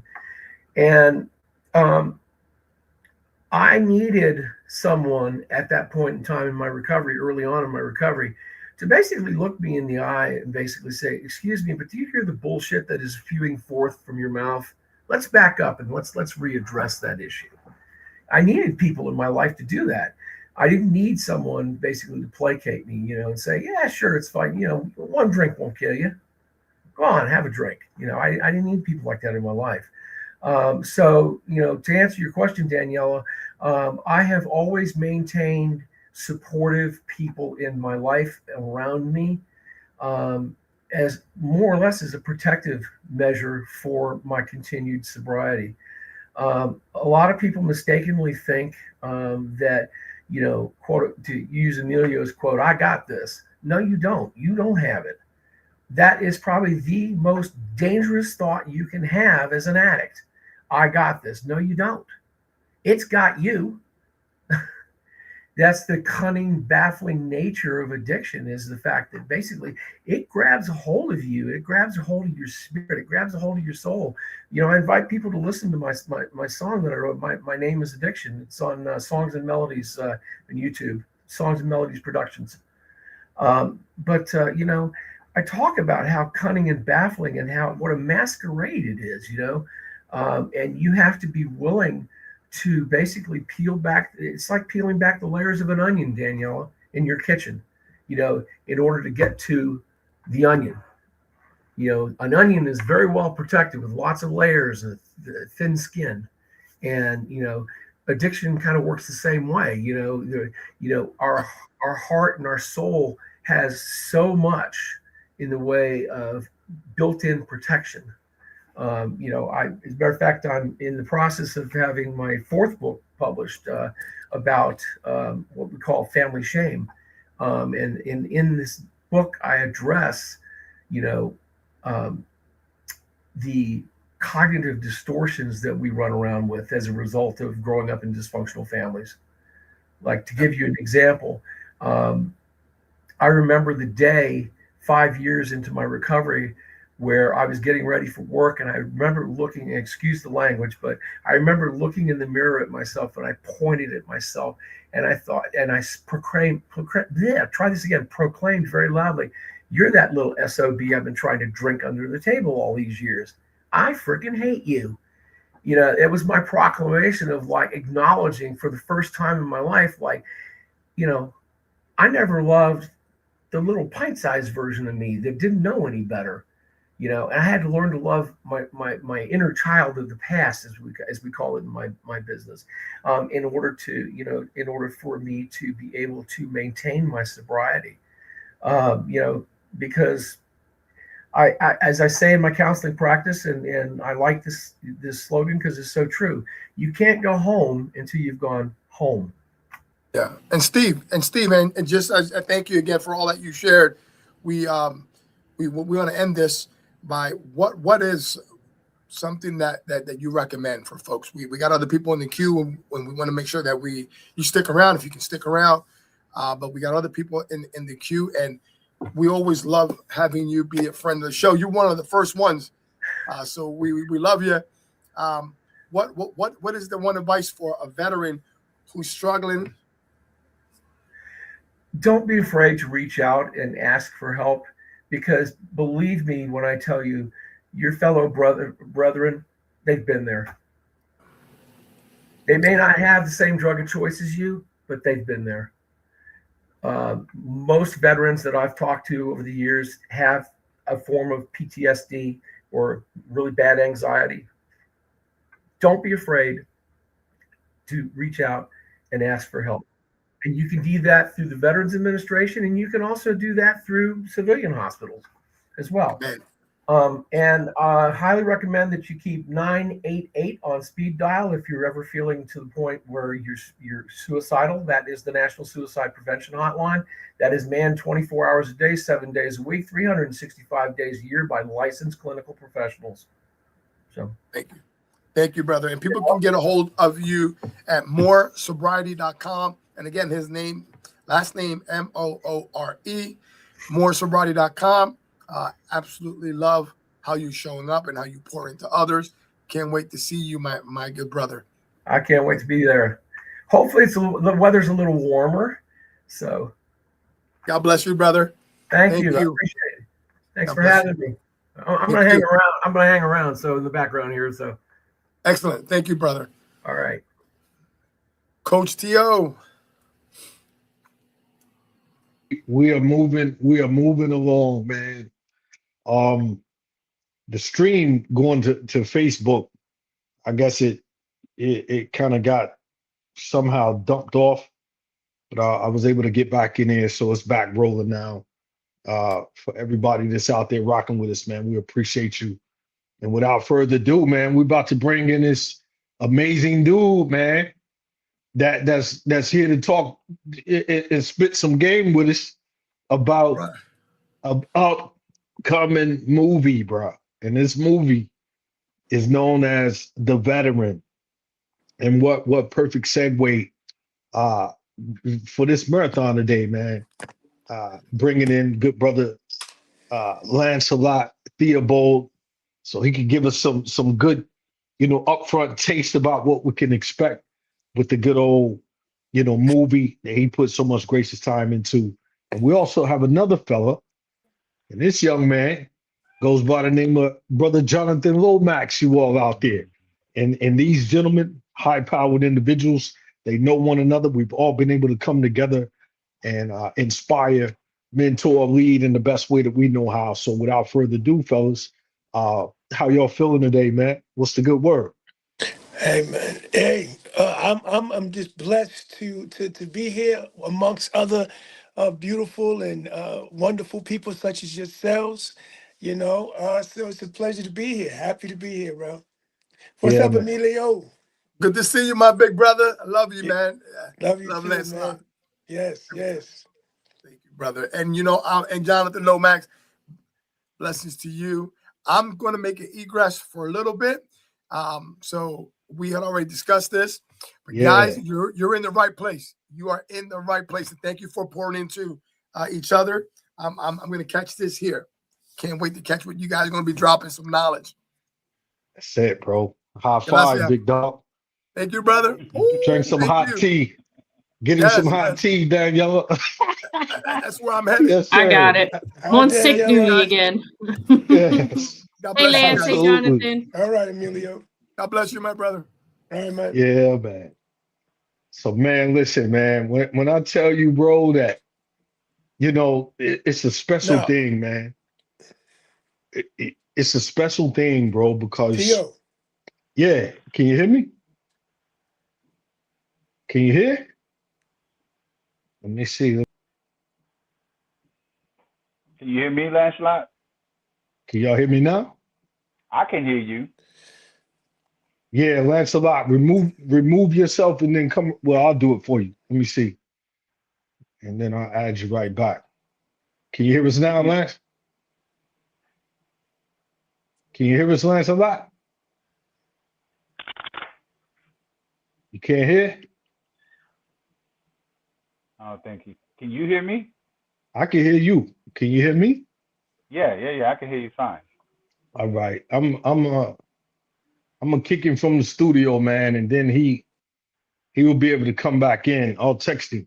Because sometimes when you're going in and out, Lomax, man, it will it will mute and do some other funky stuff, man. He was on. I could hear him at first, and then it just cut out. Okay. Yeah, I'm texting him right now, man. So yeah, we had a little bit of difficulties, man. Hey, I don't know if the StreamYard, bro, is like, hey, they've been going hot since 07. It's 15-17 on the East Coast, bro. And maybe they was like, man, we need to let these dudes pipe down for a second. But I was able to get it running back, man. YouTube's been solid. You know what I mean? It's been streaming to YouTube. I've been listening to it the whole time. Yeah, the YouTube has been solid, bro. But sometimes with the Facebook, like I said, man, I know Stu was streaming, and sometimes it just get bogged up, man. But here we go. We got Lance back in the house. Can you hear us now, Lance?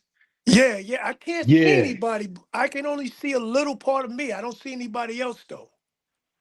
Can't see? Nah. I don't know, bro. We're gonna get it right though. You're in the show. Everybody can see me, but I can't see you. I can't see Jonathan. Anybody. Okay. That's crazy. 'Cause I can Yeah, see. man. Yeah, we can see you good, bro. Okay, hold on. Let me see something. Yeah, he's.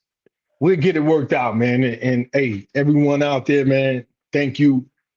Particularly, man, huge shout out to our good brother Jonathan Ragland, bro. Jonathan, JJ Ragland, bro. JJ, like, bro, I'm riding with y'all to the gusto. You know what I mean? Like 07. Hey, he was on deck. He been riding with us ever since all day. And bro, that's all we need is one, bro. Long as we got one. Long as we got one, bro, we Gucci. You hear me?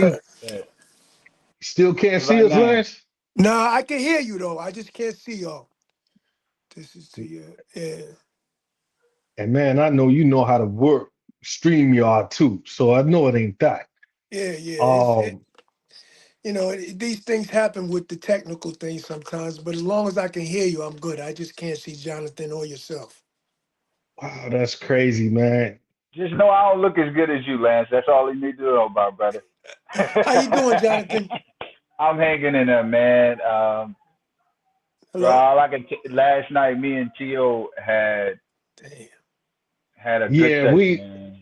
bro, I can't believe you can't see us, man. That boat, you know what, dog? Nah, because if I hit that, man, it's gonna knock us off the stream. Yeah, it's gonna break it up. If I hit it, you two may still be in though. But then again, bro, I think it's worth the try, bro. You know, I'm a refresh it. Yeah, in the show, everything can see and hear you. I don't understand. Yeah, I don't understand it, bro. Um, I don't know, man. Yeah, I we'll lose the stream, bro, if I refresh it. But we can see you, and everybody out there can see you. You know what I'm saying? Hey, JJ Ragland, if you can see Lancelot in the middle, drop us a comment, JJ, and let us know that you can see him. And same thing with Teddy. I know Teddy's he's on YouTube. And if you could see him, Teddy, same thing, bro. Post in the comment whether or not y'all could see him or not. Because we can see you, Lance. Yeah, they can see you. JJ Ragland, they can see you on Facebook, and they can see you on YouTube, bro. So they Lima Charlie is what they say. You know what I'm saying? Ah, The fella said Lima got Charlie, meaning loud and clear. Got it. You got it now? I can't hear you now. You can't hear us? We can hear you. It's something on your end, Lancelot. It's gotta be. If you can't hear us, you can't see us. Yeah. It's all good, man. We appreciate you. He can't 'Cause hear like I us now. said, yeah, in the he show, everyone can see and hear you. Okay. he gonna have to. Yeah, we can see you, bro. But you can't hear us. Can you still hear us, Lance? I can't hear you now. Man, we're gonna remove you and add you back in. Let's see. I don't know why, bro. Can you hear us now? I'm You can hear us? backstage. Yeah, in the show, everyone can. You still can't hear us. It's all right, bro. No worries. Don't stress out about it. I would definitely say logging back out, logging back in the way you could at least hear us.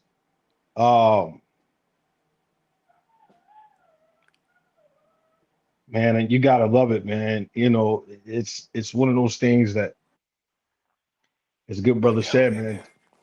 Yeah, technology be crazy, Lomax. Yeah, that and I chalk it up to whatever What we Lance was talked about about to last say. night. What we talked about last stinking night. Anything good, you all. Shout out to Angeline. I see you in the chat, Angeline. Man, anything that is about to happen, that is great. That is good. That is amazing. There's always some sort of frequency trying to stop it. The enemy is trying to come in and do what he can to disrupt it, man. That's all Man. it is. And when I tell you, can you hear us, Lancelot? Okay. Finally. Yeah. Now I see y'all and I hear you. Man, let's go. See, we spoke it into the atmosphere, bro. Because we was talking about Lancelot. Anytime you about to do something amazing, we already know how technology is start weirding out, and booting us off Facebook. Because, bro, what you have coming out this year, bro, it's gonna touch the masses. So, man, let's dive right in. Talk to us, bro. Talk to us about the veteran, bro. Well, all right. First of all, it's my honor to be on you and Emilio's show, man. And it's funny how the universe works. This is a great opportunity for me with playing one of the leads in this movie, and it just happens to be about veterans. Now, I got the role last summer, right? And then all of a sudden, within months, I'm now surrounded by nothing but quality veterans. So this is a great way to acknowledge and say thank you for your service, but in a way, a big way, in a national way of being on a very well done film. So it's an honor. So what it's about? It's about a Marine veteran who winds up coming home from being deployed in Iraq. He gets an honorable discharge because he got hurt over there and he got addicted to opioids. So he comes back to America, and it's this statement on how, our heroes come back and not provided with the proper resources in order to reintegrate into society the right way. He winds up getting addicted to the opioids, and then winds up losing his wife and son to a car accident, to a person who was under the influence. He spirals down and he winds up becoming homeless. And we watch him as he spirals in the wrong direction. And it's an indictment on America. America is the villain for how we treat our heroes, and the fact that our heroes have to fight for things that they should be given, they should be entitled to, and they're fighting for things like psychological, PTSD and addiction, that sort of thing. And so my character, the second lead, is a billionaire hedge fund guy who winds up seeing him and helping him get himself back on his feet. And it's a great story about humanitarianism, about love for other human beings, but also a statement on how money is not everything, and that you can have all the money in the world and still not be whole. And you realize later on that my character lost his father to cancer and his brother to the Iraq War as well. And so he was sort of filling that hole in himself, that missing hole of family and love, by helping this veteran out. So it's this great story about two unlikely characters becoming family. At the same time, looking at how America treats its veterans. So it's this beautiful story, man, and I'm proud. And as a person who is constantly working on my craft, you got the best version of me as an artist at that time. So I'm looking forward to it coming out, man. And it's been all in the news. It's been all over the news cycles, so it's getting a lot of heat, man. So this is a big one. Bro, it's going to blow up, bro. I'm telling you. Yeah. Lancelot, it's going to blow. I mean, bro, like, we had merciless Ray Mercer on here with us earlier, bro. Hard hitting Ray Mercer, dog. Yeah, and he was so humble. He's a veteran.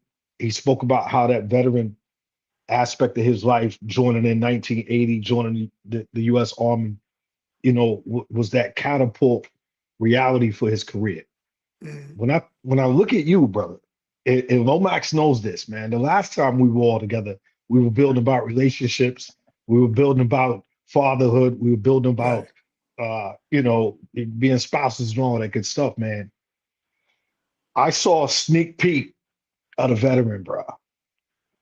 And dog, like, you're a phenomenal actor for one, and for two, it's like, yo, you've been able to mirror it from the acting perspective, bro. We've been rocking for a minute since Bristol. So how was that for you, Lance? Because you're gonna be on so many interviews this year. It's gonna take you. You already know, bro. We don't even need to speak it because it's already happening. But while we have you here as veterans, dog, two Marines, like, what was going through your mind, man, with some of these scripts? Like, did you feel like, man, did you morph into that character? I guess is what I'm saying. How did you feel, bro? That's a good. I just got goosebumps because that's a good question, man. Because I was blessed to be have the privilege of playing this character, and then what I did was, because I am the person I am, I did research on what billionaires are like, not millionaires, but billionaires. So I had the opportunity to spend time with a billionaire family. I got a chance to ride in the private jet.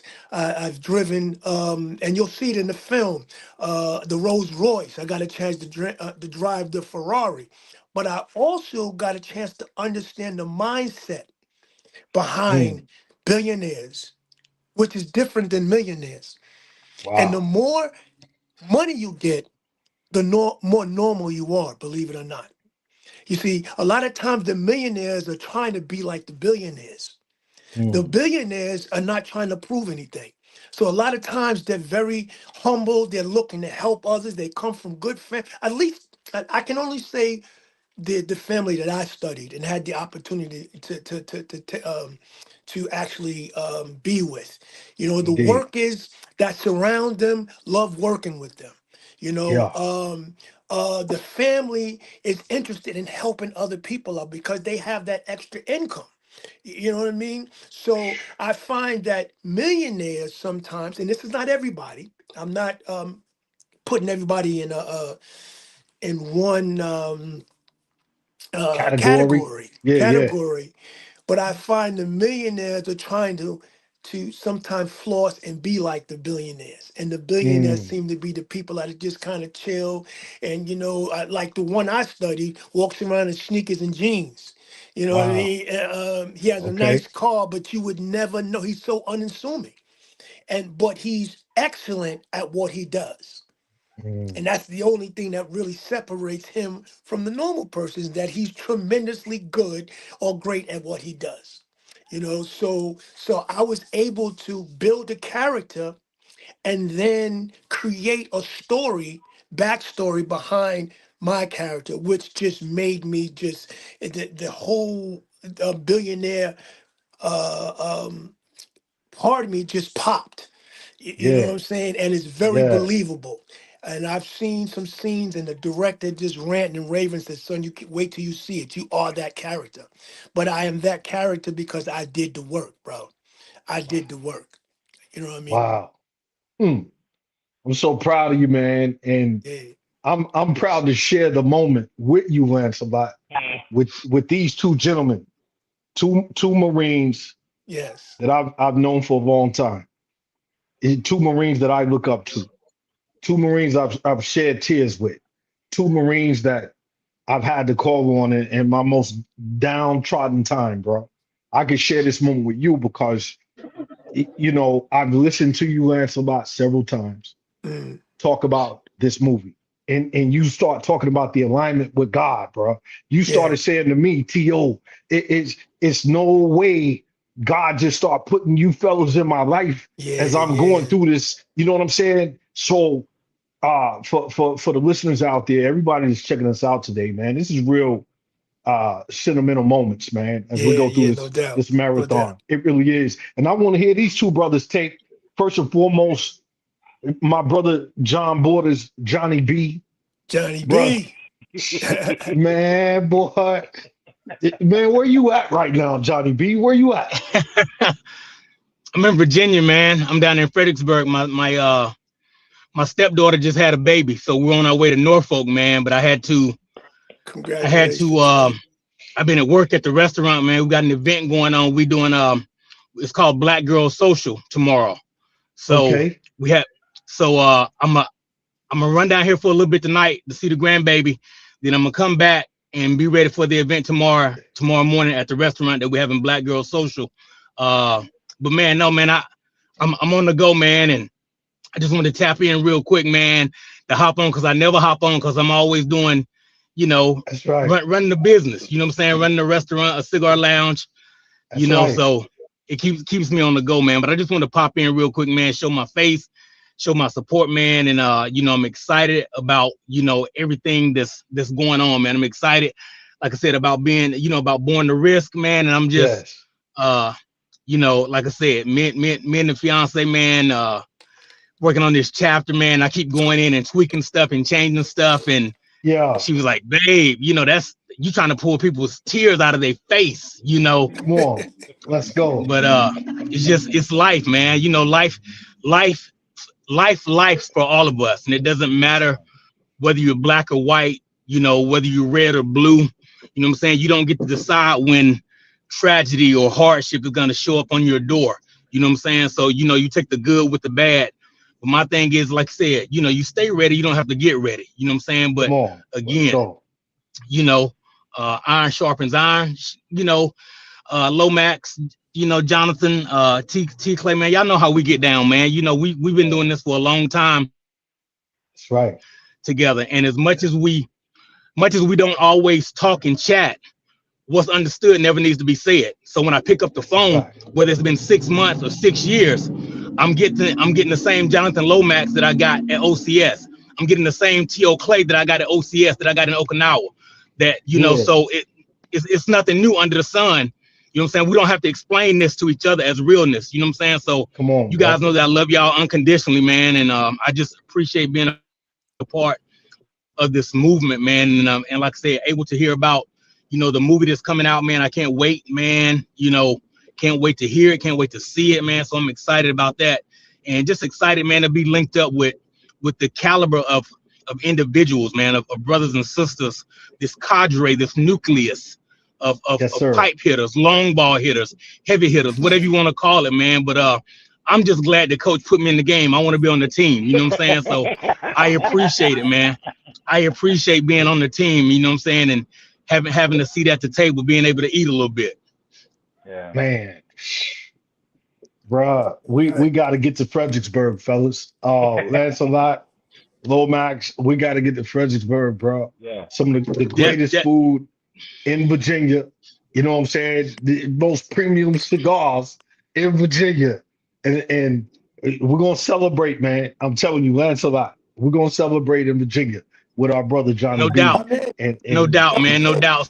So, you know, as the fiance said, man, you know, mi casa, ye casa. You know what I'm saying? Anytime, whether it's the book signing, whether you want to do a premiere for your movie at the restaurant, at the lounge, what's understood don't need to be said.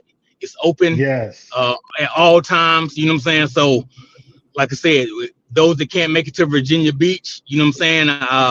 As I told Rev, I said I spoke too soon because my girl had a cruise already booked for us. You know what I'm saying? So I was like, all right, I got it, babe. I got it. She's like, we got this cruise, babe. You know, I said, okay. She's like, but hey, if they want to come and do another gig at the restaurant or the lounge, you know, we'll set it up. So absolutely. I know how we get down. 100%, man. I appreciate you, bro, for stopping through. Man, thank you. Like I said, man, thank you for the opportunity, man. Just allowing me to chime in. Like I said, I'm on my way to Norfolk, you know, to go see the new grandbaby, man. And like I said, we're gonna churn and burn. I'm gonna spin it around and come back. Cause like I said, I got an event tomorrow at the restaurant, man, and you'll see it, man. Black Girl Social, man. But it's about 60 prominent young females, man, from the DMV between the ages of 35 and 45. And, you know, they're talking about their books. They're talking about, you know, taking over spots, taking over land, man, taking over, you know, we're going into the enemy's camp, man. And ain't nothing like we know how it is. Hey, when a sister set her mind to something, hey, just stand back. Stand back, because it's happening. It's happening. So yeah, man. So I'm excited. I'm excited about Black Girl Social tomorrow, man. And you know what we're doing in the community. We are also heading up the monks walking through here. We're in charge of it. We're in charge of it. Come on, bro, for real. Yeah.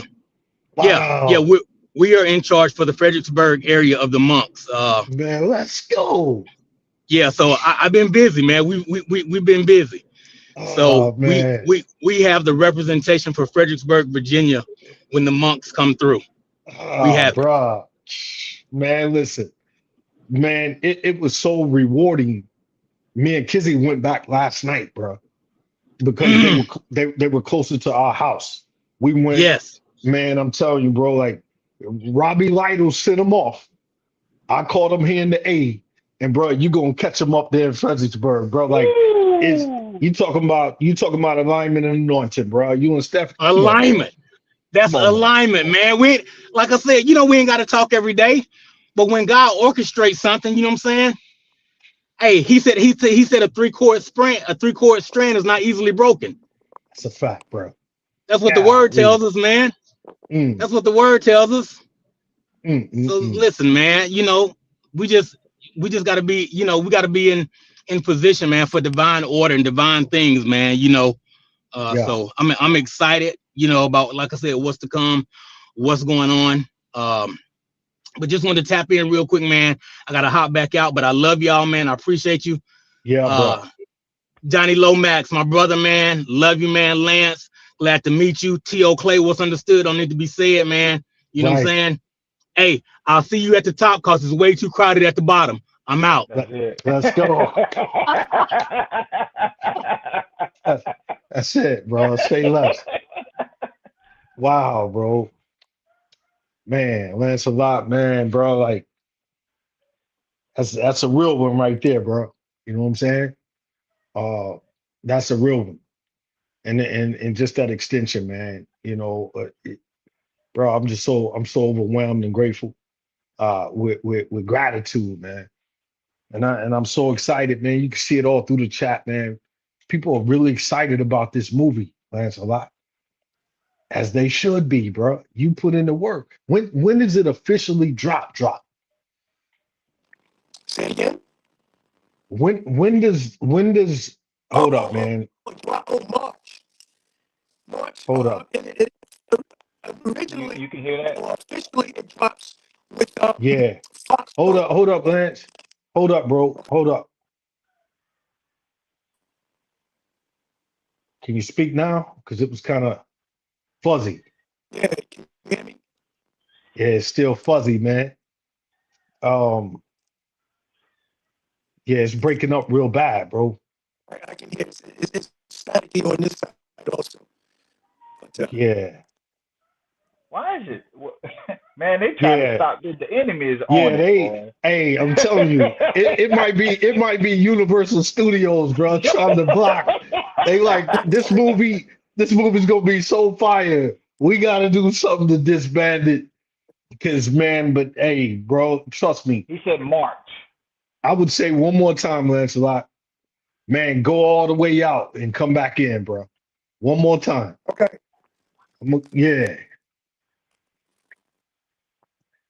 Hopefully, man, that'll fix it. Bananas, man. I'm telling you, bro. I'm telling you, Angeline said it, man. It's the universe, bro. Shout out to Stephanie Johnson. We see you out there, sis, making big things happen. We appreciate you stopping through, showing love today. Man, we are so excited. And on behalf of Reverend Emilio Ramon, Daniela, man, we just all just grateful. They're still the same. Yeah, they trying to stop you, Lance, a lot, bro. Because it's still choppy, man. I don't know. I don't know, man. You said March is when it's coming out? Man, March is the premiere, and Fox Soul got it first. And they wanna exclusively premiere it. But then, the producers have already got a bunch of like Amazon Prime and a bunch of other places lined up. But Fox Soul was the one that wanted it. So I'll repeat it. So it's dropping in March. Fox Show is going to pick it up. It's also we are streaming on Amazon Prime and some other platforms as well, right? But the film that we have now is on 10 different platforms. It's just unbelievable what's happening. You know what I mean? There's another film I did, Security Guard, by the same producers that won at the Cannes Film Festival, which just took it over the top. It's had over a million downloads. It's on, I think, 11 different platforms at this point. So everybody's got their eyes on the next production. You know, so all eyes and everything has led to March 5th and The Veteran. And Fox Soul had already wanted it premiered on their station.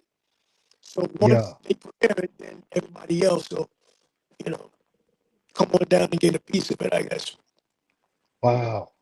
Man, that's a lot, bro. Like, we already know what it's going to be, bro. and I'm telling you, they done sent a frequency through the wire, bro, trying to stop you, bro, because we can hear you. It's choppy a little bit, but we can really hear you, bro, and we know what it's going to be. And bro, we gonna be here until 7 p.m. So we got, another 3 and some change. And if you want to come back on a little bit later, man, you know you're welcome here, bro. But we're grateful, man. Like the veteran you all. The movie is dropping in March. Basically, it's going to be across all the platforms. You see my brother's face. As soon as you see Lancelot's face on the screen, when you chilling at the crib and you see his face, you're going to be like, yo, I seen that cat somewhere. I know that cat. Man, that's that brother Lancelot, bro.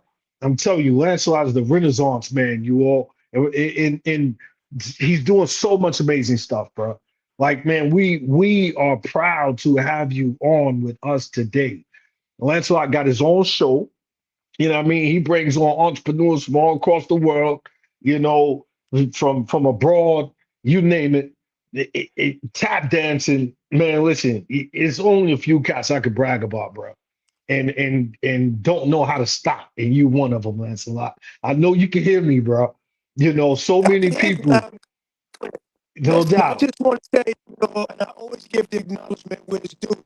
You have inspired me to really go after the second chapter. Well, not the second. It's probably like the 6th or 7th chapter of my life as a host, talk show host, and being involved with other entrepreneurs. That was a direct result of meeting you in Bristol, Tennessee, and watching and listening to what you were doing, and you quietly inspired me No to doubt. understand there's more for me out there. I always knew it, but then to see what you were doing, and it was in alignment of what I knew I should be doing. So right. Then I took your lead. I met CF and started my own talk show, and then a year after that, I got involved with some other people with Sifu Raphael and Jose Escobar, and then we find ourselves linking up together again, being utilizing and trying to change the world, which again is that universal energy, which I believe in. So the universe has a way of shifting so that what you want, and this what you say you want, if you really want it, here it is. Now it's up to you to do something about it. And so we have reconnected, and I do not want to break that reconnection. So to be a part of this is my honor, because this is giving back to a brother that inspired me to be the person I am today. So Come on, bro. Vice versa, man. Hey, bro, listen. Cats be like, yo, that video where you get that dude the pound that passed you the mic that had that fresh, ill suit jacket on with the glasses. That's a smooth cat right there. You know what I'm saying? You are truly a distinguished gentleman, bro. And bro, you show love consistently. Man, I show you love consistently because we truly do love one another, bro. Shout out to your pop, shout out to your mom, your sister, and your beautiful wife, bro. Shout out to your wifey. Man, y'all about to, I'm telling you, when they talk about that rocket ship taking off, bro, and bro, it's already happening. And I'm telling you, dog, service members across the nation and abroad will see you on the big screen come March, bro. And bro, I'm with you. I'm telling you, I'm with you, bro. With you. Hey, we're Marines. You need security guards. You need bodyguards. We got you, son. Like NY for life, bro. I love you, Lancelot, man. Like you a special dude, bro. You know, I'm gonna say that till I hit the grave, bro. So we thank you for coming through today, man. And hey, y'all, check it out. It's coming. Appreciate it, man. Yeah, we That's appreciate you, I bro. appreciate you. It is, again, it's my honor, Jonathan. Good to see you, bro. And you know what I'm saying? And it's just my honor to be here. Always, you can call on me at the last minute. I don't care what I'm doing. I'll get in the phone booth and have to make a call, do whatever I have to do to support you, man. So that's just how I feel about you. Love you. You know what I mean? So Yeah, big bro. shout out to all my veterans. Thank you very much. Thank you for your service. And for my veterans, Yes. thank you for being you. You inspire me. Love you, bro. Love you, We'll man. holler soon. Peace. Man, Man, that's my guy right there, bro. Like, shout out to CF Jackson, man, who I will see tomorrow. Shout out to Kelly Cole, who I will see tomorrow. The Locked In Conference, you all. It's still opportunity to register. The Locked In Conference with Brother Kelly Cole. The Last Dance is tomorrow early. I think it starts at like 9 a.m. Goes, to probably about 4 or 5 o'clock tomorrow. I've had the distinct pleasure to be speaking at around 2 p.m., 2:15-ish. And I'm so grateful because it's the Last Dance. Kelly Cole is his last one. I've attended the Locked In Conference the last couple of years. And man, it's phenomenal in those connections. Once again, from Dr. Reed to CF Jackson to Lancelot to Big Mo. We've been in these spaces. Sifu Raphael, Emilio Roman, Professor Stu Maynard, Jonathan Borders. Man, we keep naming them. So again, man, I'm excited, Lomax, about The Veteran. Watching that movie, and I've experienced it. I experienced it with my daughter, Beyonce. She was in Creed 3. You know what I'm saying? And as family, we were able to go to the movie theater, bro, and sit there and physically see her up on that screen. It was special. So again, man, I'm just grateful, man. From the technical difficulties, you all hold up, man. Let me go back. There's a cat in the chat right now as we streaming live, man. We outside, you all. We've been going hard all day. From 07 this morning, we're going till 1900. For the civilians out there, that is 7 p.m. We're going from 7 to 7.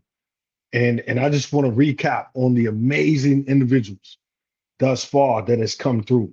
Like I said, we've had a little technical difficulties within the last hour with some of the streaming, whether it's on my end, whether it's on someone else's end. Either which way, it's not going to stop what we have to do. And this particular individual, I'm about to send you the link too, cuz. I'm going to send it to you. My cousin Darren up in DC, man. I'm going to send you the link, bro. And if you got time, I'd love for you to come on for 10 or 15 and talk about, cryotherapy with me, bro, because I know that's what you're doing. And I see the people that you impacted. You know what I mean? You're really impacting people. And I know you up there with a lot of veterans. There's so many veterans, as we know, in the DC area. And I would love for you to come on, bro, and be able to share a little bit about what it is you do. So some of my partners up that way can come through and see you, bro. You know what I'm saying? So give me 1 second. Copy. I'm about to send it to you via instant messenger, cuzzo. Here we go. I see you in there. I'm sending it to you instant messenger right now. Bro, you click that, and bro, we here. We outside, bro. And talk to us a little bit. We've had Stu Maynard on earlier today. We've had individuals, from Brother Steve Moore, Dr. Vinnie Cochran, JJ Ragland, to Big Mo, Sharon Thomas, Ray Mercer, you all, Jacqueline Height, people just popping through, showing love, Jonathan Borders, Jonathan Lomax. If I forgot someone, I definitely apologize. Obviously, good brother Lancelot Theobald, it was just with us, movie dropping in March. Gems too. Who? Miss Kim. Oh, definitely Miss Kim. Shout out to the Army, Miss Kim. Miss Kim, man, everything that we said, bro, it is a fact. You know what I'm saying? Like, she's the first person when you walk in the room, Jonathan Lomax, that you just feel that love, you feel that aura, you feel that vibe. So many people's come through the chat today, man. We thank you all. We rocking and rolling. It's so crazy because Reverend Emilio, man, he's sick. You know what I'm saying? Dealing with some under the weather, and but he been showing up, man. He been coming through, sharing, giving. That's what it's all about. So with that being said, Jonathan Lomax, bro. Why did you want to be a part of the Born to Rich series? You know, Veterans Inaugural Edition. Why did you want to be a part of it, good brother? I'm gonna be real with you, man. To be honest, I had reservations about it, and because I knew that I had some things in my life that I had to take care of, you know, and I didn't have any time to. I didn't think I had any time to dedicate to something else. But my spirit said, and this is real, you know, you're my brother, man, and I watched you. No, everybody sees the success. Nobody sees the challenges behind the closed doors when you got to make the stuff happen that you make happen. Come on now.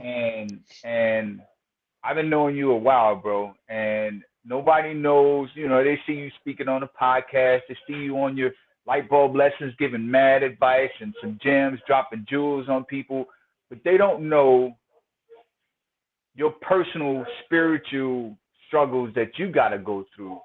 And so for me, when you asked me and Emilio came on and said, now I'm thinking to myself, man, I ain't got time for this right now. I got other stuff. And then I said, my guy invested in himself. He trusted God enough that no matter what he was going to do, he was going to put time into this and make this thing work. And I said, how can I say that I'm seeking him if I don't invest time in myself too? And I knew it. I knew it. We talked about it. I said, yo, if I commit to this, I know some sugar honey iced tea is going to come with it. Yes, sir. And sure enough.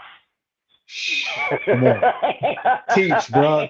Teach, sir. Teach. Sure enough, as soon as I signed that contract and I gave Emilio my deposit, man. Ooh, it opened up, didn't it? The floodgates of challenges came through. Come on, man. I talk about this all the time, just like I said last night. Yes. The things we say out of our mouths, sometimes we don't really realize how they are going to take shape in our life, in our everyday walk, until it actually does. And I've been saying this for a long time. If somebody asks me, hey, who are the people that you resonate more with your life in a spiritual sense? And I would say Moses, Samson, David, but more importantly, Job. And matter of fact, when I even started, right after we had our conversation this morning, I sat down and I started writing. And I said, I'm gonna talk about it. I'm not a Bible thumper. Nowhere possible am I one of those people that you could say, you know, his life and his walk was totally spiritual. And no, it has been a challenge. I am a whip, what they call a work in progress. And just like Miss Kim said, work, worship, and wait. And say that one more time, Johnny Lowe. One more time, bro. One more time. Worship and wait. Golly, bro. Work, worship, and wait. And it sounds simple. It sounds easy.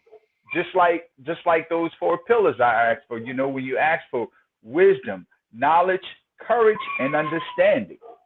Yeah, man. Listen, the definition of those words are simple when you read them out loud, but the content of what comes with those words are so greatly deeper than what you really know. To truly embody and envelop wisdom, knowledge, courage, and understanding, those are 4 things that work together. But when it comes to really embodying those things, to really work, worship, and wait, that comes with responsibility, that comes with patience, that comes with challenges, and it definitely comes with faith. Yeah, bro. Man, when God allows you to be challenged by life's events, wow, it will truly tell you how strong your spirit is, how much you truly believe, how strong your foundation really is. Because you can talk all day and say how good your foundation is. A lot of people talk about, you know, prosperity and this and prosperity that, but what happens when you ain't got nothing? Are you you still thinking you're prosperous then? You still have that same belief in God that you did then? Is your spirit still up then when you ain't got nothing to show for it? You know, so I cried with you last night, man. We cried last night because you read something to me and it hit me in my spirit so much. Man, applying to be a part of this book, whatever it is that God has for it, for us all together to share our story, man. I thank God for Emilio and Daniela for the opportunity. I thank God for him allowing Emilio to even, when you see a finished product, you forget that it had to go through something first to get to where it's at. And I'm thankful. Vinny, you know, we was talking to all the people that have come on, Ms. Stews, Miss Kim, Miss Hype that came on, Brother Ray Mercer. Nobody sees, except those that are close to you, that trial, that tribulation that you're going through before you get to that finished outcome. Yeah. They only focus on the end product. Bro, two more individuals too. Brian Kirian came on. Shout out to BK.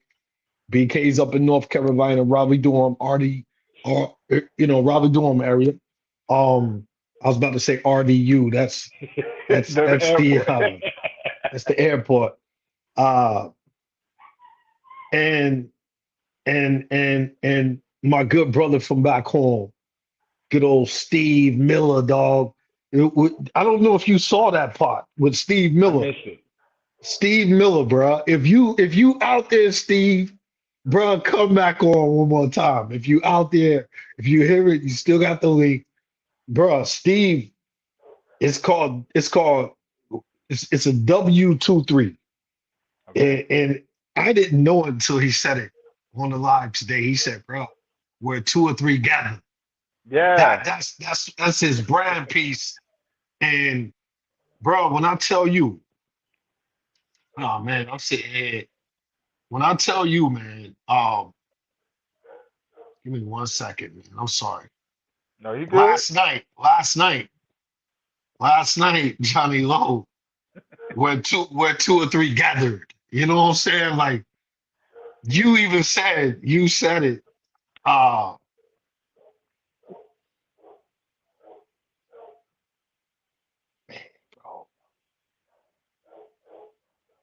Yeah, that's right, Stephanie. That's right. But God. Yeah, but God, bro. But you said it, man. You said last night. You said, bro, I didn't want you to know that I was crying. And bro, you literally said it. You said, bro, I didn't want you to know that I was crying. I thought I was trying to, be quiet and, but the reality is I've cried and you've been a shoulder for me to lean on, bro. Let's keep it a buck, dog. It's times, I've cried to you. Literally. And you like, man, it's all right, bro. And everything happens for a reason, man. Yeah, Daniela said it, man. Steve Miller, W23 LLC, where two or three gather, dog. Like that's, like he said, it's in alignment. This gentleman right here, Jonathan Lomax, is my first cousin. His mama and my daddy are brothers and sisters. You understand that? She just got off the phone with your daddy, yo. Is that right? Okay. Look, he done came back to the that's all. That's what I'm talking about. There he is. What's up, man? So, Steve Miller, tell us one more time about the W23 LLC, bro. One more time, bro. Yes, I started it back in October. W23 LLC. It's a faith-based apparel and accessory business where we basically we're serving God through conversations that, when you interact with people and you come into people, when we go into the store, coffee shops, wherever. So we started that back in October. It's based on Matthew 18:20. where 2 or 3 are gathered in my name, there I am with them. Come on, So bro. just like today, y'all been doing it all day. Yeah, Two, man. 2, 3, 4, 5, 6, 10, 20 men and women coming together in his name. So, yeah. Hey, bro. And hey, I the see you got it divine, on, man. hey, we Divine energy, rocking there it. it is. Divine energy, bro. Hey, I love you, Steve. And I know you know this man in this box beside you. I know you know that man named Darren Price beside you, bro. Oh, yeah. You know what I'm Oh, yeah. saying? That's my So bro. What's up? absolutely, What's good? man. Darren, man, listen. I appreciate you being on here with us, bro. You know what I'm saying? Me and Steve, me and Jonathan Lomax, bro. We've talked in the last 24 hours. Right. Lomax and I last night, we were building. I read something from a gentleman named William Winfield that talks about just elevating, man, and sometimes how hard it could be.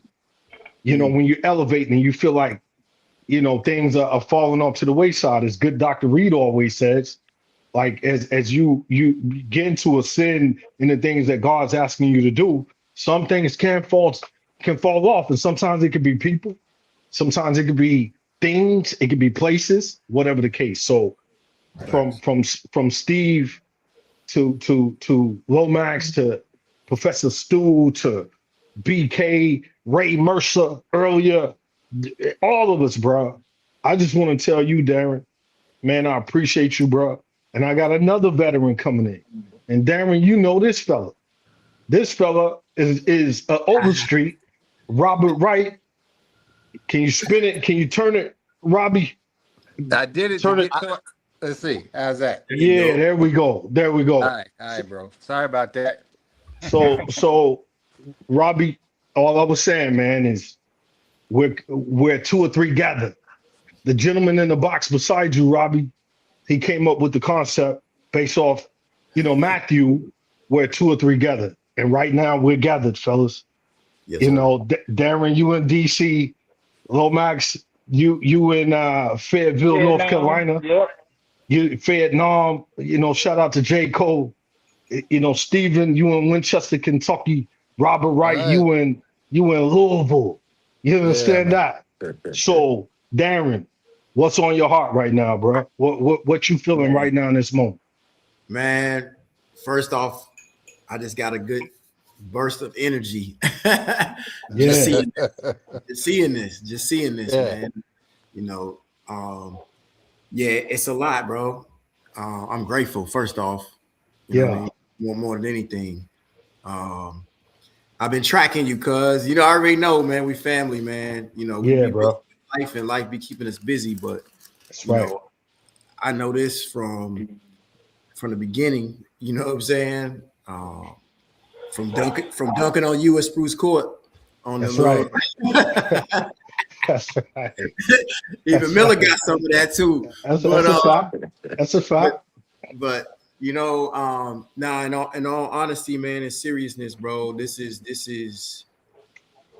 epic, right? This is phenomenal. I don't get on a lot, you know what I mean? The past couple of days I've been seeing you though, but I'll be like, yo, that's what's up, that's peeps. And then I'll be through, right? But yeah, man, I think what's happening right now is overdue, past due, more than relevant than we think, and then we can guess. Even though it's people watching, but they may not be chiming in and tapping in, but they watching, right?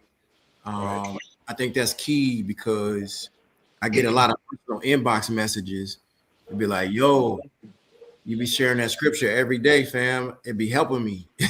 Yeah. You know what I mean? And sometimes you don't hear, you know, but I think it's important that we just keep being authentic to who we've been created to be, man. And you just never know who you're touching, who's watching you, who's doing what, you know, like even Stevie P, I be seeing you, bro.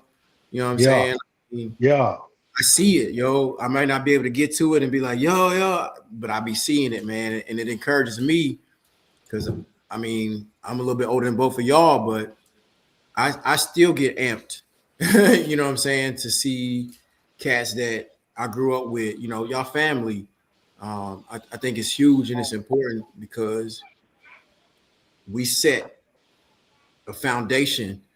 You know what I mean? As I don't even want to say old. I don't even feel old, but I'm 50 now. But right. You're not old. Right there with you, Dan. Right there with you, bro. Yeah. You know what I mean? So I'm rooting back to 6th grade, Odell Gross and all that. 7th grade, right? So that's how far back I'm going. But I say all that, man. You see, we still here. We done come a long way, yo. Yeah, bro. Been through some stuff. You know what I mean? Yeah, bro. Yeah. And let's get specific.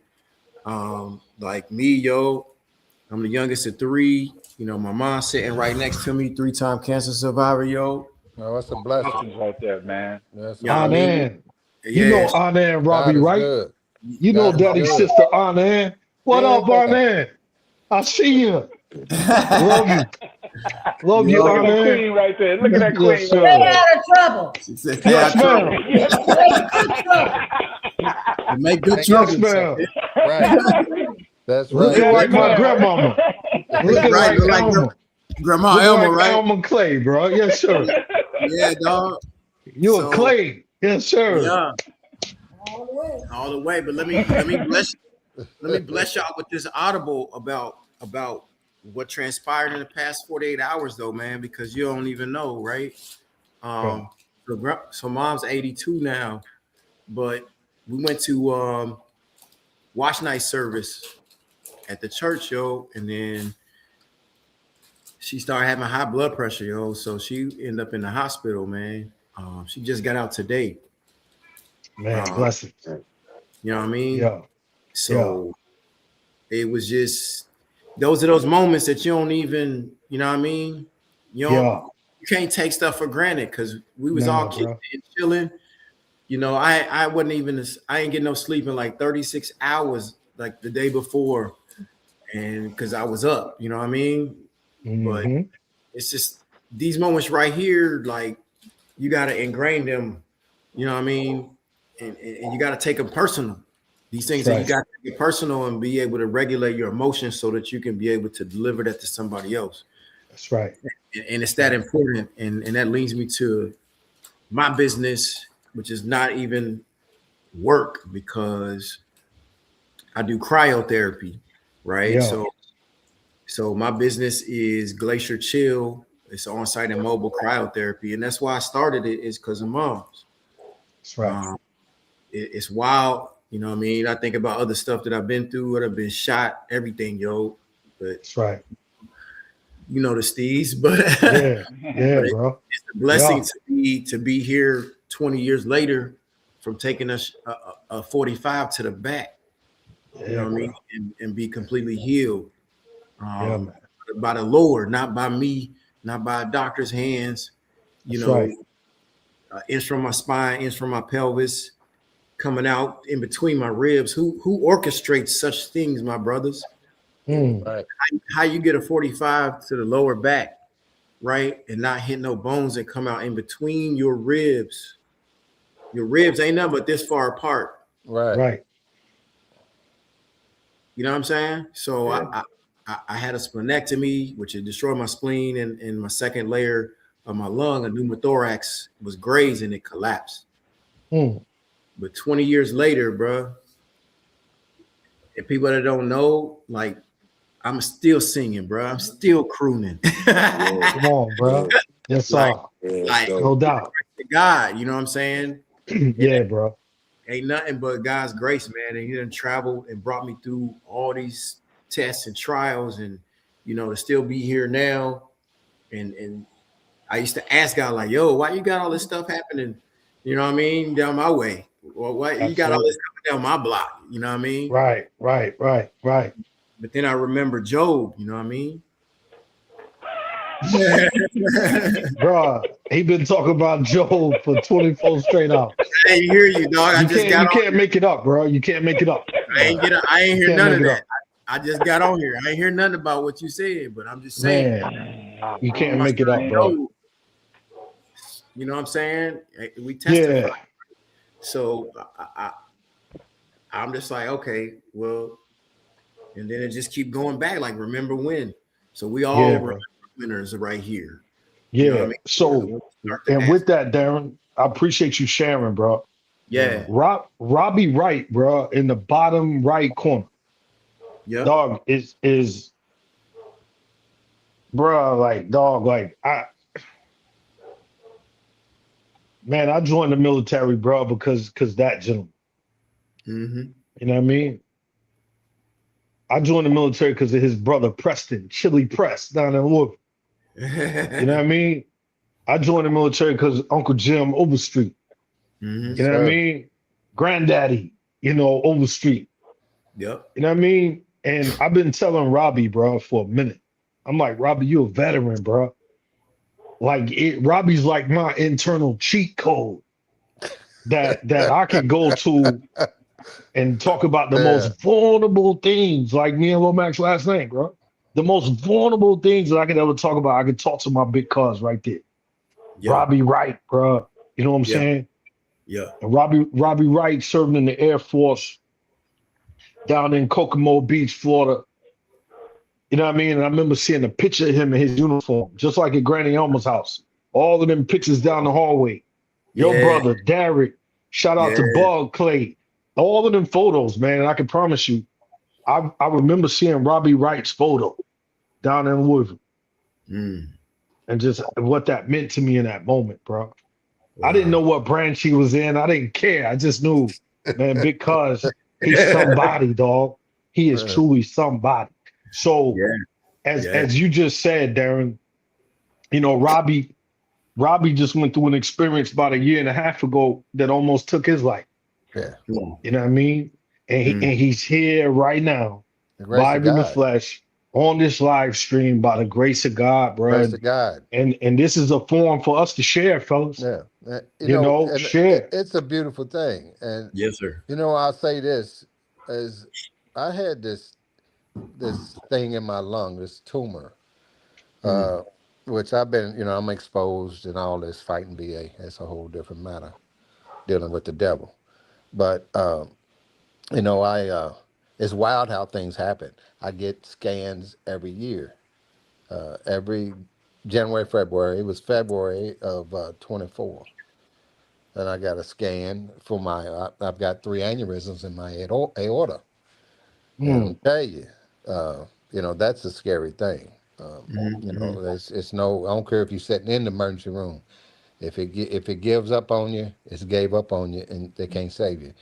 Well, out of the 3, one of them is healing itself. And there's nothing in any medical journal that even remotely comes close to someone's aneurysm. But I give praise to God for all those things. So, God wants me here for a reason. But I had the scan done to look at those. That's all good. The pulmonologist says, hey, look, Mr. Wright, at the age of 60, going on 61 at the time, man, his lungs are remarkable, unremarkable, as he said. Appears to be that of a healthy 32-year-old male who never smoked. I smoked for 20 years, man. Now, I quit 14 years ago. I smoked for 20 years.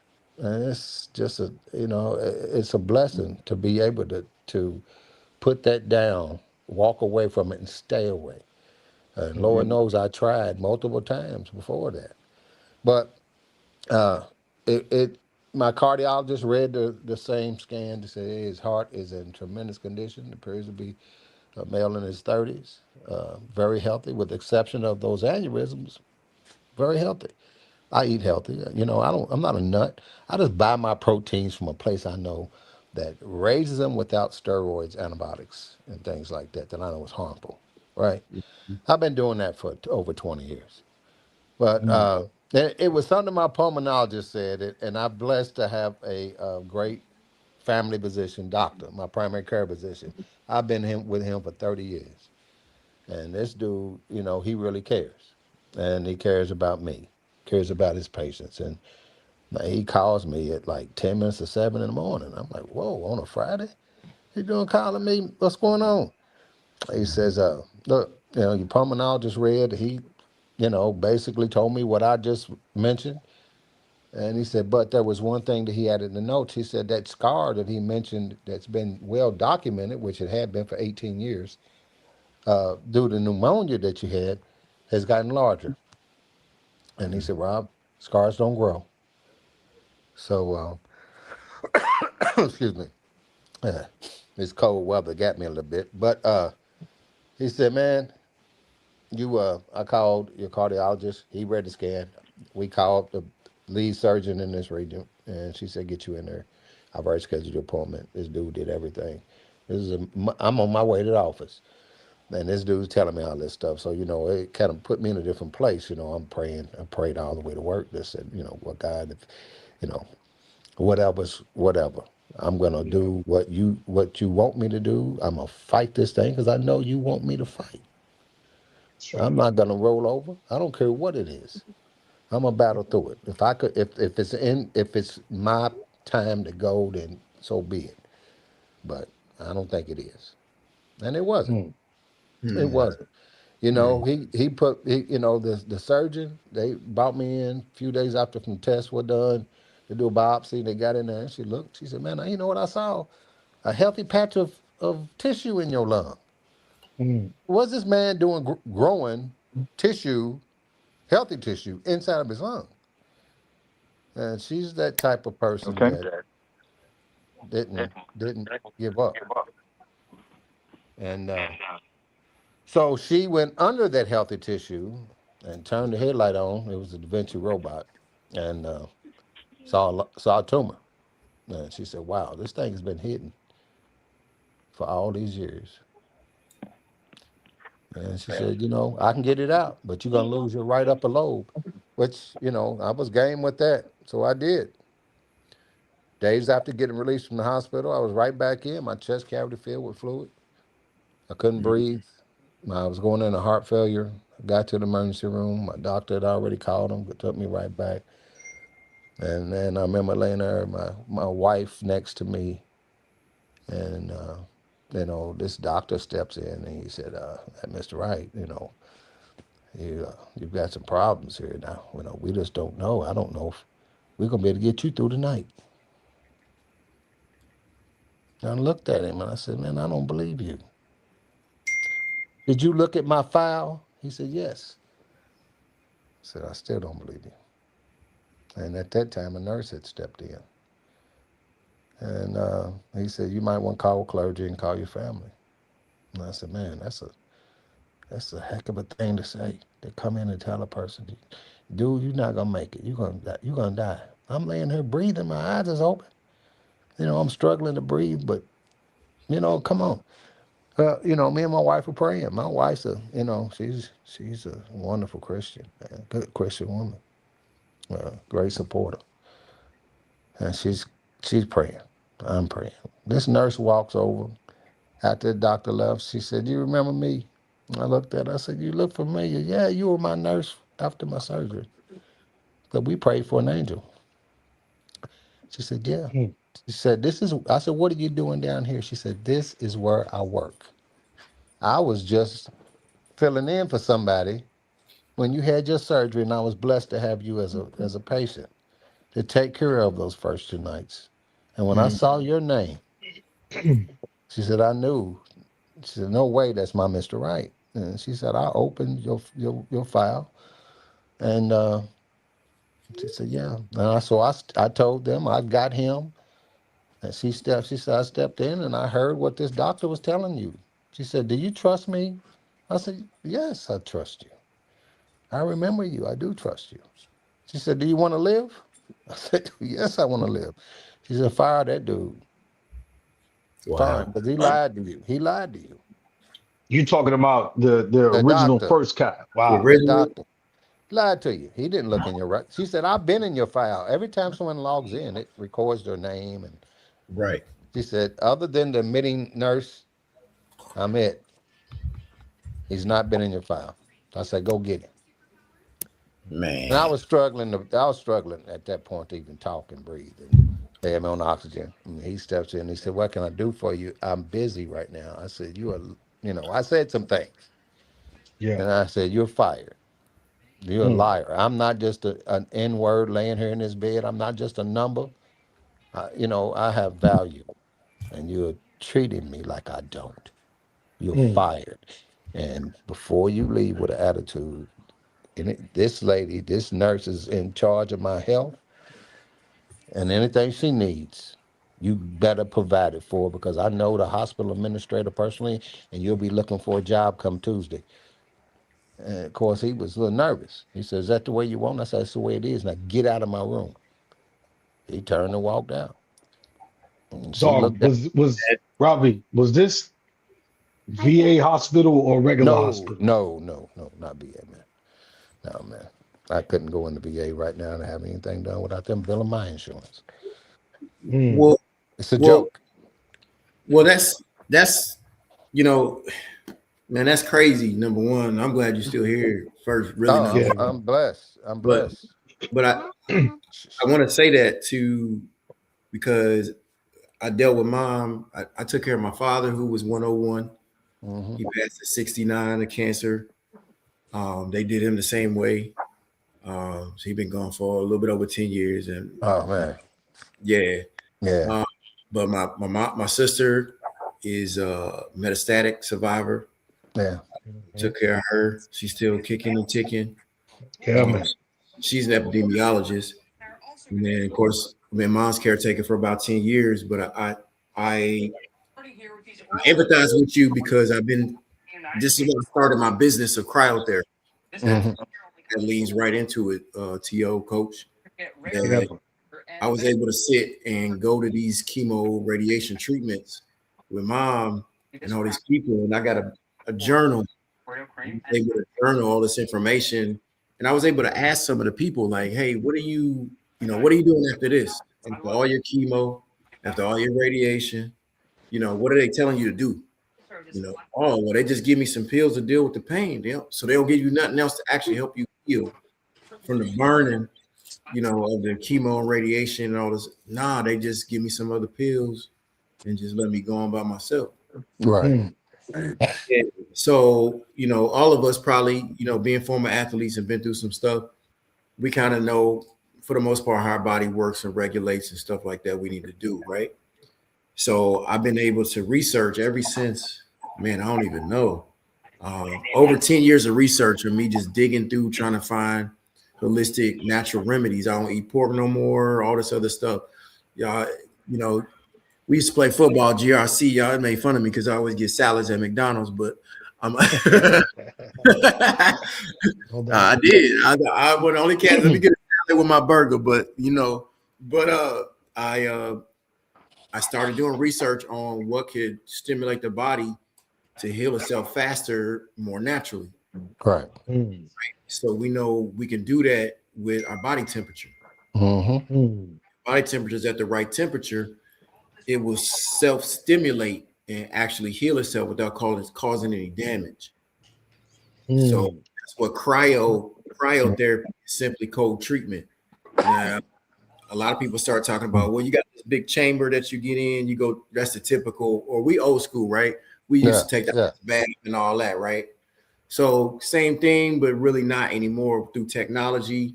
I got the device over in the room. But through technology now, it's a handheld device that you use CO2 or nitrogen. It's been around. Let's give us some real history before I drop into it. We've been using cold treatment. I say we. Right. Egyptians, all us been using cold treatment since way back when. They've been using, when they was building the pyramids, they used cold water to help them deal with their pain. That was cryotherapy back then, 1800s, way beyond. So then it started traveling and people start, stealing it. So in like 1865, Japanese doctors started to coin it for helping somebody with rheumatoid arthritis. Right? So we're taking it from there to 1865. It was used over in England, all this type of cold therapy and treatments.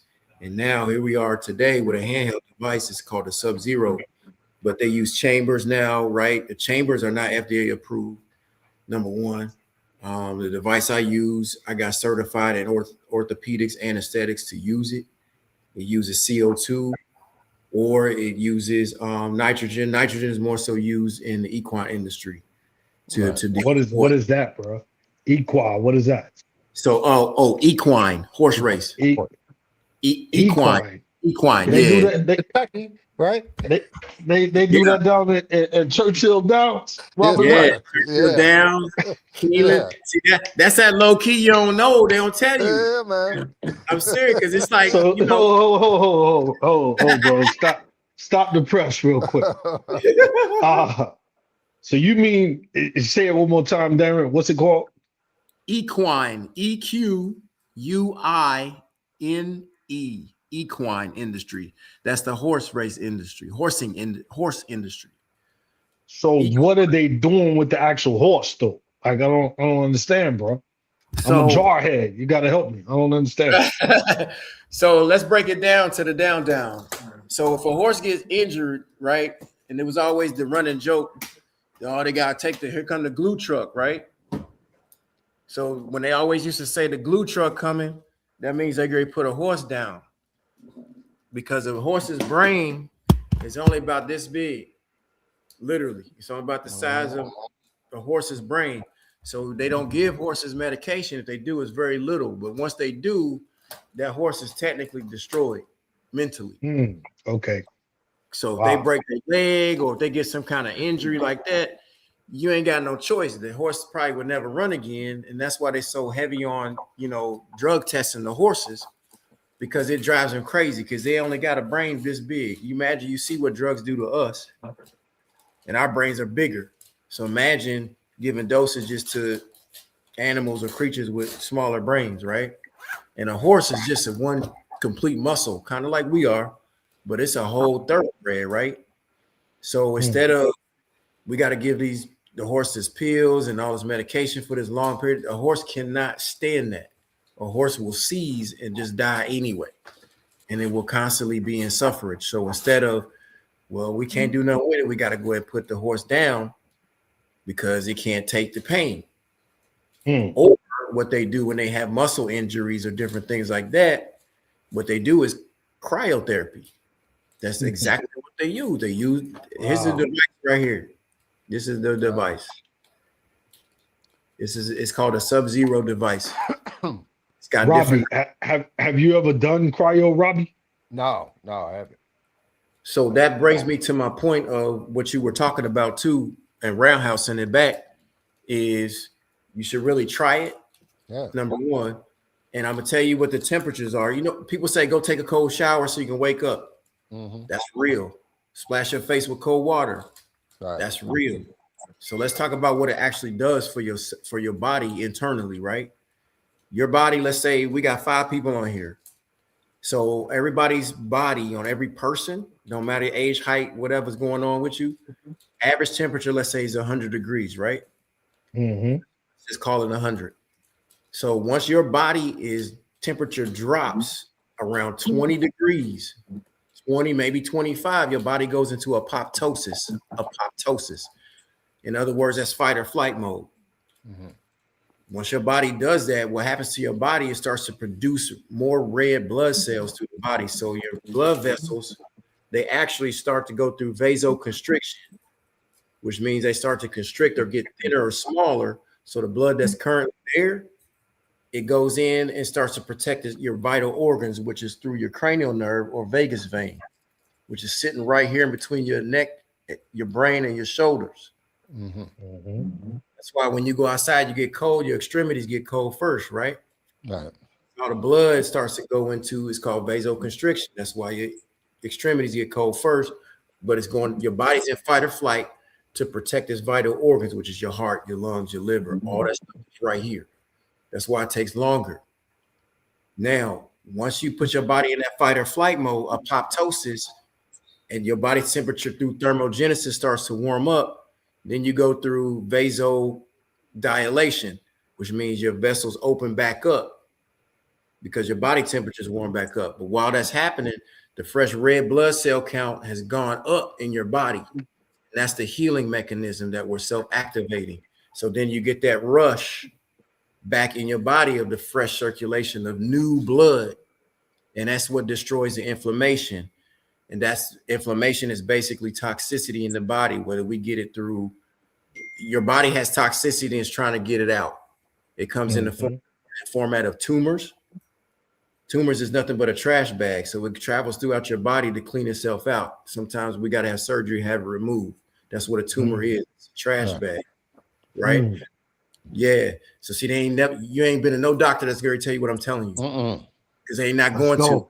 Because they ain't no prescription. They don't out. I'm the doctor's worst enemy because I don't talk about no medication. So when you adjust your body temperature, what it does, we're talking about, now let's really get into it. We're talking about stem cell replacement on the high level. So what we're doing is your body's producing endorphins. It's producing epinephrine. You're getting an immune system boost. It's producing collagen.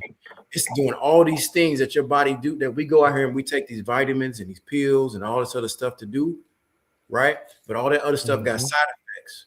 There's no side effects when you can self-regulate your body temperature because you're healing it faster without causing any destruction. The only thing that you're destroying is the toxicities in the body. So when your body's trying to get rid of toxicity, it comes out in a form of disease, dis-ease. So we're at a dis-ease with what we're dealing with, right? Our stress levels, all these different things. It's a dis-ease that turns into a disease if you don't manage it right. So taking prescriptions is a disease because it puts your body at dis-ease, right? So when we talk about what is the toxicities in my body, how does it show up? It shows up in hair loss. It shows up in weight loss. It shows up in weight gain. It shows up in skin conditions, eczema, psoriasis, all these different things. It shows up in pain, all these different things. That's the toxicity, and it's trying to get out it's trying to get out. But it shows up in different formats in people's body. When cold temperature is applied the right way, we're not putting you in the water. This is not wet. None of this is wet. It's CO2 regulated. Minus 8-9 degrees Celsius, which is about 48, 49 degrees Fahrenheit. We're not putting cold on you. We're taking heat away from your body. When you do that, it self-heals itself a lot faster. So we're talking about producing more natural tissues and natural skin cells that heals yourself. So when you do that, it get an instant immune system boost. You feel better. And we're talking like 30, 45 seconds, yo. If you got a knee issue that's acute or chronic, a chronic or acute issues, you get the right doses of cryotherapy and it works just like that. I deal with people who got eczema, zits, psoriasis. I give what they call now Frotox instead of Botox because it's injection. We do cold treatment with the face. So what that does is produce collagen. And then over time, your skin clears up and then you get rid of all the wrinkles and different things like that. I deal with hair replacement, not replacement, but hair stimulation because we put everything in our head, right? And that's the closest thing to our brain. So when we cover our heads up and we put chemicals in it, we just destroying it because it's close to your brain. So it's getting right into your brain and it's affecting your thought pattern. You see what I'm saying? And then that just to the rest of your body. So I'm helping people lose weight with the same device. We're freezing fat cells. When you freeze a damaged cell in the body, it never grows back. And then how do we get rid of it? Your body naturally goes through thermogenesis and it just comes out of your lymphatic drainage or your sweat. Makes sense, don't it? Yeah. And I ain't never say nothing about no injections. There's no downtime. None of that. So when I got a question for you, bro. Do you think that cryo treatment could work for PTSD as well? It works absolutely with PTSD. Now you're talking. So when you start talking about veterans and all, no matter what, it does help with PTSD because this also helps with brain clarity. This helps with literally hangovers. This helps with any type of stress that you have going on within your body. And PTSD, again, it's a dis-ease, right? It's a dis-ease. PTSD is I had it when I got shot. I know what it feel like. I had PTSD. I didn't do cryo back then because I didn't know about it. But Yes, to your point, because what we're doing is your vagus vein is the thickest level of veins, if you will, vessels that's connected to your brain. So you have thousands of communications going on right here beyond your brain that's going down here to your vagus vein that's distributing communication through the rest of your body. So once we are able to regulate and cool the brain down, if you will, to help it clear up all the brain fog or the toxicity that's in it. So we're talking about that endorphins, epinephrine, all the good juices, right? We're replenishing those, which means it's destroying that thought process of that fear. So we're releasing the fear because we're going through vasoconstriction, which means your blood vessels is pumping up here. And from a psychological standpoint, it's stress. Your body's registering as stress. So you seize, right? And different things start to take place. So how about we get a hold of that and manage that so that you can think clearly, so that you can relieve the stress. The reason I mention that is because as we're talking about this, and I was a caregiver for my mother too, man. She passed in 23. She would have been 70 years old on Christmas Day, bro. First lady taught me unconditional love, man. So believe me, hats off to you for taking care of your queen, because ain't nobody gonna teach you about what unconditional love is more like your mother. You know? got that right, brother. Bro. So and that's what I started. But yeah, go ahead. You had a question. Give me one second, fellas. One second, fellas. 'Cause we got other individuals waiting in the chute. Raymond Giles, he's gonna come on and talk about a few things, man. Yeah. I really wanted Darren for you to get that off. You know what I'm saying? Because you getting that off, bro. There's people out there right now that have no clue. You know, and there's people out there obviously that, they not gonna rock with cryotherapy. They not gonna do it. They're gonna continue to do what they feel, and that's okay. I just wanted the awareness to be understood, bro. Because again, when I look at Big Cars Robbie Wright, when I look at Aunt Carol Ann behind you, I think about many others, bro. Like it's real, man. And anything we can do to share information, that's the goal. You know, we're going to come back and we're going to do a full episode on it, bro. I promise you. You know, I can't let these gentlemen that's been graciously standing by, waiting to come on and build with us for this marathon. I just wanted to make sure that you got some feed, man, because I know it's a lot of veterans up in your area, and I'm sure you work with plenty. I'm sure. So just wanted to make sure, man. I wanted to bring you on for a minute. We're gonna be around till about 7, but again, I want to make sure I give that equality and make sure that these individuals, in the chute, have an opportunity. Let me bless you with this verse. And, Clay, I want to hook up with you, Darren. Absolutely. Have a conversation. You can share his contact with me or vice versa.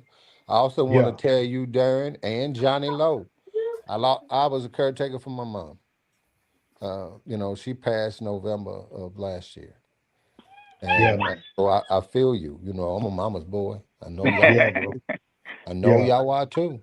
And so it's nothing more beautiful. Our mothers teach us so much. Of course, it takes a strong father. I lost my dad in 2021. So it's tough. That was my hero. But Mom, man, it just, so my heart goes out to both of y'all. And I appreciate it. I definitely get exactly where you at with this, Darren.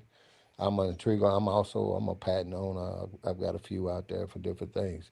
So, but I want to talk to you about, for me, severe neuropathy. So I want to get with you about this. And I'm gonna chime back in later if that's cool. Yeah, come back through later, bro. Yeah, I'm gonna be here come till back 7. to y'all later. Yeah, please do. I'm gonna try to jump back in too, man. I appreciate you, bro. Appreciate y'all. Philippians 2:4, man. Philippians 2:4. Let us not look out for our own interests, but also the interests of others, bro. That's it. Tell Anna and I love her, bro. And Robbie Wright, Make sure you come back on the same I link. will. Come back a little later, bro. We're gonna build. Promise. All right. You. All right. All right, Johnny brother. Lowe, nice to meet you, my brother. Do what you Yeah, got man. to do it right. Yes, Right. ma'am. Yes, Right, ma'am. mama. Right. I love yo. y'all, man. Love you. Peace, Peace fellas. out, yo. I rap back. Peace. Love y'all, man. That's what's Oh man, that's the blessing right there, bro. up. What's going on, Raymond Giles? How you doing, big dog? Well, how y'all doing? So not Oh, much bro. going on. You know, it's been a fast opening to the new year. Oh, bro. It's been special, dog. You know, Reverend Emilio Ramon, Daniela, bro. Like, they already know, man. Like, it's special what we have had today, brother. Raymond Giles, it is special what we've had today. And I'm just happy to, you know, that you're taking the time out, you know, for the next 10 or so minutes, man. Dive in, bro. What's on your spirit, what's on your heart, why you're here today. Because again, as we draw to a close, see, everybody's getting off work right now, Raymond. So the fact that everybody's getting off work, everybody's starting to age. So we gotta really chip in. So I don't want to steal none of your time, Raymond. It's all you, brother. We listening. So, you know, yeah, you just got through talking about, you know, taking care of your folks and being a caretaker, and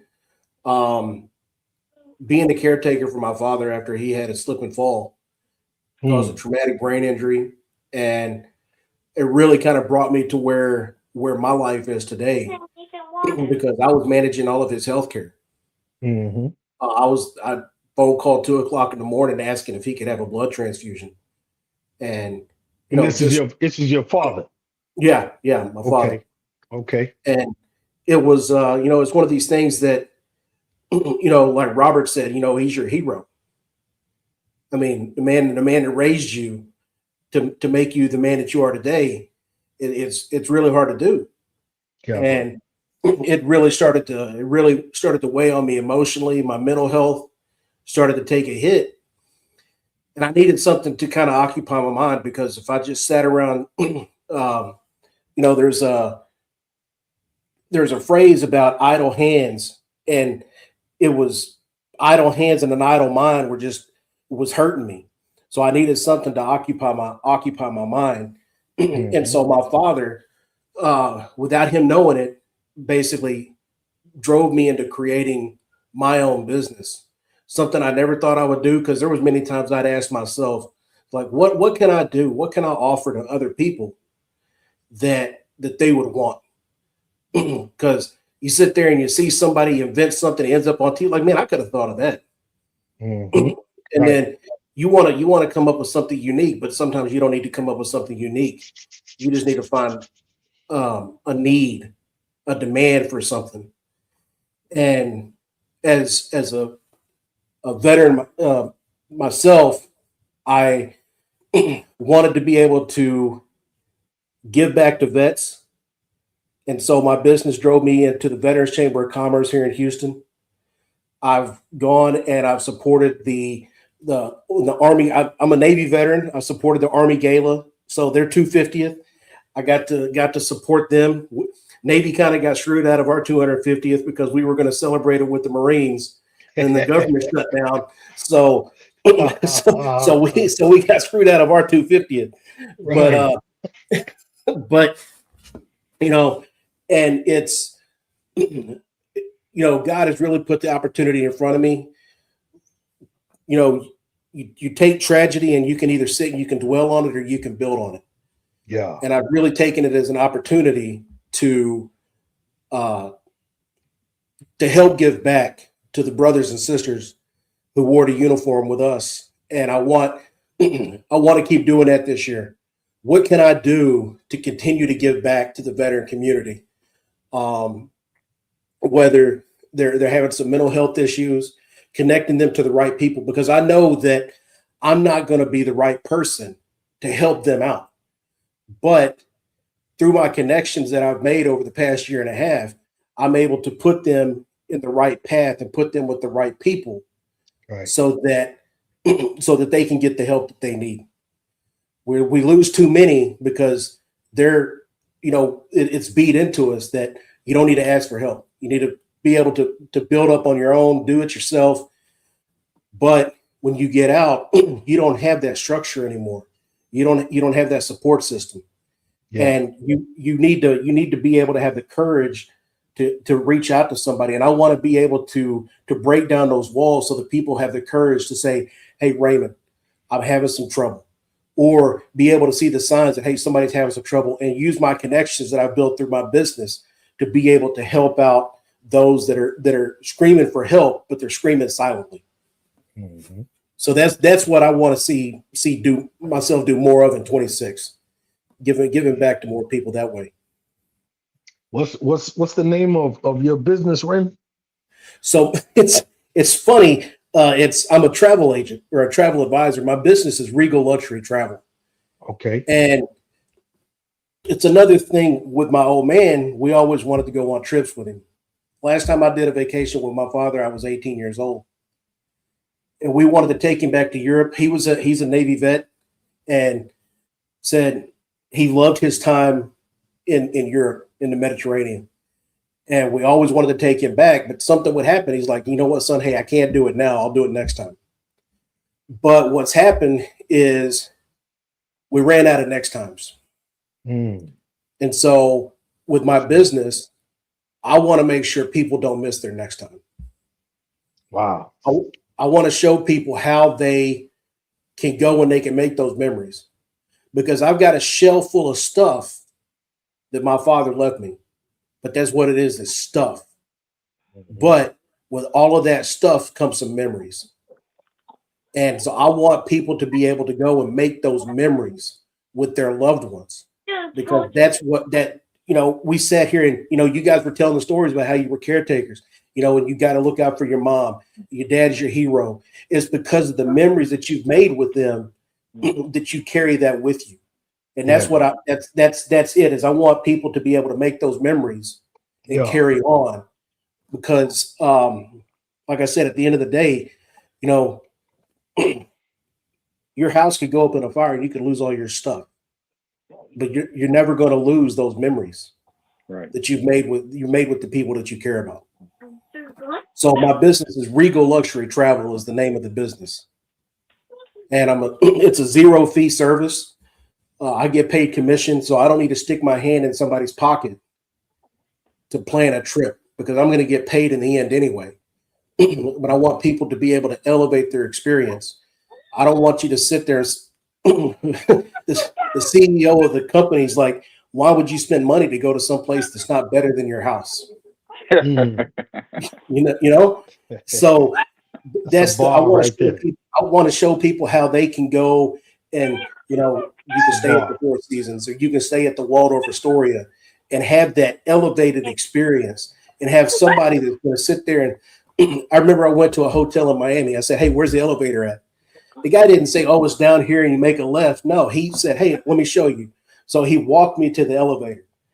And that kind of service is what I want to be able to show people that they can experience. And whether you pay it over time or whether you got that gold brick in your pocket, that's something that we can all experience. Yeah, man. Wow. So now, that means a lot, brother. And trust me, man, you're down in Houston. Yes, sir. We have connects down there. Shout out to JJ Ragland. JJ Ragland's down there.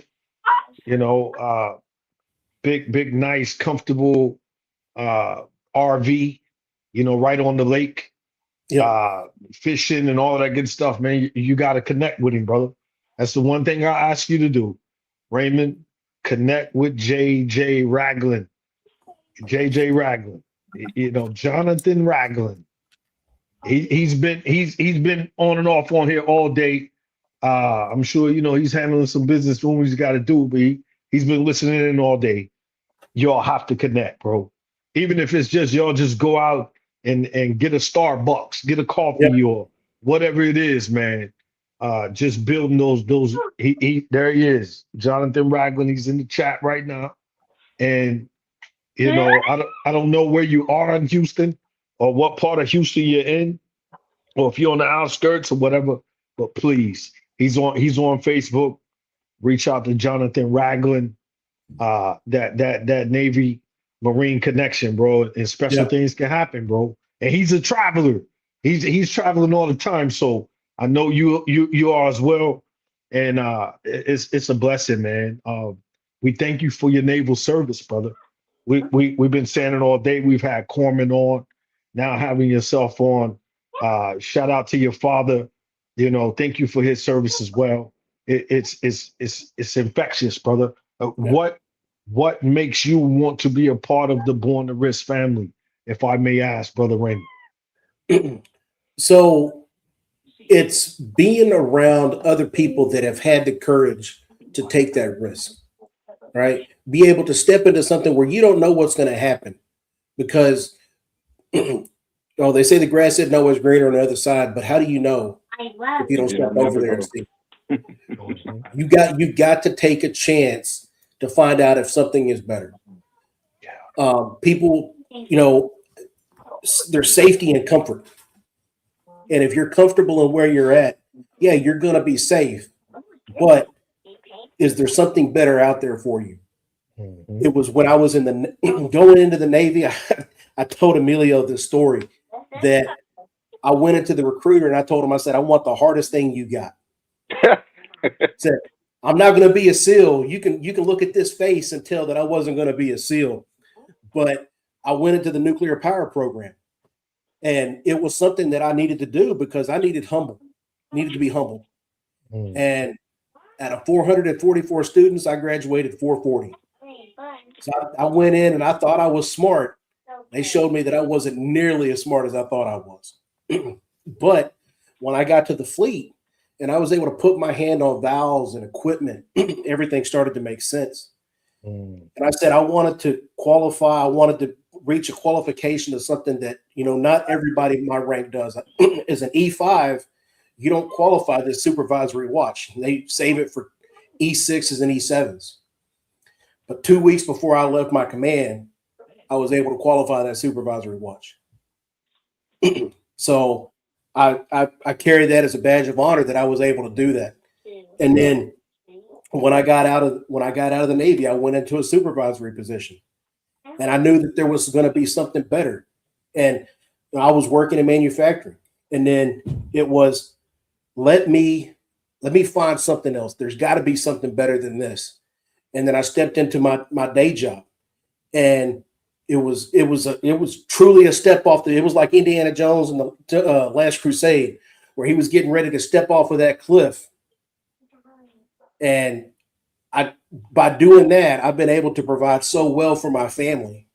Yeah. And my wife's like, well, isn't where you're at good enough? I'm like, no, because I got 20 years. I don't want to stay in this position. There's more for me out there. Right. So I'm always trying to get to that next level. You have to take the risk. The grass might not be greener on the other side, but guess what? If you don't step into that yard with the brown grass, you're not going to know if there's greener grass on the other side. What? Wow. Bars. Bro, we thank you, Raymond. Once again, brother, on behalf of Reverend Emilio, myself, all the other veterans, all the family, Tish McDaniels, thing on John Emery, Nikki Cuesta, all the family out there, bro. We thank you, man. Thank you. If nobody else has told you today, we thank you. You know what I mean? And we appreciate you. We appreciate you taking the time out to stop by the roll call and put your hand up and say, hey, I'm present. I'm on deck. I'm here. What can I do to help? What can I do to serve? How can I be of assistance? Those things really matter as much as you know and as much as we know. We love you. We love what you stand for, bro. In terms of the United States Navy, bro. We're biased. Like, much love. We had Ray Mercer on here early, bro. Yeah. Shout out to Ray Mercer, bro. Shout out to Jacqueline Height. Shout out to our sister Kim. man. But it's something about getting on that ship, bro. There's something about being on that submarine and it starts squeezing in on you, Raymond, and you realize like I don't have the kahunas to do this, bro. Yeah, and you realize how much you have to. You can think you're a solo person, you're a loner, but then you realize how much you got to depend on the person next to you. We have to. And the thing about it is that we have a tendency of being biased in our own branch until we meet people from other branches who have some commonality with us, and then we sit there and say, and the crazy thing is, life is the great equalizer, and time is also. I don't care what demographic you're from, where you at, what financial status you had in your life. Everybody goes through the same thing at some time in their life, and will all bring us on the same plane. And to have an experience with you and your dad, to where you said, I just want to make sure people have that experience once in their life, that they can say with the person that they love, they were able to get that elevated treatment of being someplace other than home, or make it feel like home wherever they end up going, and say, you know what, I'm gonna keep this with me for the rest of my life. Yeah. And like Teal was saying, man, we appreciate you coming on to let us be a part of your journey of helping us get to a place where we never thought we probably get to go. Yeah. Man, yeah. Raymond, we thank you, brother. And thank you. We're gonna see you soon, man. Where can they reach you, man? Where can they reach you out there? So I'm not afraid to give up my phone number, because I trust everybody in the community to respect me. So yeah, somebody can text me at 281-536-1713. Mm-hmm.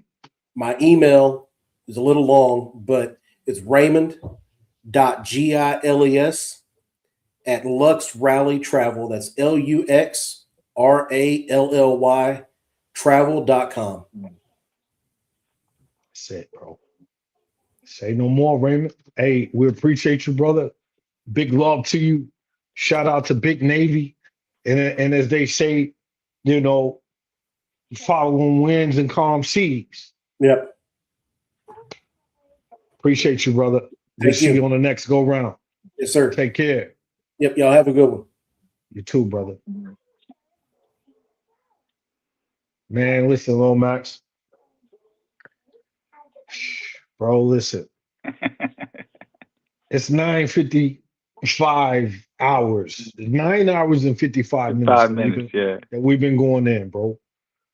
From Raymond Giles all the way back to the very first individual that came on, Big Mo.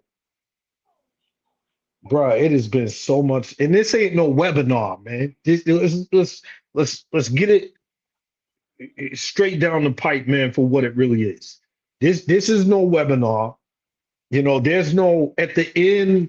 We're going to ask you to spend $10,000 with us for the last 30 minutes. No, this has been individuals, starting with Big Mo, all the way until right now. 9 minutes.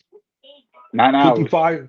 I'm sorry. Yeah, you're right. 9 hours, 55 minutes, and ticking, bro. And this next gentleman is about to come on here with us, bro. Man, dog, I ain't cried all day. You cried last night, bro. You cried last night. I cried. I did. Hey, you cried, bro. I'm talking a real man cried last night. Yeah, I did that man cry last night. Yes, sir. I don't. Hey, he might get me. This one might get me, bro. Dr. Reed. Dr. Albert T. Reed, bro, is in the building with us, man. Special. Y'all gonna have me crying before we even start going. Hey, before you start with Dr. Reed, though, I gotta give an ultimate blessing and a thanks, man, to you, to Daniela, to Emilio, for having the discipline and the forthwith to put this on and to stay into people don't understand to have a broadcast on for 12 hours. For 12 hours, how much that takes out of your day for you to put everything else aside and say, I'm going to dedicate myself, my time to enriching as many people as I can, to be able to do that and you all have been doing it for a whole month, matter of fact. But for you today, for you, Daniela and Emilio, to put this on with all the speakers we've had coming on, all the brothers and sisters we've had coming on, all the special guests we've had coming on, I cannot thank you all enough. Whatever God has for you to be blessed with just for this, and you might say, okay, it was success, la da da da da, but you may not understand the actual impact that you're actually doing for people right now. So Daniela, man, you are an unsung person that people don't talk about, because you have the back of a man who is doing stuff for us. And I know for a fact that he would not be as great of a man as he is if he did not have a woman like you who it takes so much for a man to have a woman who believes in him through his sugar honey iced tea. Sugar honey iced tea. Break that down for real talk if you want to know what that means. When he was down in the gut on his face. Well, let's go. In the bottom of all of his grit, to have you pull that man out of the hell that he was in and get him to where he's at. For him to look and call, I ain't nothing without my wife. I love you, and I don't even know you yet. I love you for loving him. I love you for loving him and supporting him. Because right now, I'm in that struggle. And I want my wife to love me like he loves you. So, hats off to you, Daniela. Thank you so much for that, Jonathan. That means a lot. Believe me, that means a lot. I know T.O. knows, Dr. Oliver Reed knows. But, all the people that Emilio pours into, and they see that side of him, and always happy and encouraging and talking. But they didn't see, like you said, the other side, that I see and dealt with. And, and it's not to say anything negative. He had a challenge. He had challenges and struggles like we all do. Yeah. He's helped me through certain things with me. Like, I'm not perfect. I don't want anyone to ever think that, oh, it's Danielle. No, I have my own challenges and struggles. It's give and take in a relationship, as But yeah, it's not easy dealing with the struggles of addiction and things like that. But like we said earlier with Kim knows.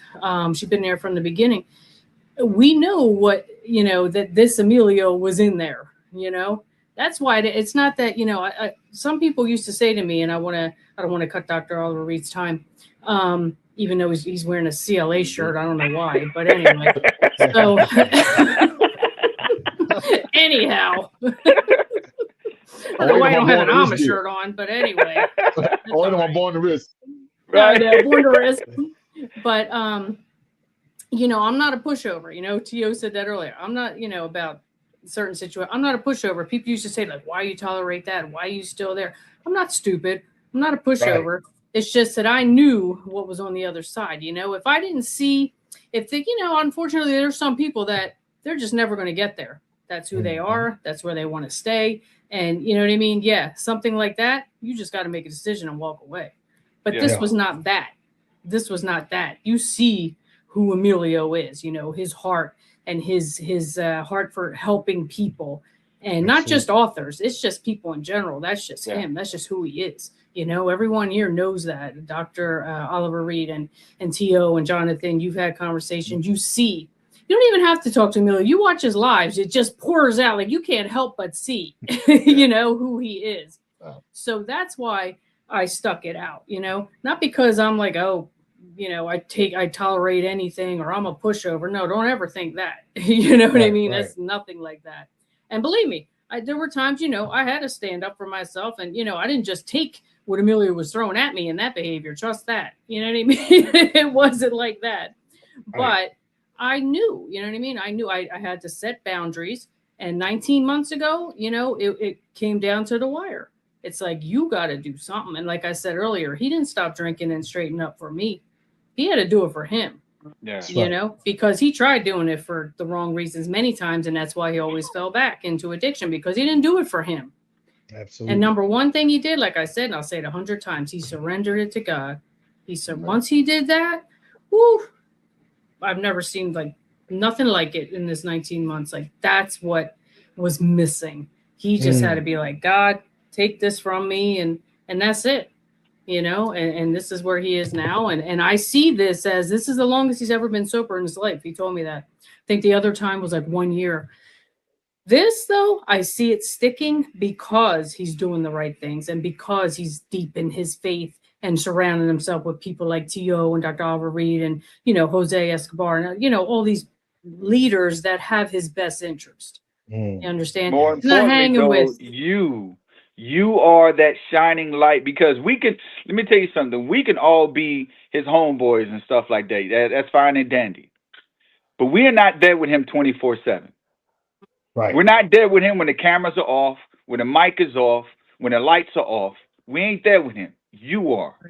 So I'm giving you your flowers right now to say to you, Danielle, and I'm telling you, T.O., I cried like a baby last night. I cried like a baby. He read something to me and it resonated with my spirit. And I was, you know, I'm always honest with both, you know, Dr. Reed and even Emilio, because I just met him. But T.O. knows I don't have, I'm 50. So I will be blatantly honest with who I am and how I am. I don't hide the things that are going on with me or what I have to deal with my life. But to know you have somebody in your corner when the smoke settles and the crowd is gone, all your buddies are gone, ain't nobody else looking. You've taken off the mask, and that woman is standing by you with her hand on your shoulder. And she's saying to you, you know what? I know it was a tough day, babe, but you got this. You made it through it. We're going to pray together. We're going to lay together.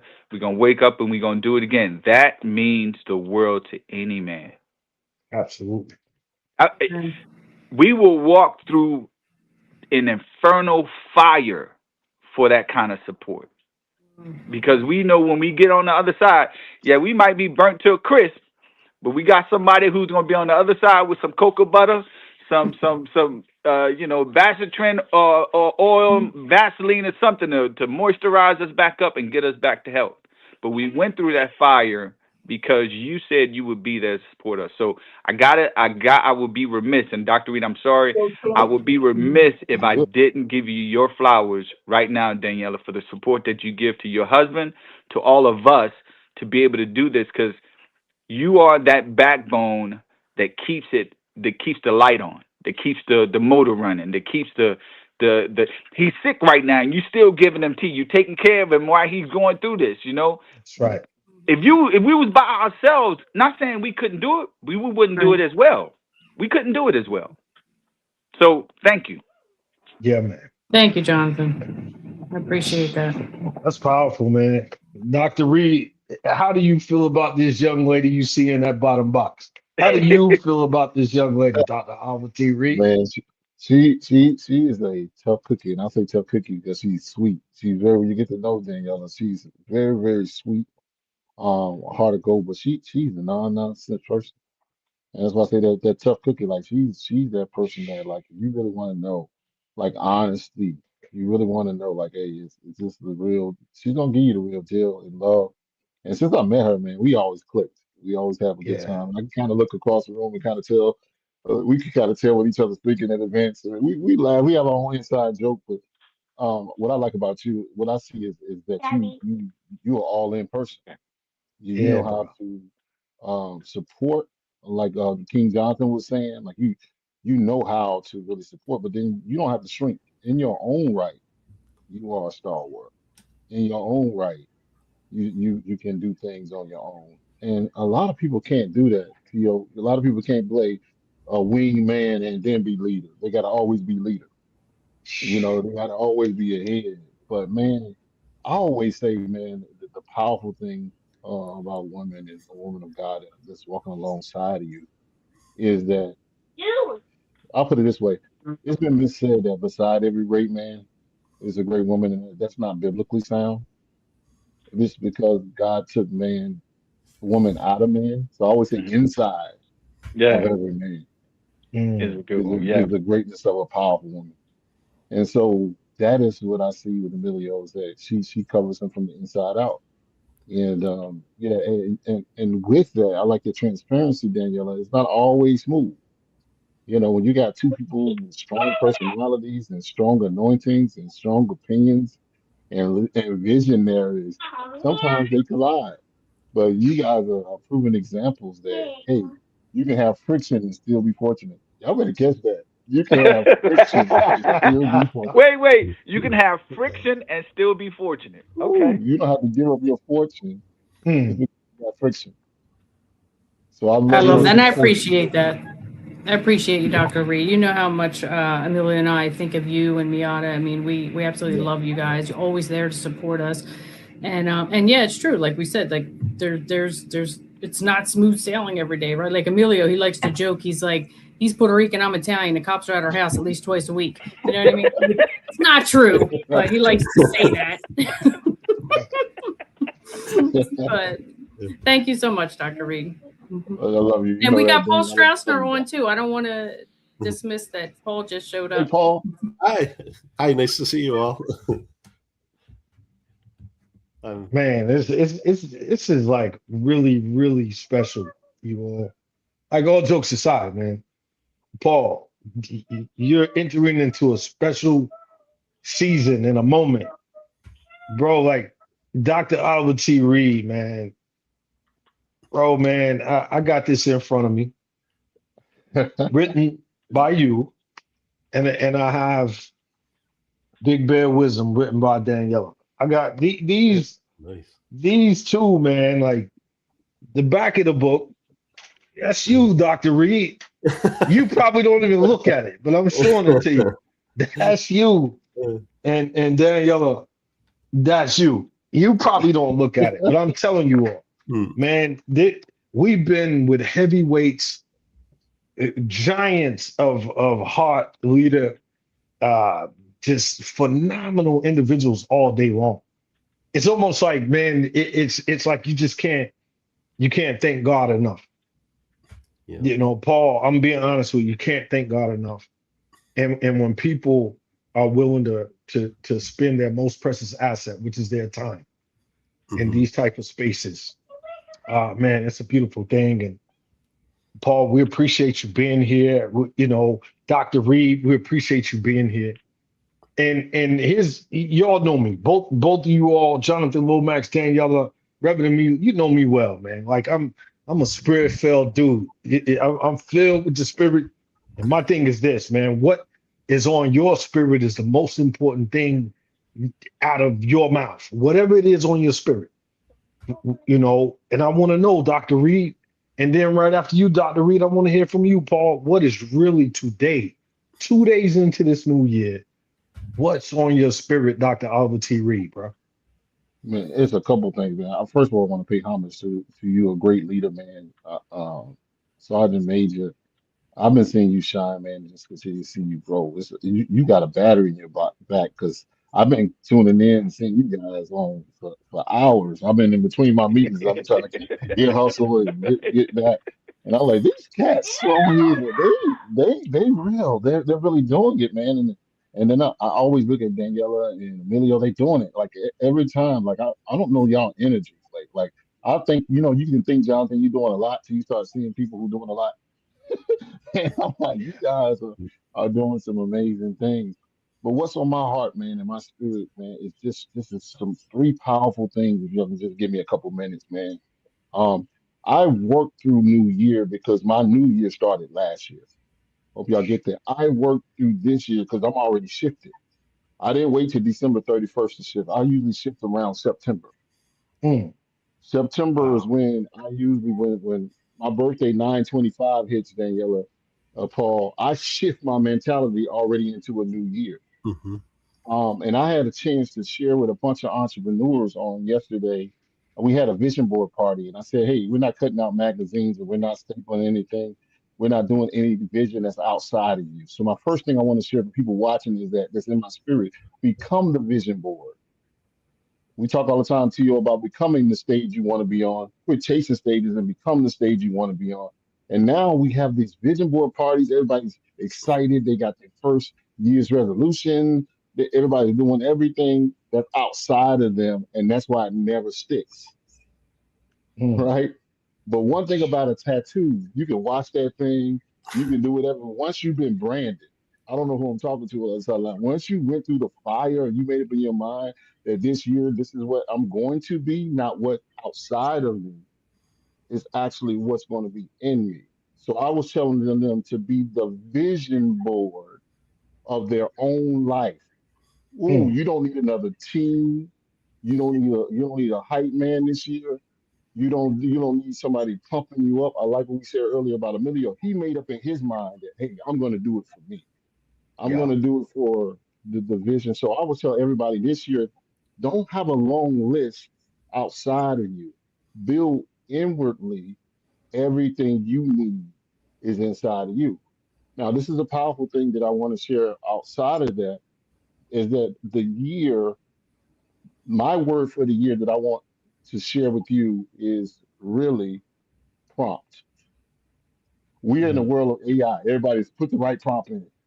You got to do the prompt. If you put the prompt in, you do the prompt, right? But what God was saying to me to share with everybody, become the prompt. Are you the prompt for your own internal AI system? Are you prompting yourself to say, hey, you know how we do? I got my bot, ATO, my bot is trained, so it talks like me. So my bot will be like, hey, good morning, Dr. Reed. I'm like, hey, good morning, Dr. Reed. Hey, I call him Spruce. I say, hey, Spruce, what's going on, Spruce? Like, yo, what's happening? And he'll come back to me. He'll say less, bro. We got that conversation, but I give it the prompt. What I want to share with you is what have you prompted the year to yield for you? What have you prompted the year to give you? You're only going to get what you prompt, like AI. You're only going to get out of AI what you prompted to do. And if your prompt is wrong, guess what happens? Your feedback is wrong. So if I prompt it incorrectly, it'll give you a bunch of information that I really don't need, and I have to keep dialing it down. So the second point I want to say, you got to dial it down and be specific about who you are, Daniela, right? You got to be precise in where you want. I hear T.O. talk about in the military, they have these, you correct me because I might say it wrong, right? Because I'm an honorary, right? I don't know if you guys used to be out there and y'all used to have these gun tests where you had to be able to hit the target, right? And I don't know what you call it, but you had to hit it precisely in a particular, and you got specific certifications on how precise over a repetitious time you hit it, not just a fluke, that you can consistently hit the target. So what I wanted to share was like, you got to begin to find out in yourself, and I'm finding out within myself, what is my deficiencies? So I have to figure out not only my wins, but what is my process? What allows me to learn better? What is keeping Oliver from manifesting? Because it's not that you're not created to win. Some of us have been giving ourselves the wrong prompt. we're still prompting 2026 to do what 2025 did. So in the 2 days, I'm saying, even though 2025 was great, I don't want to use that same prompt in the 2 days of 2026, because I could be prompting something lesser than what God really wants me to manifest. What am I saying? You may have made $1 million last year when God wants you to make 10 million this year, and you still got the old prompt because the old prompt is easy. Come on, bro. But the new prompt, which means that, hey, man, I ain't trying to be like 2025. I ain't trying to have the same, same hustle as 2025. So what I did, man, for me, what's on my heart, man, I was grinding all while people were out watching the ball drop. I was sitting putting systems together. Sir. I was sitting here meditating deep. I didn't even go to church this year. I sat back in deep reflection. And I said, listen, hold on. This year, I want to be laser focused. This year, I want to become the church. This year, I don't want to do a lot of celebrating. I want to do more relaxing this year. I want to relax. And then this is the thing about it is I've been very intentional about self-care because self-care, what I learned, we are good to our professions. We are good to our friends. We are good to our businesses. We're even good men to our wives, but we're not good to our own self. Fact, bro. So our body, we don't even rest in rest. And so I've been learning to rest. And I'll share this one thing, man. I've learned to, in that, it's a man by the name of Jason Wilson. He said something powerful. I think T.O. I may have shared this with the men, but he said something so prolific that I want to share with everybody else. And Paul, you might get this. Danielle, you might get this. This is really, really cool. I'm a National Geographic guy. I'm the kind of person that if it's on, I don't intentionally watch it, but if it's on TV, I can just get lost in the forest, lost in the safari, lost in the lions and the gazelles and this. And people like that's gross. I just love to see that sometimes. This it comes, they eat, do all of that stuff, and it's like, wow, it's so fascinating.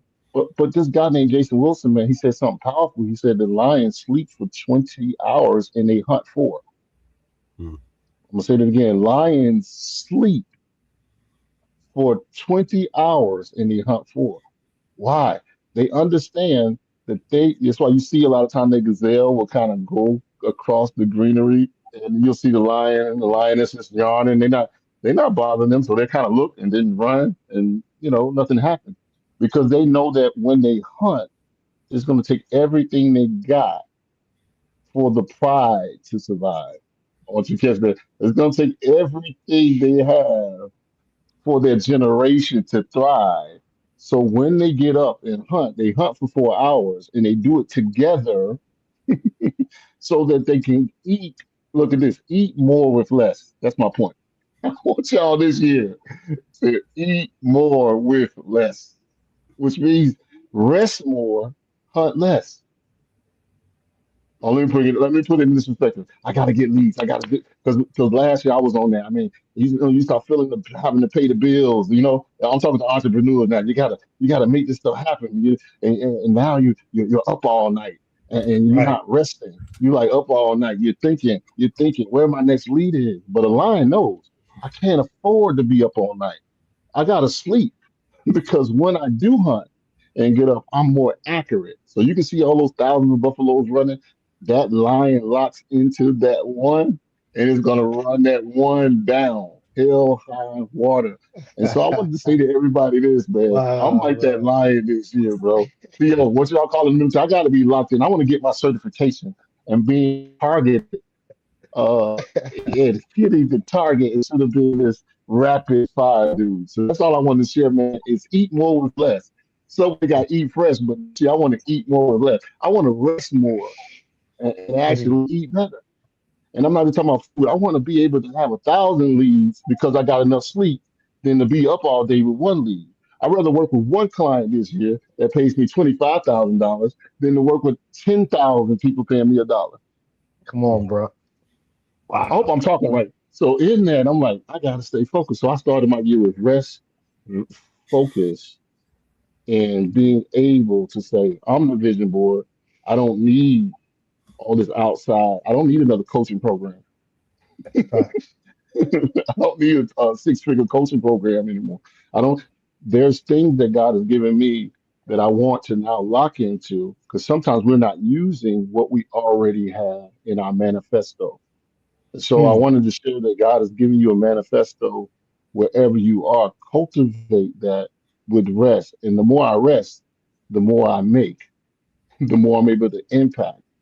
Because guess what? If you're not number 1, you'll bring number 2 to every relationship. So if I put everybody before me, when I get to them, I'm no good to myself. I'm bringing them leftovers. But if I'm bringing them 100%, you're there, man. So I love you guys. I hope y'all got something out there. But that's what's been on my spirit and heart this year. Is number 1, rest in the Lord. Trust in the Lord with all your heart. Lead not unto your own understanding. All thy ways acknowledge him. I don't know why I'm here. but I understand that it's by him that I'm here. And so when I got this time, that's what I'm telling everybody to do. Rest more this year. You turn the TV off, get out of politics. You know, it's so like I wouldn't even be able to tell y'all what's going on in the world right now because it don't matter. It's the truth, dog. It's the truth. It really doesn't.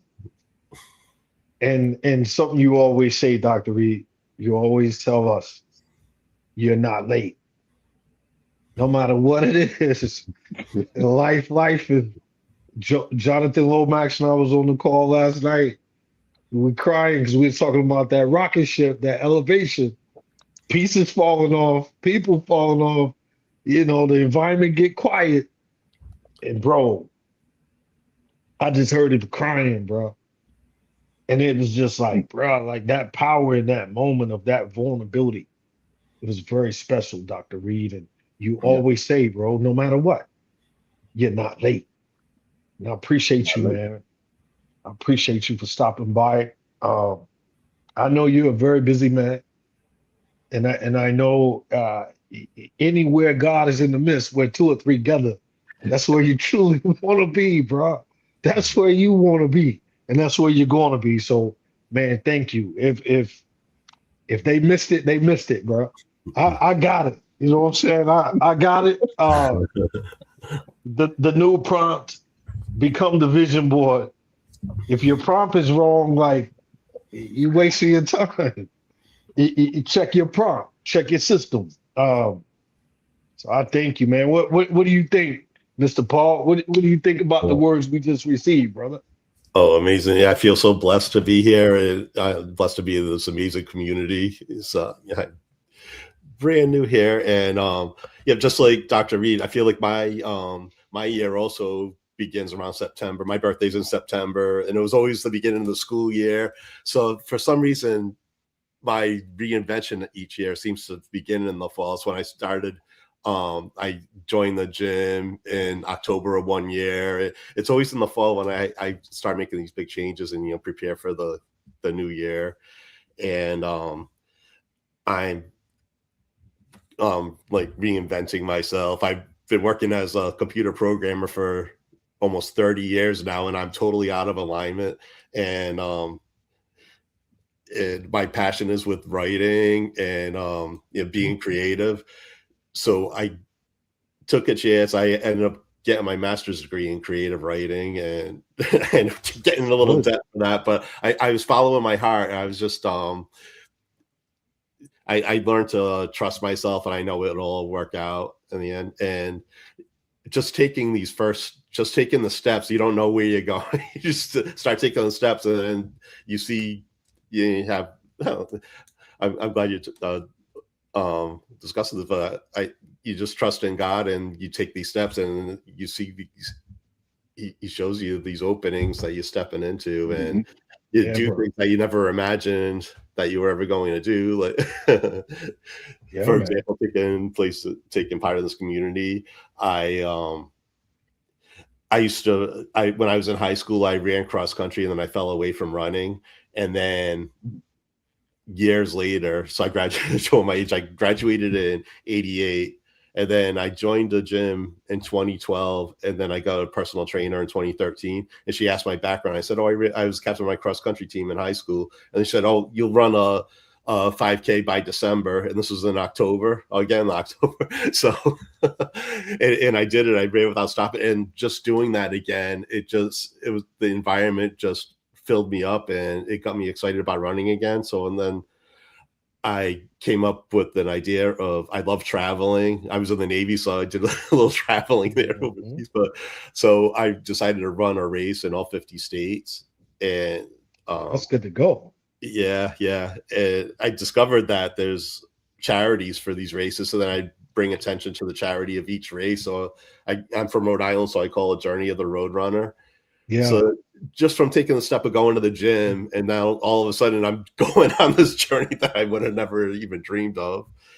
And I'm 55 now, and I just ran my first marathon, the Marine Corps Marathon, in October. Okay, good to go. I went from 5K. That's outstanding.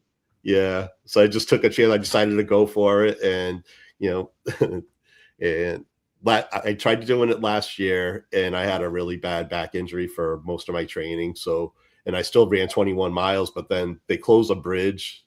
So you can't finish it, the marathon at a certain time. So I was upset about that. So then I just buckled down and I ended up doing it this year. So it's outstanding, bro.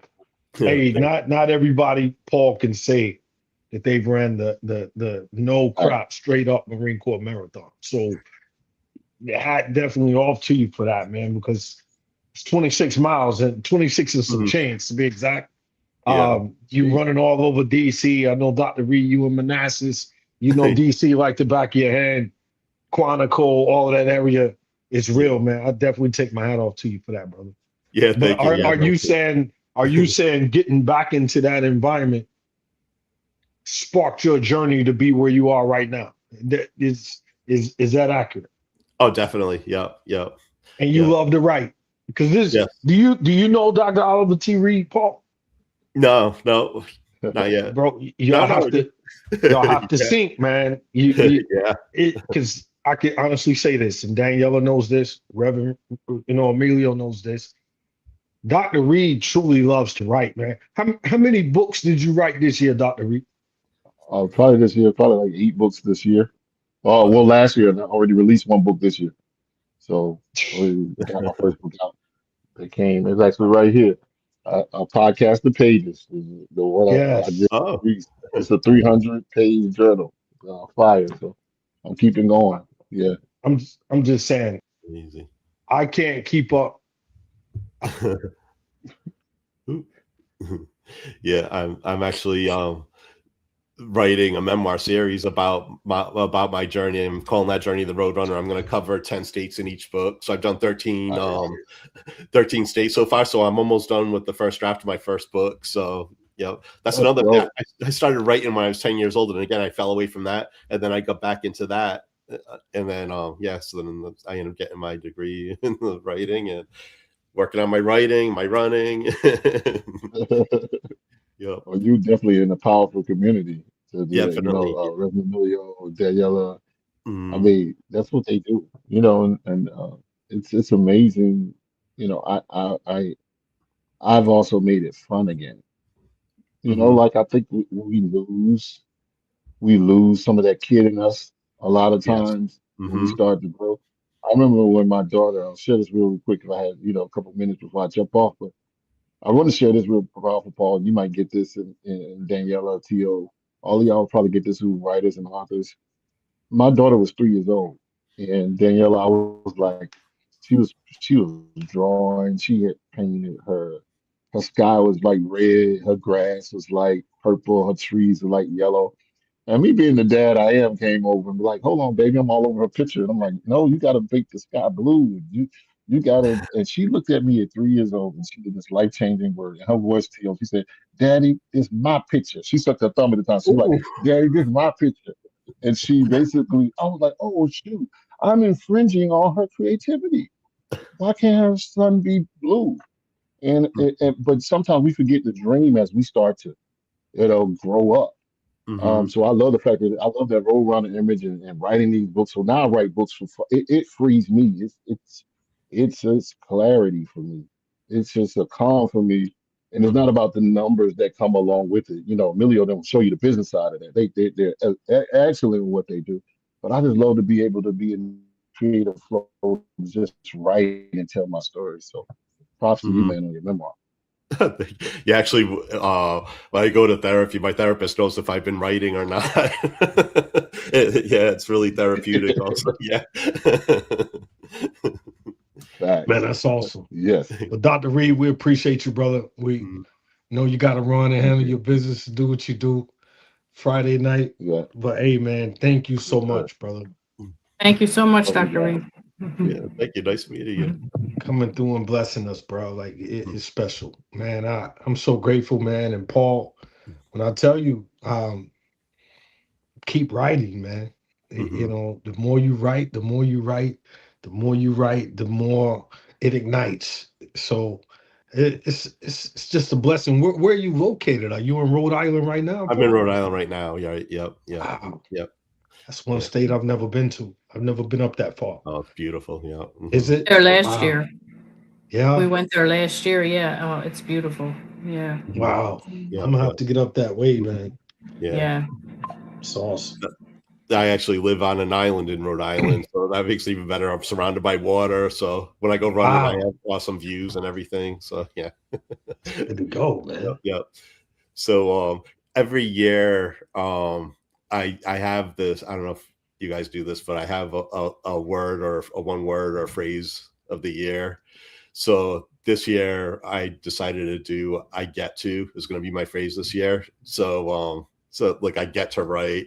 Even my job I'm burnt out at, I'm it's the change of mindset, identity. Like I get to work because that way I have the money to be able to do the things, follow my passions, and do the things that I want to do. And I love doing things like that. Do you have a word of the year that you do? Yeah. We did that here at the Born to Risk Mastermind, and Emilio asked everyone, "What's your word for this year?" My word is action. Oh, I have to take more action this year. So everybody kind of shared, what that means. Did you come up with your word yet, Coach Dio? Prompt. Oh, you just took out. Hey, I'll switch mine up. I'm gonna be honest. Like I'll have one this month, another one next month, because sometimes I just that's good too. Those pivots. Yeah, go with the flow. Yeah. Yeah, man. It changes. Yep.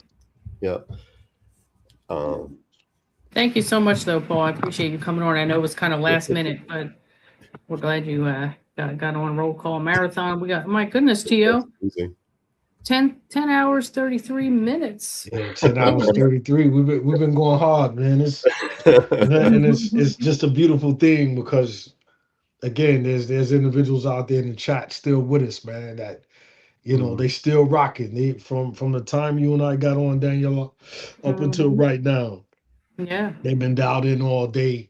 So nobody could tell me that you can't do multiple things at once. Because I know some of them are doing multiple things. iPod in one ear, they've been listening, and it's been phenomenal. But again, Paul, like I said, we appreciate you, brother. How can individuals out there connect with you? How can we connect with you, brother? Let's see. I actually have a podcast called Gen X Journeys. So so I'm a Gen Xer, and I want to show everybody that it's never too late to go after your dreams, rediscover yourself, and reinvent yourself, and and also have a little retro fun in there too. I'm going to be having episodes on 80s movies and albums and stuff like that. So it'll be a little fun stuff, some personal development stuff. So I'm on Facebook, with my name, Paul Stressner, and it's also on Gen X Journeys. And I'm actually also under the Roadrunner on Instagram. It's and then RHODE runner. So I'm on there as well. And I post a lot of my running journey. I was doing all my marathon trainings, and I try to do an inspiring quote every day. So it's a lot of fun. Yeah. That's good, man. That's Thank outstanding. you. Thank you, Paul. Thank you so much for coming on, and thank you for being a part of the Born to Risk family. We're excited. And you are attending in August? Are you attending? Yes. Oh, awesome. I'll be there. We'll be able to meet. Yeah, that'd be great. Yeah, thank you so much. Yeah, that's gonna be exciting, bro. Have you been to Virginia Beach before?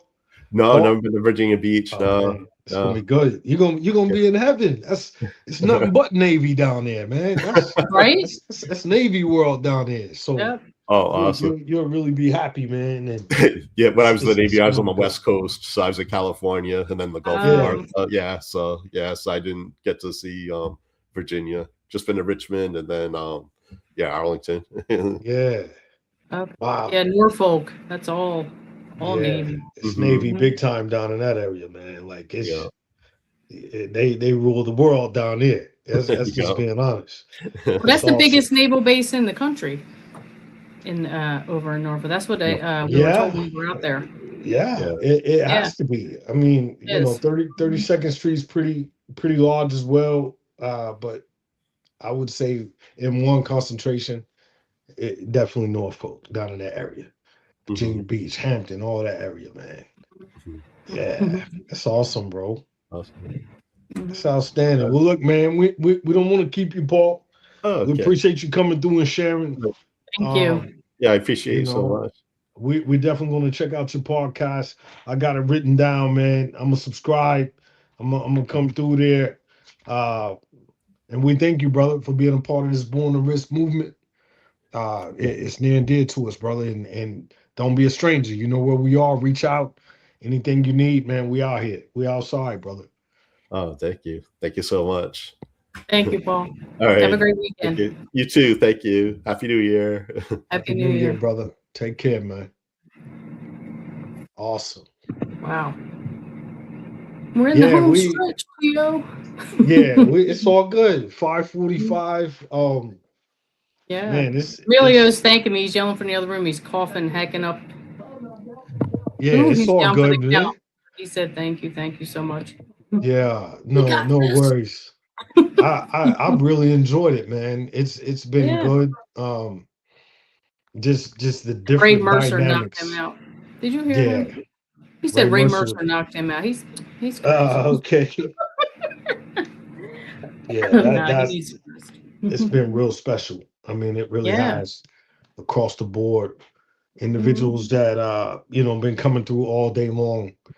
I literally think about the why in it. Like, what's the purpose? The purpose is Mr. Paul. The purpose is, Dr. Reed. The purpose is, all the way back to the beginning, all throughout the day. Just each Yeah, Big individual Mo. being able to share and pour. And, man, it's been good, man. Some of my family members, being able to bring them and have them to share about different ventures that they have going on. And man, it's been awesome, man. And Dr. Reed, man, just coming through and blessing the mic. Oh yeah, Man, it's man. special. Amelia and I, we can listen to Dr. Albert Reed all day. He is just, man. Yeah. He brings the wisdom. Talk about wisdom. Yeah. I'm with you, man. Dr. Reed's one of the greatest speakers that I've ever heard in my life, and I've heard many great ones. But man, that man he's got a different oil within him, man. That just it's so funny, man. I think about it all the time. I'm like, man, I've heard Dr. Reed speak sometimes, man. It's literally like polarizing. Like, man, the things that this man just spoke about, special. And I know you all have had him numerous times up there with some of the speaking competitions, being a judge, and man, it's just great, man. The family love all the way around. And I'm just happy that they can pour into you, that those gentlemen can take just 2 minutes at a time, man, to pour into you and talk to you face to face, Danielle, about the things you do behind the scenes, the things that you do on the scene, every which way but loose. It's special, man. Like, you can't really thank you enough for the things that you do, and the example is so real. And that's what I really appreciate, man. Like, I appreciate just knowing, man, Daniela, like, you could be doing a whole lot of different things, which you do, but at the same time, like Dr. Reed said, man, you have a heart for people. You care for people, and it's infectious, man. Rubs off on all of us. With Kim, just the things that Kim talked about, man. Like, you're not going to get a person to do those type of things if it's not real, if it's not genuine. It's so much more to it. It ain't about money. It ain't about just what I can get from the ordeal. It's because, again, man, you got a heart to serve. You want to be around other individuals that are like-minded. And so many individuals that's come through today. Angeline, Sister Stephanie Johnson. Man, y'all showed up, man. Leon Church, share. Yeah, it's just, I mean, Latasha Jimson, so many different, coming through, man, and just showing love, and Jacqueline Height, all of you all, man. We've heard it. We've heard it. I mean, I know Jonathan Ragland from Tip Off. He's been here. It's so many jewels that's been said throughout the day. It's crazy, man. Like Jonathan Lomax just said at the backbone. So, wow. Yeah, I This is appreciate it. I good. appreciate each and every speaker you brought on, your family. And, like what Jonathan Lomax was saying, and I appreciate, when people pour into me oh, thank you, Angeline. But for me, right, Tio, like you come from, good stock, like I do, good parents, they were there, and we grow up in a way where it's like, my dad used to say, like, if somebody asks you to do something, it's just automatic. It's just like, oh yeah, I'm there. If it's your friend, it's your family, you just do it. So Right. when people say sometimes to me, like, oh man, that's great that you do this or you support, your husband, and to me, it's like I'm almost kind of like I feel embarrassed to even accept that because I'm like, well, it's just normal. You know what I mean? To me. Like it's just natural for me. Like I don't think of it. Like I don't have to think twice. It's just who I've always been, even as a young child. Like my mom used to tell me, like I used to give away my toys and stuff when I don't even remember, but she's like, you should just give your stuff like here. You know what I mean? Or I used to invite the neighbors for dinner, and like they would come to be like, your daughter told us to come for dinner. My mom's like, oh, did she? I'm just like, oh, like it's just in me, and so. But then I have to realize, I can't expect me out of other people, So when some people are not the way I am, I'm like, to me, it's just like, well, why wouldn't you do this? Or why wouldn't you step up? Or not everybody's like that. You know what I mean? So like for us, people like you and I and Emilio, it just comes natural where I don't even feel like I need to be thanked or whatever. Cause I'm like, it's just what you do. You know what I mean? It's just what I do. Like I just do. Like that's my husband. Yes, I'm going to take care of him. Yes, I'm going to support him. But I get it because I, like you, haven't been, as many places as you, or maybe experienced certain things you did. But I've been around a lot of people, a lot of different kinds of people. So I see. My dad used to say, not everybody's the same. They're not all cut from the same cloth. Believe me. Because not everybody will step up, and not everybody takes care of their wife or their husband or their kids the way we do or you think people should. You know what I mean? Very true. So true. I mean, it's real, man. It's real. I just think, man, people appreciate it. Daniela, especially in these times that we're living in, that we're seeing, people appreciate just seeing the opportunity of what things can be in terms of being able to fight through the ups, fight through the downs. A lot of people don't do that, Daniela. I can't say that,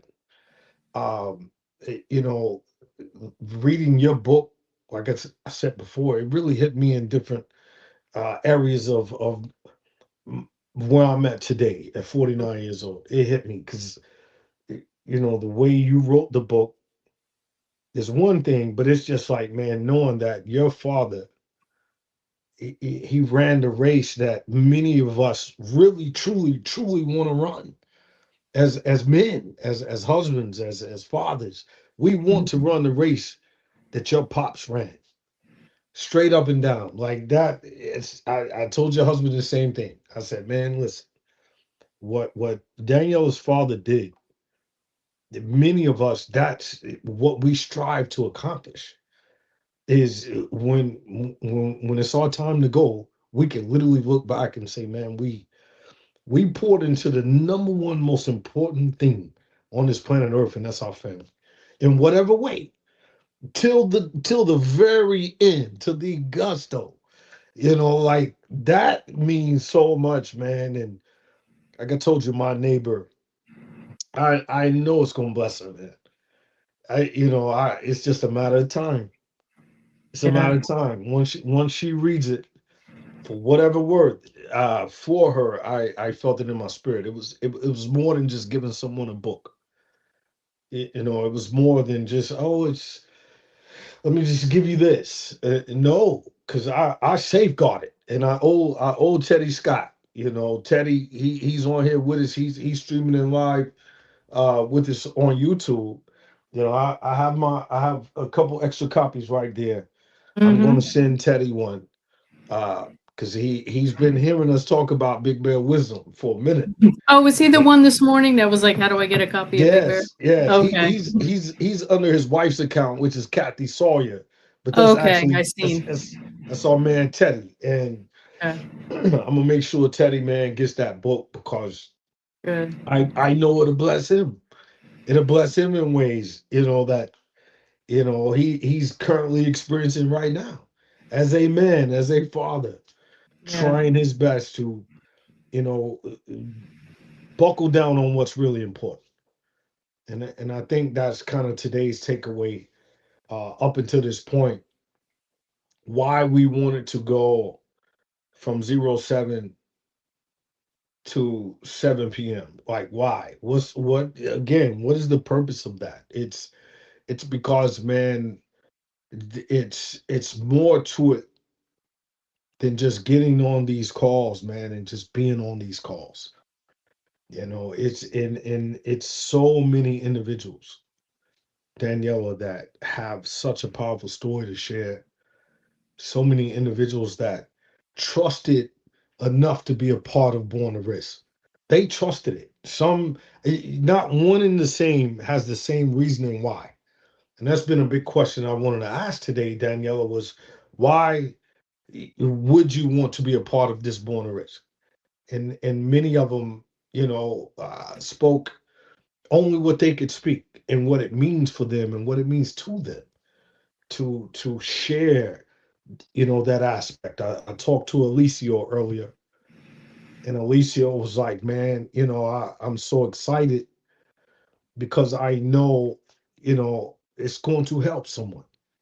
To me, I'll be honest with you, Daniela, that's why I did it. I didn't do it for anything more than just knowing that, man, it's going to help someone. And, whatever comes back from that, it's in alignment with God and what it's expected to be. And it's a real risk. Because us as military, a lot of times we look at risk and it's like, Danielle, I'm gonna be honest with you. It's almost like, bro, there's not too much more risk that we can take. Like, we've taken some of the craziest risks that a person can do. We got merciless Ray Mercer. He knows. He's stepping in the ring with some of the best fighters in the world. That's a real risk. Whether you getting paid or not, man, you can get your block knocked off. So, but as far as us as military, it's like, man, but there's something special about doing it together. It's something special about being able to share it in precise and short bursts to where it's like, man, it's really, makes me dial in and really focus, because 1,000 words is not a lot. And how can I compact in 1,000 words how I'm going to help someone? It's real, man. Like, I still think about Maria Garcia. Shout out to Maria Garcia, man. Just her just looking me in my face and explaining to me, her reading that chapter, what it meant to her. And it's like, that's enough, bro. That for me personally is enough. That she looked at me and said, reading your chapter really impacted me, Tio. It really, and the same goes for that veteran out there that, man, they're going to be blessed by this project. And we're all so excited about it, man. And we just appreciate you. I know each and every individual I know, Danielle, they're going to keep telling you thank you, because you are sending out, the paperwork. You're sending out, you're dealing with this. Man, you like we tell Dr. Reed, man, you beyond honorary. Like, you know what I'm saying? Like, you are beyond honorary, Danielle. And I'm just happy throughout the course of this whole day, each individual coming through has been able to pour into you.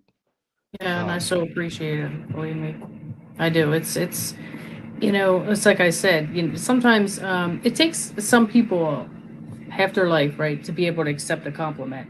And I was one of those people. You know, it's very difficult for me to accept because I always want to just give. You know what I mean? Like I'm the one that's supposed to say this or give or do something nice. And then when somebody says it to me, I'm like, I just kind of brush it off, you know? And that's really disrespectful to the other person, you know? When someone's giving you a compliment, to just be like, it's nothing. No, just receive it, you know? Yeah. So it took me a long time to be able to receive that, you know? And I do receive it because, you know, it's like I said, like not everyone is the same. You know, even though in my mind for a lot of years, I'm just like, I do this. Yeah, I do. You know, I help this or doesn't everybody? No, you know, you go through life and you realize, no, you know? Oh, that's a fact. Mm-hmm. You know, and that's why I honored my dad because he lived his life a certain way. And again, I even say in the book, if you read the book, and I know you did, he wasn't perfect.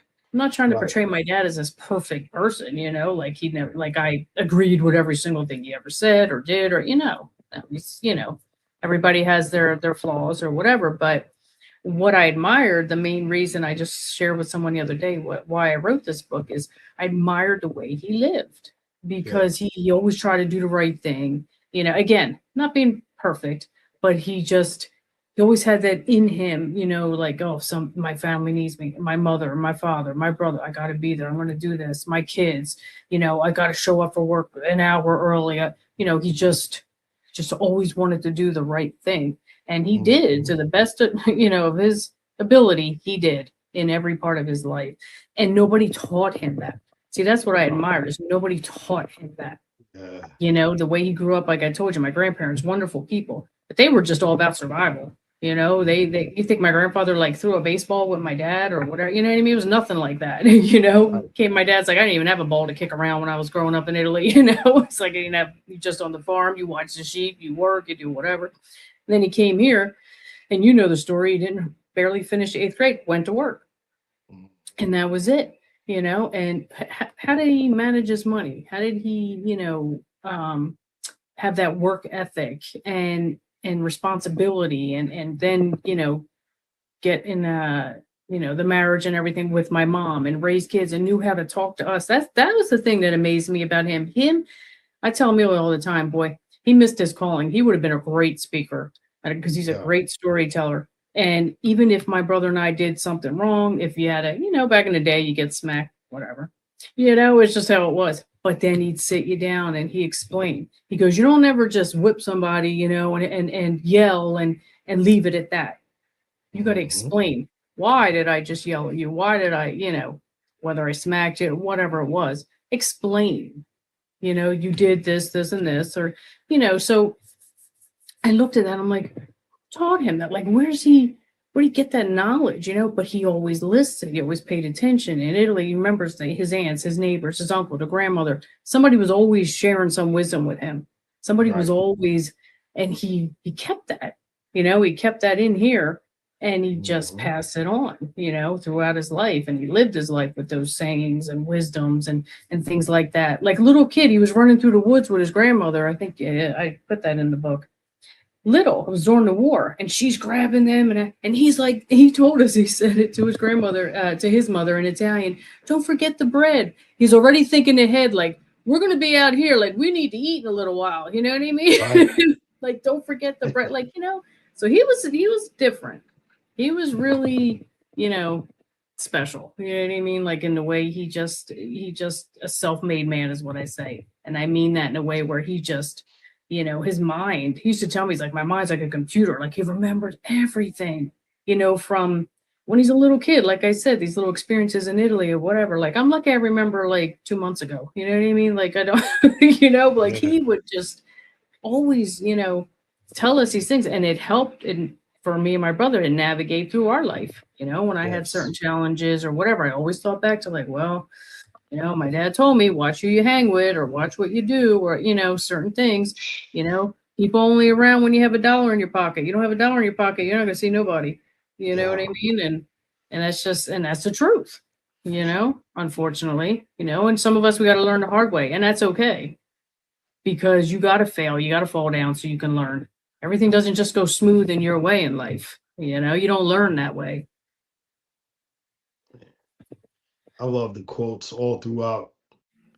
You know, yeah, there's so many great quotes that if you live long enough, you know, like he says here, God puts us together, we take us apart. Oh, yeah, I love that one. It's like, man, What do you get from that? You explain that man. one. What I get from that is exactly that. You know, God makes no mistakes. You know, he literally makes no mistakes, Daniela. And I feel like, you know, a lot of times it's us. It's us. It's we. You know, and I man, bro, like I go back to just, man, when you get to that vulnerable place, the way you realize that, man, no matter what, you know, God has always taken care of me. You know, it's like your father said, man. Like God puts us together, we pull us apart. We start, you know, taking things in our own direction, and a lot of times we want to satisfy our flesh. We want to satisfy our purse. We want to satisfy, you know, my taste for getting high or whatever. So but again, where do we come crawling back to? You know, and that's kind of, you know, what I took from what Dr. Reed was saying, what I took from what Dr. Vinnie Cochran was saying, what I took from what, you know, Stephen Miller, Steve Moore, you know, Merciless Ray Mercer, everybody spoke on in a manner in which, man, God's doing his part, man. What are we doing? You know what I mean? And that's why I'm so happy today, right now. Everybody that stuck with us throughout this day. You know, regardless of what's going on in the world, man, they stuck with us. You know, I'm happy you came back, Johnny. You know, Lil Max, because, bro, like, the power is here. You know, the power's in the 2 or 3 gathering. And that's why I said, man, I was telling her while you was off, Jonathan Lil Max, like, just the way you was able to pour into Daniela, bro. You know, you speaking from the spirit. You know, Dr. Reed speaking from the real spirit. Like, that's what that quote means to me. Like, you know, we see God in one another, man. Everybody's been talking about Kim and just her dropping. What's those W's one more time? What was it? It was work, worship, and wait. That wait part, bro. That wait part. And she said that, Daniela. She was like, and the wait one is the hard one. That's the hard one. It's to wait. You know, shout out to Work Drew is a hard Sanders. one too for some people, because Say again? that work is sometimes the hardest part too, because in that work you have to do some self-reflecting. It's not always about physical work, man. You gotta be able to look at yourself and say, I'm scrambled eggs right now, bro. I am so fubar that and it's not beyond recognition. It's just I'm effed up in the game right now. Yeah. And one of the reasons we focus on the 22 a day is because when we were in the military, we have a saying, we're only as strong as your weakest link.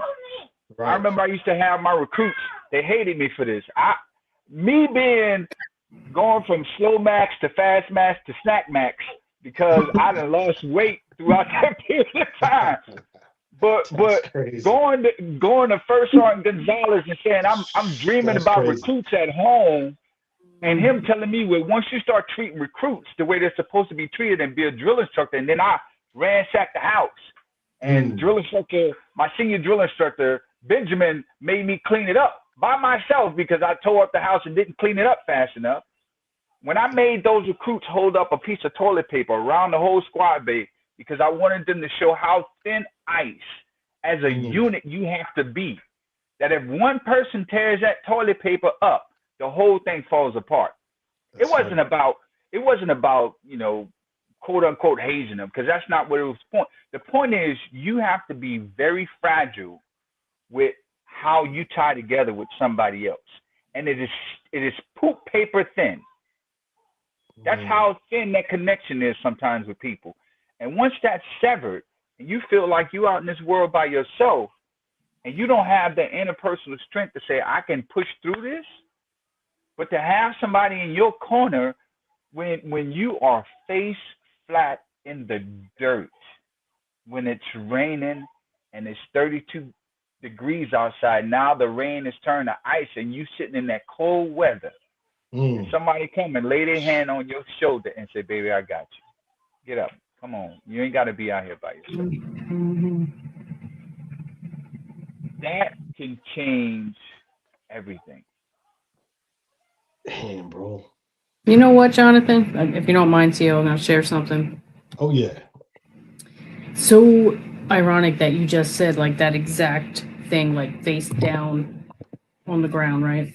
Because when, you know, I shared earlier with Emilio and 19 months ago, when he made that decision, the last incident with him, it was after his back surgery, and he thought, you know, he was good and went on a bender.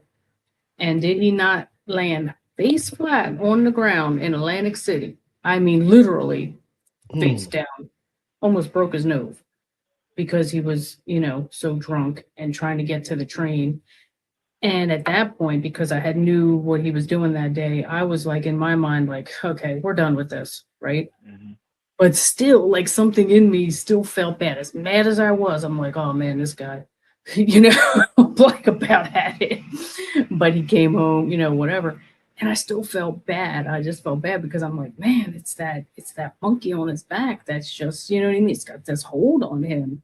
And I just, you know, I had to just, even though I was in every right to just go off on him, you know what I mean? But I just, and then that's when everything, I think he realized, you know, he was like, yeah, man, he's like, I could have died right there. Is that the legacy you want to leave? Right. You know, and I've told him that many times, you know, and, you know, I'm not speaking out of turn. He knows, he's very transparent. He shares, you know, all of this, you know, it's all about legacy. You know, God forbid, like, you know, we leave this earth today. Are you happy with, you know, what you're leaving as like at this moment right now? You know, we're not all perfect, but yeah. So, you know, that's when we got to really look at ourselves. So he was looking at, you know, he had to take a hard look at himself like, man, if that's the way I was found, that's what they're going to go call my son and tell. And here's the thing. We already know the human behavior, right? Humans focus on the bad. All the good that we know Emilio has done, and so many people he's poured into, and the books and the military and everything else. What will be remembered is how he, you know, I don't want to say that, but you know, how he left this earth like that. That's what they're going to remember. Is that the legacy you want to leave? You know, so when, and that's just in his issues. Someone else, if whatever your issue is, whatever you're doing in life, you know, you gotta like take a long, hard look one day and sit and be like, yo, tomorrow's not even promised. First of all, we ain't even promised. You know, we got 50 minutes left. That ain't even promised. It's not. You know what I mean? So you really got to look at like, what are you doing? And my dad used to say, it's like years go by for everybody. You're going to turn around, you're 50 years old, you're 60 years old, and you're still doing dumb stuff. And you look at yourself like, what do I do with my life? Yeah. You know, you got to wake up one day and be like, and, you know, and you got to humble yourself. And that's what I admire about him too. He had to humble himself. Like I said, surrendered it all to God, but also humbled himself and be like, yeah, I can't live like this anymore. You know, and there's a saying, it's like, you know, when you really want to learn and you don't want to act like you know it all, you know, when you go into a room, you know, if you go into a room like a professor, you come out a fool. You walk into that room a fool, you'll come out a professor. Yeah. That's right. Get it? You know, just because stay if you're quiet. willing to learn, if you're willing to, and again, I go back to self-reflection. Until you're willing, you can point fingers at everybody else. You can point fingers at everybody else. This is why you're making excuses for all of your actions. But if you never say to yourself, okay, what's the common denominator? Am I the common denominator in all of this? And if I'm the common denominator, I can't change what other people do. I can only change what I do. And if I change, even if I don't have the same supporting cast that I had before when I started, because people around you when things are comfortable, when the money's there, when all the glory is in your face and shining on you and it's glittering, people are always around you. Mm-hmm. From the moment, my son watches this cartoon called Tayo, the little bus called Tayo. I got a 4-year-old, so I'm back in the kid stuff again. And it was crazy because if you open your eyes enough, the things they say in these kid cartoons have adult messages in it. There was this one episode where this delivery truck this is a small little delivery truck, plain delivery truck, which is going through this town delivering stuff, and people just, he was a normal delivery truck, didn't have no attention, nothing like that. And there's one day he was delivering to a movie set, and the main truck that they had that was delivering things to the movie set broke down, and he just happened to be there. He said, "Hey, I'll take your delivery for you." So they put the movie set sticker on him. It was a famous movie, and he went out in town, and everybody saw the sticker on him and said, "Hey, what are you doing with the sticker?" He said, "Well, I work at the movie set now, delivering to them." And everybody was, "Oh, you at the movie set, blah, blah, blah." Everybody wanted to follow him. Everybody knew him. So for 2 weeks, everybody was in his face. Hey, blah, da, da, da, da, da. So the truck got fixed. The original truck got fixed. And he went to the movie set. He didn't know it got fixed. He went to the movie set. He shows up. The truck is there. He says, "Yeah, I'm back. So thank you. I appreciate it. I can take over my duties now." And the little truck was like, "Oh man. So now I guess I'm gonna go back to being little old me again."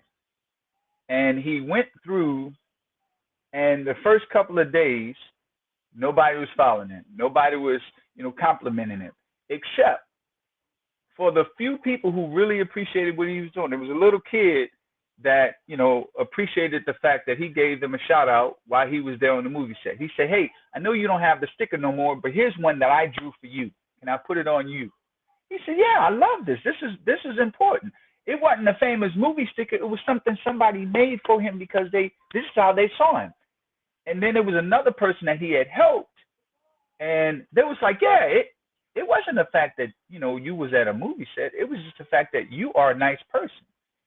And I think we forget sometimes to stop looking at the glamorous side of people and look at who they really are and what they really do. You saw Emilio for the man he was inside, not for the situation he was going through, but for the man he is. And that's what you wanted to bring out. And one of the things I was going to say earlier was people want men from every walk of life. We're given this mantle of being the provider, the protector, and all this other stuff. But we're not supposed to be emotional. We're not supposed to have emotions. And when life kicks us in our tail end and we're angry and we're lashing out, nobody wants to talk about that part, because all they want to talk about is, "Oh, you were a success story. You got this fancy house." Have you ever watched Ellen? Ellen? Yeah. Oh yeah. Okay, you remember the black dude that was on that Twitch? Yeah.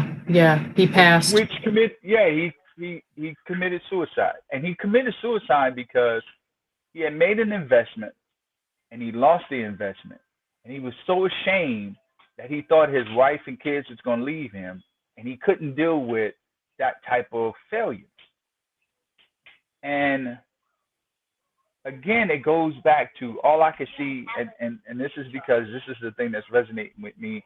You giving that story about Emilio being on his face, and you didn't give up. You was pissed. You was pissed that he put himself in that situation, and you got in this. Oh, hey. Oh, so sweet. Yeah. You what? The tablet's over there. Here it is. There you go. So he couldn't deal with it. And nobody talks about the fact what happens to a man when he's in his angry spot. Who's there to help him calm down? Who's there? Take that over there. Who's there to help him see where he's at is not who he is? Right. And because when we're in that space, sometimes it's hard for us to see clearly. Mm. It is definitely hard for us to see clearly. And man, I can't, and I'm not, honestly, I'm not trying to gas you up, Daniela, when I say this, but I truly, because I'm going through a situation right now where it's like everybody around the moment, and I told Tio this last night, I don't know if he shared this with you. I said, the moment I agreed to sign on for this project, stuff started coming out the woodwork. Stuff started coming out, Daniela, stuff started coming out the woodwork. I thought I was good. Things that I had planned in my head started failing. Me and the wife started beefing, and it was just life stuff. But Yeah. I'm trying to get her to say, look, I need your help. I need your support. You asked me to help. You told me that when I needed help to ask you. Yeah. And I'm asking you for a specific type of help, and you're letting me do this by myself, and it sucks because it feels like you're abandoning me. And I'm a strong dude, but I need support too. I am not the man I used to be 20 years ago. I don't have the same mentality. I don't have the same temperament. My body's not the same. You know, yeah, I'm a Marine. Yeah, I've done all these great stuff, but I have made some bad choices. I have made some mistakes. And in order for me to get through this, I need somebody in my corner who, when I miss certain pockets, they can fill in and say, hey, I got this. You don't have to worry about this over here. I got this. When you're telling me I got to worry about everything and everybody, who worries about me? You know, where am I going to be at if I'm 6 feet under because I stressed myself out to a point of a heart attack, and now I'm not here Right. for nobody? Yeah. No, we all need somebody, you know, and it has nothing to do with, you know, and that's sad about Twitch, what you were telling me, because well, it shows me two things, because if you were on earlier today, Stu Maynard, were you on when Stu Maynard? And he shared with his therapist all these things, and his wife was like, I didn't know any of never that. knew that. Right. Right. Because he thought he would be weak by sharing this with her. But in reality, I'm sure that caused issues and problems. And, you know, because of him holding in, you know, his feelings and certain things, I'm sure he behaved in a certain way that caused some stresses in the home. But releasing it is good, but it should be released to his partner, not to a stranger. Now, this guy, for example, Twitch, that shows me, hey, cutie. That shows me it might be that kind of situation. Of course, obviously, we don't know, but he may have held all his, you know, emotions in because I got to be the man and I can't, you know, disappoint my wife and my family, you know, and she didn't know, possibly, you know, and then look what happens. And that's sad. A lot of times men get told that you have to be a provider, you have to be a protector. So the things that make you vulnerable, you don't feel like you have a safe space to say it because you don't want them to be burdened with the things that you should be able to deal with. However, we all have a point to where there are things that are out of our control, which is why when you get married, it says you shouldn't be unevenly yoked, because if you're unevenly yoked, when that weight has to be distributed to your partner, because if you've taken all the weight on yourself and your partner does nothing, you leave, now she's really going to go further down because all the weight that you had is going to be piled up on top of her, and she has never been challenged to learn how to deal with it. And so now you're making it worse. But if you were at a point where you could have that safe space to say, okay, babe, I can't do this. Can you help me with this? Here are all the passwords and cheat codes that I was using. I'm not saying you have to do it for a long time, just for a short time until I get myself together. And if you have a good woman in your life that is able to do that, man, that means the world. Because once you come out of whatever slump you were in and you realize that she was with you at your worst, then you have an intrinsic obligation to do and be your best for that woman because she saw you and was there for you at your worst. So you feel so obligated and so thankful and so in love with that woman because she was there for you when you had nothing. When you lost, if you had it all, lost it all, and then gained it back again. Now you're willing to get that woman any and everything that you have. Because it wasn't about the money in the first place. It was about you. Exactly. Exactly. And because you showed Emilio, it wasn't about what he could provide. I'm not here because you promised me the diamonds and the world and the gold. I'm here because I love you, crazy. You. Crazy. It's like that movie. I could do battle by myself. Like I don't need. Right. I don't need nobody else. But to have you in my life not only enriches me, but it enriches you also, and we can enrich each other together. It's, I don't know if I'm quoting this right, where it said, well, one man, he can defeat 10,000 by himself, but with a wife, he can do 100,000. Because the woman is supposed to help you multiply whatever it is that you bring. A good one. She's not supposed to take away from you. She's supposed to multiply what you have. Yeah, add to it. She's an addition. So, man, T.O. had me crying like a baby last night, Daniela. In real talk, because I was close to even abandoning the project. I'm not gonna lie to you. Oh, what's up, Who's this beautiful lady? Hello. Hey. Boy, you got the princess soon to be queen on there. Welcome. Nice to meet you. Nice to meet you as well. The soon to be doctor. Yes. Oh, nice. You didn't know I knew that, did you? I'm sorry? You didn't know I knew that, did you?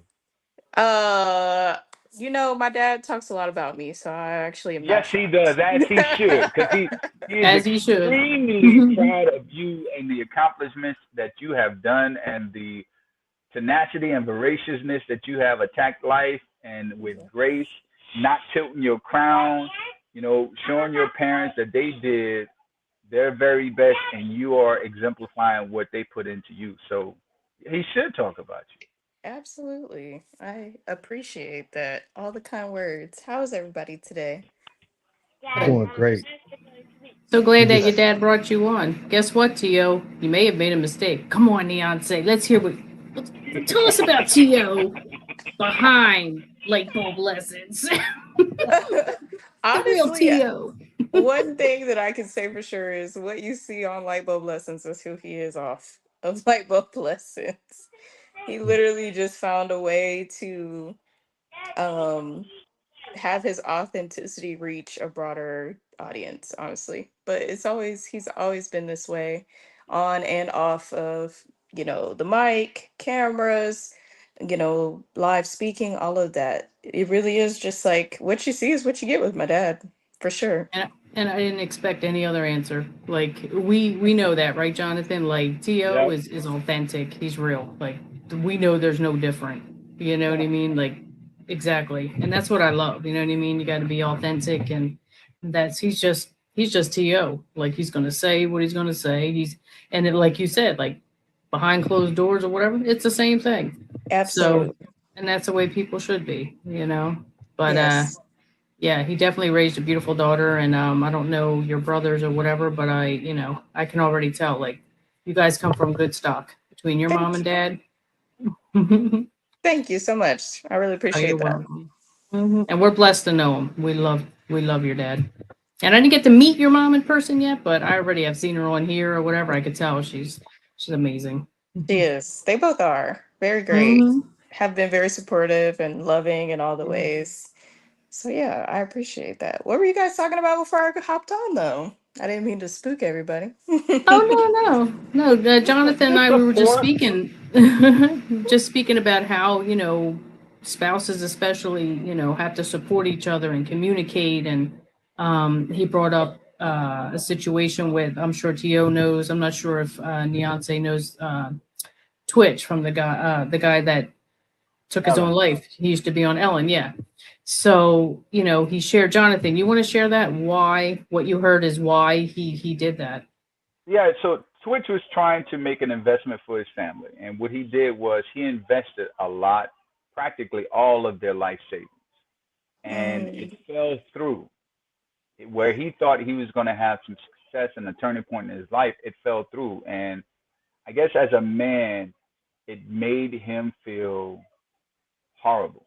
And he couldn't face the consequence of losing all of their hard-earned money on something that did not come through where he thought it was going to benefit him. So he didn't feel that his wife was going to be able to look at him the same. His children was going to be able to look at him the same. So the only exit that he could figure out to do was to end his life. And what I said is that earlier, before that, like any military personnel, because we come in and we're indoctrinated into military lifestyle, truly indoctrinated, both mentally and spiritually indoctrinated into military lifestyle, that once we leave that, not that it leaves us, once we leave that everyday camaraderie, we leave that everyday support, and you're out in this world facing these demons and this fight by yourself, so you think, because we as men and some very strong-minded women as well feel like we can do things on our own. And when we getting our ASS handed to us, because we're in like I was telling Tio last night, I felt like they used to have 13 rounds in heavyweight fights. And I feel like I'm a 180-pound fighter fighting a 250-pound heavyweight fighter, and I'm getting my tail kicked. I ain't doing the rope-a-dope. I ain't bobbing and weaving. I'm getting cracked over the head with every punch that he swings. But I ain't kicked yet. I'm just getting my behind beat. I ain't got nobody in my corner to tell me, hey, well, I don't feel like I don't have nobody in my corner to tell me, hey, dog, all right, you're wearing it down. You got to keep going. I seen an opening, yada, yada, yada. And as soon as you say I got an opening, that might give me a spark to say, okay, I could do this. I don't care how badly beaten I'm looking like Martin on that one we had Tommy Hearns on there. You know?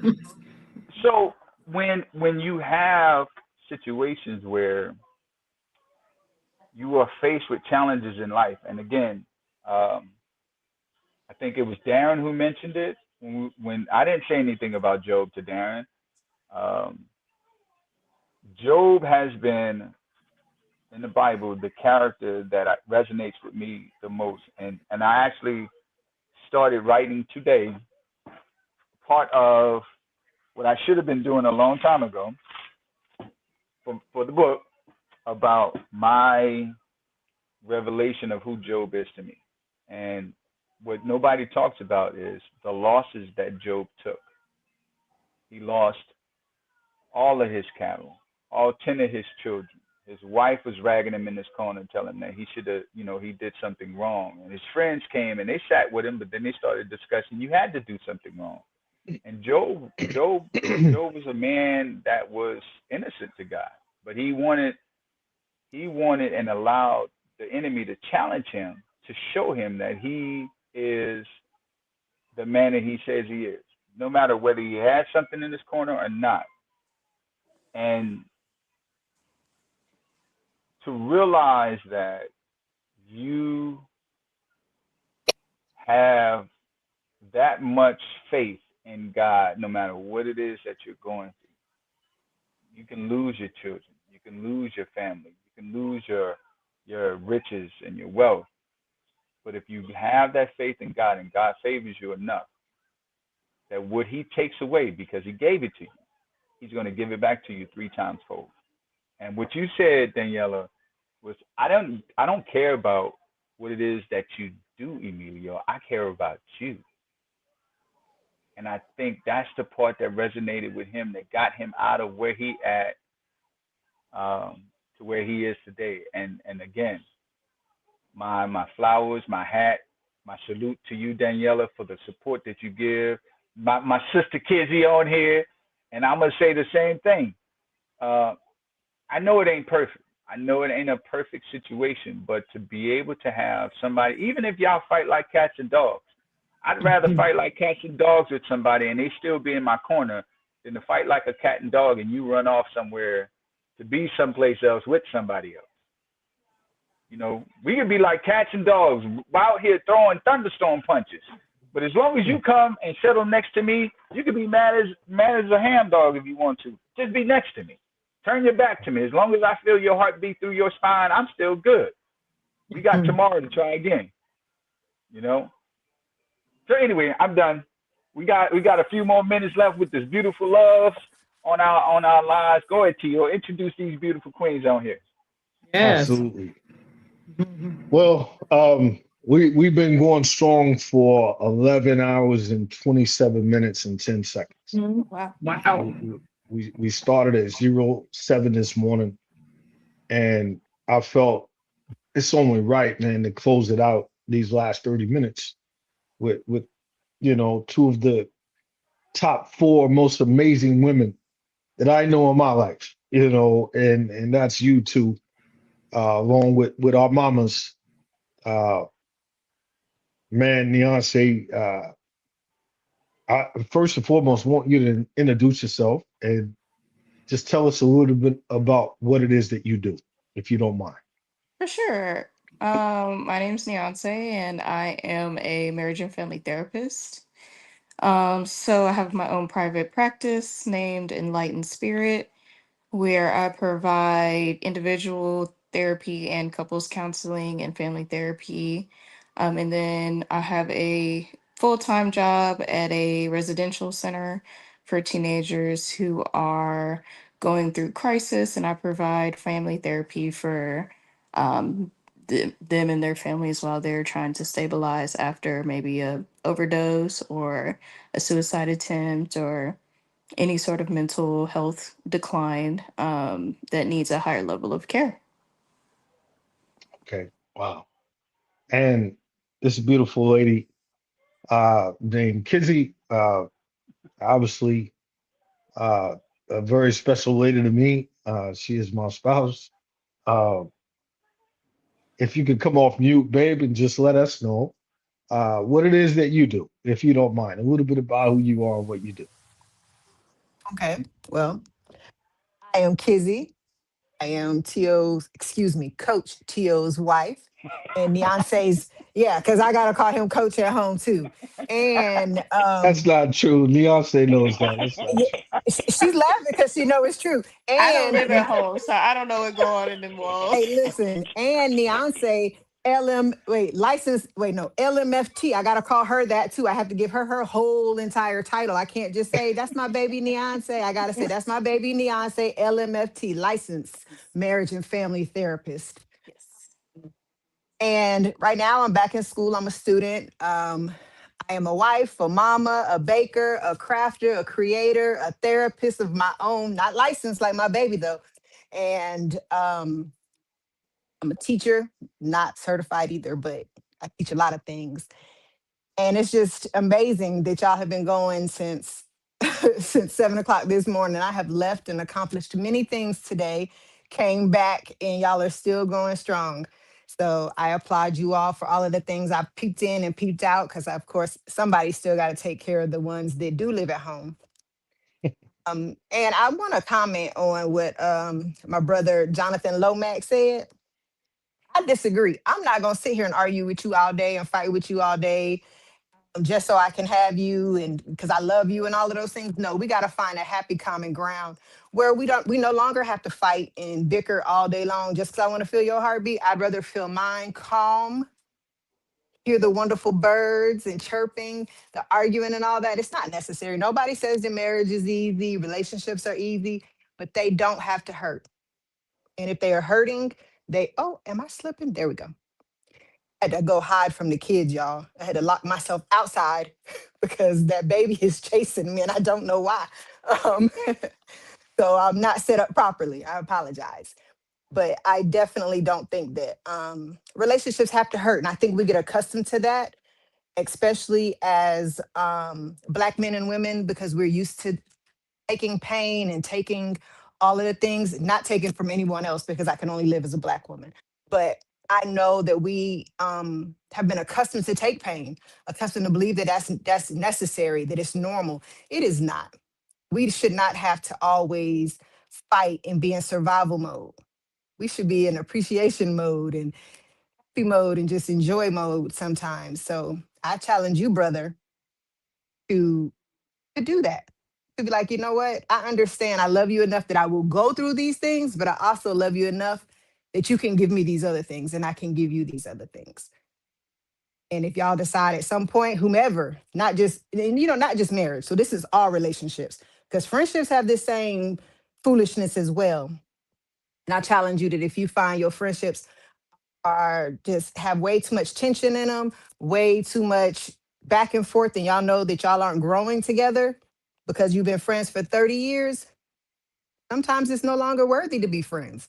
We got to walk away sometimes. So that's all I heard. I don't know what else was before that. So y'all, the other two probably got away scot-free, because I'm sure I would have had something to say too. No, we just been having open communal conversation, and Leon say, to be honest, yeah, I know you deal with a lot of complexities in your job, in your career field. What are some of the things that you see that the listeners, the viewers out there can learn from right now in this hour? Just some of the things that you feel in your spirit that you think could help us out here.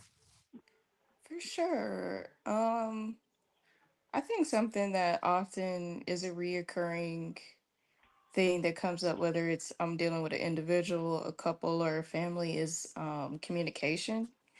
And, I think that boils down to humans are not taught how to communicate with one another. And I think this actually builds off of what Mom and Lomax was saying, is like, fighting is just a communication breakdown. Arguing is just a communication breakdown. Somebody's either feeling unheard, somebody is feeling like they're not getting across to the other person, and then we just kind of, develop some conflict.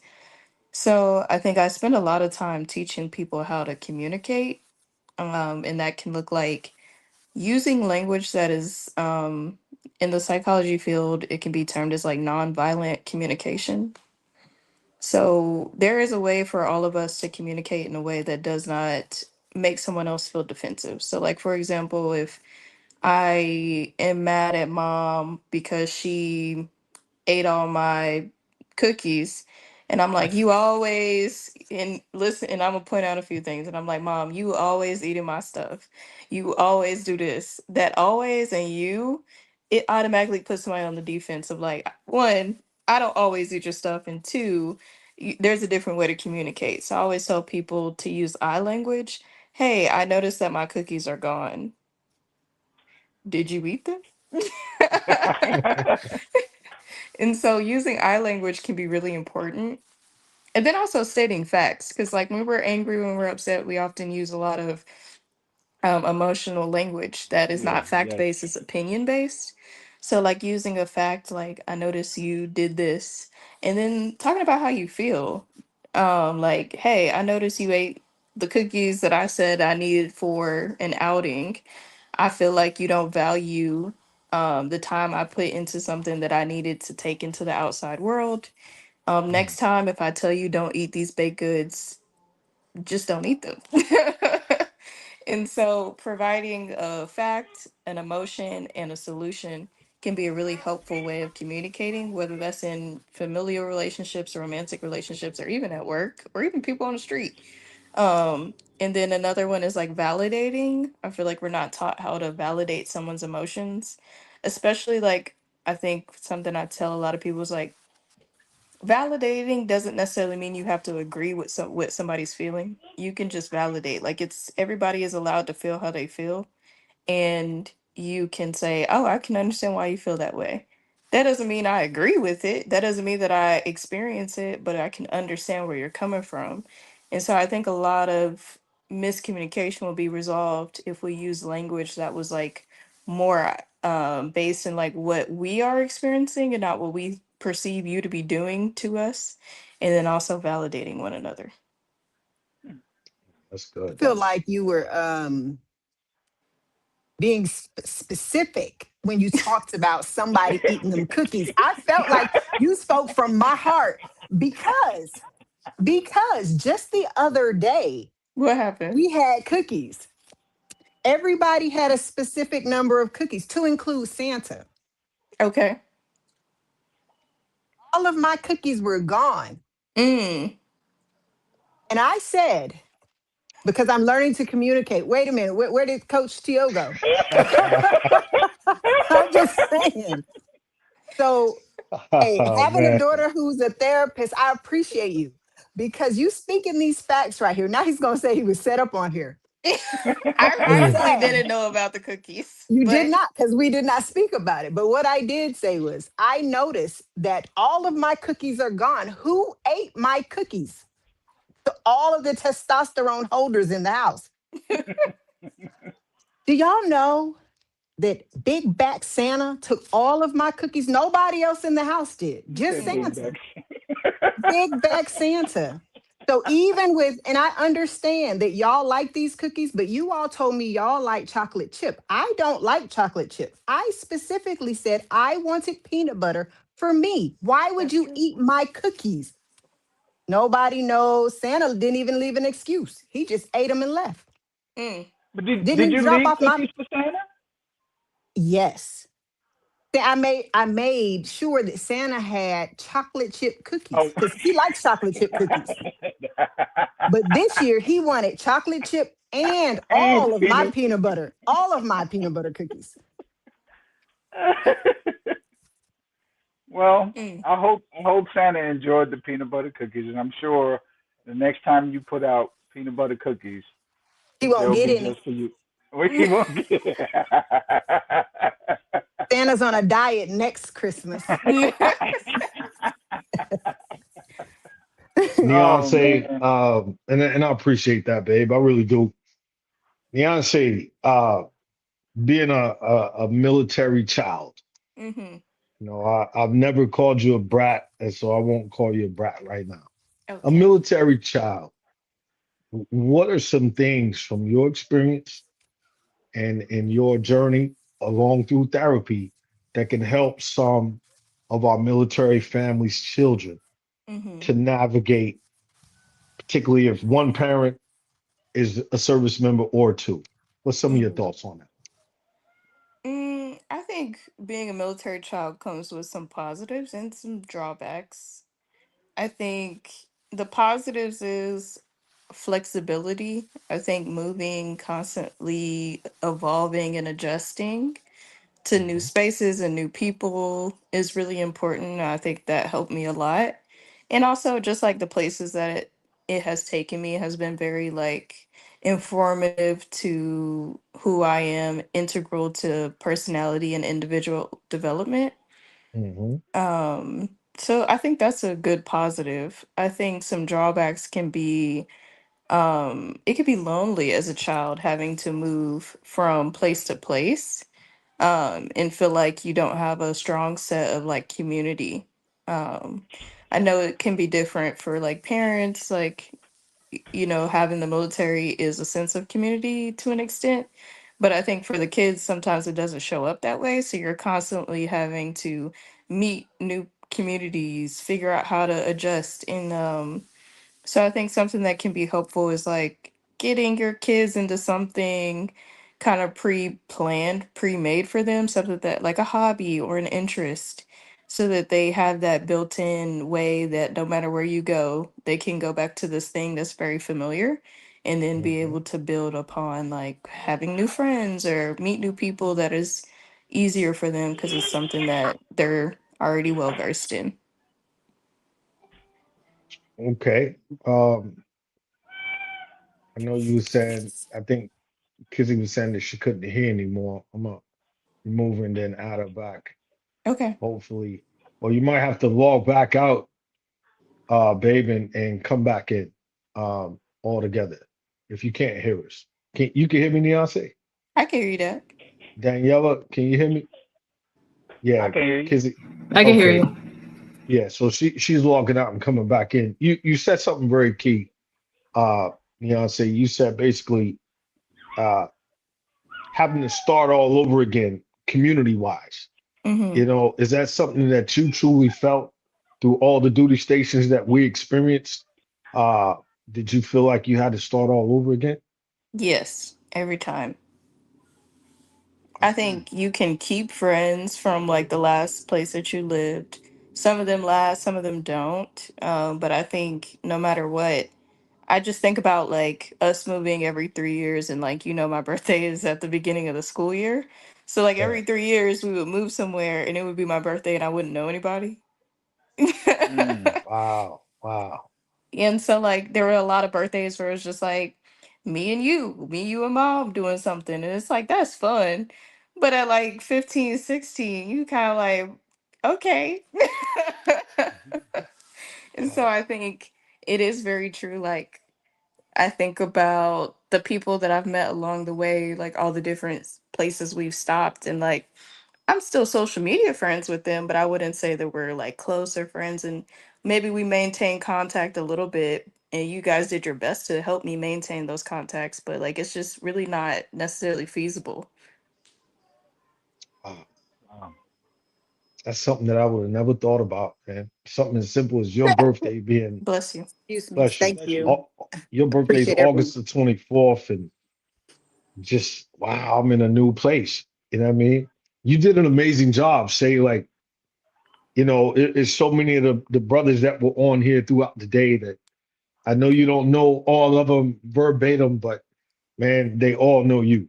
And that's something that I'm grateful for, man, that over the years, I always felt in my spirit like, man, wow, we got a family because the Marine Corps is small. Everywhere we went, there was somebody that we knew from Quantico or whatnot. So Yeah. that's amazing. Wow, man.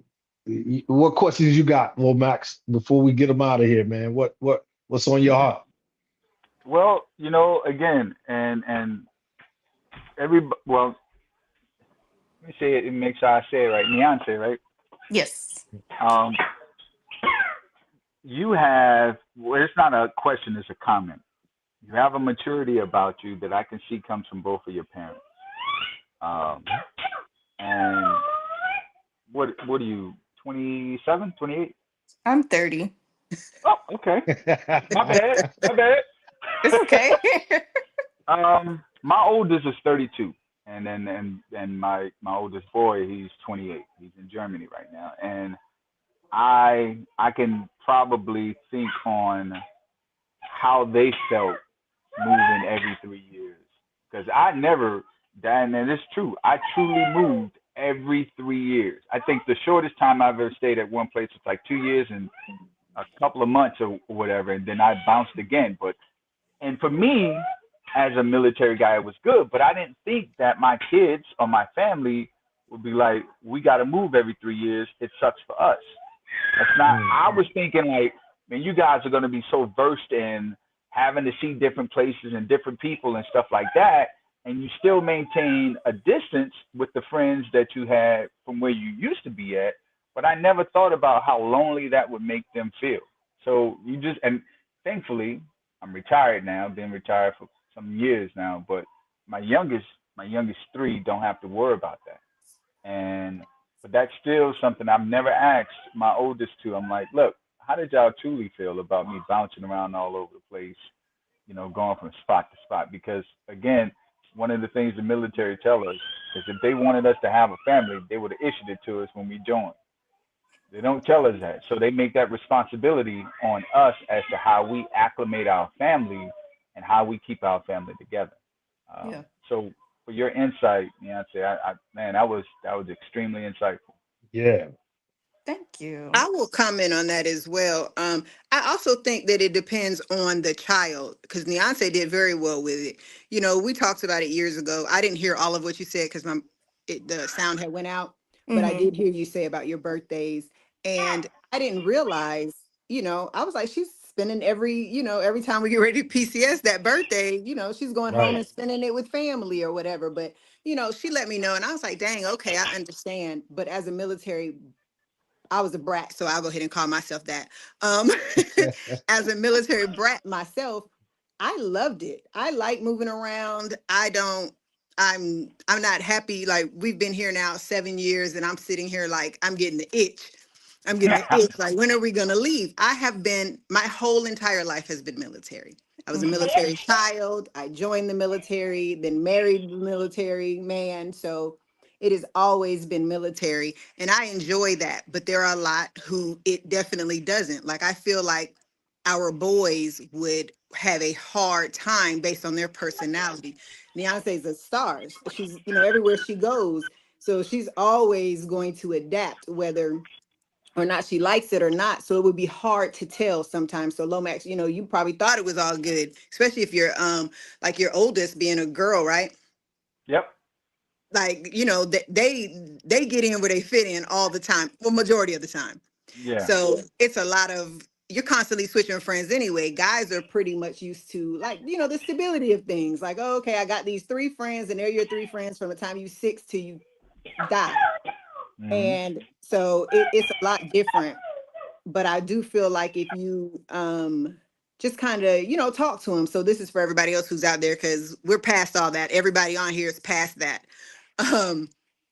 If you talk to your kids about it and just make them understand how important it is to be able to move places, meet new people and all those things, a lot of times it'll help them adapt a little bit better than not knowing and just always having to leave. That's kind of a shocker, I think. If you talk to them like, hey, when you are an adult, this will help you to, get a job, be able to talk to people that you've never met before, walk in a room and command that room, even though you know nobody in that room. And that's how it is in the business world. You can walk into a room, command the room, people will always respect that about you. But if you've only known those same people your whole life, a lot of times it's hard to do that because you're used to the comfortability of familiarity. Yeah.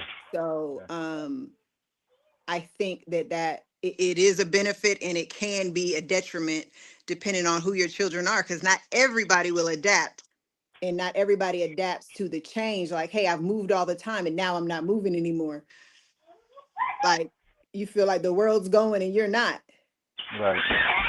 Well, Keo and Daniela, I've already given, and I know we ain't got but a few minutes left, brother. I'll be remiss if I didn't say this to you, Kizzy. My brother that's above you in the screen, we had this running joke that you knew me first, but you did. Absolutely. You did.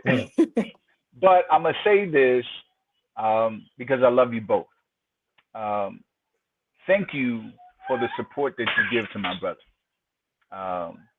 Whatever God is doing in his life, he's able to do it because he has a wife like you that has his back.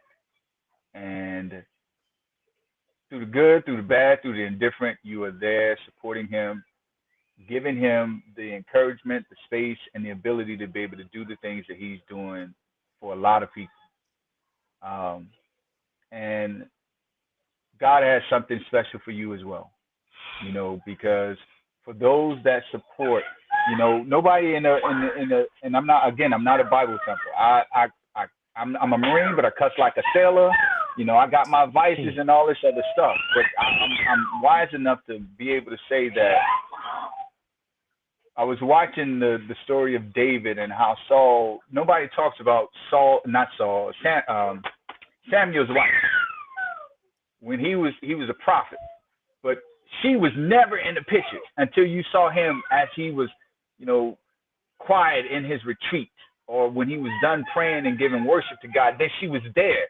This man put his life on the line in front of kings and nations to honor God, and his wife was standing behind him in the background, and nobody ever really talked about her, how much support it was for him to go home after doing God's work, and she was there in his corner. And I gave Daniela her roses early, and I'm going to give the same to you. I've been knowing both of you guys for a long time. I love you both, internally, physically, and otherwise. And from my lips to your ears, I appreciate you and thank you for being the strong support to my brother, my friend, that you have been, And I know it ain't been easy. I know it ain't been pleasant all the time, but the fact that you are there and present means a lot.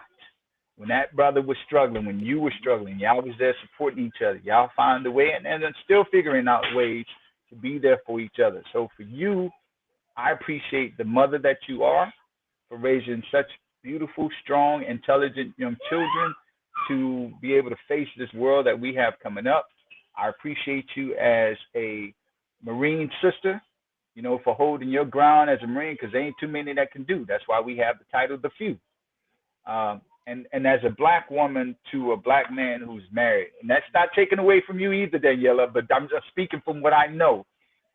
As a Black woman to a Black man, to have that support is priceless. It's invaluable, and it is not often done. So for y'all to stick together for as long as y'all have and still make it do what it do, my hats and my love go out for you, because, you know, I don't think we could do it as men by ourselves. We could do a lot. Y'all can't. We could. You said think. We know. But I appreciate you. I appreciate Thank you, my you. queen sister. And earlier I gave this raggedy salute, man. I don't know what that was that I gave, but I'm on. Listen, I wasn't gonna say anything on live, but I was gonna come back for that. Yeah. I gave a rag. It was raggedy. I know I gave a rag. I did something crazy. Now let me do it correctly. Let me do it correctly and give it to you properly, my sister. I love you. I love you for being in my brother's corner. I love you for being a wonderful God-fearing mother to raise your beautiful children to be a support of your children, to be able to have them where they are, to be my sister, my brother's spouse, his better half. You know, hats off to you. And in the year that I celebrate a new year, which will be March, I don't celebrate December. I'm gonna celebrate it in March, which is the actual new year. I'm gonna say to all of you and all of our family and our veteran families that's listening, love yourself, love God, love yourself, love each other. That's the only way we're gonna get through it. Yeah, man. It's wise words, bro. Neon say, parting words, say, where's Nala at? Where's that veteran at? Where's she at? She on the couch watching TV. Hey, tell her she is much appreciated. You know, she is an Army veteran. This is a veteran platform. We thank her for her service. And tell her to keep pushing forward, man, and keep doing what she does, man, because she's impacted many out there, you know, making things happen behind the scenes. You know, we were talking over Christmas. We still try to figure out incognito how she gets down on her job, what she does. She explained it.